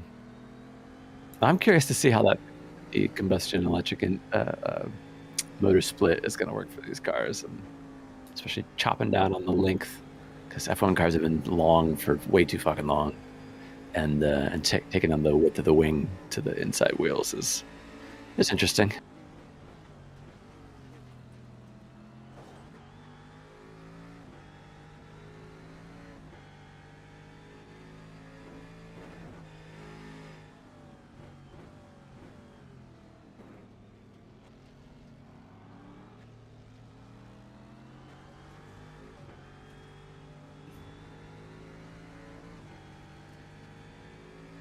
I see a bunch of you are starting to wake up, which is nice.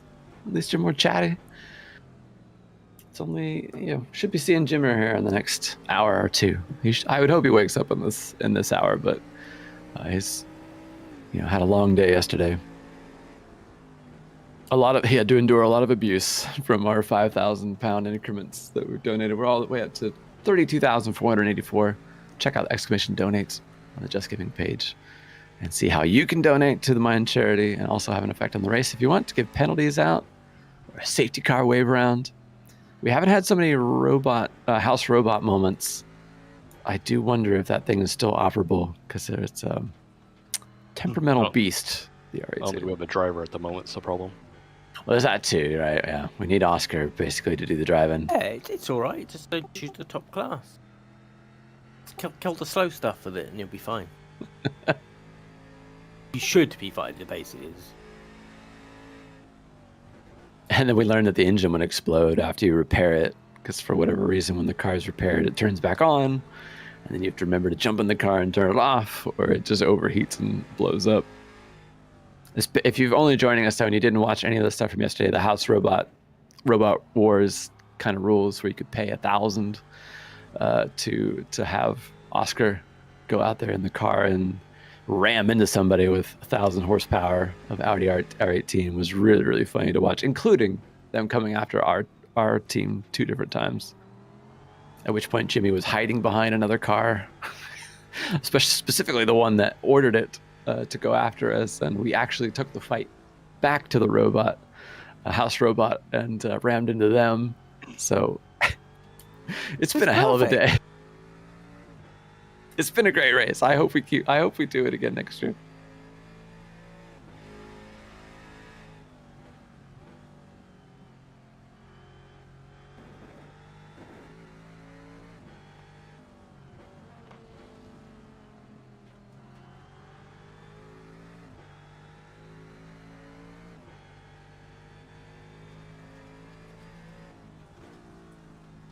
That was quite the obstacle course.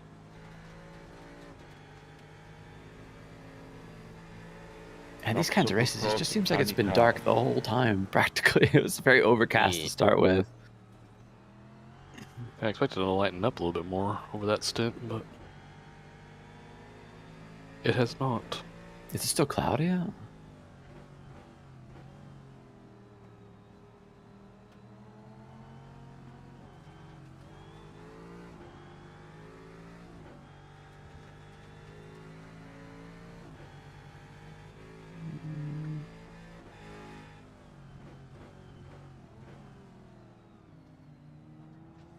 Ian, yeah, trying to guess which of the midfield teams will have the biggest gain next year it would be interesting. I mean, I'd want to put my money on Aston Martin, right, to see what Adrian Newey can cook up one more time.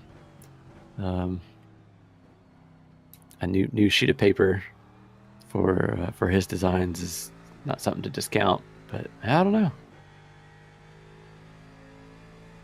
I always love a new set of regs in F1 in the hopes that it's going to produce a different pecking order. Through all the years that I've watched, I've seen that 5 times, I guess, for where the rules changed enough to see something change in the power structure, or performance, I should say.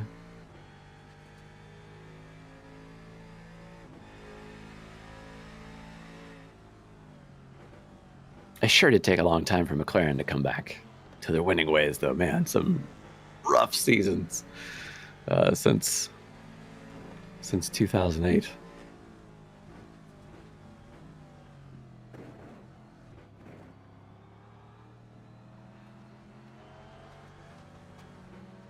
That's okay. It was under 3 seconds for your Adam. Yeah, face melting speed, man. It's only 1,450 pounds. I've seen an aerial Adam in my town only once. 557 pitching in. But yeah, I live probably 40 minutes away from Portland International Raceway. I've been there twice for 2 IndyCar races. Back in the methanol days.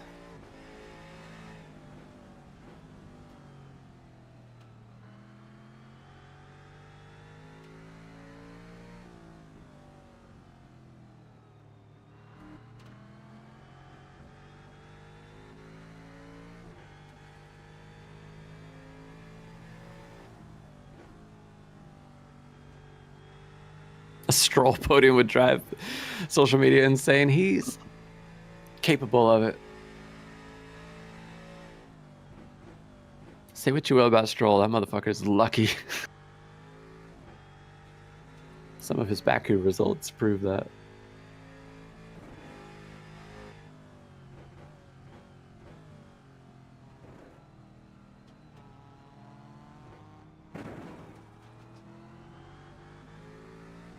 Another Spygate? I don't know.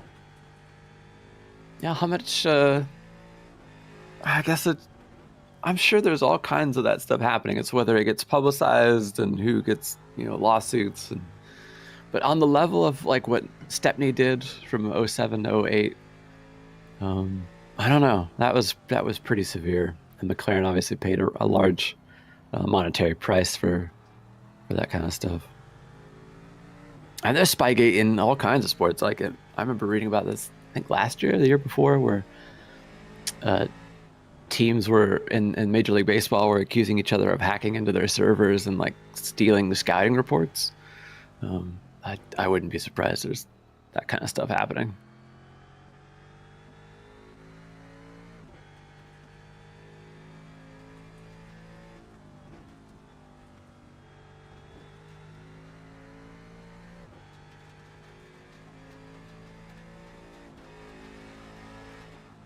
There's some drivers, Big Shroomy, where you never feel like they're ever going to get like a lucky result, like a Stroll can, Like he could make, 10 bonehead moves and then threaten to get on the podium, and you go like, wow, how did he do that, And other drivers like Latifi and stuff where you're like, I don't think that was ever possible. He's never going to be that lucky.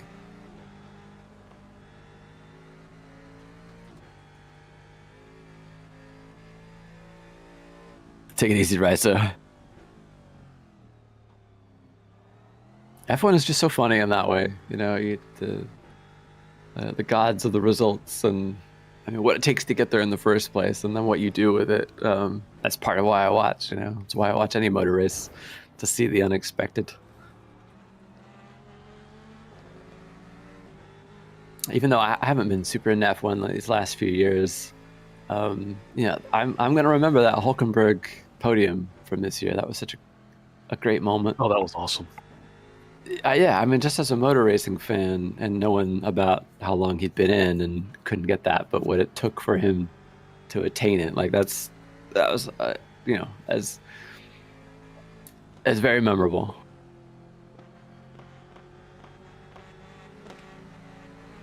It's just corporate espionage, exactly. Everyday corporate espionage.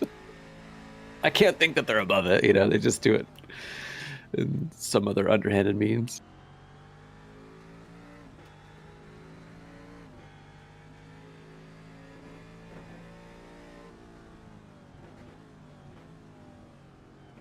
Well, I remember when Stroll first joined F1, I thought it was unfair that he was so... Not that he was so young to have joined, but that like they were tapping young talent because of someone like Verstappen, where they felt like the secret sauce out there was to find somebody who was around 18 years old, and then they would become great, just like Max, And you see that in a lot of sports, where you have like an archetype or someone who's really special, and you think, well, we can just go find another version of him, and they never really understand that those kinds of drivers are maybe once in a generation. And so it felt like he kind of entered the scene very young and was inexperienced, and obviously received a lot of shit for all the mistakes he made and continues to make, of course. And the other aspect is that F1 fans always need someone to beat up on. And he's often it, It was, for years it was Pastor Maldonado, and then when he left, they had to find someone else to pick on.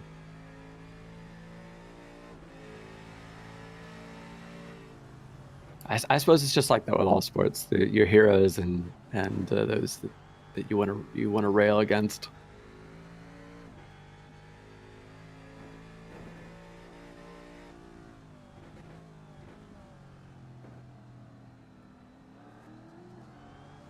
Well, the Alpine is so bad. I know Gasly is capable of better results. than that. You know, him and not Akon anymore, obviously, but it's just that whole thing, and then them having Flavio Briatore back. It's really hard for me to think about that team too much. Oh my God, it's the Chrome car again. Yee. Good morning. Coin. Good morning. Sleep well, mate? Yeah, that's okay. Did I put you to sleep? I mean, I take it as a compliment. It would have been maybe a good idea to, you know, have a audio near my bed, but no. Whenever Cheating on you, Bachu, he's listening to other things. You're listening to some other American. I knew it. How dare you? Does he have a Ferrari hat? No going. Sorry, I was a bit busy. Avoiding a Crone car. Doing a good job. Sure about that? I mean, I have gained a position. See? But I've also used a fast repair. That's just... I'm seeing there's the crash. Oh, this hasn't stopped, Coin. Been like this all night. Oh my God. Where is this TCR going?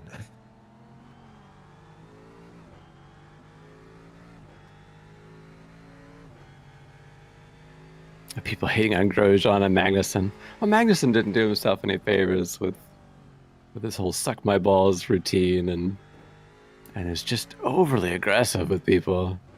I get the similar sort of flavor from Lawson. Oh, like, yeah. Everybody is an enemy rather than someone to try and beat. It's like, no, I've got to ruin them, and at the same time, it's like, but you can't beat your teammate yet, so. He's been super competitive and fast in a lot of the things he's done before this, right? Whether it's DTM or Super Formula, and fun to watch. But yeah, he looks like he has like an axe to grind. Everybody that comes near him, he has to like take a swipe at him or got make pulled out of the everything. Red Bull car, so you know. Yeah, maybe a chip on his shoulder from it. I wouldn't want to be involved in that anyway, but it's everything is contentious, you know, and it feels like an accident could happen at any moment because he's gonna weave towards you, he's gonna squeeze you. It's like, okay.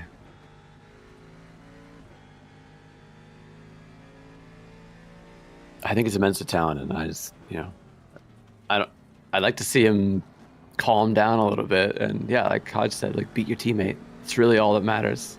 Yeah, Jarno truly had a great career in F1 because he kept beating his teammates. At the right time. At the right time. Yeah.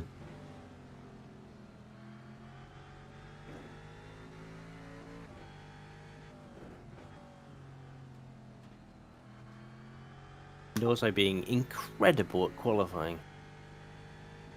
Yeah, and in an era where it's always tough to pass, it doesn't Yeah. hurt.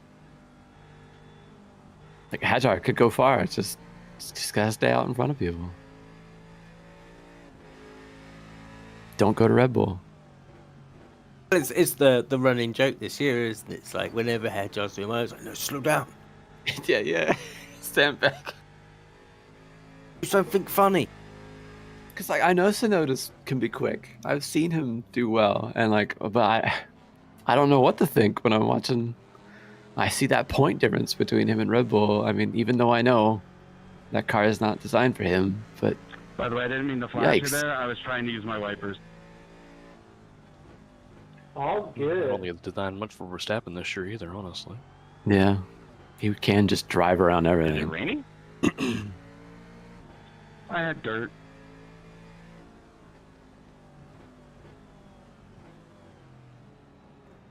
You know, it seems like Must be the water. you come across the Jettas and Solstices in little packs. Yeah, checking. And all I think about is like they move in herds. They do move in herds. Yes. Don't you give me hope like that. It's safer in groups. I have slipped in my helmet. Don't think it is in here though. I've seen so many like solstice on solstice action. It's just hilarious. It's like, just don't hit each other, and you know that's half your job.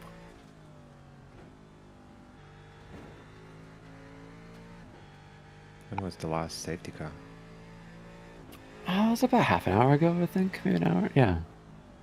No, okay. Well, maybe an hour. It's somewhere around there. It hasn't been Yeah, I long. think it was 20, hour and 30, because I was still in the car. Yeah, it was I at the just end started. of your I was like, second. no, I just started my second. Oh, okay. It's in the middle.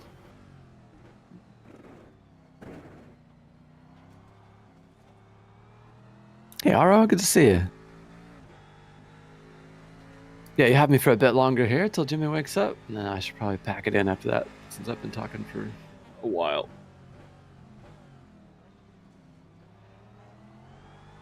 If you manage to survive the safety car restart, then safety cars are pretty good because they bunch people up together in same class. Oh my god, as I say that, and like you can race as among Can't park there, mate. other of your people, as in Jetta, Solstice, etc. See, that safety car, we were stuck behind a Solstice and never caught up to the field, so... Was trying its best. We were like a mini safety car pack.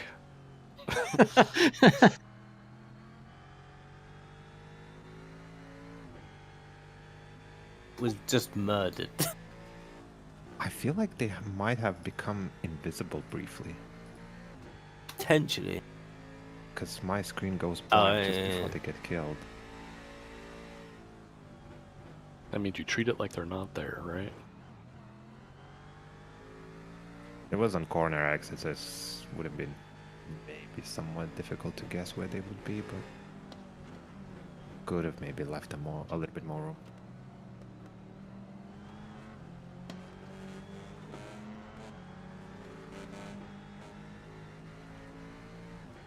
Right, I'm gonna get my food, BRB. Yeah, I got just a little bit left of my gingerbread coffee.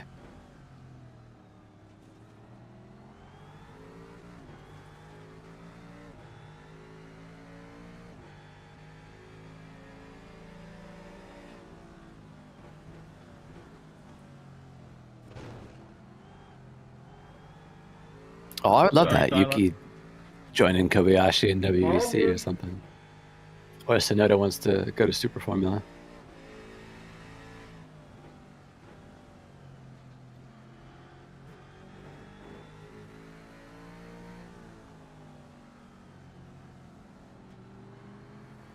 In the stand by.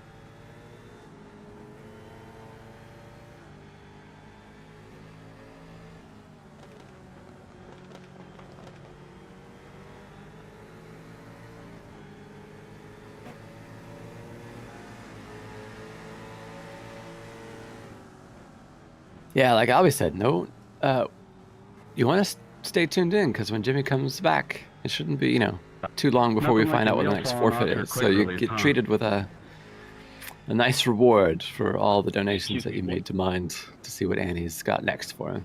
You heard me. I guess it's a very effective quick release. Obviously.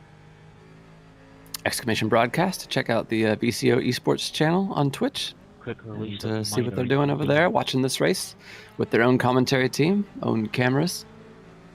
Oh, you can't park there either, mate.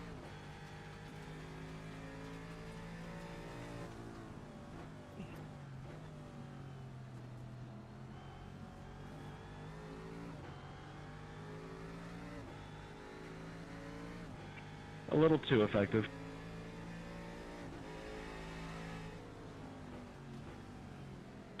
Come on, don't be shy. Tell us the brand.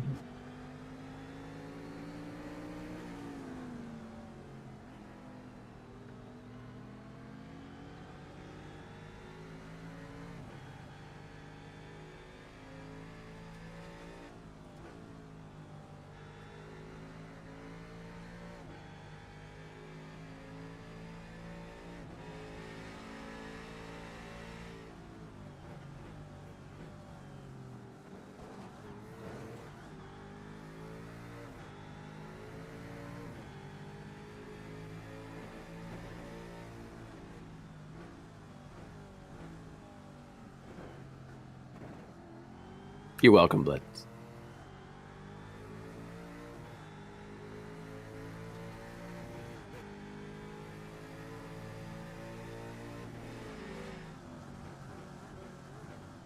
Jimmy was doing everything to make sure the guy never saw him with his blue face. Yeah. I respect that. But I was saying before, if it's not going to be this, it'll be something else. You can't control every core memory that your kids are going to have.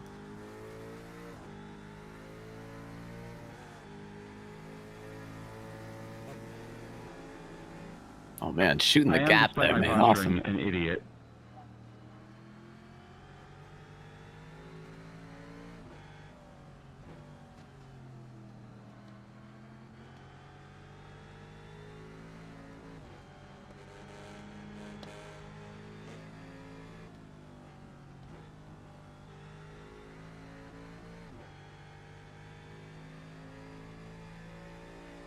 I kind of made a hole.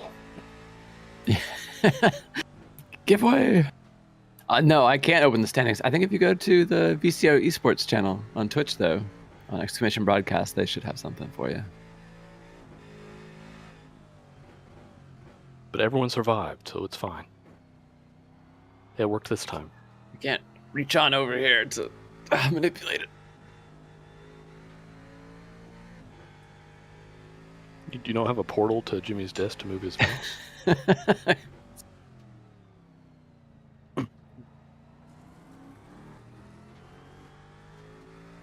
We are running 12th.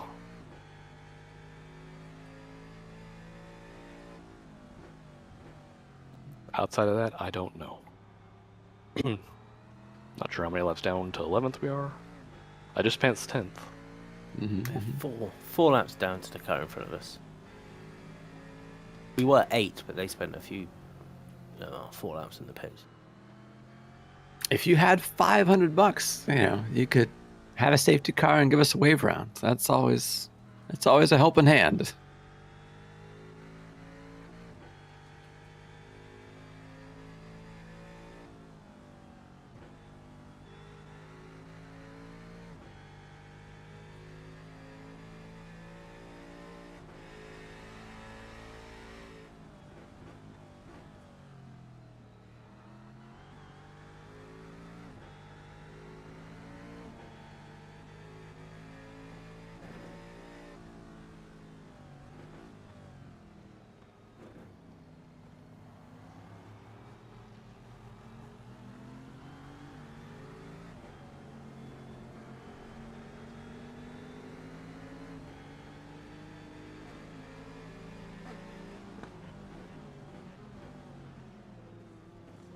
I'm just enjoying the sheer speed of this thing relative to the other cars.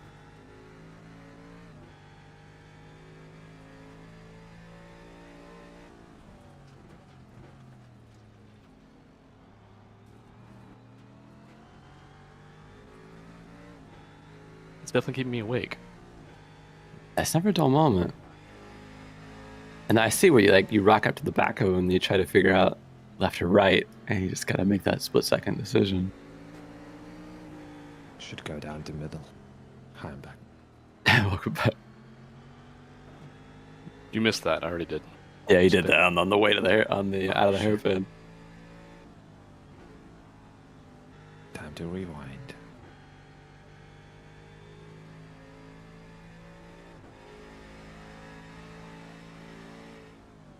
I was gonna ask that. He had Misha on the phone, and when Misha wanted to donate to the stream, I was gonna ask for an animal fact, but just didn't get it out.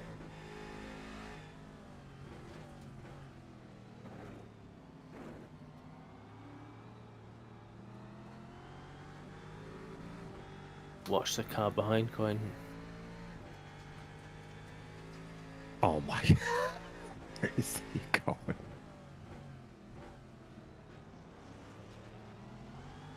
It's almost safer.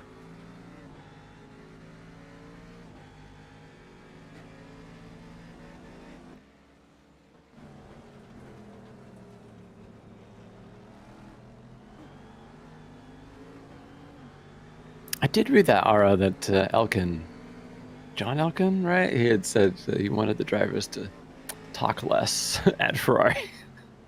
Wanted to hear less complaints from them. I was like, this is a very Ferrari move. Very Ferrari move. It's like, I don't know if it's an admission of like, yeah, we know things are bad. All right. I want the clerk to stand in front of me. It's a shit car. And see what happens. You to throw him away? Yeah, you'll find out how much of a golden boy he is to them, I guess. They got a lot of drivers in their academy programs, but I don't know.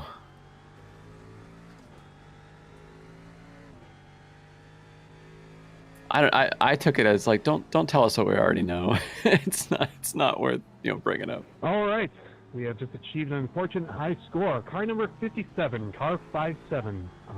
You have been found guilty of your 8th strike for an incident today, which means a mandatory 300-second stop-and-go penalty, which is mandatory, and there's no other option.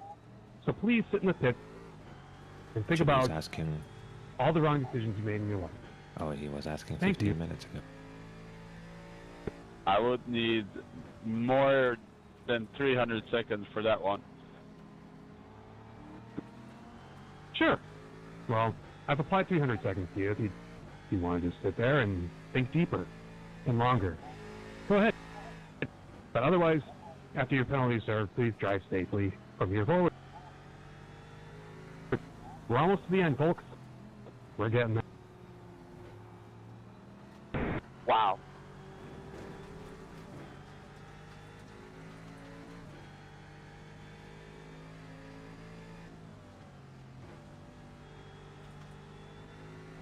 See, this is why you don't mess with the stewards. Oh man, I totally would have picked to the inside too, and I would have been killed by that solstice out of turn 2. High score achievement.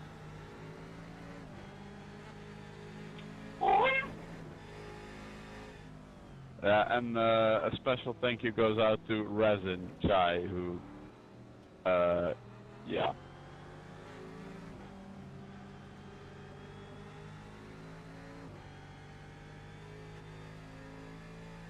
Is it a drive-through for incidents or stop and go? I can't remember. For what? Oh, incidents? Mhm. I think it's stop and go, but they generally get. Well, if you've had 8 of them, you then get put in the pits for 300 seconds, which isn't actually too bad, considering they've had. Sorry, I meant the incident limit. Let's drive through. Oh, okay. You've already had one, so. Yeah, no. Cal wants me to tell a story. What do you want me to tell a story about? Give me a topic.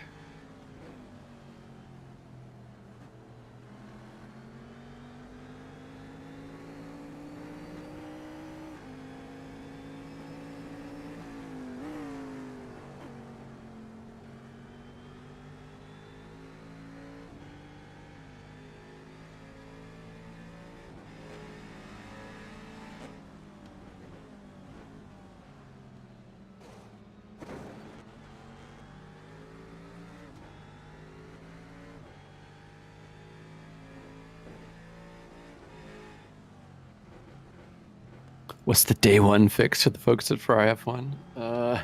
The day 1 fix for the new car? Guess I'd have. Good morning, mate. Morning, Jimmy.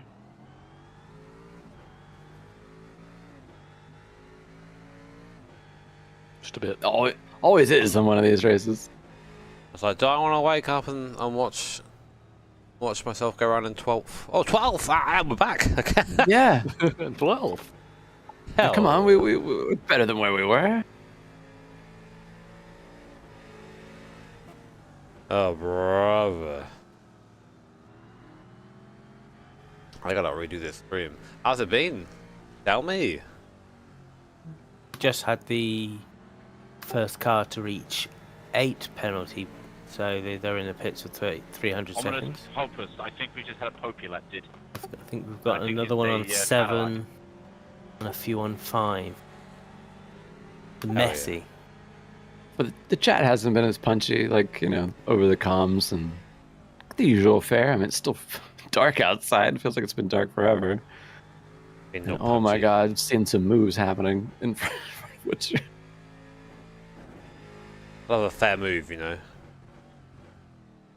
You just kind of have to bash your way around sometimes. I mean, even Jake had to like go 3 wide down the back straight, you know, just kind of splitting Moses-ing everyone out of the way. There was some coercing to give space. Yeah. No horns in this car. Sorry, mate. Oh, caddies are now dying or they're on their own. This is like the 2nd or 3rd that I see.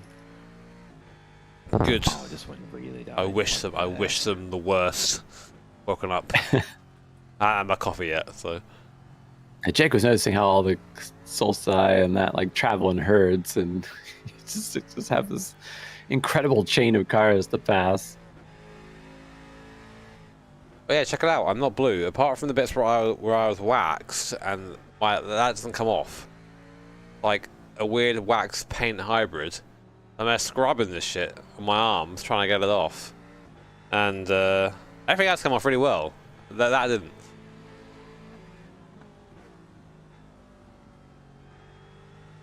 What am I doing? Formerly Papa Smurf. Just go to bed with the paint on. Just create a problem for Annie later. That'll be they were all wanting me to be blue in solidarity. That works. You hate charity about it? I can't believe it. Sorry. I just don't know how to give to the cause. DCS Racing spun on their own now.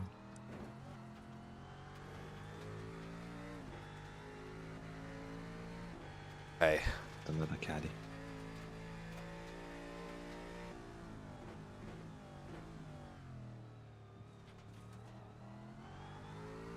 What did you do, Papa Smurf? I know. I need to make my new thumbnail. Were there any cut-out pictures of me as the lobster? I have no idea. You'd have to look. Have a little think about it.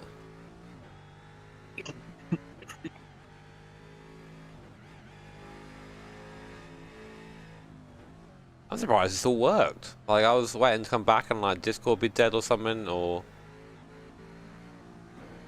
something like that. Yeah, or your CPU thing, warnings and iRacing. No, it's all good. I mean, You can tell it's influencer, huh? It's hanging on. Jared's turned up as well. The Jared. Well, isn't he an hour in the future though? Jared. Well, yeah, he is. What? He might have been on an hour later than you as well. What a loser. No, I wasn't. He definitely slept earlier. Just based on nothing.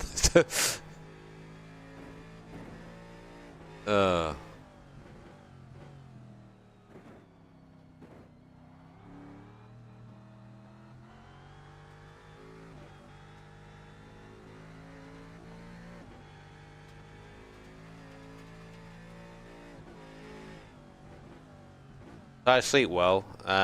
Well, Guy decided to wake up like midway through. But no. Yeah. I had trouble going to sleep because like you just come off a stream and like wow, and then I'm asleep, and Guy's like, haha. That's nice. Not anymore.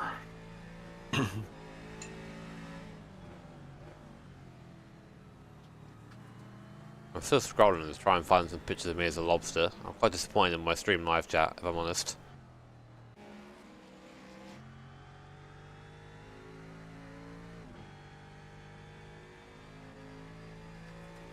I do have a big old coffee, but I need to do this thumbnail first. What's the situation? How much longer you got in the car?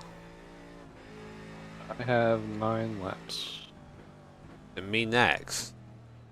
No, I can do one next. No, I'm fine for another one. It's fine. Okay, easy enough. Oh hell yeah! But I haven't completed the cycle yet. I haven't had the coffee. You know what I'm saying? Man's got to have his morning defecation. What's the point of life? Something to look forward to. Yeah, wake up. Car number 26. Can't wait. Oh, we got a car blowing up. You have been found guilty of committing your first It's to incident collect today in this race. With your first strikes, that means you will either have to pay and bribe the race control with $10, £10, or €10, or what was the 30K? That's bad joke. We don't know yet. Please let us know what you want to do. I was telling it to everybody here that we're gonna find out when he comes back. Oh, that was so many voices at once. Sorry. It's the excitement. That's not your fault, it's just Sorry to confirm. I was just saying that we were hoping to find out what your forfeit is gonna be, you know. Oh god, yeah. Well, Annie's thankfully still asleep. Thank you, sir.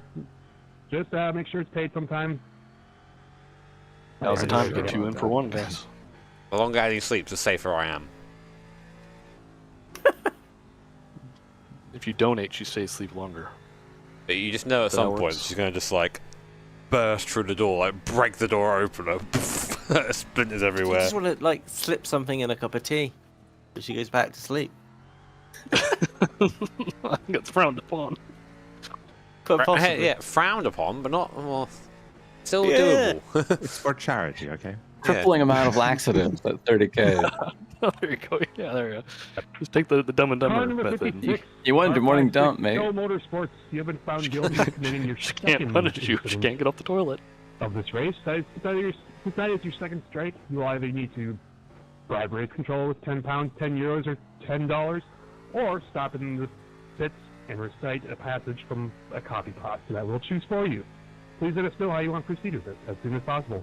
Thank Tim you. has been brilliant. Oh, legend. Yeah, he's done great. My goat.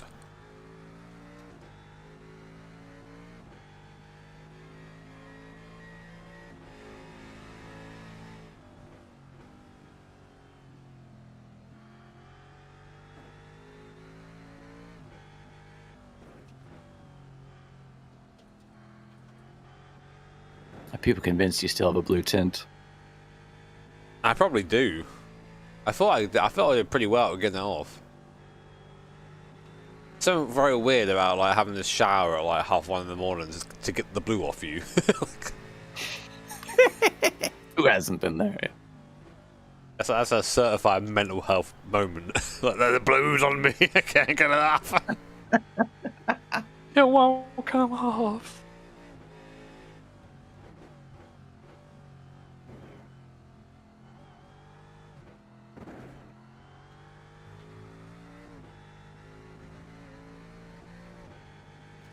All I can find are very low-res lobster pictures. In general, or of you? Of myself, yeah. Okay.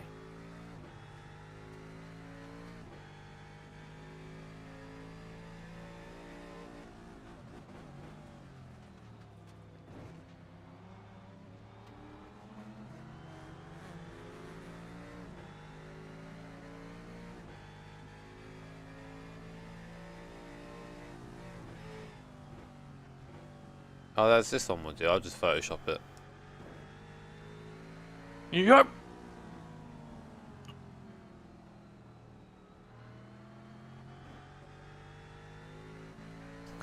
Yeah, I don't think I ever went full screen as a lobster. I think yeah, I think that's fair. Yeah, I don't think you took one. I'll let chat off this time. Chat enhance. As you're here, I'm gonna go try Just and throw have in a a nap. chat GTP and that's to make a bigger one. You know, what can go wrong? Good idea, Hodge. Thanks for hanging out and driving so much, and yeah, being on the stream, mate. Love you, Hodge. Bye, Hodge. Thank you. Love you, Hodge. Australia fucking hates his life right now. So it always comes out of his events, hating sim racing a little bit more. We're just yeah, a little more, more than usual. This is your second strike. Damn right. It's either going to be a bribe or a reciting from the copy pasta. Please let us know as soon as possible. Oh, what am I gonna do here? Send it. Answer's always middle. I'm not sure why I tried not to go in the middle. Not last how, or we're just talented individuals. Someone say we're last? We're not last. See, we've overtaken the Chrome car. When Jimmy goes to sleep, Chad goes to sleep as well, kind of. So we get less penalties from them. That's not an invitation, by the way. We got one, I think. Yeah, right after Hodge got back in the car after my first double. That is a pro. That is a. I have made art, guys. Art's been made. Thank you for confirming in the chat. So I still had all the that's glitter part on of my the face, which correct? again did look like. The bride? Someone saying like buttered lobster. Yeah, that's what they said. Buttered lobster. That was a Yeah, kind. You might have gotten rid of the blue, but yeah, you'll never get rid of the glitter. Well, it's not in my eye anymore. It's the back of my eye now, wherever's there. So that's fine. I ain't gotta think about that anymore. I wonder if that would help me out. I could get the light to bounce around a little bit more, you know? Just kind of jiggle it around in my retinas. It's permanent disco. I see everything. Right, moving on. Car number 419. You have been assessed a penalty for your incident. That's your first strike of the race, actually. It's the bullet you don't hear that always gets you. Driving race control with a $10, it's the back of my head. €10 penalty. Or stopping in the pits and telling us your best I knew dad I joke. should install those googly eyes.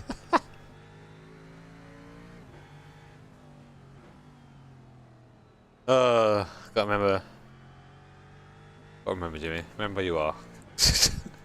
There I am in the sky. Tell the dad joke. Roger that. Please let us know when you stop in the pit. Yeah, we're driving to the pit lane now. Cool. Let us know when you're stopped. God, YouTube is such a relentless machine of like. Radio check. I've turned off super chat and stuff because I'm doing this. And it's like, you know, super chat's off, right? Oh God, turn it on, quick! It's a disaster, yeah. Yeah. I heard you. We need our cut, please.